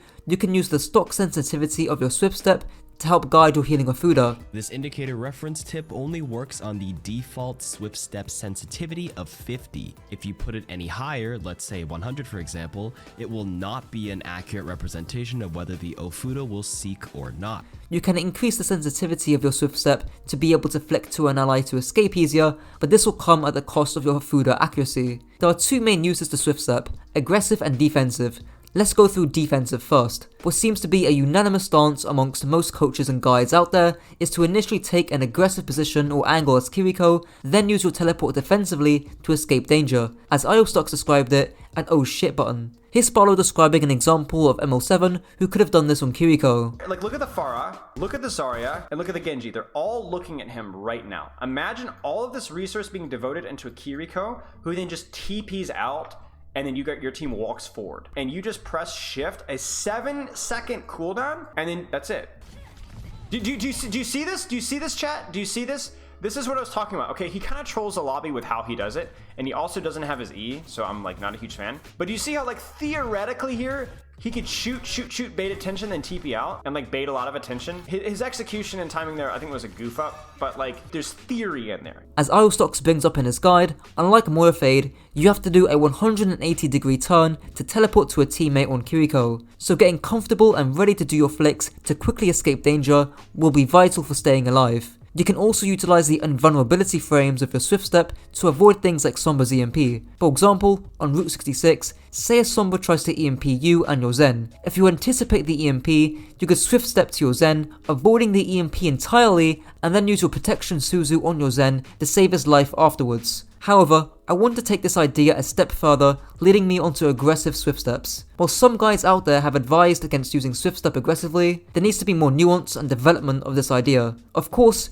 teleporting to your Genji whilst he's deep in the enemy backline, or teleporting straight to your tank whilst they're on critical HP is not a good idea. However, teleporting to a healthy DPS who's taking an aggressive position in order to dish out damage yourself or to help support your DPS seems more appropriate. Referring back to the King's third point attack example, this would be teleporting to a Sombra or Genji playing on high grounds. The last use of teleport I'll go through is for scouting purposes. So for example, on Lijiang Tower Night Market, you could wall climb on the high ground to scout where the enemy team is coming from and then teleport straight out to your team. Kiriko's second ability, the R6 Impact Grenade, makes Kiriko throw a Suzu that deals 50 healing, makes allies invulnerable for 1 second, as well as cleansing the majority of negative effects in the game, like Biotic Nade, Hack, etc. It is also on a 14-second cooldown. There are two main uses of Kiriko's Protection Suzu, to use it selfishly or to use it selflessly. Since using it more selfishly is more simple to explain,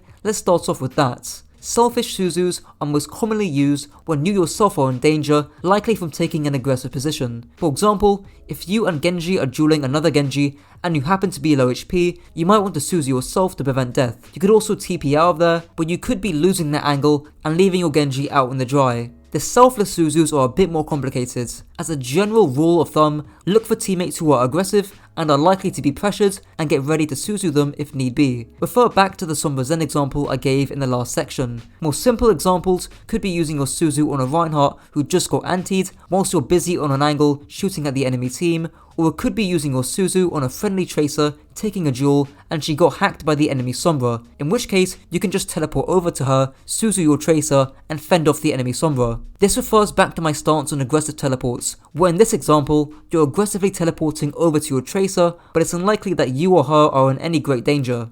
Kiriko is therefore almost akin to a support tracer, in that she can instantaneously relieve pressure anywhere on the map using her teleport and protection Suzu to immediately swing a duel in favour of her team. There is simply no other support in the game who has the flexibility to do this, which is why, unlike some other guys have stated, you can play Kiriko in split compositions, but I'll get onto that in the last section of the guides. Kiriko's ultimate, Mini Hanamura, makes Kiriko summon a Fox Spirit that rushes forward, accelerating move speed by 50%, rate of fire by 50%, reload time for 50%, cooldown reduction by 60%, all lasting 10.5 seconds with a 25 meter max range. There is also a 1.5 second lingering effect if you step outside of Kiriko's Kitsune Rush. To my eyes, there seem to be two main uses: to either run it down main or to win a flank. Running it down main is the simpler and more obvious choice. Your movement becomes incredibly elusive, your DPS is drastically increased thanks to the fire rate, reload and cooldown reduction, and the speed boost ensures that the enemy team will certainly have a tough time running away from your Kitsune Rush. Just imagine this ultimate on a map like Colosseo with a very long midsection, and it's basically a guaranteed teamfight win as long as you time your Kitsune Rush with your team's aggression. An additional but key tip to this use of Kitsune Rush is to try and use it when the enemy team are in open space. The reason for this is because enemies cannot run away from your Kitsune Rush as easily if they're in open space compared to them being around a corner. So for example, this Kitsune Rush on Lijiang Night Market is good because the enemy team are in open space and therefore have to move some notable amount of distance to get to safety. Obviously, make sure you time this Kitsune Rush with your team's aggression in order to capitalize on this misplay by the enemy team. If you just pop Kitsune Rush by yourself and walking forward, you're gonna feed. The other use of Kitsune Rush, in that of winning a flank, seems to be quite understated, but frankly, I could see this being used in very split compositions to win key areas and flanks in the map. Think Route 66 third point attack by the Loi. Whilst you could argue that this isn't an optimal use of Kitsune Rush, you're much more likely to win the teamfight if you win this section of the map. Now onto the final section, being playstyle, positioning and composition. Now this is where it gets complex, so to help simplify the concepts down a bit, I have cut up Kiriko's playstyle under 4 subheadings, being to scout, rush, peel, or to control flanks and angles. Since I've already gone over scouting with the Lijiang Tower example, that leaves us with 3 options. Since controlling flanks and angles is the most important playstyle regardless of what composition you play, I'll cover that first. As you can see, I've broken down the controlling flank section into 3 further parts: dueling, poking or supporting. Dueling is as simple as it seems. You take an angle, a DPS will likely duel you, and you rely on your mechanics in hitting headshots to win out that duel. You can see an example of this on Watchpoint Gibraltar Attack by the blue box. Poking is also pretty simple. Because your kunais have no fall off as Kiriko, and you have a teleport as an escape, you can literally just hold an angle and spam kunais at the beginning of fights. For example, on Route 66 first point, you could take the high ground, wait for your team to dive, and spam kunais in the meantime from your angle. Be sure to get closer though in the mid-fight to get more value out of your kit. Lastly, supporting just means supporting any DPS on an angle. I've already gone through this in prior examples like King's Row, but I will mention more examples in a minute. Now on to rushing and peeling. To help explain both these concepts, I'll use a top-down view of Blizzard World first point attack. Say you're playing a very split comp, being Kiriko, Zen, Sombra, Genji, D.Va. If you want to adapt the rush playstyle, you're gonna need Kitsune Rush. Here, you could teleport to your Zen, drop Kitsune Rush in mid, and push in deep with your Sombra and Genji pincering from behind. Alternatively, with the peeling playstyle, say your Zen gets hacked by the enemy Sombra, you could teleport to your Zen, drop your protection Suzu, and he lives. Also note the playstyle of controlling flanks also applies here. You could sit up top poking from range, you could support your Sombra from afar or teleport to her if she needs help, or you could go in very aggressively, looking to duel the enemy team and teleport straight out. Again, referring to the 3 sub-points of Kiriko controlling flanks and angles. This very example shows why Kiriko is so hard to play and why this guide was so hard to make. You're such a flexible and situational hero that you have so many options to choose from, and each will come down to how each teamfight plays out. Before I end off, I'll briefly touch on positioning, of which there are 4 simple rules taken from Nata OW. The first is to have cover or a corner, which you clearly do in this example. The second is to have line of sight, which you also have both onto your team and onto the enemy team. This is super important in order to keep a high level of awareness, so you can choose one of the many options you have, whether it be peeling, controlling flanks, rushing, etc. The third rule is to have distance from angles. This just means that you have enough distance from flanks that you can react to threats coming onto you like an enemy Genji. The last rule is to have defensive or aggressive rotational options. So a defensive option would be teleporting to your Zen, and an aggressive option would be to teleport to your Sombra or to drop down and duel. Anyways, I really hope this guide explained how many flexible playstyles Kiriko can have in a single team fight thanks to her mobility in teleports. Make sure that if this video helped to raise your IQ, be sure to share it with your friends to also raise theirs. Until next time. This is the best way to play Lifeweaver in Overwatch 2. Lifeweaver excels in close to mid-range high ground control, saving teammates who've committed cooldowns and are in deep danger with his life grip, using his platform for self-peel or high ground contest, and saving your dash if you get dove on. Its ultimate is best used in trades against the enemy team, like being dove upon, or giving your tank that extra edge when he's low. Keep a wide LOS of squishies you can heal or peel, fight for high ground with your platform if possible, and fix your keybinds if you haven't already. Lifeweaver's weapon, the worst healing in the game, makes Lifeweaver charge up a healing burst, taking 1 second to fully charge. It can deal anywhere between 10 and 65 healing with a 30 meter max range. You also receive a 25% movement penalty whilst healing. First off, before I actually get onto any usage, I need to quickly cover keybinds. Lifeweaver is pretty clunky from the get-go, mainly because of the extra input you need to switch weapons. As a result, I suggest keybinding the next weapon keybind to your right mouse click to quickly swap between the two modes. For me personally, it's also more comfortable having my petal platform as E, my life grip as C, and my crouch as left control. Hopefully your dash ability will also work in a similar way to Hanzo's lunge in the future. Now in terms of actual usage, your Blossom isn't that complicated. You should be charging up to at least 40 or 50 healing per Blossom, ideally charging the full thing, instead of spamming 10 healing. If a teammate obviously needs healing ASAP, then do a faster charge to get healing to them faster. I wish there was some big brain tip with your healing, but likewise to Kiriko's Afuda, you just use it when your team are low and or you can't get any value from your damage. Because of the travel time with your healing, as well as the projectile speed of your thorns, I recommend keeping short to medium sightlines. 20 to 25 meters should really be your upper limit when you're in the mid-fights. Not to mention, anything beyond 30 meters and you can't even heal anyways. Also, try and heal singular targets rather than multiple targets at once, and try and prioritize flankers or squishies over your tanks. I'm sure we've all seen the clip of flats trying to heal up 2 bots in the practice range, and your healing per second is just so low that it's better to keep 1 out of 2 teammates alive rather than trying to desperately keep both of them up. Also, 1 fully charged Blossom on a Tracer or a Genji will do a lot more than a fully charged Blossom onto a Reinhardt. Not to say that you shouldn't heal your tank, especially if there isn't anything else better to do, but squishy heroes in particular benefit from single target healing the most. And as we delve deeper into the playstyle and positioning section, you're likely going to be taking angles with your DPS anyways. Lifeweaver's second weapon, the Halo Type 33 Needler, makes Lifeweaver shoot out 2 projectile thorns, each dealing 5 damage, at a fire rate of 660 RPM. You deal up to 110 DPS with 60 ammo in 1 clip. The key thing with your thorns is again, the sightlines. Thankfully, this goes hand in hand with your healing, but maintaining short to medium sightlines to minimize the projectile speed and more importantly, the spreads, are going to be key things to keep in mind. For example, on Dorado first point attack, instead of stacking main, shooting the high ground from 30 meters away, you can platform up to either high ground, utilizing cover whilst having a shorter sightline. You can also dash between either high grounds. There's also some more fitting sightlines throughout first point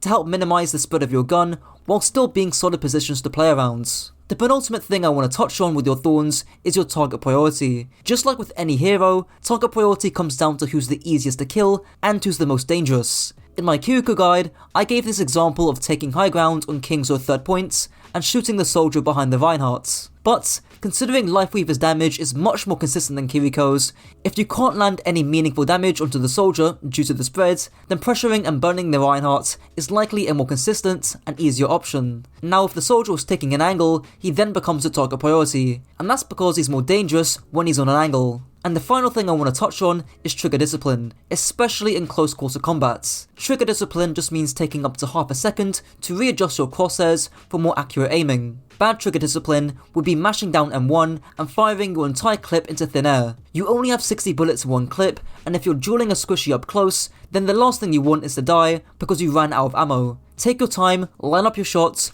and don't just spray and pray. Lifeweaver's first ability, a clunkier Hanzo lunge, makes Lifeweaver dash just over 6 meters, healing him for 25 HP, being on a 5-second cooldown. Ensure you jump at the end of your dash to conserve some momentum. Thankfully, the dash is the simplest part of your kit. Either use it for mobility, or for self-sustain, or both. I've already briefly mentioned the mobility usage in that Dorado example, but using your dash to reposition to or across high grounds, or to get back from spawn faster are good examples of mobility uses. However, especially when playing up against dive heroes, you kinda need to be using and saving your dash for that added sustain as well as the mobility. If a Winston jumps you, then you obviously want to get out of range by dashing away as well as gaining back any HP you lost. So when you're playing against dive, try and not waste your dash and spam it off cooldown. It kind of reminds me of when Bat players in Overwatch 1 wasted regen burst, then they got dove and had nothing to live against it. Dueling is also another overlapping case of using your dash for mobility and sustain. If you want a 1v1, then you would dash to get the HP and to make your movement more elusive. Lifeweaver's second ability, the PP, makes Lifeweaver toss out a platform in the shape of a petal that can raise anyone up to 8 meters once they stand on the platform. The platform itself has 400 HP, a 10-second duration in the air, but an infinite duration on the floor. The cooldown is also 12 seconds. Funnily enough, the platform is used in a similar manner to your dash, both for mobility and for self-sustain. The mobility usage is pretty obvious, using it to gain high grounds, or if you're lucky and in a coordinated stack, using it to move your team to clear high ground can be extremely useful. As for self-mobility uses, using it to gain high ground like on Kings or 1st or 2nd, and most importantly on Kings or 3rd, can be extremely useful and is partially what defines Lifeweaver compared to someone like Zen who has high damage but no mobility. As for team-wide mobility, I see this being best used with poke brawl heroes like Orisa, Ramattra, and especially Reinhardt, all of whom have limited vertical mobility and struggle clearing out high grounds. For those who don't know, clearing high grounds just mean pushing out heroes from high grounds before you push in main. For example, on Hollywood 1st, you could platform up to the high ground, clear out any DPS like a pocket Sojourn, then your Reinhardt can drop and push main. As for yourself, you could stay on the high ground too, life gripping your Reinhardt if he gets low, but more about that in the next section. The self-sustain use of your petal platform is also pretty simple. If you get dove, simply platform out your feet to raise yourself in the air. This does overlap a bit with mobility, but the platform also has 400 HP. I could see this being particularly useful on Esperanza, where there's no ceiling or room to block how high your platform goes. Now I do advise doing this with caution, since raising yourself in the air can make you vulnerable against hit scans, especially ones like a Widowmaker. But if you're playing against some short-range dive that features a Doomfist, Tracer, Winston, Genji, Reaper, Sombra, or even Echo, then this is definitely a viable use case. You can also pre-place your platform before the actual dive, keeping the platform out of their LOS, then when you get dove, you hop straight onto the platform. For example, on Dorado first point,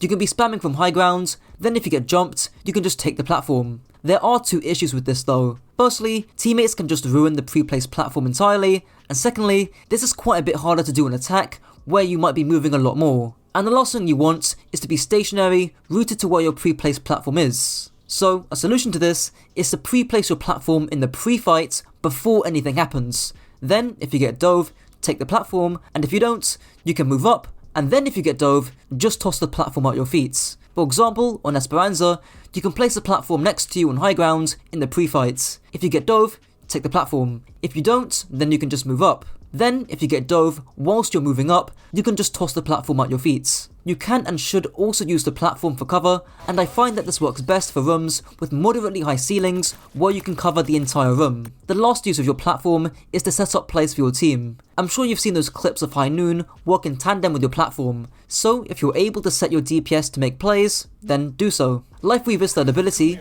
the Yoink, makes Lifeweaver pull an ally to his location from up to 30 meters, giving them an invulnerable shield whilst doing so. This is on a 20-second cooldown. Being one of the most controversial abilities in Overwatch 2, Life Grip is actually fairly simple to use. The goal is to grip teammates to save their life, likely because they're playing way too aggressively. In order to achieve this, the main principle with Life Grip is that with tanks especially, you need to keep track of their defensive cooldowns and their ultimates. For example, you don't want to pull an Orisa during her cycle when she still is Fortify. Let her go in, use Fortify first, then if she needs help and is too deep, then you can Life Grip. Same thing with Winston. If he still has his bubble, or he has primal and can go in further, then life gripping him can easily be a throw. And the same thing applies to most tanks. Ramattra's Nemesis form, Doom's ultimate, D.Va's ultimate, Hog's Vape, and Zarya's bubbles and Grav. Thankfully, most support and DPS cooldowns you don't really need to keep a track of, maybe Reaper's Wraith, Mei's Cryo, and Tracer's Recall,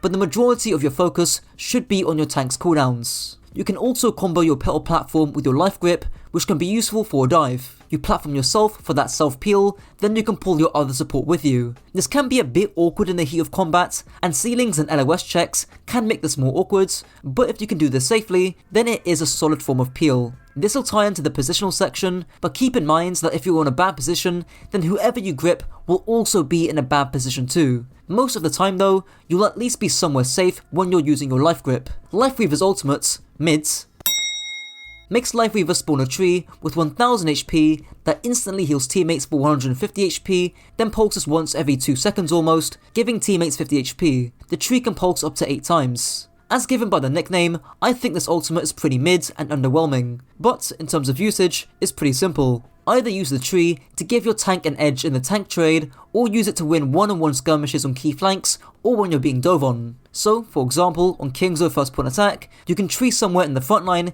to give your Reinhardt or whoever your tank is that extra edge in that frontline trade. Alternatively, if your backline or support get dove, you can tree for that instant HP, or if someone tries to duel you, you can also tree up there as well to give yourself that edge in the duel. The tree can also act as a form of cover, but rarely will you be proactively using tree just for the cover. On maps like Lijiang Night Market, where the entire point is open, planting a tree in the middle when the enemy team have committed can be pretty annoying to play against. You get cover to play around on the point, as well as that passive HP. Now onto positioning and playstyle. Yes, I haven't covered as passive, because there's no actual skill in using it. Your positioning, as always, comes down to 4 key rules. Let's use this example on King Zo that I've already been through. First rule is cover or corner. Considering you have a massive hitbox, having a piece of cover to stop taking enemy damage is super important. Second rule is LOS or vision. This means that you can see as much of the team fight as possible, giving you that awareness to land those key life grips when you need to. Third rule is distance from angles or flanks to give you time to react if a flanker chooses to duel you. And the final rule is rotations. This means you can take more aggressive or defensive positions as the fight goes on, which can sometimes be done with your platform. Now onto playstyle and compositions. Honestly, Lifeweaver's playstyle doesn't really change that much against certain comps. I mean, against comps that outrange you, you're gonna have to play like a flanker, trying to split attention on short sightline flanks, but for the most part, you'll be healing and damaging from soft off angles, contesting high ground when you can, gripping your teammates when they're in danger, or platforming and dashing away when you're in danger. That Kingzo example on first point that I just showed is a perfect example of this, and even Spylo approved of it too. Now onto support synergies. Lifeweaver Ana. What I think to be one of the best pairings, if not the best pairing for this guy so far. Ana makes up for your lack of consistent utility and healing, whilst you provide some off angle and high ground pressure that Ana can't do because she has no mobility. The peel either of you offer isn't bad as well, and this duo can be played with most comps in the game right now. Lifeweaver Baptiste. A similar case, but Baptiste can also help with high ground contest too. Maybe you'll lack some utility and damage against something like an Ana Zen, but both of you have more sustain if you run into a dive. If you are going to run this, I recommend running this with a poke brawl comp.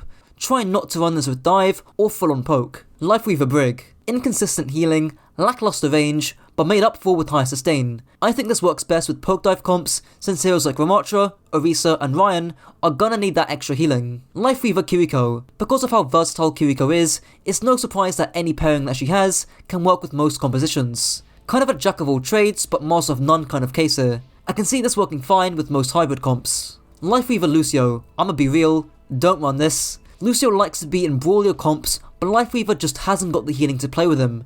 Ana, Baptiste, Brig, Kiriko and Moira are all more suitable pairings with Lúcio, where you can at least run some kind of brawl hybrids. Lifeweaver Mercy. Because Mercy wants to spend most of her time pocketing her DPS, and because Lifeweaver has lackluster healing, it's best to run this when your tank doesn't require much healing. I imagine this works best with some kind of poke brawl or poke dive hybrids. Lifeweaver Moira. Regardless of whether you have a TikTok Moira on your team, your general playstyle shouldn't change all that much. This works best with poke brawl hybrids, and keep in mind that your team may struggle against the utility of something like an anti-nade. Lifeweaver Zen. Pretty low healing, with Lifeweaver adding some sustain and mobility that Zen lacks. Best with full on poke comps or poke dive hybrids, and take those angles as shown on King Zo. And that's it for the guides. This is the best way to play Lúcio. Lúcio has 3 main playstyles: Reddit, Run It, or Relieve It. In other words, you need to find playstyles to enable your team and to disable the enemy team. The Reddit playstyle looks to dual enemy squishies by their lonesome, disabling the enemy team. The Run It playstyle looks to utilize your speed to enable your own team, and the Relieve It playstyle looks to enable your own DPS on off angles or to disable the enemy flankers. Lucio's primary fire, Soundwave.mp4, makes Lúcio shoot green projectiles that deal 20 damage and are shot in a 4-round burst. Lúcio receives 5 of these bursts in one clip, hence 20 shots in total, taking just under a second to fire a single burst. There's one main combo where you land 4 headshots, then a boop followed by a melee, and you'll often perform this with momentum just as you come off a wall ride.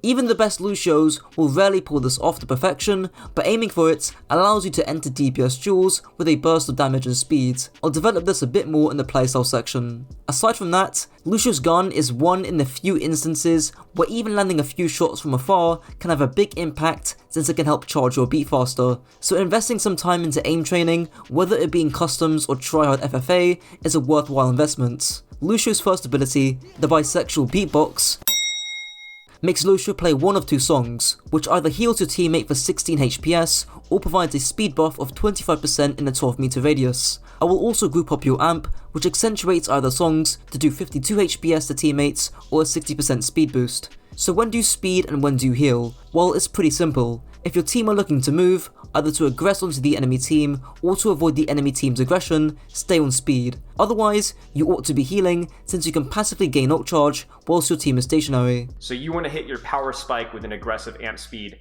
during punch, during turret, and when those are not available, you are playing more passive and more denying their Ryan from capitalizing off of his power spike. Obviously, if you get the opportunity to duel the Widow, that's on the checklist as well, but I think those are our priorities. And the reason why that's important is because half of these priorities we could have scouted in the spawn. Looking at my Ramattra, looking at my Bastion, right? Because like right here, we just walked forward. Man, we really did not need speed here. And right now, you would love to have an amp here. Now, will your Ramattra walk through the Reinhardt and walk into the Widow? Maybe, maybe not. But if he wants to, it's there. And there it is. There's the amp, right? Building on that Spiral clip, I'll also talk about the amp usage there too. Your amp usage depends on the volume of aggression. So if your team wants to be really aggressive, which in that clip would be if your Ramattra has Nemesis form and really wants to go in, or if your Bastion has turret form and is on a juicy off angle, or if your Symmetra is teleporting in, then you'd likely use your amp. Conversely, if the enemy Reinhardt is nano boosted and speeding onto you, you need to be amping speed away. There's also the debate of whether you speed your core, so your Reinhardt, Ramattra, Zarya, basically just meaning your single tank, or whether you speed your DPS on off angles. As a general rule of thumb, speed in your tank first, and then when they're in effective range, you can look to diverge and speed onto off angle threats. This can either be by yourself or with another DPS. Look at your Ramattra. Does this gentleman need speed anymore? He's on top of him. Right, so then what do? Go find something else to do. You diverge. Right. You've already done your job. Like, your Ramattra is where he wants to be. So then it is not only good, but it is best for you to do what you're doing right now. And then there's some times where you might decide that actually assisting the engage is not as important as dealing with the split.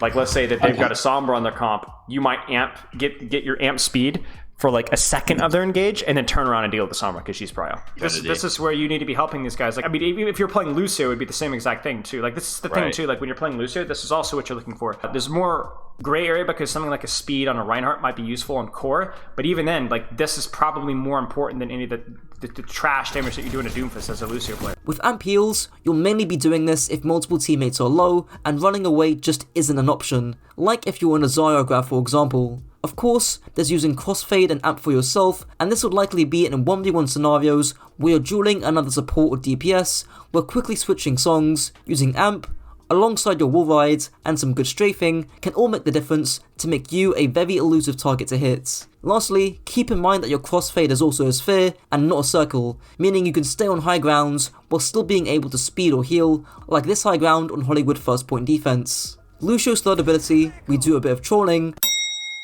makes Lúcio fire out a sound wave which boops enemies in an 8 meter range, dealing 25 damage on a 4-second cooldown, consuming no ammo. Referring back to the enable disable concept, a key usage of your boop will be in some way, shape or form used to disable the enemy team. For example, booping someone off high ground is a form of disabling. You need to boop them off of high ground off the map, or boop them off from the high ground onto you guys. Because if you boop them off of high ground onto you guys, Now they no longer have map control on you. You won't get everybody, but you'll get some of them. And that's enough. And by booping them off of high ground, your team takes less damage. They have the angles, exactly. You cannot just AFK where you are now and expect to win this fight. Say you're on Havana first point attack and there's an enemy Sigma playing on the high grounds. Booping him off would be huge value, since due to Sigma's low mobility, he can't just fly and take back the high ground unless he invests Flux. It's also using Boop and your own awareness to disable the enemy flankers by messing up their movement and aim, as Spallo explains here. If you guys are running Brawl, right, and you guys are going in against the enemy team, they might have a Tracer, they might have like a Reaper flank, they might have like a Sombra flank,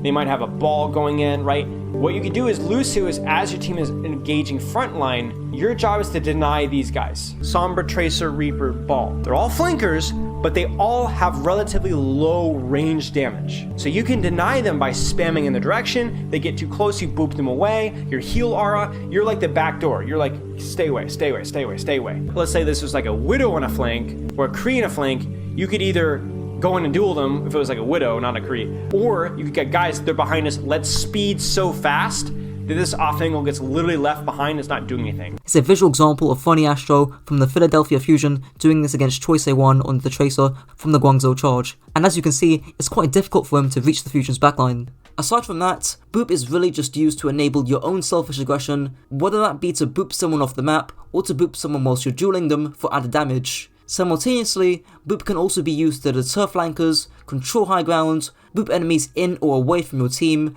and add strain to someone's mechanics. Lucio's passive, Skate 3, makes Lúcio wall ride, granting him 30% added speed, and he receives a small speed boost when he detaches from the wall. There is so much to the mechanics of wall riding that I'm just not going to go all into it for the sake of time. Instead, I'll be sticking to the Pareto principle and talking about the two basic wall ride mechanics that will get you the most value. I advise checking out the subreddit r/Lúcio rollouts or r/Lúcio mains for all the advice, as well as looking up some wall ride specific guides. The first basic thing with wall riding is that the higher you look up whilst wall riding, the further you will travel in a vertical direction, meaning that this is how you can wall ride to high grounds much easier. And secondly, you can stack the small speed boost you receive at the end of a wall ride by wall skimming, which is just wall riding, then quickly jumping off, then immediately jumping back on that wall, then repeating. In terms of the actual usage of wall rides, the biggest one is to attain high grounds and or reach off angles faster. There's this old Jane clip that I used and annotated over way back in my old Lúcio guide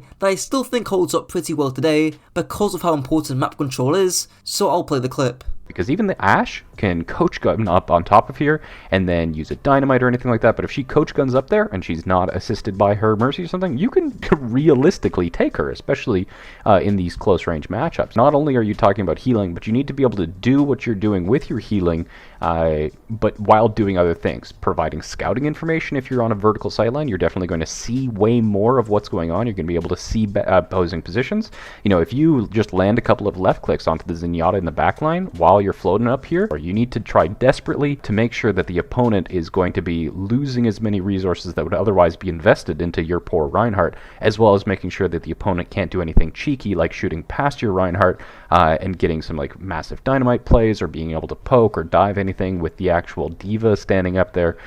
So high ground contest, so you have more options, more lethality choices to, you know, if you do see the Zen gets to half health, you can amp speed, go nuts. There's also the evasive properties of wall riding, making you quicker and harder to hit, as well as being able to avoid ultimates like Shatter. Lucio's ultimate, the Ajax, makes Lúcio give all allies around him 750 temporary overhealth, which decays over 6 seconds. Just to note, there is a small but noticeable half a second grace period where your beat can still apply to an ally if you just move into line of sight after you beat. Thankfully, beat is relatively simple to understand and use, and just like many abilities in Overwatch, beat usage is centered around your own aggression or aggression from the enemy team. It's why against a Grav or Nanoblade, you look to beat defensively because you want to absorb the enemy aggression. Same with Sojourn's Overclock, same with Soldier's Visor, Mace Blizzard, Ryan Shatter, Sigma's Flux, and countless other ults in the game. But if you're ult tracking and those aren't up,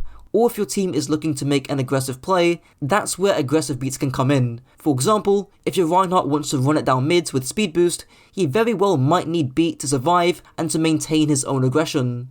However, there are times when your beat just can't absorb the enemy team's aggression. For all my Overwatch 1 homies back in 2019, during the GOATS meta, some Lúcios just wouldn't beat at all because they'd still get shredded through it. And the same can apply in Overwatch 2. If the enemy team over-ults and use, say, Grav, Bob and Nanoblade, then I'm sorry to say, but your beat is going to do nothing against it. It'd be much more efficient for you to just accept the L that team fight and walk in aggressively with speed boost and beat to walk over the enemy team. Now onto the positioning and playstyle section of the guides. Again, for those who are avid watchers of my guides, you'll be aware of the 4 positional rules derived from Contenders Coach Natter, but I'm going to remove one of the rules and add one in, as you'll see with this example on Kings or Thirds. First rule is cover, that hasn't changed. If you need to avoid a Widow headshot, a Sojourn railgun, or any big burst of damage, cover is vital to have. Second rule that hasn't changed is lines of sight. This just means being able to see your team and the enemy team,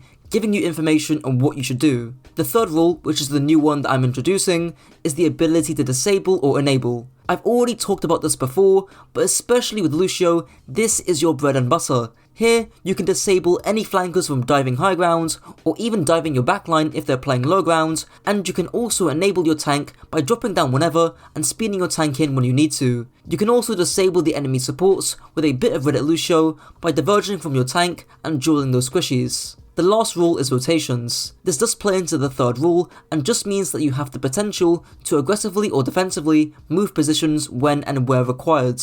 And now, Lúcio's playstyle. This has already been interwoven throughout and mentioned at the beginning with the Reddit, run it or relieve it playstyles. So now the question is, when do I do which playstyle? The key thing here is that most of the time, you'll be fluidly moving between playstyles in a single teamfight, or maybe even doing them at the same time. For example, you might do the run it playstyle first, looking to speed in your team and then looking to diverge and red it onto certain off angles once your team are in range. Or you might be redditing and relieving at the same time by fighting enemy squishies with the help of your own DPS. You might be running it and also relieving it by disabling flankers whilst also speeding your team in. You'll have to use your own judgment to decide which playstyle to do when, which you can already do at spawn by looking at your own composition. Now onto Lúcio's backline synergies. Lúcio Moira, a bit outdated thanks to Kiriko, but still solid in ranked. Works best on close range maps, and if you and Moira are communicating, you might want to consider staying on speed as much as you can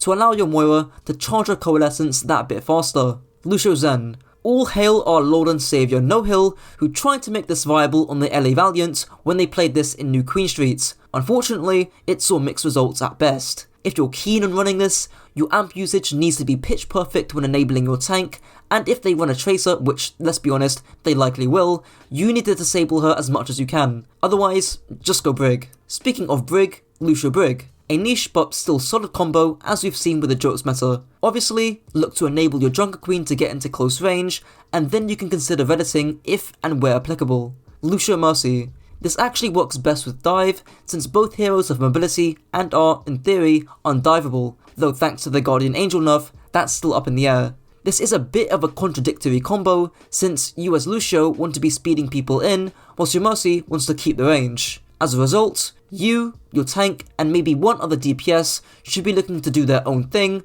fighting for key areas of the map up close, whilst your Mercy and DPS get value off the attention that you're drawing. Lúcio Baptiste, an optimized version of Lúcio Moira for brawl comps mostly. Aided by Bap's higher damage and utility, look to flex into the relieve it playstyle when necessary, and of course, enable your Reinhardt with speed. Lúcio Kiriko. I always end up saying this with Kiriko, but her duos are so versatile. This works best with any form of brawl comp, whether it be the Winston comp seen in the 2022 playoffs, or with Zarya, Orisa, Reinhardt, etc. Lúcio Honor, a more flexible version of Lúcio Zen, thanks to Honor's higher sustain and healing outputs. You might need to relieve pressure off your Honor every now and then, you'll likely have to speed in your tank, and you might have to go Reddit mode when the situation calls for it. A balance of all three playstyles. Well, that's it for the video. This is the best way to play Mercy in Overwatch 2. The fundamental reason to why you play Mercy is your damage boost and mobility. Look to enable aggressive teammates, whether that be your tank, DPS or support, and don't just autopilot and pocket a single target. Make sure you look around whilst you're beaming in order to maintain awareness, and whilst you should learn your fundamental techs, don't just spam them off cooldown. Use Valkyrie to enable your team's aggression, don't spam your GA, and utilize cover. Mercy's weapon, the Breakpoint King, makes Mercy either heal 45 healing per second to a single target, which is increased by 50% for teammates under half HP, or it applies a 30% damage boost to a single target up to 15 meters. Your beam, regardless of whether it's healing or damage boost, should be used to assist teammates who are actively aggressing onto the enemy team as much as you can. Assist active combat as much as you possibly can. That's the simplest way I can put it. Chat, why does he not heal his ball? The important thing is that he's not doing anything right now. He is in the midst of combat. This is who you help. Once this guy's, if the Sigma drops, then you can heal ball. Be like, yo, Hanzo, hang on a second, I'm gonna heal ball. This is the same error you made when you stopped damage boosting your McCree here and went to go back to go res your hog. If this Hanzo dies, it's your fault. If this Hanzo has to back off and the Sigma stays, that's a lot worse. Aggression is the key thing here. If your soldier, Hanzo, or DPS is on a lethal off angle, they better be receiving that beam unless your tank is critical, and if they're full HP, then obviously that's when you would damage boost. There's obviously the pharmacy stuff too. The reason why you pocket Pharah is because she's often in aggressive positions looking to get on top of other squishies. But if your Pharah is playing too aggressive, or especially if she's playing too passive, like these positions here on Basan Sanctuary, there's just no point in pocketing her. You're either risking your own life, or you might as well be pocketing somebody else. When pocketing, it's also not uncommon for the majority of Mercy players to lose their awareness and go full autopilot. Pharah's got beam, right? So where should your camera be right now? What's going on over here? Are you walking into Soldier LOS right now, or Torb LOS? Is this Orisa going to javelin you? With Mercy, it's almost can be a little bit of a nauseating, constantly checking what's going on left, what's going on right, where's my team, what's going on here, right? Just general awareness of that kind of stuff. And like right here, could you have saved this Hanzo? I don't think so, but you didn't even know that he was critical, nor did you know that he was there, did you?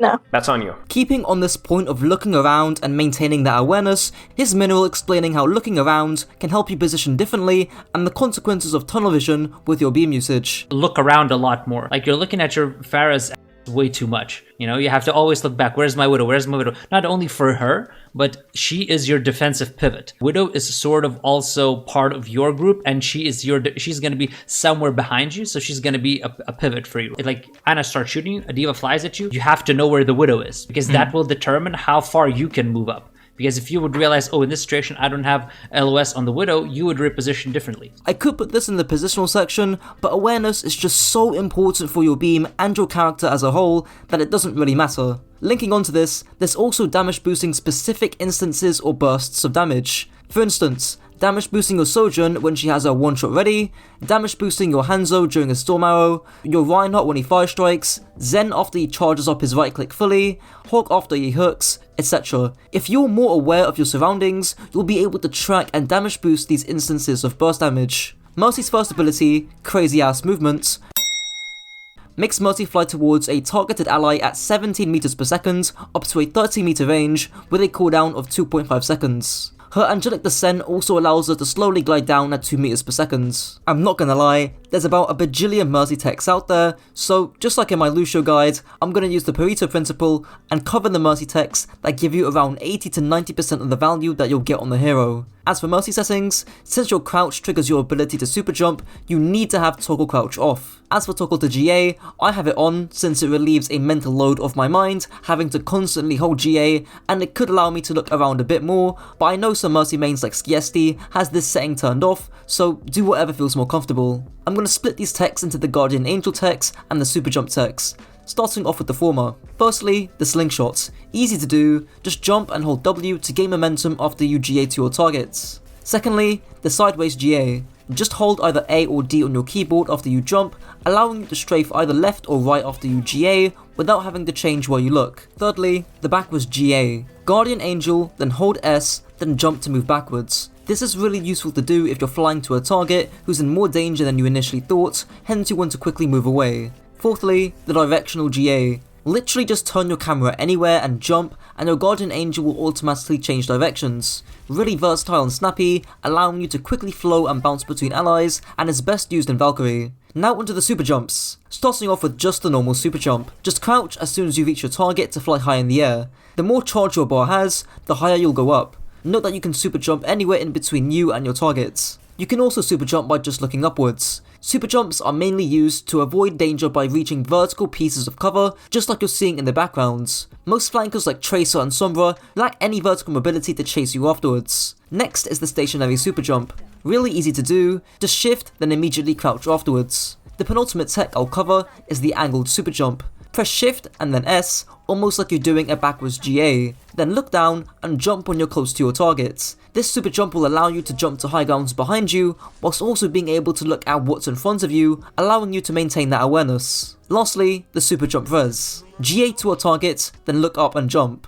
Just as soon as you look up and jump, that is when you look down and res. Make sure you jump instead of crouch, since you'll otherwise be out of the resurrect range. Bit complicated and took me a few tries to nail down. Now into the actual usage of your Guardian Angel, and obviously you use it to reach a target to either heal or damage boost them. But there's a lot of nuance with this ability, and I want to start off with when not to use Guardian Angel. A lot of Mercies love to autopilot and GA to anything they see, when in actuality this puts you in awkward positions and leaves you without GA on cooldown. All you need to do is walk forward so that your beam doesn't break to here, and then maintain the beam. All you do by traversing this distance is you put yourself at the risk of more damage, and you remove the cooldown that you might need to escape. So if this Lúcio turns around and shoots at you, you still have your Guardian Angel. But if you Guardian Angel across here, and then they're all brawling here, you're gonna have to sit there and take it for 2 seconds. Especially considering the recent Guardian Angel nerf and that extra second on the cooldown, you really need to be focused on why you're flying to a target. Not to mention, using Guardian Angel might also cause tunnel vision as you fly to whatever's in front of you instead of taking the time to look around and assess the situation. It's also the risk associated with when you GA. This refers back to the awareness point brought up earlier, but visually look at the environment around your GA target. Ask yourself, if you fly to them, are you likely to die? Really don't like this. So you have to, again, value your life way more than anyone else's. You're way more important than a Tracer. Even if your Tracer dies here, it's fine. You guys can fall back, and you already have staggers. Your Tracer will be back pretty fast. But if you shift in here and you die, you lose the point. And lastly, there's the length and shortness of your GA. In other words, you cancel GA to utilize the cover around you and to also look around and maintain that hyper awareness to what is actually going on in the teamfights. Super important for pharmacy. They have snipers, so you have to use cover, right? You're gonna reach her. Like, your Pharah can't really go any higher. The skybox on this map is pretty low, so there's no need to go for a shift like this where you go over her head, because now you're completely exposed from this angle from snipers. Maybe a Sombra decloaks here, pokes you a little bit, and then Ashe hits you, and then you're dead. So you have to make sure that you don't overexpose yourself. Do shorter shifts and cut them more often. Mercy's second ability, Samito's arch nemesis V2, makes Mercy bring back an ally to full HP, taking 1.75 seconds to cast, with a 5 meter max range, significantly decreased movement speed, and a very lengthy cooldown of 30 seconds. If Mercy moves 7 meters out of her range from her res target, the res is cancelled. There's obviously quite a bit of tech with your res. I've already covered the super jump res before, which you use to minimize the movement penalty and to make you more evasive, but there's also crouching from high ground to be within res range, or falling off high ground or flying around a corner to get the res off out of line of sight. Note that you don't actually have to maintain LOS with your res target for the entirety of the duration, just for the beginning. Res usage is actually extremely simple. It's all about minimizing the risk involved in going for the res. That's it. To do that, you can ask for things like a defense matrix or a Zarya bubble, or you can go for the resurrect at the last moment of that respawn timer when the enemy team likely have their attention elsewhere. Also ask yourself, are there any enemies around the body of the res? Is the body you're resing also around the corner that can minimize risk? If you're in Valkyrie, since you're more mobile, you may want to go for a res because your increased movement reduces the risk involved. Again, this is why awareness is so vital in Mercy, because looking around your environment can give you the information to assess whether going for a res is relatively safe or not. So it's always about finding the balance between awareness of my team, awareness of where I am on cover, and awareness of the enemy team. And this is what makes Mercy hard. Like right now, is this safe? Well, yeah, it is, but you didn't know that, did you? Check what's going on, then make the decision. Guess what? It's fine. But even just if this Orisa's here, she can't kill you, but she's gonna javelin you and cancel the res, right? So like, just do a check. Mercy's ultimate, Junkerqueen, drastically increases Mercy's movement speed, allowing her beam to chain to targets within a 10-meter range, boosting Mercy's healing per second to 60, and has a 15-second duration. I'll also couple in your pistol too, which does 20 damage per bullet with no fall off, and in Valkyrie, your bullets move twice as fast. I'll begin with an old but gold clip from Neandra way back in my 2021 Mercy guide, talking about how to maximize your beam chain, as well as coupling in a Skiesti clip talking about your Guardian Angel techs you'll mostly be using in Valkyrie. Remember that the beams created by Valkyrie have a range of only 10 meters, which doesn't cover the entirety of many objectives. Keep track of who your original beam target is so you can min-max the amount of impactful allies hit. I found that when you're in Valk, you'll mostly want to be using directional Guardian Angels to move around fast between targets, and then use the occasional super jump when needed. In terms of the actual usage, Valkyrie is a tempo ultimate, meaning that you use this to increase or decrease the pace of a fight. Just like with Coalescence, Valkyrie isn't one of those ultimates you pop and automatically kill 5 within 2 seconds. Rather, Valkyrie can double or triple your effective output, giving your team that edge when they start to push into the enemy team, or vice versa. There's also the Battle Mercy, which I obviously can't forget. Thanks to your increased movement and bullet speed, Mercy can actually duel quite a few heroes up close and win out those encounters, especially snipers. Say you're on Blizzard World's second point defense. At the right time, in the right place, you could look to duel any of their squishies on high ground or low ground. Just keep that awareness if you're going to do this. Now onto Mercy's positioning, playstyle and communication. Beginning with the 4 rules coined by Contenders coach Natter, here's an example on Nabani's second point defense. Here, you have hard cover, always important to minimize damage taken. Secondly, you have great line of sight, allowing you to see who needs help where, giving you the information to assess whether flying to someone is too risky or not. Thirdly, you have great distance from angles. Fortunately, the one angle behind you isn't really accessible by the enemy team, and for any flanker who wants to get on top of you, you'll see them coming. And lastly, rotations. This is kind of a weird one for Mercy, since it depends on where your team is playing, and is mostly linked to the second rule of LOS. Now onto Mercy's playstyle. Honestly, there isn't too much to say here. You're always going to be enabling aggression, especially when your DPS take aggressive off angles, and you're almost always looking to keep the distance due to your low sustain. It's why on maps like Elite and Control Center, I advise not playing in White Room if you're keen on running Mercy. You're just gonna get run over, and you could be getting way more value, pocketing an aggressive DPS on the coast, keeping their distance, referring back to that third rule of positioning. And lastly, communication. There's a few key calls you can make. Firstly, if you're pocketing someone like a Pharah or Sojourn, and you decide to leave them for whatever reason, make sure you call that. Now when you're going for this shift, what do you need to say? I'm leaving you to Pharah. Now your Pharah has absolutely no idea that you just left her. So you either need to do one, tell her you leave her and to tell her that she should please save. They have kill potential right now on your Pharah. Or number 2, order her to fall back and kill this Winston. Next, call when you're doing reses for the same reason prior. There's also more team-oriented calls, like calling whether a fight is winnable or losable, ult tracking and fight planning for your team, and ordering your team to get back or to engage. Now onto Mercy's backline synergies. Mercy Kiriko, a versatile option that leans more on the poke side. Whilst Kiriko doesn't have the raw poke that a Zen or Baptiste has, she does have the mobility to go on cheeky flanks to fight off enemy snipers and then TP back, thanks to the burst damage in her kunais. Mercy Brig. If you're getting dove and still want to play Mercy, this is likely your best option. And that's likely thanks to Brig's repair pack buff and your GA nerf. Whilst Brigitte does cover your sustain issue, there may be gaps in damage or utility that other heroes can fill in. Mercy Ana, a basic duo on paper where Ana focuses on healing the tank as well as looking for cheeky nades whilst you take care of your DPS. Keep eyes on your Ana if she gets pressured, and whilst this is a versatile duo, it doesn't offer the utility a Zen could bring, nor does it have the broad capability of something like a Lúcio Ana. Mercy Lúcio, both relatively mobile healers who spawned the undivable dive comp a while back. Just try not to run this with a broad comp, especially with Reinhardt. Mercy Zen, a brittle glass cannon combo, evident by the low sustain from each hero, but what they lack in sustain, they make up for it in range and utility. Best on long range maps like Junkertown or Circle Royale, and best when paired with Sigma since he doesn't demand much healing. Mercy Moira, kind of a contradictory duo since Moira likes brawly environments whereas you don't. Support your DPS as usual, allowing your Moira to do her own thing, occasionally giving her a helping hand, and maybe even boosting her coalescence. Mercy Baptiste, a safer version of Mercy Zen, with Baptiste losing some range, utility and damage in favour of a higher sustain. Again, relatively versatile, akin to Mercy Ana or Mercy Kiriko. Consider boosting your Baptiste if he's on a juicy off angle using his window. And that's it for the guides. This is the best way to play Moira in Overwatch 2.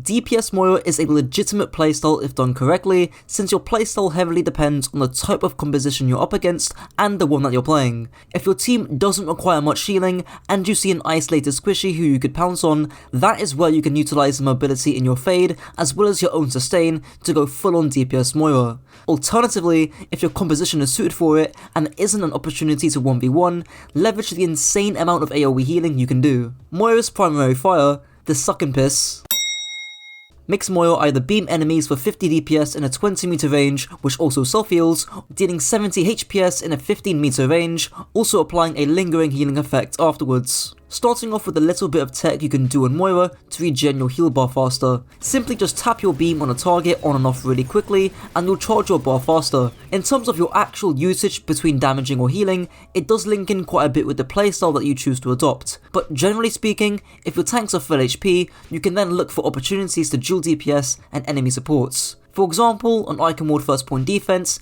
if your tank is full HP and a DPS like an Ashe or a Hanzo decide to coach gun or wall climb up, you can realistically take them by either fading up to the high ground and dueling them, or by tossing a damage orb their way and beaming them from low grounds. If you do decide to fade up, just make sure you're able to drop or back off if need be. A massive thing you need to nail down with Moira is your spray usage and resource management. Hold down the spray if your team really need the healing, and try not to waste half your bar healing a small hitbox DPS flying through the air like a Genji or an Echo. Tap your spray when you need to, and remember that it's a projectile, meaning you need to lead your spray roughly in front of where you think your teammate is going to be strafing. The last thing that should be happening on Moira is you entering a fight with half a bar full of resource. The penultimate note I have is awareness. If you're healing a tank at critical HP, but there's a DPS to your right who needs healing, don't ignore them. At the very least, tap your spray at them and quickly return to healing your tank if they're still under pressure. Lastly, note that your suck is actually a great deterrent against flankers. And one thing I'll add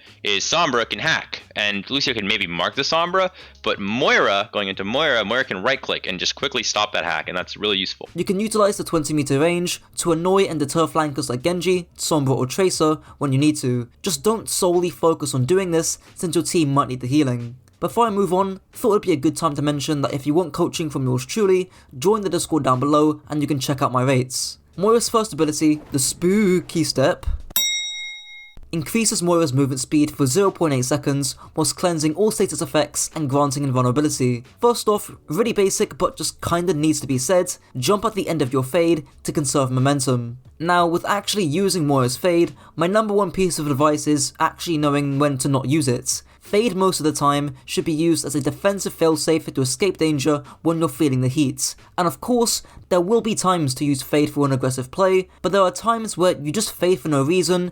You fade after tanking a Reinhardt Fire Strike, an Ashe Dynamite, or some random spam damage that you really did not need to take in the first place. Think of fade like a get out of jail free card that you can use aggressively on occasion. Speaking of those aggressive use cases, this will likely be when you see an opportunity to pounce on an isolated squishy. I actually recommend walking up to that squishy instead of fading to them, since then you're left without an escape button, but if someone's on high ground and you can reach them with your fade, because your hero is a really strong duelist, you can realistically take them. For example, if you're coming back from spawn on Rook 66 second point defense, if there's a DPS holding high ground, you could fade jump onto that high ground, throw a damage orb, and if you get low, then just drop off the high ground whenever. You might be thinking, well, what if my tank doesn't get any healing? And my answer to that is, your damage is your healing. If a Pocket Ashe is busy shooting you because you're damaging her, she isn't shooting your Reinhardt, meaning that you're actually technically indirectly healing him. Moira's second ability, the Skill Orb,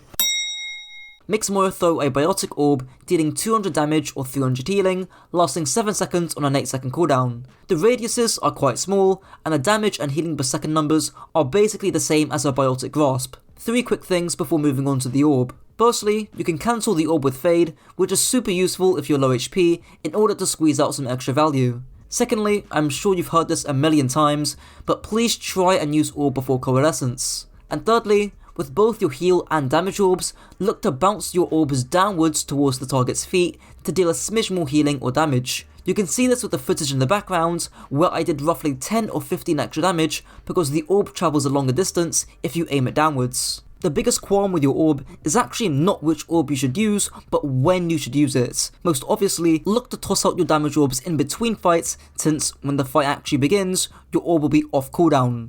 3 or 4 years ago, I actually made a video back when I was 15, going through some set damage orb spots where you can bounce your orb off walls, hitting the enemy team from spawn whilst you're in relative safety. In terms of the actual fight, you want to use your orbs with purpose, meaning you want to time it with your team's aggression if you're damage orbing, or you want to time it with the enemy team's aggression if you're heal orbing. Don't just randomly spam it down chokes and then be surprised when you don't have damage orb, but when you actually see an opening. Yeah, but yeah, now that Ashe So takes lazy. out the So lazy. So lazy. Look at this.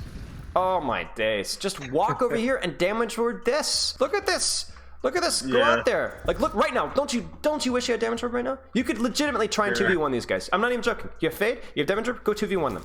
Now, when you're dueling, what orb do you use? Well, honestly, it depends on the matchup. I think in most cases, if you're fighting someone alone, damage orb is the better call. But if you're dueling someone who's pocketed, I think you should either damage orb and focus their mercy, especially considering the recent GA nerf, or you heal orb for more sustain and just buy time. Keep in mind that if you're in a 1v2, the rest of your team are in a 4v3, so if you can waste as much time as possible in that 1v2, I think it's actually worth heal orbing to keep that trade going. With your heal orb, you'll likely be using this when your team are rushing in, or your team are being rushed on. This is what spawned the Lúcio Moira Winston dive comp back in Overwatch 1, because Moiras would stack their heal orb and their spray to make everyone unkillable for a few seconds. Lastly, something niche but might be useful, look to bounce the heal orb vertically and in close spaces like in King's Hotel, the place with a mega, and just in small enclosed rooms in general to maximize the orb itself instead of it bouncing away from you. Can be super useful when dueling. Moira's ultimate, lazy game design, is yet another ability that only heals the damages. This time, it's a 30 meter beam, dealing 70 DPS and 140 HPS. Your movement speed is also increased by 50%, alongside a juicy self-heal, and this also lasts 8 seconds. Just like with Mercy's Valkyrie, you're not going to kill 5 with Coalescence in a split second. Instead, you'll use it to change the tempo of the fight, either to increase it by giving your team a resource advantage, or to slow it down if you're down a player or two. This cannot buy time to give your teammate time to come back, or to give one of your teammates time to make a big play. More simply, you can think of it like an aggressive or defensive coalescence. An example of the former would be taking a wide angle like this on King Zo, damage orbing and heavily pressuring enemy squishies whilst your frontline pushes in hard. An example of a defensive coalescence would be heal orbing your Reinhardt and then using coalescence when he's low HP and getting walked over by a nano boosted Reinhardt with speed boost. I personally like to think of this as like a Walmart transcendence. In terms of the timing of your coalescence, look to use it in the mid fight. This is because there'll be less cooldowns like Sleep Dart, Nade, Zarya bubbles, and much more that could either outright stop your coalescence or heavily limit the value that you could get from it. Enemy supports also tend to play closer and more aggressive as the fight goes on, since tanks will be drawing attention, meaning that you can exploit this aggressive positioning as the fight goes on. Now onto Moira's positioning and playstyle. Positioning is often a lot less strict and a lot more fluid with Moira thanks to your high sustain and fade, but the 4 rules of positioning that I use for every hero still apply to you. Let's take this example on King's Third. First rule is cover. Super important in order to not have things like your fade forced early. Second rule, line of sight. You want to see and have awareness of both teams. Third rule is distance from angles. Essentially, this means that you want to have some distance to react to flankers like a Tracer or Sombra in order to put some pressure on them. And lastly, and arguably most importantly, you need rotations. This just means that you have the ability to move to different important areas of the map, and thanks to your fade, you can. There's some aggressive options here where you can fade to your left to dual DPS, fade back to retreat, or fade aggressively for a ballsy coalescence. Just make sure that you time this aggressive DPS Moira playstyle well. Speaking of playstyles, let's touch on that. Fairy Tail, a top 500 Symmetra and Moira player, mentioned to utilise high ground if you're gonna go for the DPS playstyle, and used a clip of Midtown to show this. Apologies for Twitter compression, making the gameplay a bit grainy, and I haven't got a top-down view of Midtown to show why this is so important, so I'll use Hollywood First Point as an example. Essentially, high ground just means that you get another angle on the enemy team, meaning you split their attention. What is the enemy Ana supposed to do if she's getting pressured by Moira from behind or to her side, whilst her frontline are also getting pressured? Not to mention, you also cover most of the rules talked about prior. Now, the biggest error Moira mains make when trying to go for the DPS playstyle is timing and context. If your tank has a good amount of self-sustain, like a Zarya, Hog or Sigma, and if you have another support with a high amount of healing, then that opens up more opportunities for you to DPS. Alternatively, if your tank or your team needs healing, then at the very least, it's probably best to top them up before you go and look for DPS duels. You can go through Fairy Tail's Twitter and see some of his DPS Moira, and notice how every time he goes for this playstyle, it's when his team aren't missing that much HP and are either pushing in with him or they're drawing attention elsewhere. Again, DPS Moira is a valid playstyle, it just requires some nuance and execution. Now onto Moira's backline synergies. Moira Kiriko, the two supports with get out of jail free cards. Honestly, I don't think you can go wrong with Kiriko and any other support at this point. This is more than enough healing and sustain, whilst also having great duel potential, as well as Kiriko making up for your lack of utility. Still though, something like a damage boost might be more valuable on longer ranged maps, and something like speed boost might be more valuable on shorter ranged maps. Moira Brig. On paper, the strongest backline against dive, stupid amounts of sustain, solid raw potential, and Brig can pocket your DPS, which is something you're not great at doing. Moira Zen. Moira makes up for Zen's sustain and lack of healing, and Zen makes up for Moira's lack of utility. Plus, you also get a defensive ultimate. There's legitimately a lot to like about this combo, apart from the fact that it falls apart to a single dive hero. Moira is just not great at peeling, since her spray is a projectile and is blocked by barriers. However, if the enemy team aren't running any dive heroes for some reason, you could actually get away with this greedy backline. Moira Lúcio, great raw potential, and allows Moira to play more aggressively as she doesn't need to peel as much. However, this heavily lacks any poke damage, hence you have to be running some kind of composition that wants to eventually get up close, and Kiriko is a better substitute than Moira in most scenarios. Moira Mercy, high healing and on paper enables both the tank and DPS. However, this has close to zero utility as well as weaker ultimates in comparison to the rest of the cast. Not a great duo, you'd be better off running any other support with Mercy, especially against dive or on longer ranged maps. Moira Bap or Moira Ana. I've grouped these two together since they serve a similar purpose. This backline can overcompensate for healing whilst lacking some utility, hence why you typically see Ana Lúcio, maybe Bap Lúcio, Zen Bap, typically ran in place for Moira. However, Moira does provide that extra bit of sustain and 1v1 capability. Well, that's it for the guide. This is the best way to play Zenyatta in Overwatch 2. Orb your flankers and orb aggression as you normally would, but you need to keep moving and rotating with cover when you or the enemy team are aggressing. Be aware and keep your eyes peeled for flankers because a single shot on a Tracer, Sombra or Genji can put a lot of pressure on them. Be disciplined with your positioning, orb aggression, and always be aware of flank threats. Zen's weapon, the blue balls, make Zen fire his orbs dealing 48 damage per shot at 120 DPS. Zen can also charge up to 5 orbs to release them all into one burst, dealing 240 damage in total, one-shotting any squishy targets. In terms of usage, there's actually quite a lot of nuance with your orbs, particularly your secondary fire. In most cases, you really want to get into the habit of only firing your orb volley when you have at least 4 orbs charged. If you're constantly firing out 1 or 2 orb volleys, you might as well be holding down left click and getting higher DPS. Charge your orbs as you approach a corner, then toss them out, and then quickly duck back into cover. Corner discipline is really important here in order to not take too much damage, but I'll get onto that later. With your primary fire, 2 main things. Firstly, when actually dueling DPS, the best piece of advice is to not panic. Essentially, you need to have good trigger discipline. Don't start tossing your shots all over the place, but rather pace yourself and adjust your crosshair to where you might think the enemy flanker will end up. Remember, 1 or 2 discorded shots will force a deflect, translocate or recall. Secondly, and this ties into your orb, you might want to consider shooting and discording different targets. Generally speaking, of course, you'll typically shoot and discord the same targets, but because of how much value landing 1 or 2 body shots is on a squishy, pressuring backline squishies or landing shots on a DPS taking an angle whilst keeping discord on the enemy tank might be a play to make. We see something nice and juicy, we hear the tickety tickety tickety, but it just doesn't matter. Now, what you might want to do here is if you want to get really fancy, you're like, well, I want to keep that Ramattra discorded so my Ramattra wins. Okay, so then discord the Ramattra, shoot the bat.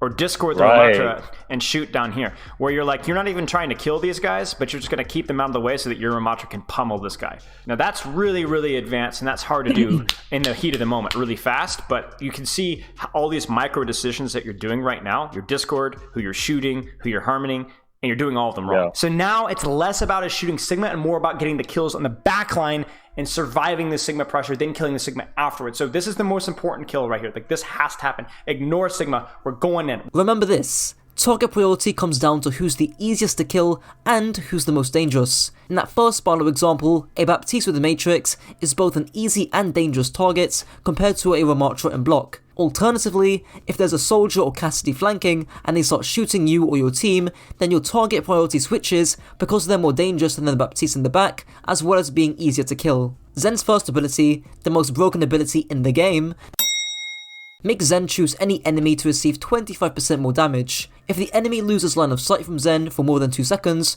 the orb will detach. This was kind of covered before, but really simply, orb targets who are aggressive and orb targets who your team are aggressing on. This Ashe is hyper aggressive. This Ramattra is super defensive. So who do you think is more likely to die from Discord?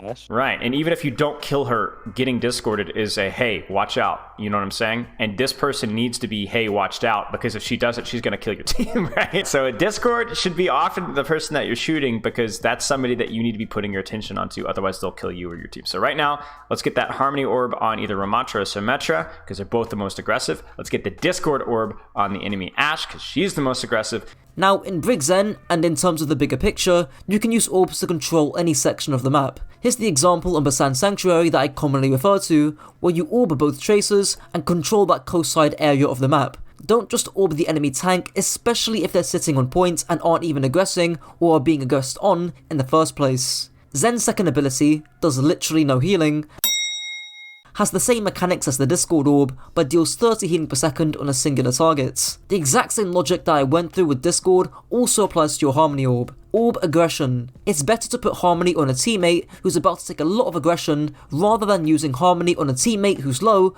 but in relative safety. Try and use your orbs to control those flanks and orb your flankers, since 60 or so healing on a Tracer is going to mean a lot more than 60 or so healing on a Reinhardt. Zen's ultimate, Invincible, grants Zen invulnerability, a doubled movement speed, and makes Zen deal 300 healing per second for 6 seconds to anyone who is standing within the radius. First off, really simple, but needs to be said.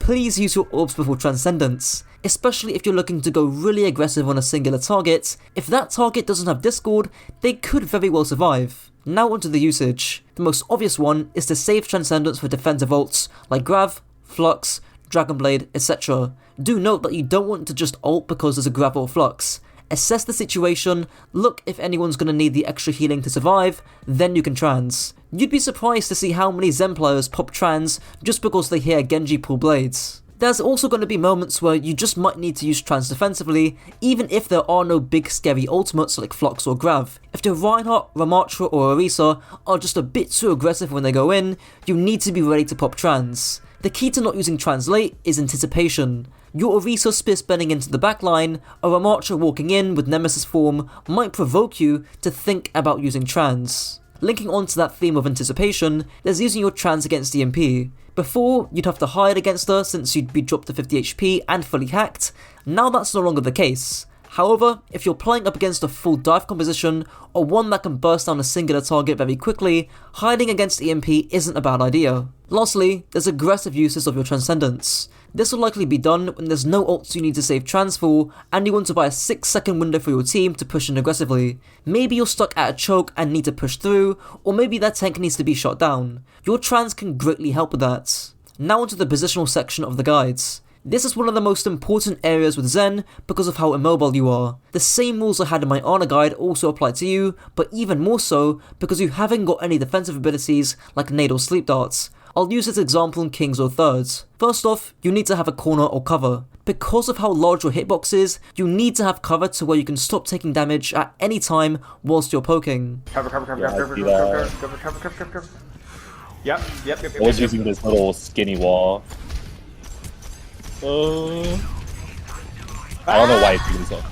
Oh my gosh, you literally survived because you played cover, and then you got greedy and then left the cover and died for it. Right. Secondly, you need to have good line of sight to where you can see both teams. This isn't just so you can do damage and help your team, but also your team can help you. This will also help your awareness because, as I get onto, you can see and deal with flankers like a Tracer flanking through the Mega. Thirdly, you need good distance from angles, just meaning that you need some distance between you and the flanker that's going onto you in order to have enough time to react and land some damage. I want you to anticipate and deny the enemy dive. So like right now, you're very intense on burning what's happening over here, and I appreciate the Discord and some of the shots, but at some point you need to have that internal timer or that awareness of the enemy dive tanks or tracer or whatever. This is their window where they're going to be doing something. I remember when Alarm was like in contenders, and one of the things that tracers would always say that made Alarm great wasn't just his mechanics, but he seemed to always know the timing of when that flank was coming. Like he always had that right click ready to the launch, and you know, and he wouldn't always get the kill necessarily, but you'd force the blinks, he'd hit one shot and force the recall early, and it just scuffed things up. And lastly, you need rotation options. This means that you have places to move throughout the fight in order to keep up with your team and also to pressure the enemy team from different angles. Here's an old but gold example of Jane going through a Master Zen on Rialto, showing a perfect rotation to the left. Okay, left flank. Yeah, good, you got it. Is that really that hard? Soft flank, left side, found an opportunity, unscouted, surprised the Hanzo, had a right click charge, boom. Now, you can either look for a follow-up, try and deny the res, or just fuck off. You need to do that shit consistently. You want to get to the point where the opponent is fearful of what window, doorway, crevice, just fucking attic your robot ass is going to float out of and just delete somebody with a right click. The key thing with rotations is the timing. You want to be timing when you move with when your team, specifically your tank, is drawing attention. That can be your Reinhardt pushing in, Orisa spit spinning in, Winston jumping, ball rolling, or Doom punching in. Now, Sigma can beat the absolute living crap out of Zenyatta. However, he's timing this at a point in time where Space has committed shield and is distracted on an off angle. At the same time, he takes this position here. This is a window of opportunity to watch Space's HP. Bang, bang, bang, bang. Space has to give up space. Get it? And there's no risk from Finn, or very little risk from Finn at that point in time. It's why, in that Jane clip, that flank worked, because the Zen's Reinhardt was drawing attention away from the front line. And before I end off this section, there's been a solid pretense throughout the video when playing Zen against flankers. But what if you're not playing against any flankers at all? Here's Barlow explaining just how aggressive you can be when you're playing up against a brawl composition with limited mobility and range. Team Blue doesn't have any mobile dive threats that would punish their supports for being isolated, so it's actually very safe for Ana Zen to be isolated versus Team Blue's composition if they're with a flanker. I would like Luke to be rotating all far here with ball and holding this angle here, maybe even like back here, right? To where it's a lot, yes, there's a little bit of isolation, but nothing on Team Blue is able to punish that isolation fast enough. Now onto Zen's backline synergies. Zen Kiriko. Honestly, quite underrated. Kiriko can flank and TP back to you if you need peeling, whilst also having enough healing to take care of your only tank. If both players are competent and you play some distance, there shouldn't be too much to dislike here. Zen Lúcio. Run by Coach No-Hill on the LA Valiant last year, Zen Lucio's lack of healing is, in theory, made up for it by their utility. 2 defensive ultimates, speed and discord, as well as respectable damage. Move fluidly with your Lúcio so he's able to peel flankers off you, though you may have a hard time healing your tank as well as dealing with a coordinated dive. Also, don't stack your trans with beats. Zen Moira. On paper, a good combo. They both make up for areas they lack in, with that being utility on Moira's end and that being sustain on Zen's end. But because Moira is one of the worst pure supports in the game, a single dive hero can tear apart a composition built on Moira Zen. Zen Bap or Zen Mercy, comboing these two together because they're both glass cannons of a support duo and are mainly played on the same long-range maps, Soccer Real or Junkertown. Great poke and utility, just look to keep the distance on maps where you typically wouldn't play this, especially up against Orisa, Ryan and Ramattra, who will run you over if you get too close. Zen Brig. Where Zen Brig lacks in range compared to Zen Mercy or Zen Bap, it makes up for it in sustain. Brig's repair pack buff makes her the ultimate pure support, just ensure both of you rotate together. Always watch and look out for flankers. Zen Ana, kind of like a more rounded out version of Zen Bap or Zen Mercy. Nade, Sleep and Discord are powerful pieces of utility, so make sure, especially when you're not up against dive comps, you're utilising angles to get the most out of your abilities. Well, that's it for the video.